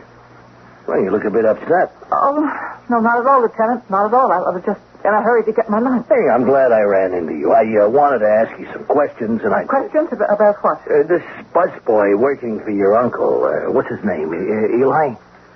What about Eli? Never mind, then I take care of this. Here, a napkin for your sandwich, Lieutenant McKeegan. I tell you about Eli. He is a refugee from the old country. Oh, is that right? Yes, he's from the old country. Well, I don't believe he has any papers. He does not have any papers. Uncle. But that is because he is political prisoner in the old country. He escapes with help of underground. Hey, I'm not a hard-hearted guy, Mr. Quiller. I don't want to send somebody back to one of those totalitarian states where they're going to get tortured, but look... The law is the law, and you won't bend it, right? Well, yeah, that's right. As I recall, Lieutenant, if an alien has family in this country, authorities tend to be more lenient. Oh, come on. That guy doesn't have any relatives here. But you're wrong. I am my nephew's legal guardian. Your nephew? That guy Eli is your nephew? He is nephew of Anna's mother, my sister-in-law. Doctor, is that true? My uncle does not lie, Lieutenant. Well, this makes the situation different. It does? Yeah, I mean, he's a relative of yours, and You what? Look, I'm not such a bad guy, Doc. I mean, legally there are ways to get around. Well, what I'm saying is, I can bend the rules sometimes, too. You will not wrap up my sandwich, will you, Mr. Quiller? I better be going. You believe me? Well, let's put it this way, Doc. I believe you. But one day... One day what? One of these days, you're going to run out of cousins. He believed me, Uncle. I suppose he wanted to believe you. Yes, but I lied. I feel terrible. You didn't lie. Oh, come on, Uncle Stefan. Okay, so we lied about Eli being your cousin, but... But what? We don't know that for sure, do we? Wait a minute. On the other hand, your mother never said she didn't have a sister. Who knows? Maybe he really is your cousin. Uncle, what are you saying? You always assumed that your mother and my brother came from the same country. But they did. No. Your father and I met your mother when she came into this city. Alone, not a friend in the world. She talked about a door. We didn't understand then. When she died, I decided to let that be the end of it. But the call of the blood is too strong. You came back to help one of your own. You mean that I... And you will help, Eli. And maybe one day, others will come through that door. My mother was from Melgania? But, Anna, you must have known it all the time.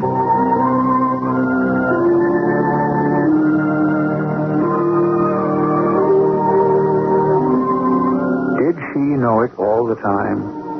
Is blood, as they say, really thicker than water?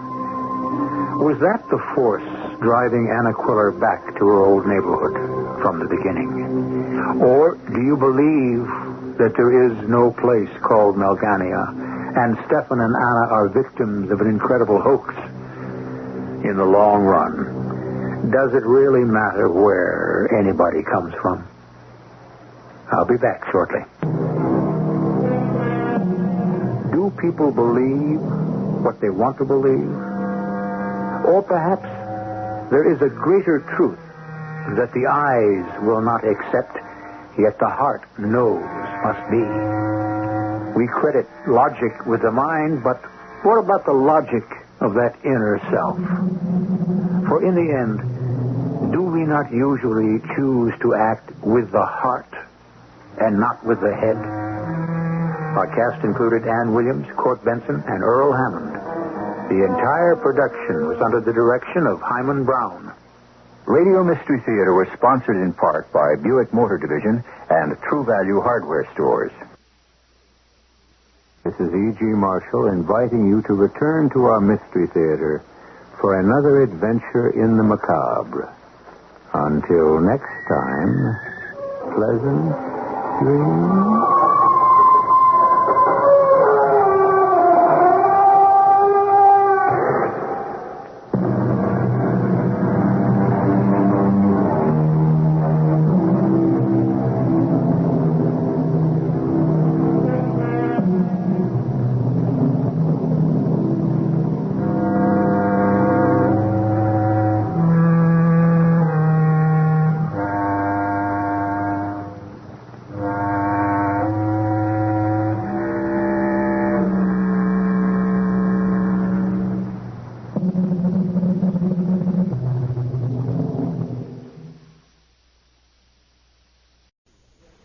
The CBS Radio Mystery Theater presents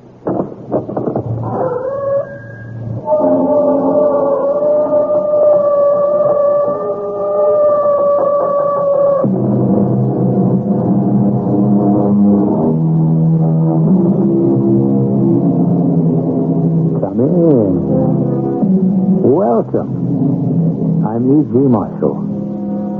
So many stories I've passed along to you. So many stories of so many kinds. But again and again, I come back to what we began with, the Gothic tale. What is Gothic? There are 100 definitions. One of the ones I like best is a style noted by a gloomy setting, grotesque or violent events, and an atmosphere of degeneration and decay. Does this narrative fit the bill? I leave you to judge that for yourselves. Why are there no mirrors anywhere, Mrs. Kemper? If you want a mirror, I'm sure it can be arranged, Miss Falkirk, so long as you keep it in your room. I didn't plan to carry it about. I wouldn't. It's the one thing Mr. Royston won't stand for. Why? I don't ask. And if you're wise, neither will you.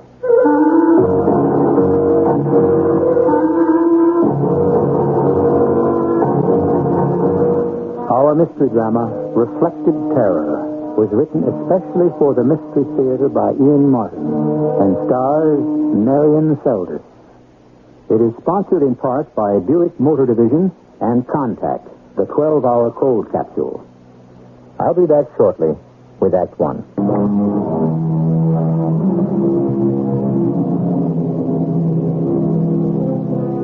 Up along the Hudson River, perched on the edge of tumbling escarpments to the river below, are great mansions built at the turn of the 19th century. A magnificence and splendor only possible today for the shahs of the oil countries. Royston Manor House was such a showplace, but by now, in 1896, it has long been in disrepair. Its master, Joseph Conning Royston, a sad recluse, victim of a consuming depression since the death of his beloved wife, in mourning for her untimely death, he occupies this desolate mansion, maintained by a skeleton staff. And to it, as our story begins, comes young Emily Falkirk. You're sure you're expected at Royston House, miss? Of course. Why do you ask? Oh, just there ain't many visitors these days. Hey, up, back here. Not like the old days. The old days? Before the Madam died. Used to be coachman there myself. It was something. Balls, garden parties, all them fancy folk from New York swarming up here all the time.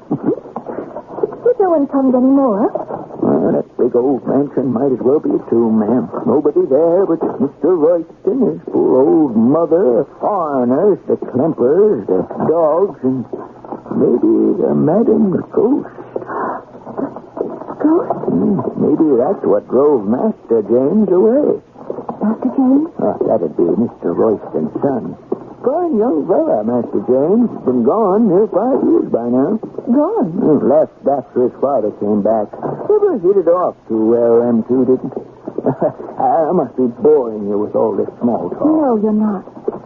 You see, I'm going there to take up a position. Oh, so that'd be to replace little old Mrs. Benson, the nurse for Mrs. Royston's mother. I believe that's who it would be. I think that's the name Mr. Royston mentioned in his letter. He did mention her name, did he? Oh, yes, what? Why do you ask? Oh, no reason at all. No reason. This is the beginning of the estate, the part that lies outside the walls. It's getting so dark, I can't see. Is that the house? Way up in the hill? That'd be the gatehouse, ma'am. Nobody lives up there anymore except those damn dogs. What dogs? Oh, guard dogs, they are. Fierce as wild animals. What's the guard? I don't know. Otto's the only one who can get near them. That would be Otto Klemper. Him. What is he? A gardener? Once was. Still is, I reckon, though not much is kept up. Damn dogs smell it coming. Sounds so fierce. They are. Not the best of company. Maybe that's why Mrs. Benson left. She didn't leave, miss. She died. How? She tumbled off the cliff up there down to the river. And was drowned. And she wasn't that lucky. Not rock down there. What a terrible accident. If it was. What do you mean? I saw her face when we brought her to the coroner, and she looked like she was running from something. A devil, maybe. Those hounds out of hell.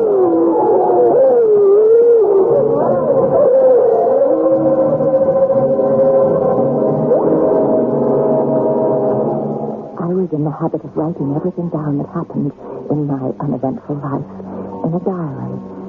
So through it, we can follow the fearful and melancholy record of the history of Royston House.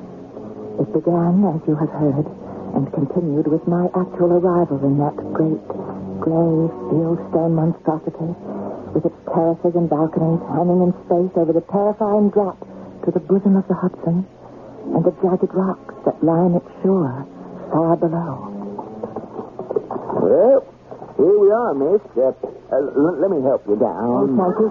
I can manage. Well, right you are. I'll get your baggage off and into the house. Oh, hello, Mrs. Clamper. Arthur, you can put Miss Falkirk's bags in the servants' hall. I think you know the way. Well, as long as the dogs ain't around. Otto always put them away. Miss Falkirk? Yes. I'm Mrs. Kemper, Mr. Royston's housekeeper. How do you do? And Mr. Royston has asked me to excuse him for not meeting you directly or sending someone, but he has given me orders that he would like to meet you as soon as you arrived. Shall we go in the house? Oh, I should like to go to my room for a moment and freshen up. Are my bags... There is no need to print. You look perfectly serviceable. And your bags will be taken care of. But I'm a mess after the train ride and the carriage. Please step in. Well, yes, but just let me straighten my hat or fix my hair a little. We don't stand on much ceremony at Royston House, Miss Falkirk. Please, Mrs. Kemper, just let me glance in a hall mirror. Well, there isn't one. You'll find few mirrors here. Why? Mr. Royston doesn't like them. That would be good reason enough for you, Miss Falkirk. Who is it? Mrs. Kemper, sir. Miss Falkirk has arrived. Oh, come in by all means. Miss Falkirk? Yes? I hope you'll forgive me not meeting you at the train. Some affairs delayed me. Oh, I found my way all right. So I see. You may leave us now, Mrs. Kemper. Don't you want me to take her to meet your mother and get settled in? Now, that can wait for a moment. I'll take her to meet my mother myself. Very well, sir. You know best. Sit down, Miss Falkirk, please. Thank you. May I offer you a glass of sherry? No, thank you. I don't drink. That's very wise of you. I told you in my letters I was not looking for any fly-by-night flippity-trippet of a girl afraid of being isolated. I don't think I'm a flippity-trippet, and as for being afraid of being isolated, I agreed to come here for a year's trial. If it gets too lonely, I won't complain. I'll stick by my bargain. Splendid. I applaud you, my dear. But it's not going to be easy. You didn't give me the impression that your mother was so difficult. Mother? Why should I? I'm sure you'll find her quite tractable. And considering her age, not a hard invalid to manage at all. As a matter of fact, why don't we go and meet her right now? Oh, I'd like that. All right, then, come along. She's just over in the next wing. Now, why is that? Why did she leave the gas light on in the hall? I have a lamp. Come, turn it off for me. Yes, sir, but why won't we need it to see? I told you I have a kerosene lamp. Now do as I say. Yes, sir. That's better. Can't abide light ever since. And I can't abide it. Here, we go down this corridor. Do you have bad eyes, sir? What? You said you couldn't abide light. Oh, did I? Well, I'm sure I have my reasons, which I don't intend to give you. I'm sorry, I didn't mean to pry, sir. Well, don't ever in this house. Ignorance is bliss. This is Mother's door here.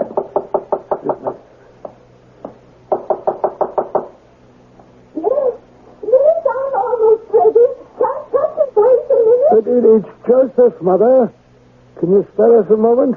Oh, yeah. It's Victoria. But I suppose so. Only just a moment, you understand? I don't know what I was expecting. Certainly not what I saw. From the sound of her voice, Mrs. Royston had seemed a cultivated, civilized woman. But that was not what opened the door. She looked like, I don't know, the White Queen in Alice Through the Looking Glass, perhaps. Her wasted face, which must have been quite handsome, was pale as paper, and her hair was a mad bird's nest of wisps and snaggles. She looked like a corpse, save for her eyes, a bright and sparkling blue, which shone even in the shadowed light like chips of aquamarine. Eyes that were empty behind the sparkle. The eyes of a mad woman. Polly, he let you out, did he? He let you out? Mother, this isn't Polly. It's Miss Emily Falkirk who's come to take care of you. I might have known it was a trick. She looks like Polly. Will you try to look like her? I don't know who Polly is. She was my wife. Was? Where is she? You know, Mother, Polly has been dead for a long time. And Mrs. Benson, a short time. Where is she? Is she dead? Mrs. Benson had to leave us, Mother. That's why we engaged Miss Falkirk. To guard me? To help you. Nobody wants to help me, Joseph. You know that. I am a voice. crying in the wilderness. Mother, please. Who will listen? No one will listen. Come away, Miss Falkirk. There's nothing any of us can do when she's like this. But I'd like to help her. You can't help her. You can take over that duty just as soon as you're settled yourself. He led me out of the room and down another long corridor. The only light was that oil lamp he carried. Suddenly, we were in a sort of a gallery, peopled with heavily framed oil paintings. Before one of them, he stopped, lifting the lamp. For the moment, he seemed to have forgotten that I was with him. I can bear to look at you in a painting, but not in the flesh. Not in the flesh.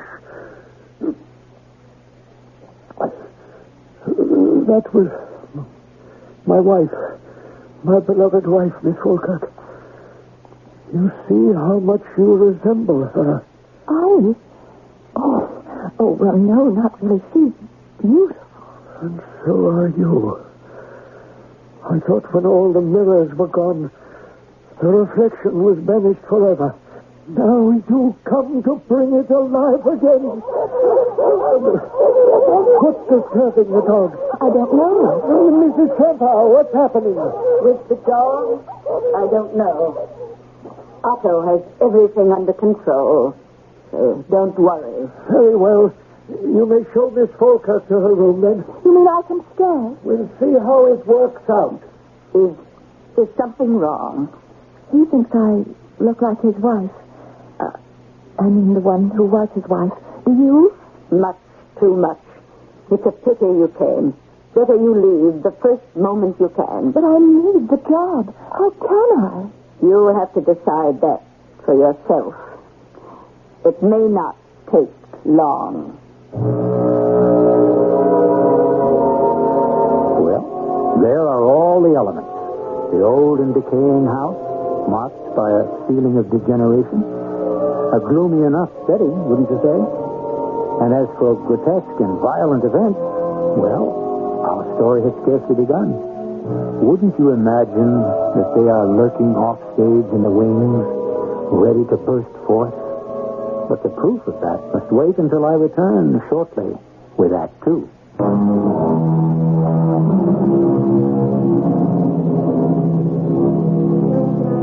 The days passed at Royston House, and Emily Falkirk settled into a routine. Her room was pleasant and cheerful enough, although it looked away from the river. Her days were spent with the now silent Mrs. Royston, bathing her, dressing her, reading to her, taking her to sun on the balcony over the Hudson. She shared her meals with her, served by an incommunicative Mrs. Klemper. Mr. Royston kept to himself, and Mr. Klemper seemed forever to be out of doors, roaming the property with his snarling dog.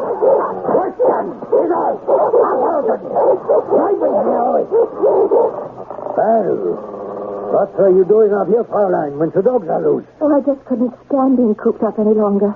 I wanted a breath of air. Well, we're all cooped up here, no? Perhaps we can be better acquainted. Oh, I'd like to be with someone. It's very lonely here. Well, then come. I will walk you to the gazebo. There's a splendid view of the river. It's hidden away from the house. A moment. Quick, son. It's under. Achtung. He must be here. Bleiben. They will stay. We can be quite alone. Come. Why do you have those terrible dogs? They're not terrible. They're very gentle, if they know you. Oh, I can't believe that. But I'll show you. Christian, it's out. Come see here. Give me your hand. Oh, I'm not sure. They must have your scent. Now, don't be afraid. So, right. Ein Freund. Nicht vergessen. No, you are right. Will you go? Yes. Oh, they still make me very nervous. No need. They will never touch you again unless I say so, or anyone else with you. I would not have them harm you in any case. Thank you. I appreciate that. You will have a chance to show that in a moment. What do you mean? Once we are alone. Mr. Clemper. Oh, no. You don't think that I... Let me go. Your wife... What she does not know will not hurt her. No, you can't do that to her, not to your wife. It's cold iceberg. When I saw you arrive, I knew you were what I needed. What was that?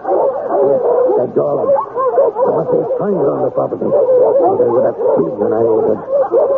Everyone's so afraid of here at Hoyston House. If you mind your own business, you will never have to know. And you and I will complete ours. The more feeble about them.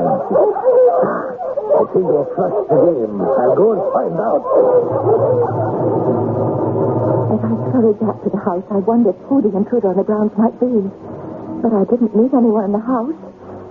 And after checking my patient to see that she was still napping, on my way back to my own room, I stopped again before the portrait of Mrs. Royston.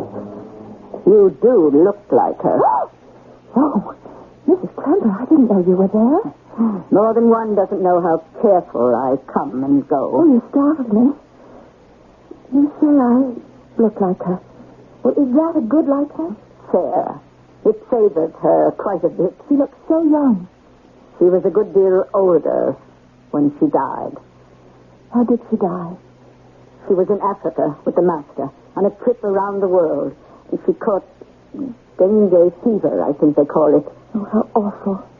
When was this? 5 years ago. He was terribly in love with her, wasn't he? Oh, his whole life was wrapped up in her. More's the pity. He was blind to anything else. But we haven't time for chatter. Why aren't you with your patient? Mrs. Royston is having her nap. You should be with her. Why? What are you afraid that she might do? I didn't say I was afraid she would do anything. But you are, somehow. Everyone is afraid in this house. Everyone is a sort of prisoner, aren't they? Why? I don't know what you're talking about. I think you do. The dog, the walls, the secrecy. And why are there no mirrors anywhere? I want one. I want one in my room so I can arrange my hair and make my toilet. Oh, if you want a mirror, I'm sure it can be arranged. So long as you keep it in your room. I didn't plan to carry it about with her. I wouldn't. It's the one thing Mr. Royston won't stand for. Why? That's his business and his right. I don't inquire.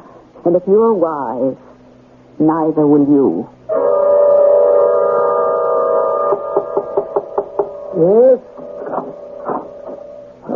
Come in, Miss Falkirk. Close the door. You sent for me, Mr. Royston. Yes. Are you going to discharge me? What? I said, do you want me to leave? Whatever gave you that idea? The day I came, you said... Oh, I just thought that's why you sent for me. Oh, forgive me. I was somewhat abstracted. I made a trip to town yesterday, an excursion. I bought something for reasons of my own. I no longer want it. It's wrapped in that package on the table. You may have it if you want. What is it, Mr. Royston? Something Mrs. Kemper tells me you asked for. A mirror. You may have it on one condition. What is that? You must keep it in your own room. There's never to leave it. If you wish. You may leave now. Oh, one other thing. Yes? 2 or 3 times the dogs have been disturbed lately. Prowlers of some kind. It wouldn't be anyone looking for you. Me? I told you in my letter I'm alone. I have nobody else in the world. No family, no friends? My family is dead. My friends are half a continent away. No young man in your life? That is why I am half a continent away from my friends and him. He married someone else. We all have our crosses to bear. Very well, Miss Falkirk. That'll be all. I left this brooding, haunted man in a turmoil, clutching the heavily wrapped package he'd given me, which turned out to be an inexpensive, quite ugly, but serviceable hand mirror. It was a godsend to be able to see myself again and fix my tangled hair. Suddenly I felt stifled.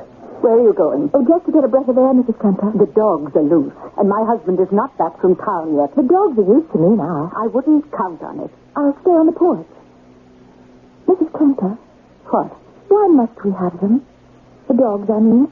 What is it that Mr. Royston's so afraid of? Who said he was afraid of anything? But he must be afraid of something or someone. Why did he hide behind a wall and close gates and have those vicious dogs? The dogs are not vicious, except to strangers.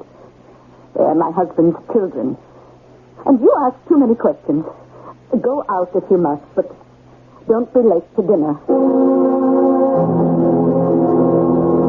I walked out to the porch. But it was a heavy night with little air stirring. And suddenly the oppressive heaviness of the house was smothering me, making it hard to breathe.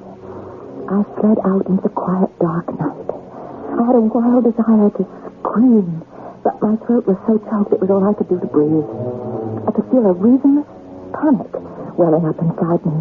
And then all of a sudden it was reasonless no more. The dog started to bark frantically, and I could hear someone running. But before I could get out of his way, I'm sorry, the dog. What are you doing here? Who are you? Not much time for socializing. I'm James Royston. Who are you?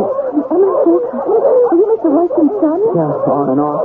When he wants to recognize me. What am I going to do about those damn dogs? They don't know you?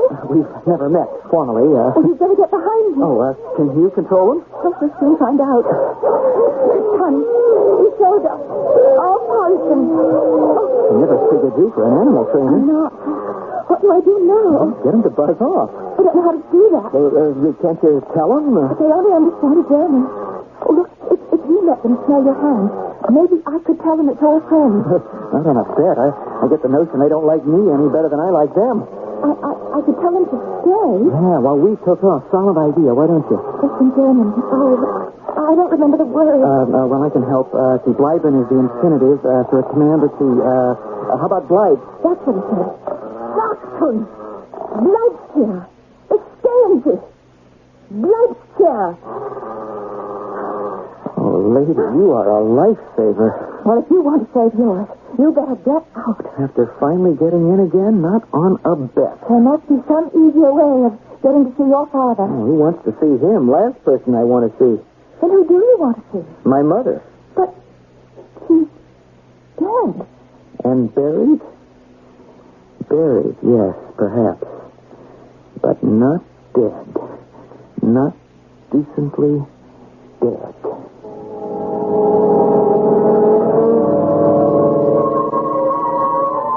Now, there's a statement to conjure with. Buried, but not decently dead.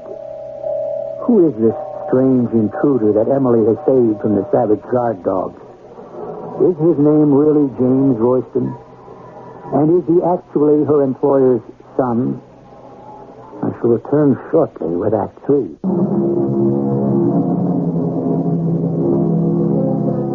In the gathering dusk, Emily Falkirk has the strange feeling that time has been brought to a standstill while she searches the face of this handsome, red-haired young man who has dropped so unexpectedly into her life. And in spite of all sensible alarm signals ringing in her head, her heart tells her, paradoxically, to trust him, no matter how odd his statement. But time can be held still only so long. What do you mean, not decently dead? I've searched half the world, and I've yet to find my mother's grave. Mr. Royston, is that who you are? I don't think I'm the one you need to talk to. This is something between your father and yourself. Wrong. He's doing everything he can to keep me out. Why? Because of what I might find out. You want to hear about it? No. Even if I did, the dogs. We simply can't expect them to stay quiet like this indefinitely. Not while we're right here on top of them. There's a gazebo right down at the end of this path of pine. I know, that's where I was headed. Well, will you come with me there and let me explain?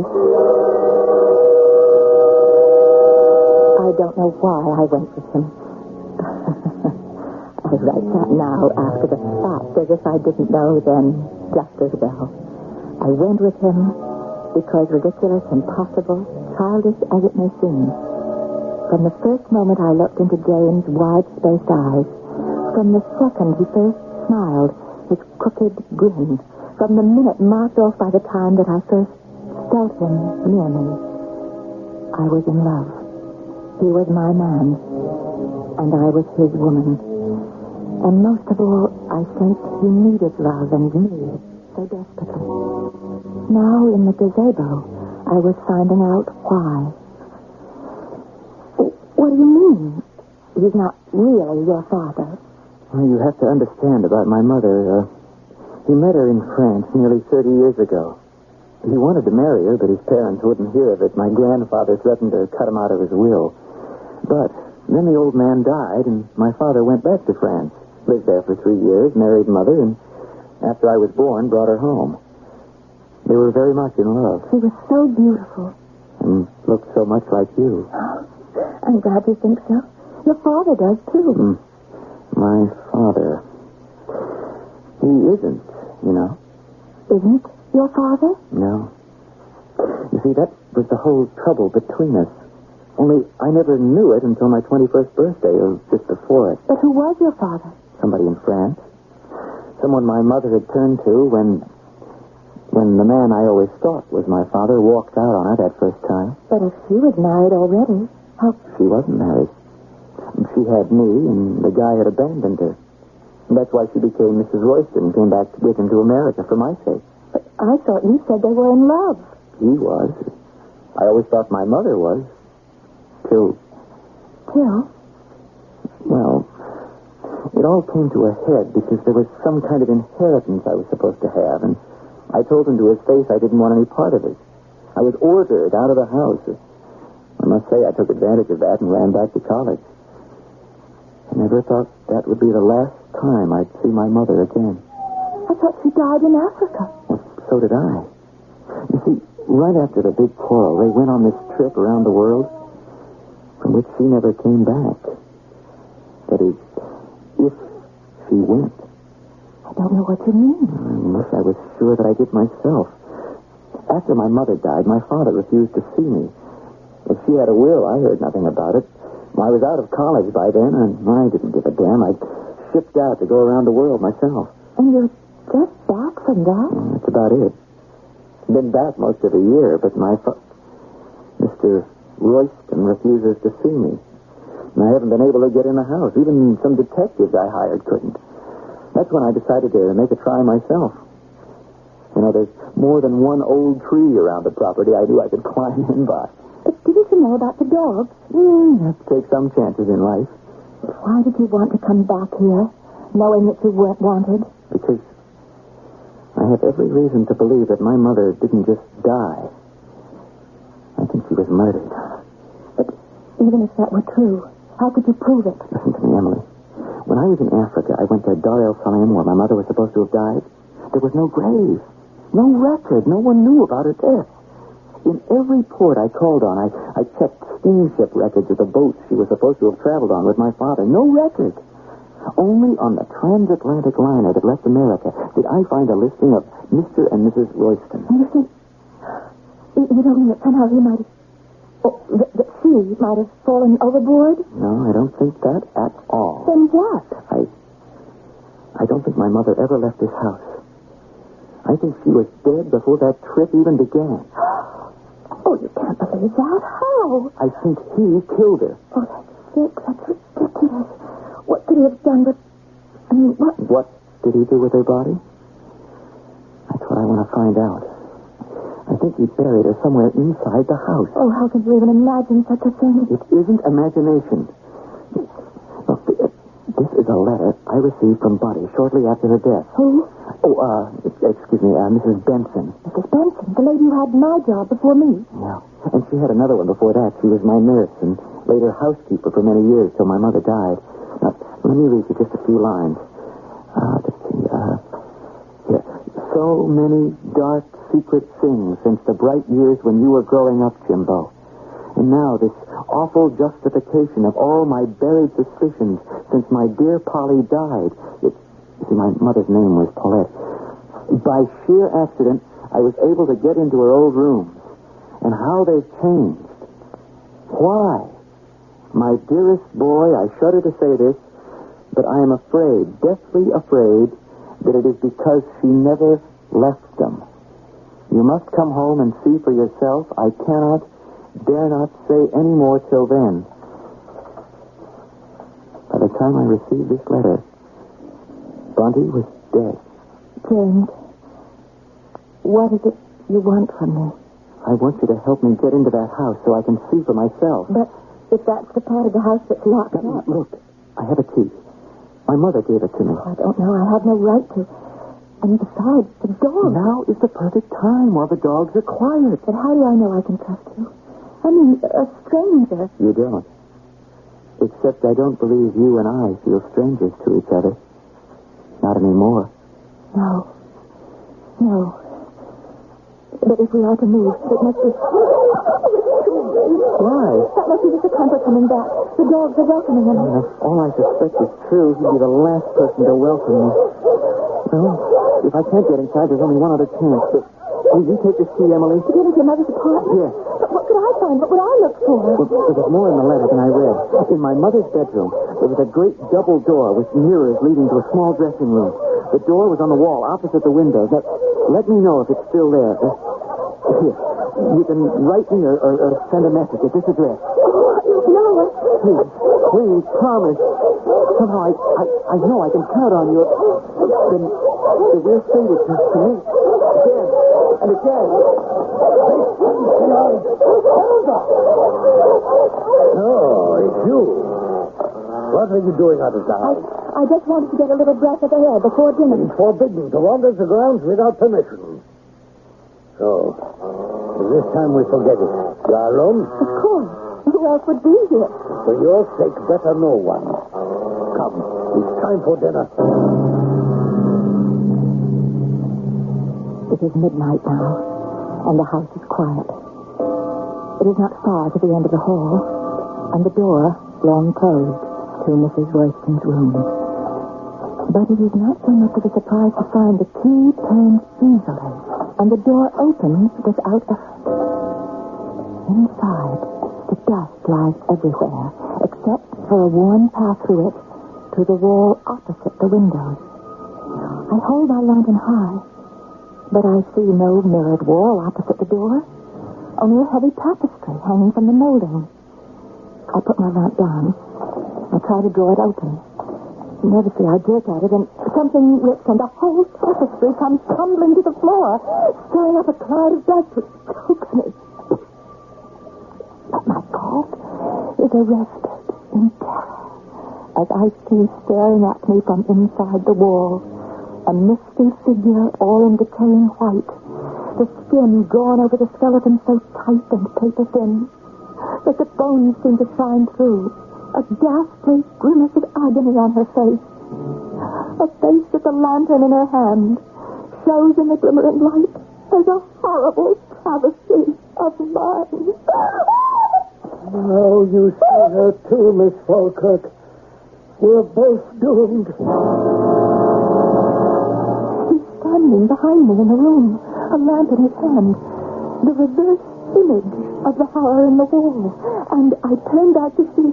Oh, God, forgive me. That the wall is a mirror, and what I am looking at has to be a reflection. The lamp, the room, all the finite things are in that dusty, shadowed reflection, the same. Only the figure that holds the lamp is different. Mr. Royston, instead of his long-dead wife. So now you know my secret. What secret? Why I cannot abide a mirror. Because it shows me no reflection of myself. Only my wife. Why? How? I murdered her, you see. And buried her in that wall. Because she could have ruined me financially. How? It's where all the money came from. When I married her, from the man who could not give her child a name. But you don't know about that. Yes, I do. It doesn't matter. Nothing matters except the secret must be kept. We must all die to do that. It's the only way. But how did you keep it? Why was everyone convinced you'd gone on a trip around the world? It wasn't too difficult at that time. The tempers could be bought off. My mother I used shamelessly. She pretended to be my wife when we left on the trip. It was winter. She was disguised in heavy furs. It was easy enough for her to go as far as the boat and then slip away. I didn't realize the weight of guilt I would thrust on her to make her mad enough to need you as a companion. And what happens now? You are just as curious as Mrs. Benson was. Only it took you a shorter amount of time. I couldn't leave her alive to tell. How can I do? No use screaming. The wind carries your voice across the river. Not much further. We're almost to the edge. I won't go there. I won't let you throw me over. You go if I have to drag you there. There is no help. Come on. You've delayed enough. Hey, the dog.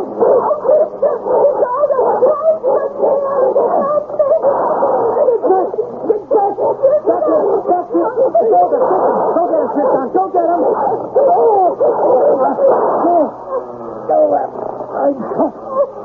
Call him up, Clever. Call him up. He's out. Come here. Seriously. It's all right, Emily. It's all right. You're safe. Oh, how did you get me? After meeting you didn't think I was ever going to leave, did you? I hid out in the pool by the fountain where the dogs couldn't pet me, then I waited till I could waylay Clever. All I meant to do was to make him lock up the dogs, but while we were taking him up to the gatehouse, we saw you and Royston come up on the cliff. I made him set the dogs on him. What happened to him? Did the dogs... No, in trying to shoot them, he shot himself. How? The dogs are trained to take a weapon away. One of them had him by the wrist, and accidentally, Is he dead? I hope so. James, how could you? Well, because if he isn't, for what he tried to do to you, I might have killed him with my bare hands. He was dead. And there is only one footnote to the story. The idea of a man who could never see his own reflection, only that of the woman he murdered, haunted me. When Mr. Royston was laid out, I took the mirror from my room, and I sneaked into the one where he lay. And holding the mirror before him, the only reflection in it was his waxen face in the sleep of death.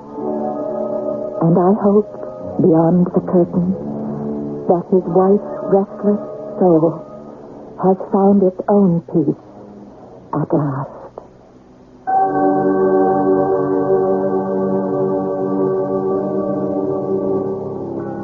Whatever reunion took place between Joseph Royston and his wife, a kinder union came to James and Emily. Within a year, they were married and lived happily ever after. So, what better words to wind up this tale than those of Sir Philip Sidney about sleep, the poor man's wealth, the prisoner's release, the indifferent judge between the high and the low. I'll be back shortly.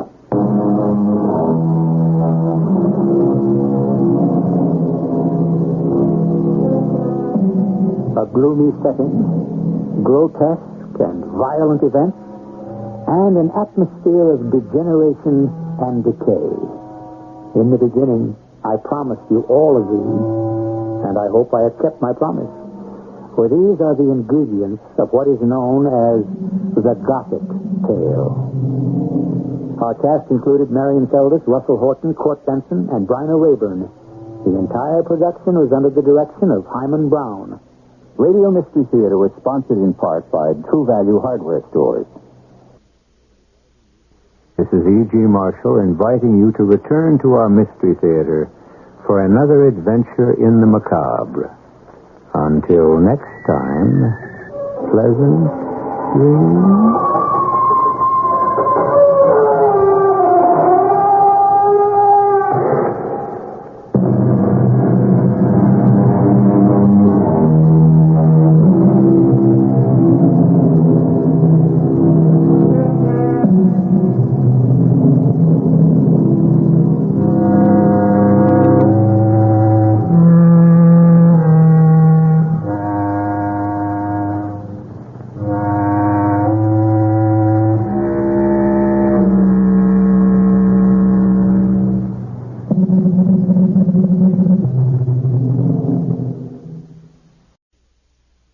The CBS Radio Mystery Theater presents...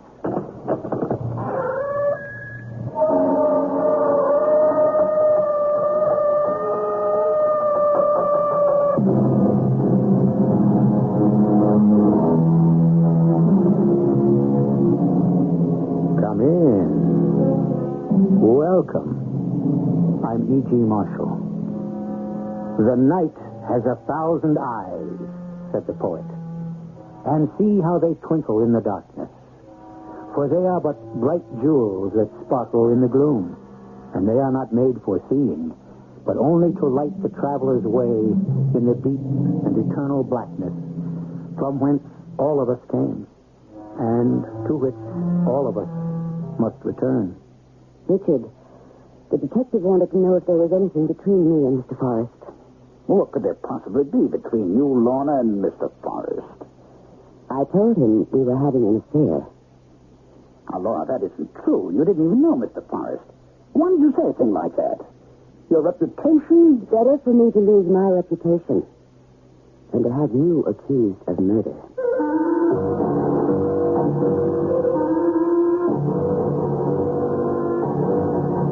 Our mystery drama, Night Eyes, was written especially for the Mystery Theater by Sam Dan and stars Ralph Bell and Earl Hammond.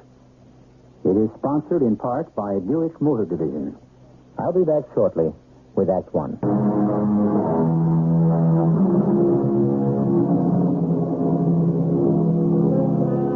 A horse! A horse! My kingdom for a horse! Thus cried King Richard III of England. Ah, yes. But his wasn't the first kingdom to be lost because of a horse. Nor would it be the last. You don't believe it? Visit any racetrack. This is a story about a horse.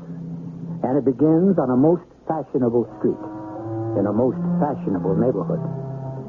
A man, a middle-aged man, pauses in front of one of those fabulous luxury high-rise apartment houses. He's a big man, but there doesn't seem to be any substance to him. He's evidently the rack and ruin of what was once a magnificent physical specimen. His clothes are old and frayed, faded and threadbare. He stands for a moment, as if trying to remember something. What do you want? Who, me? Well, who'd you think I was talking to? The Prince of Wales? I want to see somebody. Now, who would an old bum like you want to see? Well, come on. Spit it out. Hey, what's the matter with you? Don't yell at me, please. Don't yell. Cause I... All right, now, come on. What am I supposed to do, huh? Stand around here all day? No, when people yell at me, I forget what I want to say. Okay, beat it, huh? Beat it. But I want to see Mr. Yeah? Mr. Starbright. Yeah, that's him, Mr. Starbright. Yeah. Mr. Starbright, huh? You got an appointment? Appointment? Oh, I know he'll want to see me. Now, why would a man like Mr. Starbright want to see an old bum like you? Oh, he'll want to see me. Oh, yeah? Mm-hmm. Why do you want to see him? It's private. Yeah, I'll bet it is. Okay, now beat it. No, I said beat it, and don't let me catch you hanging around. Mr. Starbright. How did you get in here? The doorman, he wouldn't let me up. So I sneaked in through the back. Who are you? My name. Oh, my name is Nate. Yeah, Nate. And it's funny, sometimes I forget my second name, but it'll come back to me. I just have to remember not to get nervous and get scared. I'll remember. What do you want? What do I want? Oh, yeah. Just give me a minute, huh? I know it's got to be important. Excuse me a moment, please. Yeah. Hello. Yes, Joe. You're afraid some old bum may have sneaked up the back stairs. Well, he did. No, Joe, don't bother. He's harmless. Bobby just wants a handout. I'll take care of him. Well, it's good to know you're on the ball, Joseph. Well, now, what's your name? Nate? What can I do for you? You must want some money, no? No, I ain't looking for a handout. I don't want no money. Yeah. You don't want... No. I ain't a bum. I work. You know where I work? Why did you tell me? At the track. The Crystal Park. You've been there, I seen. Oh, yes, I do spend quite a bit of time there. Too much, if you listen to my wife. Yeah. I work. I sweep out and I do things, you know. I used to be in the ring. Hey, maybe you heard of me. They give me a name, you know. The writers did. You see, this name that I was born with was no good for the ring, you know. So, you know what they done? What did they do? They said, they said, let's give him one of them American hero names, you know. So my manager one day, he said, hey, you know what your name is? Nathan Bedford Forrest. Oh, my goodness. I remember you. Yeah, they explained it to me, you know. There was this general, and he says, get there, get there firstest with the mostest. That was me. I used to throw a lot of punches, you know. Yes, you certainly did. I used to get hit a lot, too. I always give the fans a good fight, didn't I? You sure did. Well, I got sick or something. I think it must have been an accident. I don't remember. Well, I ain't been able to fight since. Yes, I believe I did hear something about that. Hey, but you know, I didn't mind. Because all of my life, I kind of liked horses. You know, being around horses, you know. So this guy, he fixed it for me to get a job at the track.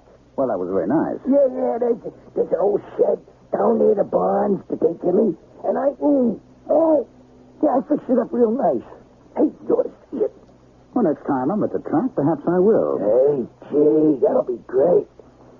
Well, Nate, what was it you wanted to see me about? Oh, why, You say you don't want any money? No, I don't need no money, no. Well, does it have anything to do with the track? The track. Oh, yeah, it's the track. Yeah, that's right. I come here to tell you. To tell me what? Turkish taffy. Hey, you see, I remember. It's Turkish taffy. Your horse. Yes, I own Turkish taffy. Yeah, Turkish taffy. Is something wrong? Yeah. What? He ain't there. What are you saying? He ain't there. He ain't in his stall. Well, where is he? Well, I don't know. But he ain't nowhere at the track. Are you saying Turkish taffy is missing? Yeah, he ain't there. But as I was at the track less than an hour ago. Yeah, but still in all, he ain't there. My trainer is there. He would have called me. Well, maybe he don't know, huh? Well, if the horse isn't in his stall, how could he not know? Oh, that. You see, maybe he thinks the horse that's in the stall now is Turkish taffy. What are you saying? I mean, that horse in there now. He does look a lot like Turkish taffy. But he carries the same weight and the same height. He even got the same white star on his forehead, you know. Well, I guess most people would figure, he's Turkish taffy. But, that's impossible. And you know, Mr. Staff, I always liked Turkish taffy. I remember it come up a 2-year-old. Good-looking horse. What makes you say the horse in the stall isn't Turkish taffy? Well, he's a ringer. Well, that's what you keep telling me. Why? You can just tell by talking to him. I know he ain't Turkish taffy. Just by talking to him? Yeah, lots of little things, you know, like you can tell a horse. And this one, he is a ringer. I thought maybe I'd better come here and tell you. Huh? I see. Because you are the owner and you should know. Certainly. Did you voice these suspicions to anyone else? Suspicions? Oh, now, Mr. Starbright, it is true. I know your horse and I could prove it. Well, all right, but you didn't tell anyone else. No, I figure I'll tell you. You know, you take care of it yourself. Yes, I shall. You did a fine thing, Nate. Here, let me get... No, I didn't do this for money. I mean, I want to do this for the honor of the profession, you know. Of course. Now, Nate, you are positive. Oh, yeah. You could even prove it. Well, that's what I'm asking for, proof. Well, like the night eyes. The what? Night eyes. Night eyes. What an interesting word. Whatever does it mean? Oh, darling, may I present Mr. Forrest? How do you do, Mr. Forrest? I was just leaving. I gotta get back to the track. Oh, yeah. That's right, the track. You know something, ma'am? Your husband, he remembers me. Hey, can you imagine? Swell gent like him, and he remembers me. Oh, I'm sure he would. I gave everybody a good fight now tonight. Oh, yes, you did, Nate. And I never lay down. No, sir, I never took a dive. And why, I should throw a fight once, you know. Oh? But I wouldn't do it. So they give me the works. Oh, I mean, they beat me up so I could never fight no more. How awful. Did you go to the police? Police? Yes. Didn't you go to the police? Police, no, I don't remember. But you do remember getting beaten up? No, I don't remember that neither. I don't remember nothing anymore. No. I gotta get back, so I better say goodbye. Goodbye.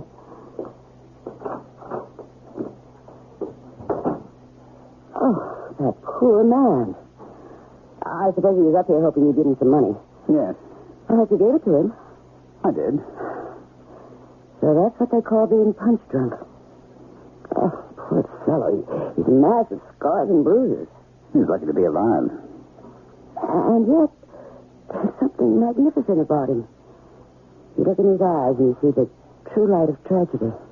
Lorna, I know you had plans, but I have an errand to run. Oh, dear. I'm sorry. You can't come to the Martindales with me for cocktails? Well, perhaps I can meet you. Oh, Richard. Well, it came up suddenly, really. Oh, very well. I'll let you out of the Martindales party, but this means you owe me one. Which means you'll probably drag me to one of those concerts, eh? And the most ultra-modern music at that. All right. I'll cut this thing as short as I possibly can. Oh, what gentleman would transact business at 4 o'clock on a Sunday afternoon? A gentleman who's interested in making money.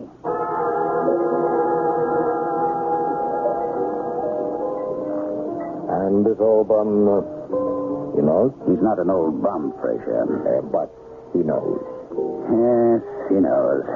And that means we'll have to scratch Turkish Taffy or the horse that's impersonating him. I like the sound, impersonating a horse. Why not? There's a lot of money in it. Now, Frazier, listen to me. I have been listening. This, Nate, if he knows, isn't it possible other people might also know? Richard, you're becoming panicky. If a thing like this becomes known, I'll be disgraced for life. Not to mention criminal liability. And be calm, Richard. Be very calm. You have a horse.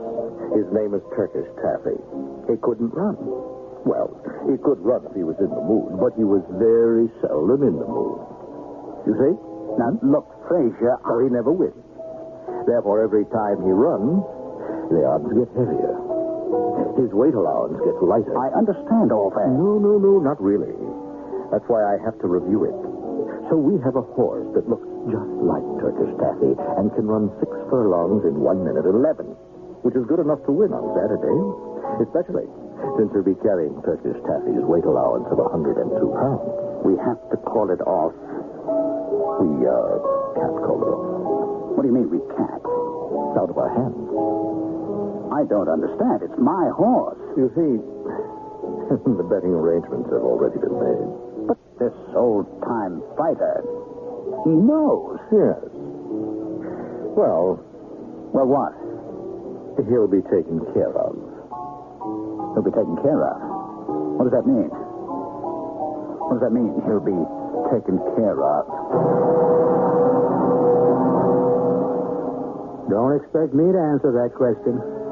After all, we want you to come back for Act 2, where you will receive further enlightenment, not only on the fates of all the people you have met so far, but also on their pastime, which is known for reasons that escape me as the sport of kings. The curtain will rise again in just a few moments.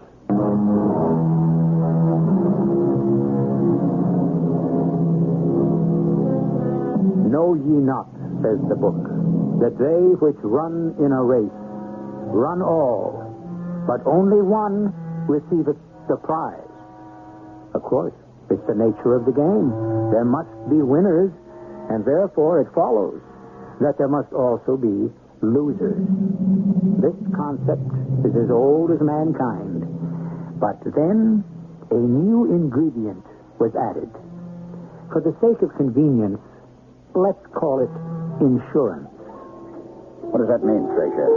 He'll be taken care of. It means what it says, Richard. He'll be taken care of. In what way? In whatever way is necessary. Now, look, Fraser. No, don't do that. Don't do what? Don't wrap yourself in a mantle of piety. I will not stand. You won't stand for anything that has to be done. You came to me. You said, Fraser, my horse has to win. I know all about that. No, you don't. Which is why we have to review it. Things are tight. You need cash. So I didn't think that... You didn't think what? When I suggested that we would be able to switch horses, you jumped at it. I didn't know. You didn't know what? That at the very least it was a fraud? But you were willing to commit that, weren't you? That's different. You know the old saying? In for a penny, in for a pound. I think I know where this is going, and I don't like it. Well, may not have to go that far. Well, you see, you just said it. All I did was mention an extreme possibility. It's my horse. That is in the eyes of the world. And I am withdrawing him from the race. I don't think you'll be able to do that, Richard. This thing has acquired a life of its own. You started to win a sizable purse, not to mention a few 100,000 at best. But that is chicken feed. Coffee and cake, as they say. I am telling you what I intend to do. People you don't know, and believe me, Richard, you don't want to know them, are going to make millions. They will not permit you to... Are you threatening me? I don't have to. Do you know why? Because you have no intention of scratching Turkish taffy. I don't think you understand. I understand that you are in a financial bind, Richard. Ah, damn it. That woman spends money as if I had a printing press that just turns it out. It is out of our hands, Richard. You're the owner, I'm the trainer. We had to call in some other people. You had to call in other people? Only because you told me what had to be done. But I didn't know that someone might have to get hurt. And if you did, Richard, would that have stopped you? Don't answer that question too quickly.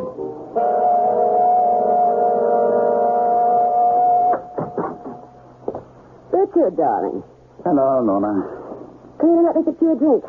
And, congratulations. Oh, so you heard? Yes, it was on the radio. Yes, Turkish taffy finally came through. Was it a nice purse? Very nice. Well, then the next time I ask you for a contribution... My darling, have I ever turned you down? No, but lately you have scowled a bit. Richard, that man who works for you... Which man who works for me? The one who was here the other day. Who? Oh, you know, the badly battered one. What's his name again? Forrest? Yes, Mr. Forrest. Nate Forrest. He doesn't work for me. What made you think that... Well, he said he worked at the track, and he came up to see you, so naturally I thought... Well, no, dear. You see, he's just an old bum. Richard. There's no way to describe Mr. Forrest. Oh, yes, I suppose you're right. I'm sorry. Why do you ask? Can anything be done for him? What do you mean? He's a man who needs help. Well... Nor he's a man who deserves help. I want to help. My dear, there's nothing you can do. Oh, no, don't say that. But I must. Nothing can be done for a man like him, medically. And he supports himself. He's happy, and... darling, I can only tell you that you're better off keeping away from the Nate Forests of this world. Oh, really? Why? Because in the end, they have to break your heart.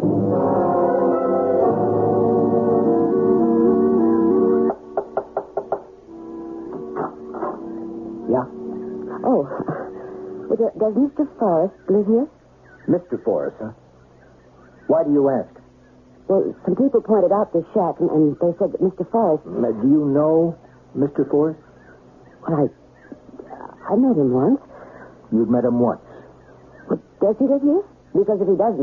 Why do you want to see him? Well, I don't want to sound abrupt or even rude, but I can't see where that would be anyone's business. Anyone's business? Maybe not. Mine? I'm afraid yes. I'm a police officer. An officer? Yes, my name is Khan, Detective Lieutenant Khan. Homicide. Homicide? We may be jumping the gun a little there, but he's not expected to live. Mr. Forrest? That's right. But what's wrong? We don't know. Nobody had seen him around for the past couple of days. So today somebody came over to his shack, and there he was. What happened? He was beaten up. I guess he was left for dead. No. Yeah. He really got worked over. But why? Why? Oh, who knows? It happens all the time. What happens all the time? These wild, crazy, insane things. No rhyme, no reason. Just mindless violence. What's your name? Is that important? Well, why'd you want to see him? Why? Yeah. Why? Look, Okay. Go on home. I won't ask you any more questions. I don't understand what you're saying. Look, lady, this is the racetrack. I know it's early in the morning, but you can never tell. There could be reporters around. Now, you don't want to get your name in the paper, do you? Maybe even your picture? Well, why would anyone want to put my name or my picture in the papers? Why would a rich-looking, well-dressed woman be visiting the shack of some down-at-the-heel? Now, just 1 minute, Lieutenant. A lot of well-off, middle-aged women get their kids. That is not the reason I'm here. No? Okay. Why'd you want to see him? Why? Well, that's what I asked. Why? I don't know. You don't know? I had a feeling I wanted to help him. Why? Well, obviously, he was a man who needed help, wasn't he? What was he to you? He was a human being. Yeah. Well, I suppose nobody can help him anymore. Do you suppose I could see Mr. Forrest? He doesn't look very pretty. I'm prepared for that. But what's the point to it? He's going to die, isn't he? Yeah. Any time now. I'd feel better if he didn't die alone. Sister, we all die alone.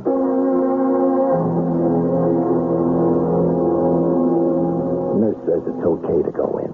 Is he still... Yeah, but not for long. I told you you wouldn't look pretty. Oh, why? Why would anyone want to do this to him? No. Trying to say something. No. Mr. Forrest? Mr. Forrest, it's Mrs. Starbright. No. I want to help you. I didn't. Is there anything Mrs. Starbright, why do you want to do this to yourself? Eyes? What is he saying? What does it matter? Look, eyes. Eyes. Is that what he's saying, eyes? Night. Tonight? What about tonight? Night. Eyes. What does that mean? What does what mean? Eyes, night eyes. Oh, poor guy, he's just out of his head. No, it seems to make sense. What seems to make sense? I don't know, but... I always give a good fight, huh? I never did nothing crooked. Never. Well, still, listen. Yes. Listen. I'm listening, Mr. Forrest. I'm listening. Good. Just look at the eyes tonight. Eyes. Mr. Forrest. Oh. Yeah, I guess that's it. He's dead. Look, you better go now. What did he mean by that eyes at night? Well, he was kind of delirious, you know. No. He may have been out of his head, but that word he was trying to tell us. What word? That word, night eyes. I've heard that before.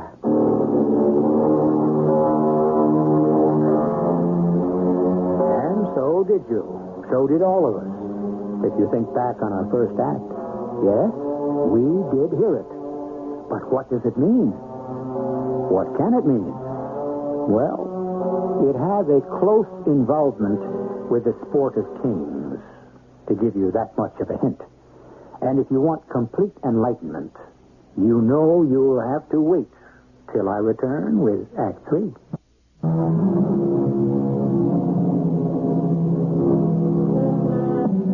We do not do what we ought. What we ought, we do not do. And we lean upon the thought that chance will see us through. Chance, fate, happenstance, luck, the random fall of events. No matter how securely the castle is built, the unforeseen, the unexpected, can make it collapse as if it were a house of cards. Darling, what are you thinking about?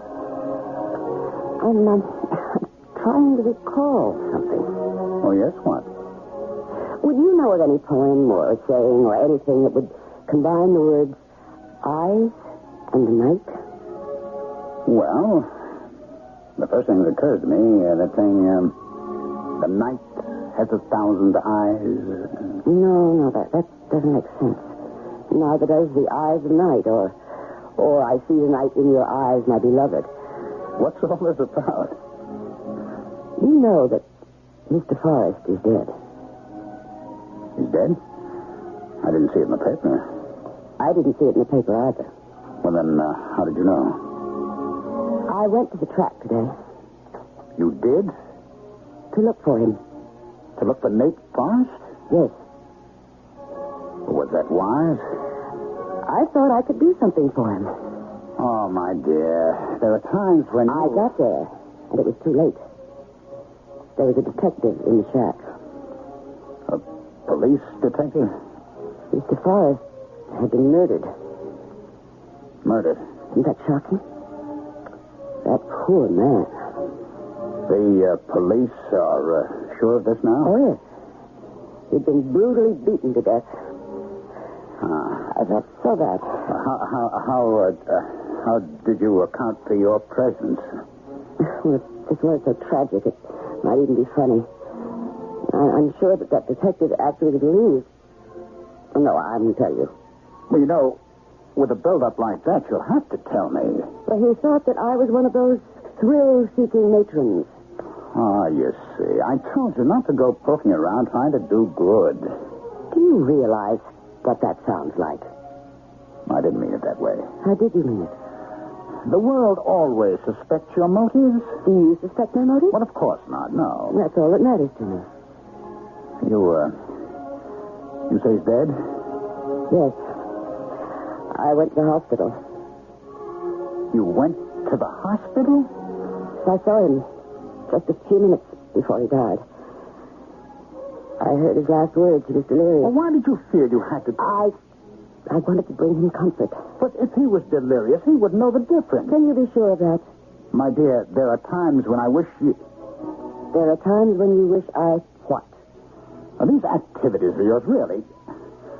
And do you know how much they cost? What did it cost me to see Mr. Forrest? I'm not talking about it. Well, who are you talking about? Oh, your memberships and your contributions and pledges and... Are you telling me we can't afford it? Well, You always led me to believe that there was all the money I wanted. Well, times are... Times are what? Hard? Tough? Tight? Well, maybe a little of each. Why didn't you tell me? Because I didn't want you to feel that your husband couldn't afford to... Well... I see. Oh, but look, darling, everything is okay now. The pinch was just temporary. I'm sorry. I really didn't realize... No, I tell you, it's absolutely okay. Oh, I get that. Hello. Richard. Yes, what is it, Fraser? I have to see you right away. Well, that's not really convenient. I'm sorry. I have to insist. Meet me at Jerry's place in 20 minutes. And then, wait a minute. Fraser. Lorna, I have to go out for a while. Richard, I think we should talk. Or later. Now. Darling, I have something very important. Well, that's the problem. Well, what problem? Talking with me is not important. Oh, it is, believe me. But it must always give way to something more important. Look, we'll talk as soon as I get back. That's what I mean. Fraser, why was it necessary to kill him? Keep your voice down. But why? As it was explained to me, they couldn't talk to him. Oh, this is just great. He was a stupid, stubborn man. All right, what happens now? Nothing. Why does this have to have any connection with us? Then why was it so important for you to see me? Because I know you, Richard. You tend to get panicky over trifles. Trifles? Yes, the death of some punch-drunk old bum has no tie-in with us whatsoever. He did come to see me, you know. Well, how is anybody going to find out about that? Well, for one thing, the doorman in my building knows. John? He's been taken care of. Taken care of? Mm-hmm. That expression again. No, now, Joe is a sensible man. He's been convinced where his true interests lie. Well, my wife... Lorna? Well, who would she talk to? And why? Look, we brought it off. We're out of the woods. We are in the clear. And we've got nothing at all to worry about. Please, sit down, Mrs. Starbright. Thank you. I was out when you called. I just got the message. Well, I would have come to see you. Your time is more valuable than mine, Lieutenant. Mrs. Starbright, I must ask you this question. Why did you go to see Nate Forrest? I told you. I wanted to help him. And he was nothing at all to you? Is that it? Mrs. Starbright, there are rumors. Rumors? Yes. You hear rumors around the track. Now, sometimes a horse wins at very big odds. People have very suspicious minds. Now, just recently, a horse named Turkish Taffy won at 75 to 1. Your husband owns it. Oh, everybody knows that, Lieutenant. There may have been, well, how can I put this, something phony going on. Lieutenant Kahn, are you making an accusation? No, just thinking aloud. About what? Well, thanks to you, I looked up this Nate Forrest. I just thought he was an old bum. It turns out he wasn't. He was a pretty good club fighter, maybe 20 years ago, before my time. And he was supposed to take a dive. Take a dive? Yeah, throw the fight. Let the other guy win. He said no. The gamblers beat him up so he'd never fight again. No, he wasn't a bum. He was a man. And I feel very bad that I thought about him the way I did. Well, maybe, just maybe, the same thing happened again. What same thing? Another shady deal. At the track. Maybe he knew about it. Maybe he couldn't be bought off. So they did what they had to do. They killed him. I'll put it to you this way. Your husband's horse just paid the biggest price of the year. Now, a couple of days later, you go to see Nate Forrest. Why?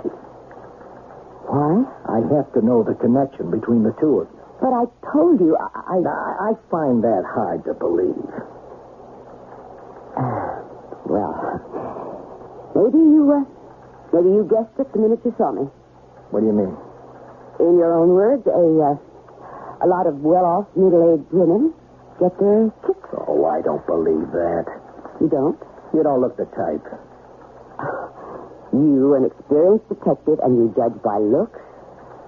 Mrs. Starbright, what are you trying to cover up? I don't know what you're talking about. May I go now? Sure. Thank you.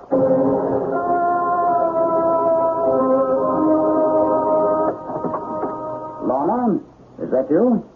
Yes. Where were you? Where? I was to the end of the earth and back. I don't know what that means, so I'll skip it. I don't know what it means either. I hurried back so we could have our talk. Did you?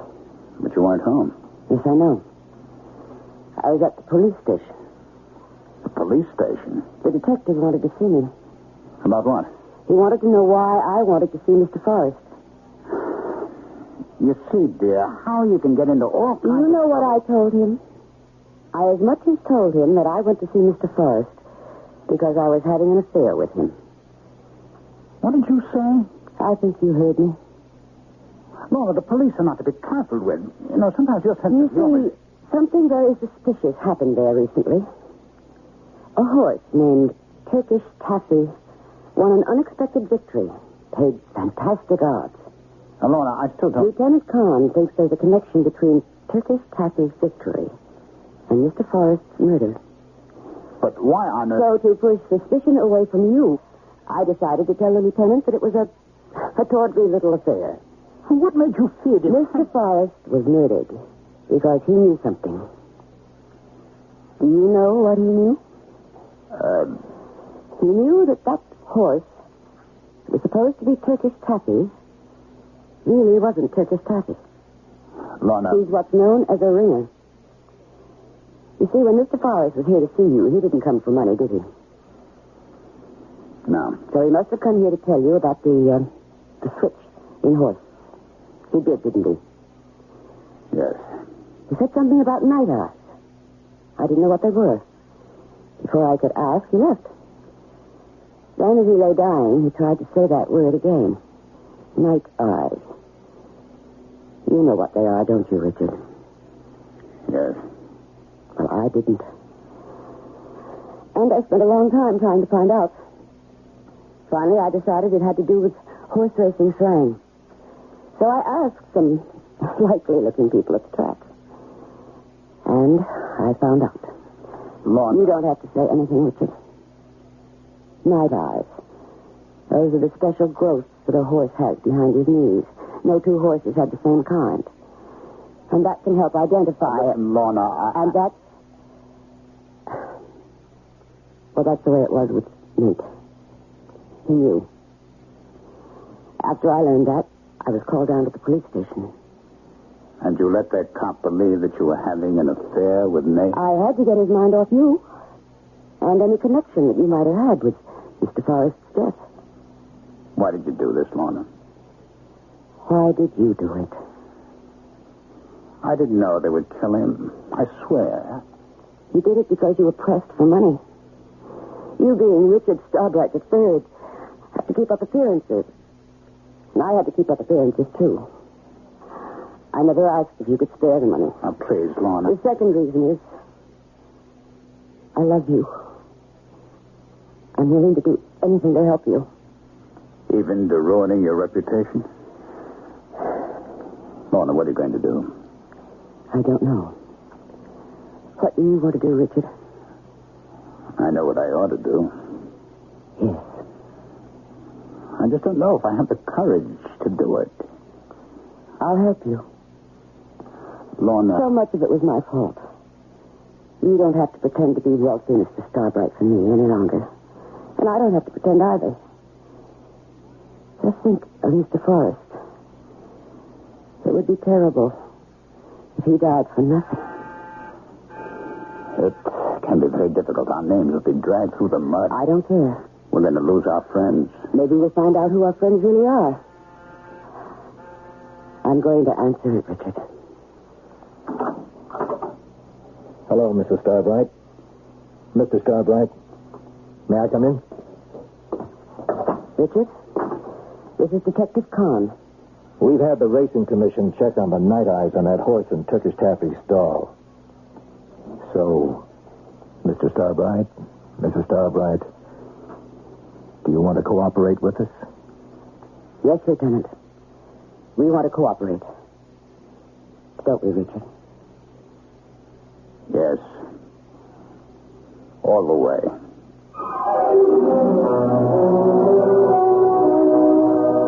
And they did. And the truth came out. And it was a scandal. But we seem to have a tolerance for these things. It caused some caustic comments in the media, And loud voices were raised for investigation and reform, but these affairs are usually like sandstorms in the desert. They blow themselves out and are gone. I'll only be gone for just a few moments.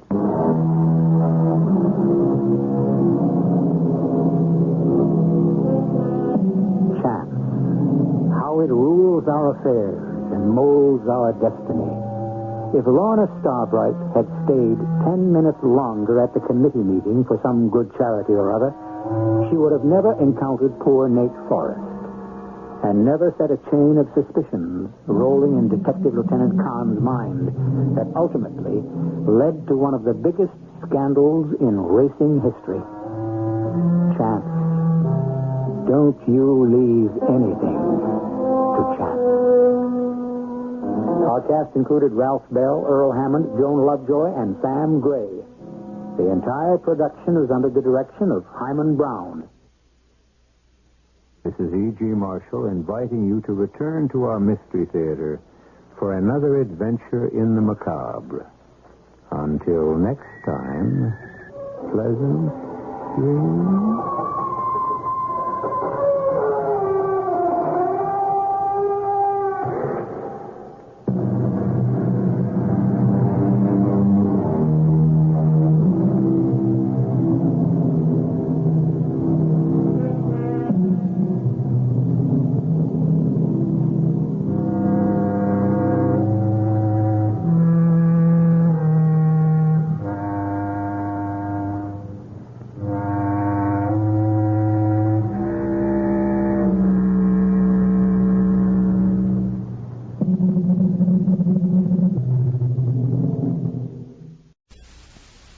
The CBS Radio Mystery Theater presents...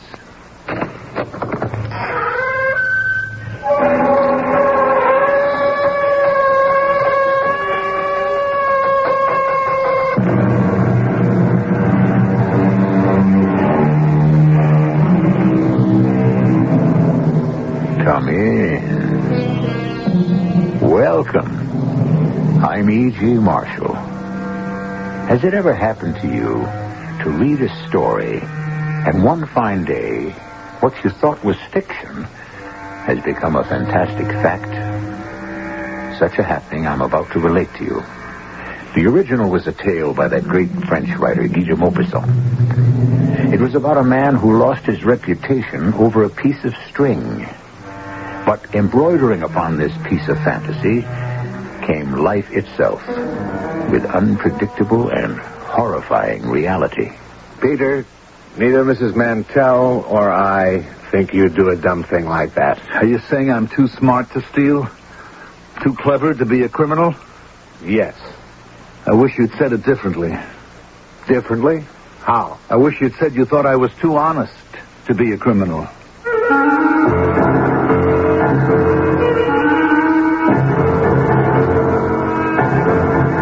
Our mystery drama, Revenge is Sweet, inspired by the classic tale of Guy de Maupassant, was adapted especially for Mystery Theater by G. Frederick Lewis and stars Mandel Kramer. It is sponsored in part by Contact, the 12-hour cold capsule, and Buick Motor Division.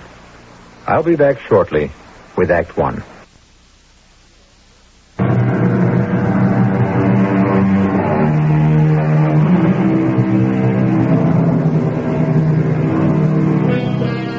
Imagine yourself one chilly November midnight on the San Francisco Embarcadero at the end of deserted Pier 24 jutting into the bay. Overhead, the gray steel of the San Francisco-Oakland Bridge. In the shadows stands an elderly man called Peter. On a piling sits a man fishing, a man called Harry. Harry has no home. He lives where he can find a place to sleep. He spends most of his days and nights fishing here and watching the boats as they pass by him under the Golden Gate Bridge. All he has to his name are the clothes on his back and the clothesline he fishes with. You there. Hey, you. Hey, you calling me? Yeah, what are you doing? Looking for a fish to bite. What's it to you? What's your name? What's yours? Peter. Mine's Harry. Harry what? What's it to you? Harry what? You heard me? Hey, take your fingers off my throat. What are you, crazy? All I ask is your last name. Take it. Ooh, you're strong for an old guy. What's your last name? My last name? You know something? I don't have a last name.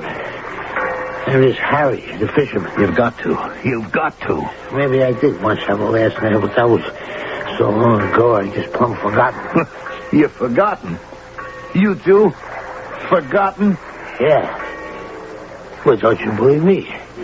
Now you get away from me or I'll call the cops. I'm not going to hurt you. Forgot his last name. Forgot the name. How could I tell old Harry how well I understood he could forget a name? It's driving me crazy, this whole thing, the name. Everything is in a name. Life, death, the present, the future. Especially the future. It's nothing without that one word. Oh, my heart was giving me that awful twinge again. So I sat myself down next to old Harry, waiting for the pain to go away. Like the boats of all the sizes sailing by, the waste of the last 5 years of my life paraded in front of me. I started confiding in this bum of a fisherman. Talking. Something I hadn't done in years. Peter Rabbit! Where is that stupid... Peter! Coming, Miss Claiborne. Coming in a minute. That's not soon enough. Get yourself over here. I'm just bringing some towels to Mr. Taylor. When I call you, I expect you to jump, see? Jump like a rabbit. Yes, Miss Claiborne. Go to my locker and bring me my little black address book. It's on the shelf.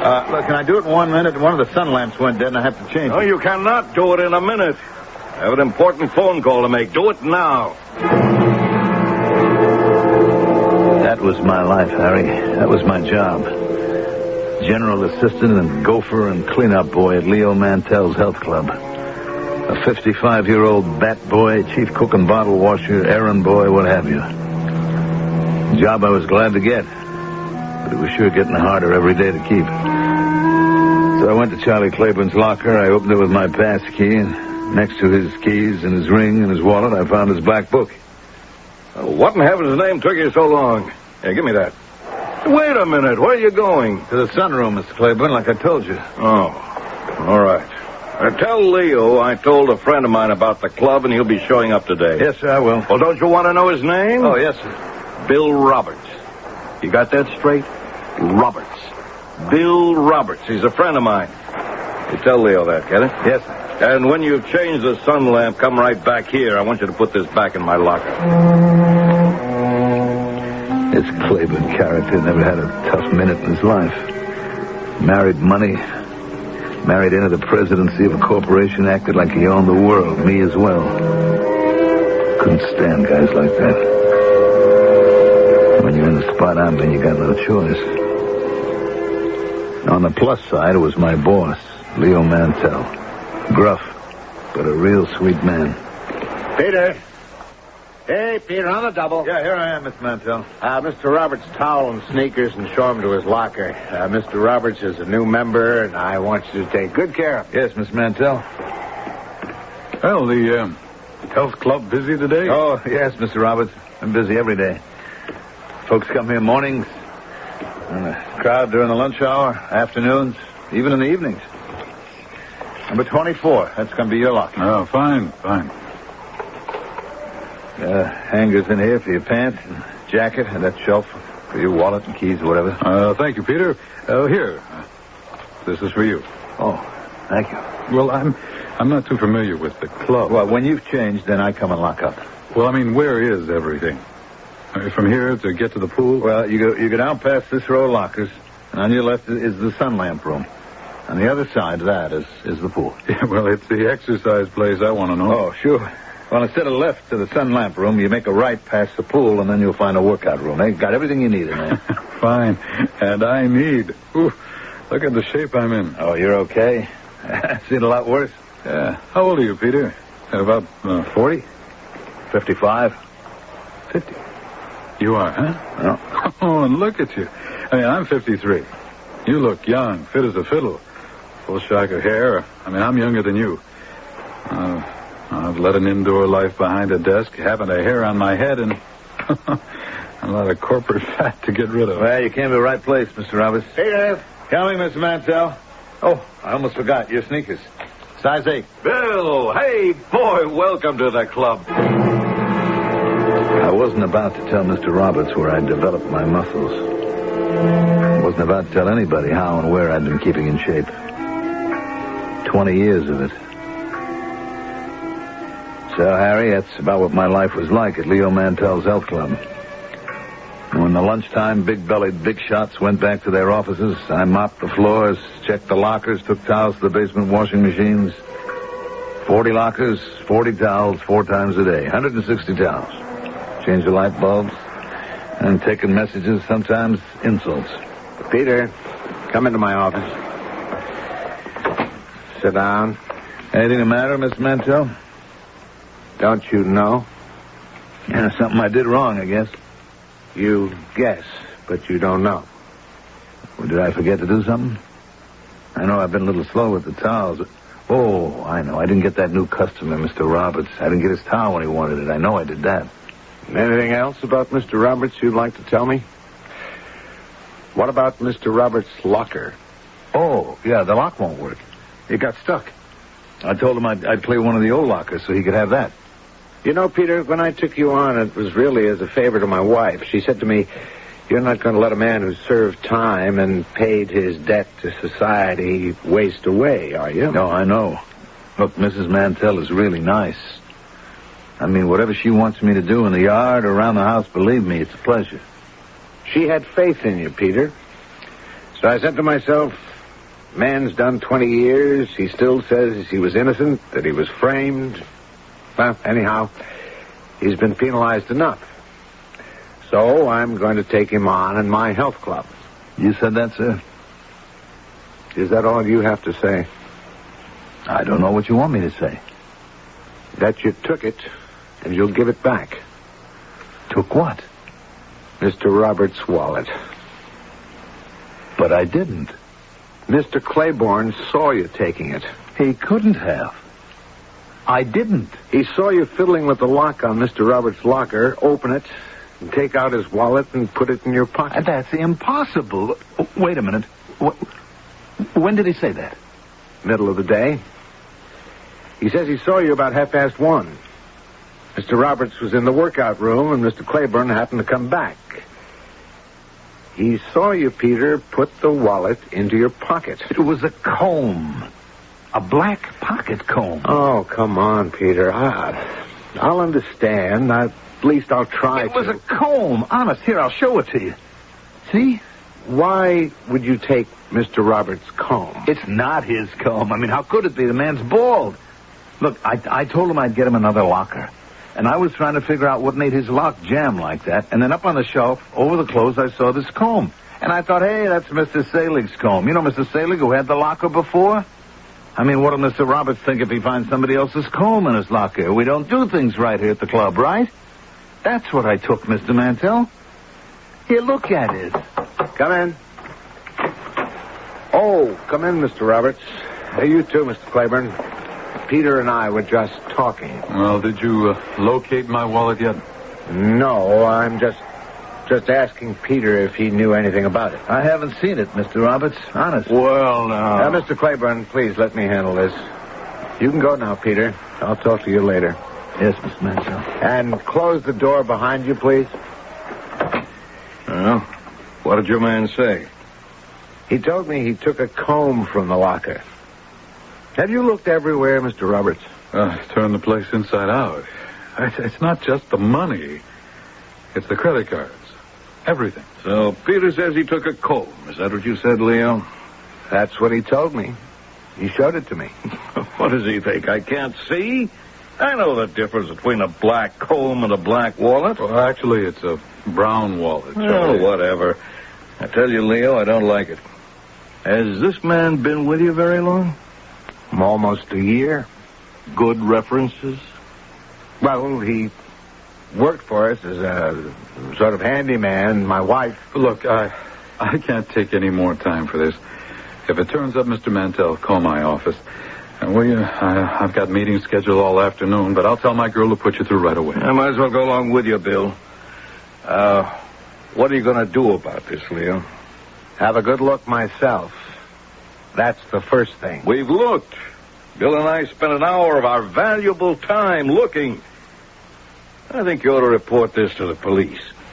One thing they can do is check your man's record, see if he's ever done time for anything. That's what I do.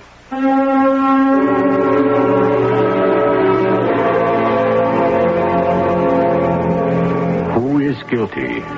Who is innocent? It has been said that money dishonestly acquired is never worth its cost, while a good conscience never costs as much as it's worth. So it's a battle between someone's inner voice and the outer truth. Who wins? Who loses? Perhaps we shall discover when we return with Act 2.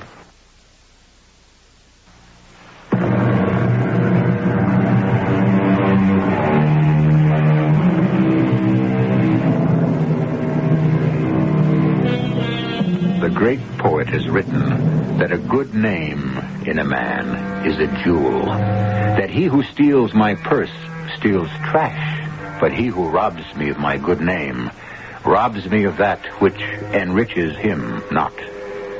Our ex-convict is accused of stealing a wallet. He says it was a pocket comb.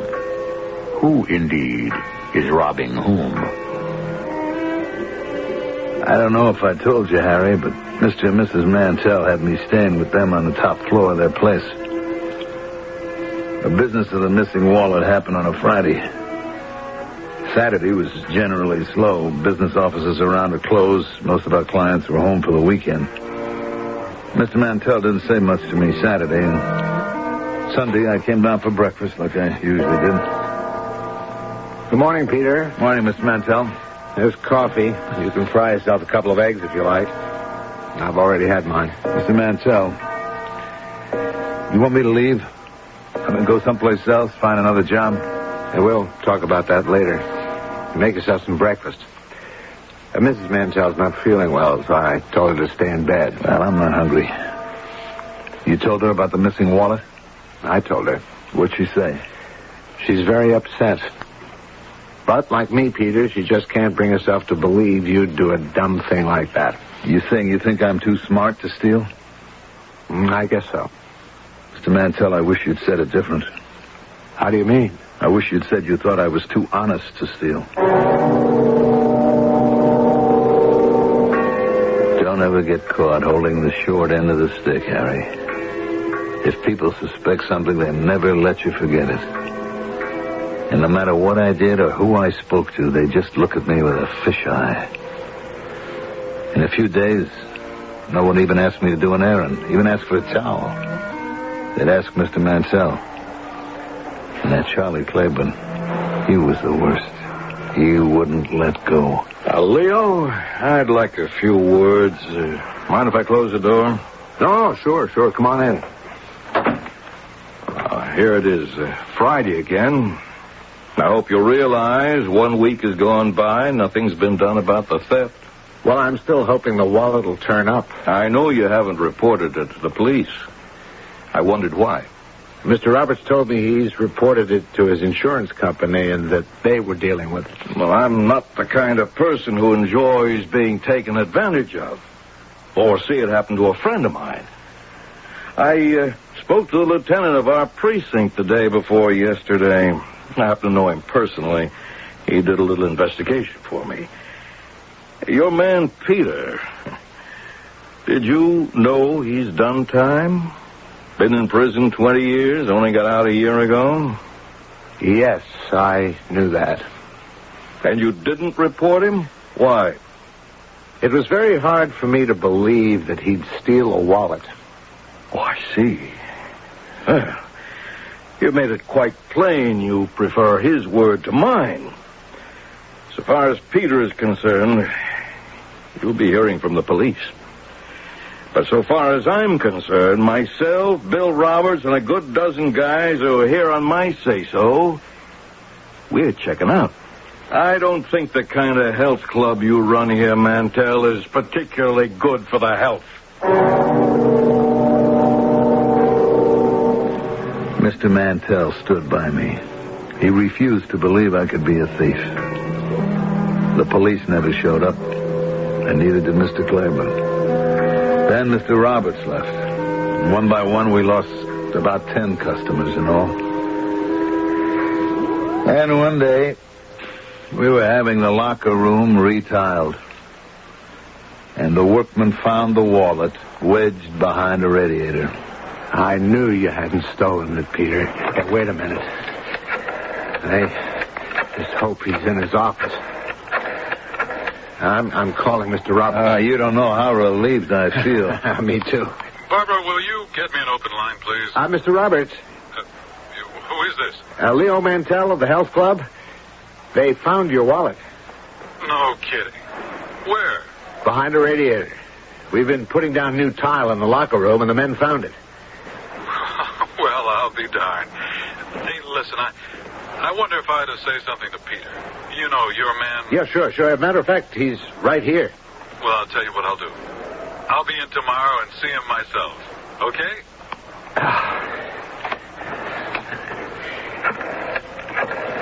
Peter, I'm calling Mr. Claiborne.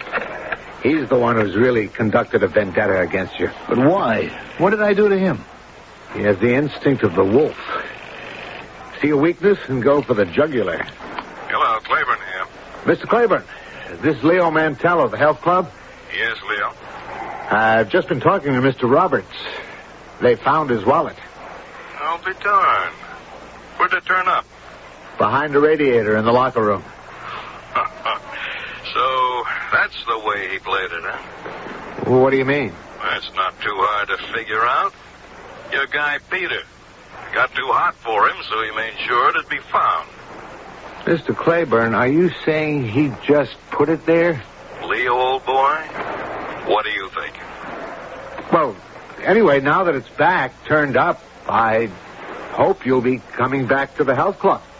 What you're actually saying is, please may I have all my customers back? Well, my answer to that is, why, certainly.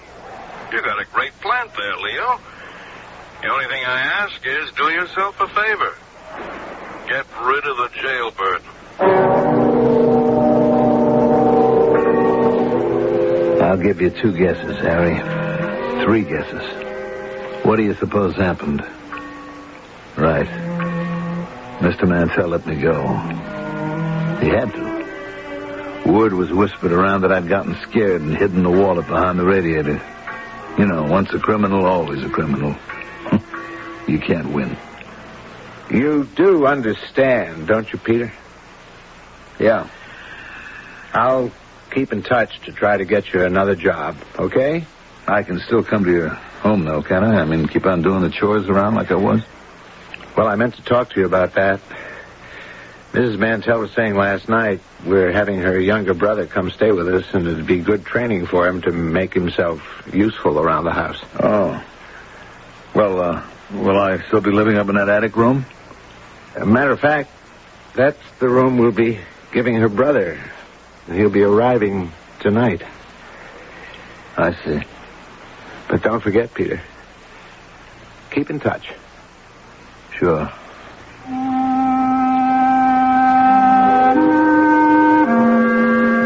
That Charlie Claiborne. How I hated him. It ruined my only chance of going straight. Sure, I could get other jobs. Part-time, odd jobs, dishwashing. But nothing permanent. Nothing you could ever build a life on. Oh, why bother?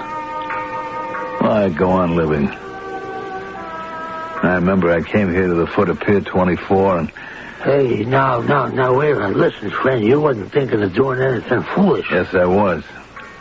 One jump and it's all over. Well, don't do it, pal. You can get another job or be like me. You can have an awfully good life with no job. Wait a minute. I'm not talking... I was talking about the first time I came here after Mr. Mantell fired me 5 years ago. I stood right here. Boats going by. And I'm thinking, why should I let Charlie Claiborne get away with ruining my future, my life? I'll give him an anxious moment or two. I still had my old locker room passkey. Hey, good Lord. Leo Mantell. Well, what's the trouble, Mr. Claiborne? Look at that. The locker's empty. I've been cleaned out. Where's my stuff? Well, I don't know. Are you sure? What do you mean you don't know? Were you sure this is your locker? Of course I'm sure, you dumbhead. Well, nobody has access to the keys. You know, since Peter left, everybody's been hanging their own keys in the office. Listen, chum, all I know is I locked up some pretty valuable stuff in here, and I'm not talking about my clothes. Very valuable stuff. I sure don't know what to make of it, Mr. Claiborne. Well, I do. I'm going to call the police. I've been out all day scrounging for work. My age, it's hopeless. Nobody wants you. Over 30, there's only room for you on the ash heap. I got back to the Fleabag Hotel I was staying in. And there was a cop at the desk. He asked for my name and said, would I come along to the station house? Before you know it, I was locked up. Well, what did he say when they accused him? Not a thing. Refused to say a word. I got him a legal aid lawyer, that's all I know. It's hard to believe he'd come back. How can he get into the locker room without being seen? I don't care what they do to him, but there was a heavy envelope in there I've got to get back. $20,000 I was going to put in a safe deposit box. Charlie, you left all that money in a locker? Well, who was to know? Wow, $20,000. Well, maybe they can trace the bills by number. Oh, who writes down numbers of bills? And the damnable part of it is I can't tell the police or the insurance company about the cash because it was slipped to me under the counter to sweeten the deal. A telephone for you, Mr. Claiborne. You can take it on the wall extension.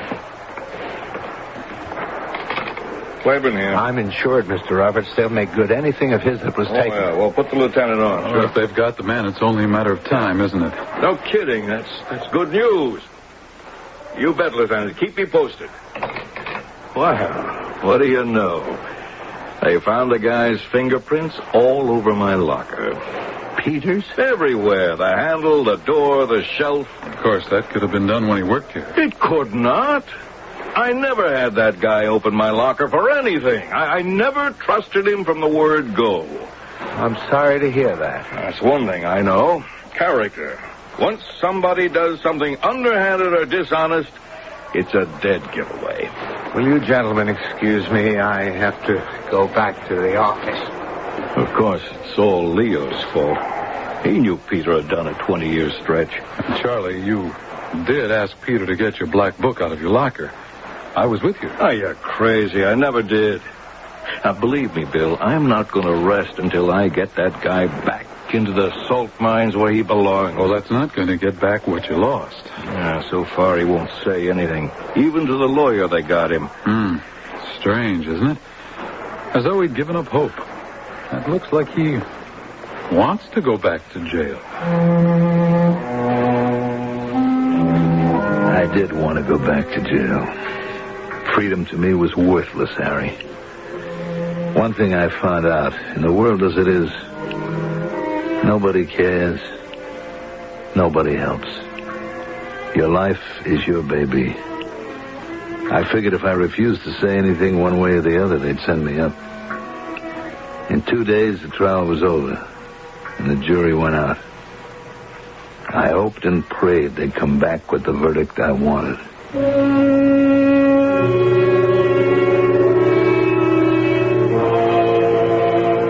The evidence against Peter was overwhelming. His refusal to talk or testify did not sit well with judge or jury. Others have tried silence on the witness stand and were packed off to prison. You remember such a case, don't you? Disobedience in court can send you to the same cell had you spoken up and been found guilty. To hear the verdict and the extraordinary conclusion to this mystery, join me when I return in a few minutes with Act 3.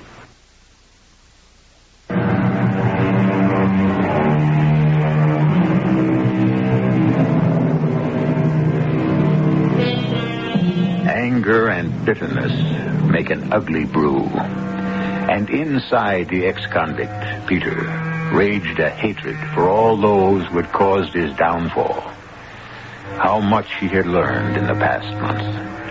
The villainy you teach me, I will execute. And it will go hard, but I will better the instruction. The words of the great poet, but it could have been the vow of the man in the dock. I gather they're bringing in the verdict today, Charlie. Well, no matter which way it goes, I'm out $20,000. I can't tell anyone I had all that money. Oh, would it make you feel better to tell me what it was for? A payoff for my influence in advance. A bribe? I said influence. These guys that paid me don't monkey around. Now I've got to deliver. That means putting out at least $10,000 of my own, and I haven't got it. And I don't know where I'm going to get it. Charlie, why don't you tell those jokers what happened to the money? So you'd read about me in the paper? Found stabbed or shot in an alley? Anyway, thanks for coming to court and testifying. I think I'll make a phone call while we're waiting for the jury. Just hold my seat for me, will you? Sure, don't be long.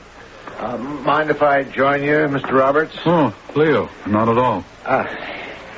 You know, I've never really understood Mr. Claiborne. I mean, I've given him the name of my insurance company, and they'll replace everything, I'm sure. I wonder when the jury will come out. You know what I think, Mr. Roberts? It wasn't just a random burglary.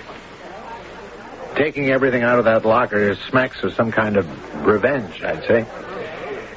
I know that Mr. Claiborne is a good friend of yours, but I wouldn't be surprised if this wasn't some kind of, retaliation, that's the word, by someone Claiborne had stepped on somewhere along the line. Well, it could be, Leo. Charlie Claiborne has stepped on an awful lot of toes in his day. Oh, here comes the jury. I don't think Peter's got a chance.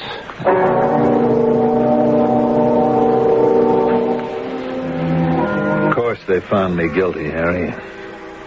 Only Leo Mantell had testified for me, saying he and his wife always found me to be honorable and trustworthy. The jury didn't think so, because none of the contents of Mr. Claiborne's locker had turned up. The judge gave me what he called a light sentence. 6 years. Eligible for parole in 5.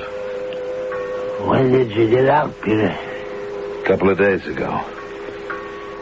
5 years. 1 year off for good behavior? No. My heart was acting funny, and I was up for parole anyway. I guess they didn't want me to die in prison. That's lousy. That sure is. You ever been in prison? You kidding? I wanted a lot of things in my life, but never that badly. Funny how life goes. Somehow it's in cycles. When I got back to jail, all those guys, they welcomed me like a king. My old pal Oscar, I was in the same cell again with him. He had about 11 months to go, and then he'd be out. Well, I don't know where I'm going, but I'm going, and that's enough for me. Well, don't think it's going to be a better life out there, Oscar, because it ain't. Nobody wants you. Nobody helps. Oh, what kind of mouthpiece did you get? They didn't have any evidence. I read about it. Just that guy's word against yours. Yeah, his clothes were gone, too. He must have worn something when he went into the health club. That must have been some sight, him in his shorts and a towel. I can just see him trying to borrow pants to get back to his office. Yeah, well, how could they lay it all on you? Well, I'll tell you how, Oscar. I wanted him to. No, Pete, you just take it nice and easy. For me, this stretch is a real vacation.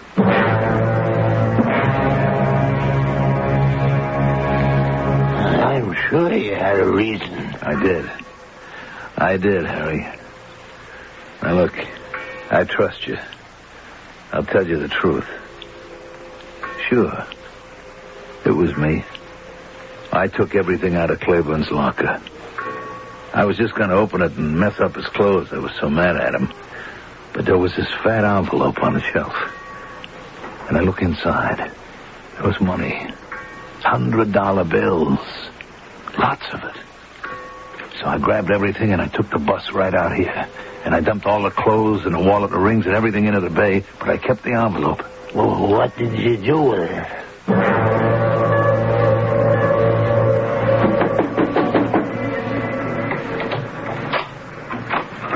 What do you want? I'm closed. Well, I saw your sign. Are you Milton, the pawnbroker? I am. Look, I'd like to leave an envelope here.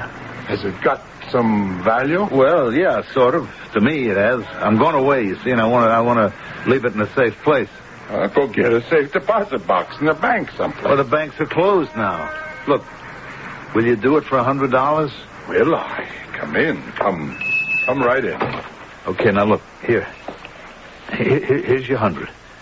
Now, the thing is, I may be gone 5, maybe 6 years. Is that okay? Don't worry. I'll keep it in my safe, and whenever you come back, you just give me the receipt. That way, no one else can get it. Oh, a receipt, huh? Yeah, in 5 or 6 years, I might forget your face, so I advise you to hang on to that receipt. Well, suppose I lose it. You know, when you go away for a long time, new places, things could get lost. Yeah, I see what you mean. Well, you could write your name on the envelope right here on the outside. Well, I don't know. Well, then don't use your real name. Yeah, I could do that. It doesn't even have to be a person's name. It could be anything. So write something there, whatever you want, and when you come back from your trip, you come in here, tell me what you wrote on the envelope, and it's yours.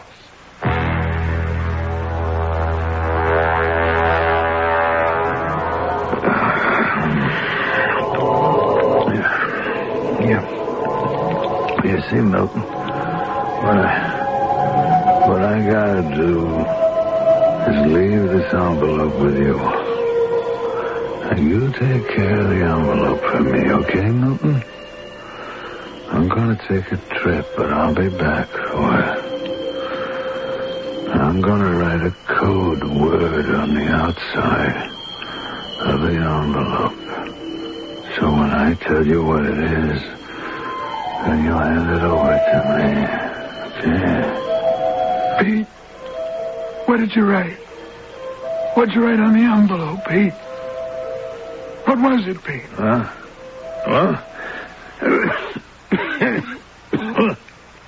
Well, I must have been dreaming.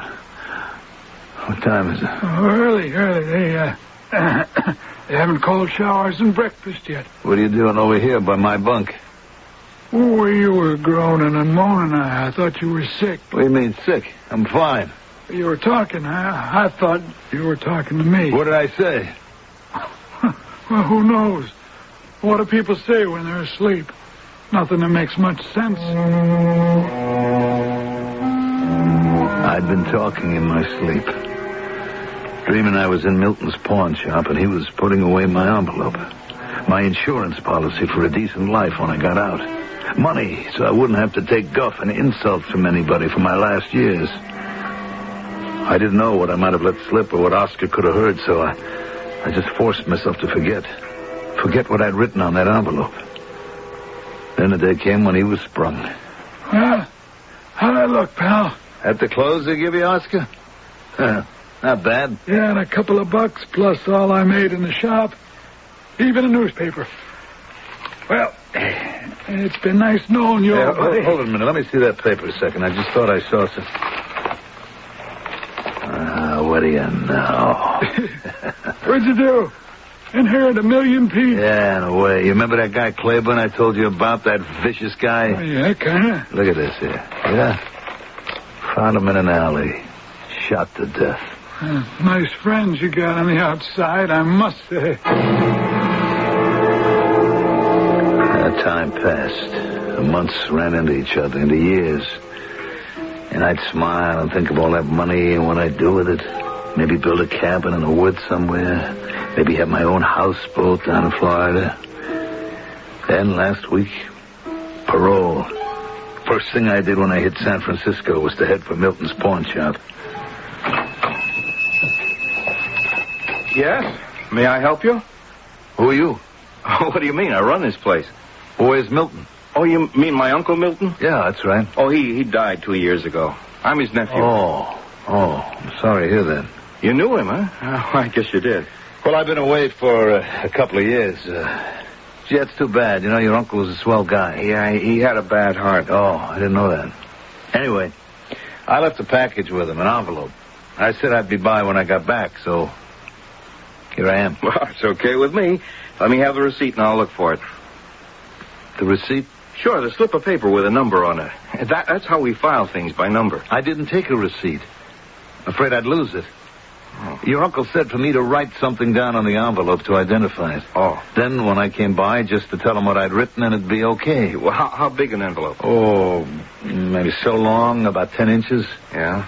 With heavy brown paper and about that wide. It was pretty thick, at least an inch. Oh, and it was tied up with a piece of string. I'm not sure if it was red string or black string. Valuable? Yeah, sure. Well, then it's probably in the safe. That's where we keep small items. Good.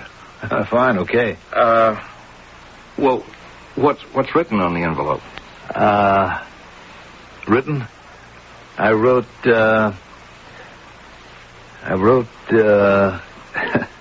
know, just for a second, it slipped my mind. Look, while I'm thinking, why don't you go to the safe and see if there is that long envelope like I described? Oh, another thing. It had a big ink blot on one side. Okay, I'll have a look.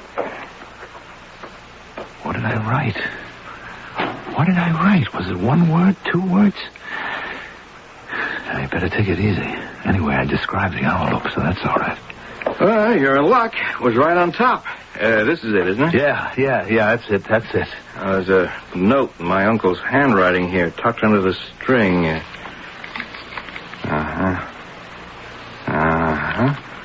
Well, you just tell me what you wrote on here, and it's yours. I don't know what's happened to my mind. Are you sure this is your envelope? Of course it's mine. You know, when you're my age, your memory sometimes plays tricks on you. Yeah, well, come on, I don't have all day. But look, I described it to you, didn't I? It's the same size, the brown, everything. I told you about the string around it. Yeah, well, you said red or black string, and this is green. Well, but it was string, wasn't it? I told you about the ink blot, you see? Yeah, well, maybe you can tell me what's in the envelope. Inside? Sure. If it's your property, you ought to know what's in there. Oh, well, look, listen, I'll be back. I'm just going to take a walk around the block, and it'll come to me. I'll be back. But hold on to that. I'll be back. Well, you can have it if you just tell me what's in here.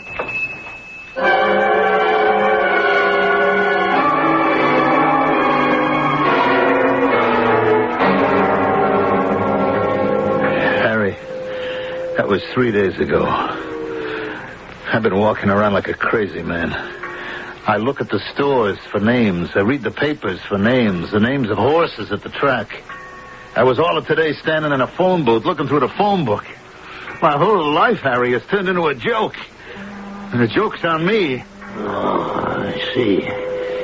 That's why you asked me my name. Why is everything turning against me? All my life I've been passed by. First I was framed and spent my whole adult life in that prison. I get out for a year, I'm free, I have a job, responsibilities, I'm respected, I'm somebody. And along comes this Charlie Claiborne character. I haven't mentioned his name in years. Charlie. Is that what you wrote on the envelope, maybe? No, I did not. I hated that guy. I wouldn't use his dirty name as a key to my new life. He got his, finally. Oh, brother, the way I got back at him. Revenge is so sweet. I took his pants and his dough. Boy, revenge... That's it. That's it. Revenge is sweet. That's what I wrote on the envelope. Revenge is sweet.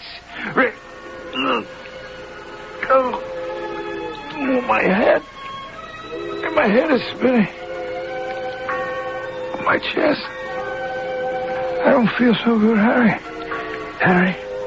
Harry, wait. Harry, wait.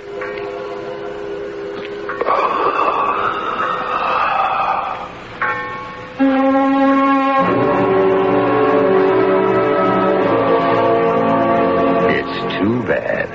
I really got to like Peter and to sympathize with him. His was a hard life. And to die at the very moment he might have begun to live. Did he have anybody to mourn his passing? Anybody? Who? I'll be back shortly with the ironic ending to this extraordinary tale. Hello, I'm Rick Barry of the Golden State Warriors.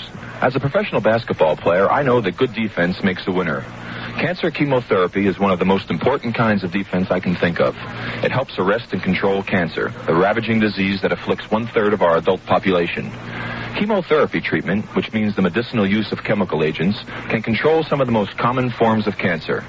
Proper and timely use of this treatment can result in patients leading extended and productive lives. But scientists have only begun to tap the pool of therapeutic drugs at their disposal.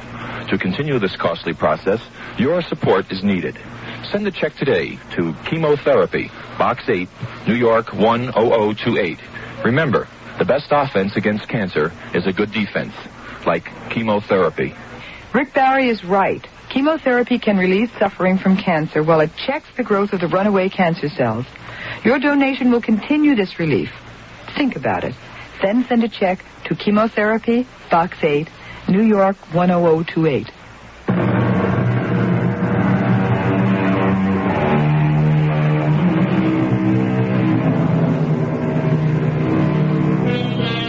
You remember Harry, the fisherman, the man who had nothing and all his life wanted to explore new places, to travel. Somehow, he came into money, got himself first-class passage on a big ocean liner, and started cruising around the world. Harry was in no hurry to get back. No hurry at all. So you see, for someone, revenge was indeed sweet. Our cast included Mandel Kramer, Lloyd Battista, Robert Dryden, and William Griffiths. The entire production was under the direction of Himan Brown. And now, a preview of our next tale. What a waste. Happened at Fifth and Ballard. She was waiting for a bus. She saw a man approach.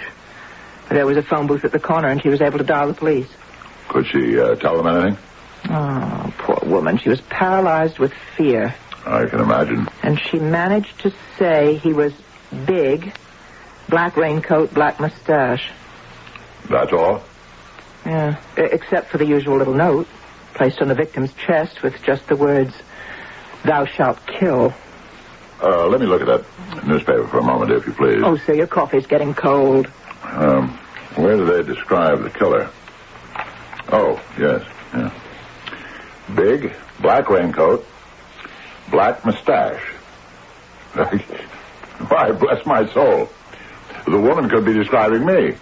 Radio Mystery Theater was sponsored in part by Buick Motor Division and Contact, the 12-hour cold capsule. This is E.G. Marshall inviting you to return to our Mystery Theater for another adventure in the macabre. Until next time, pleasant...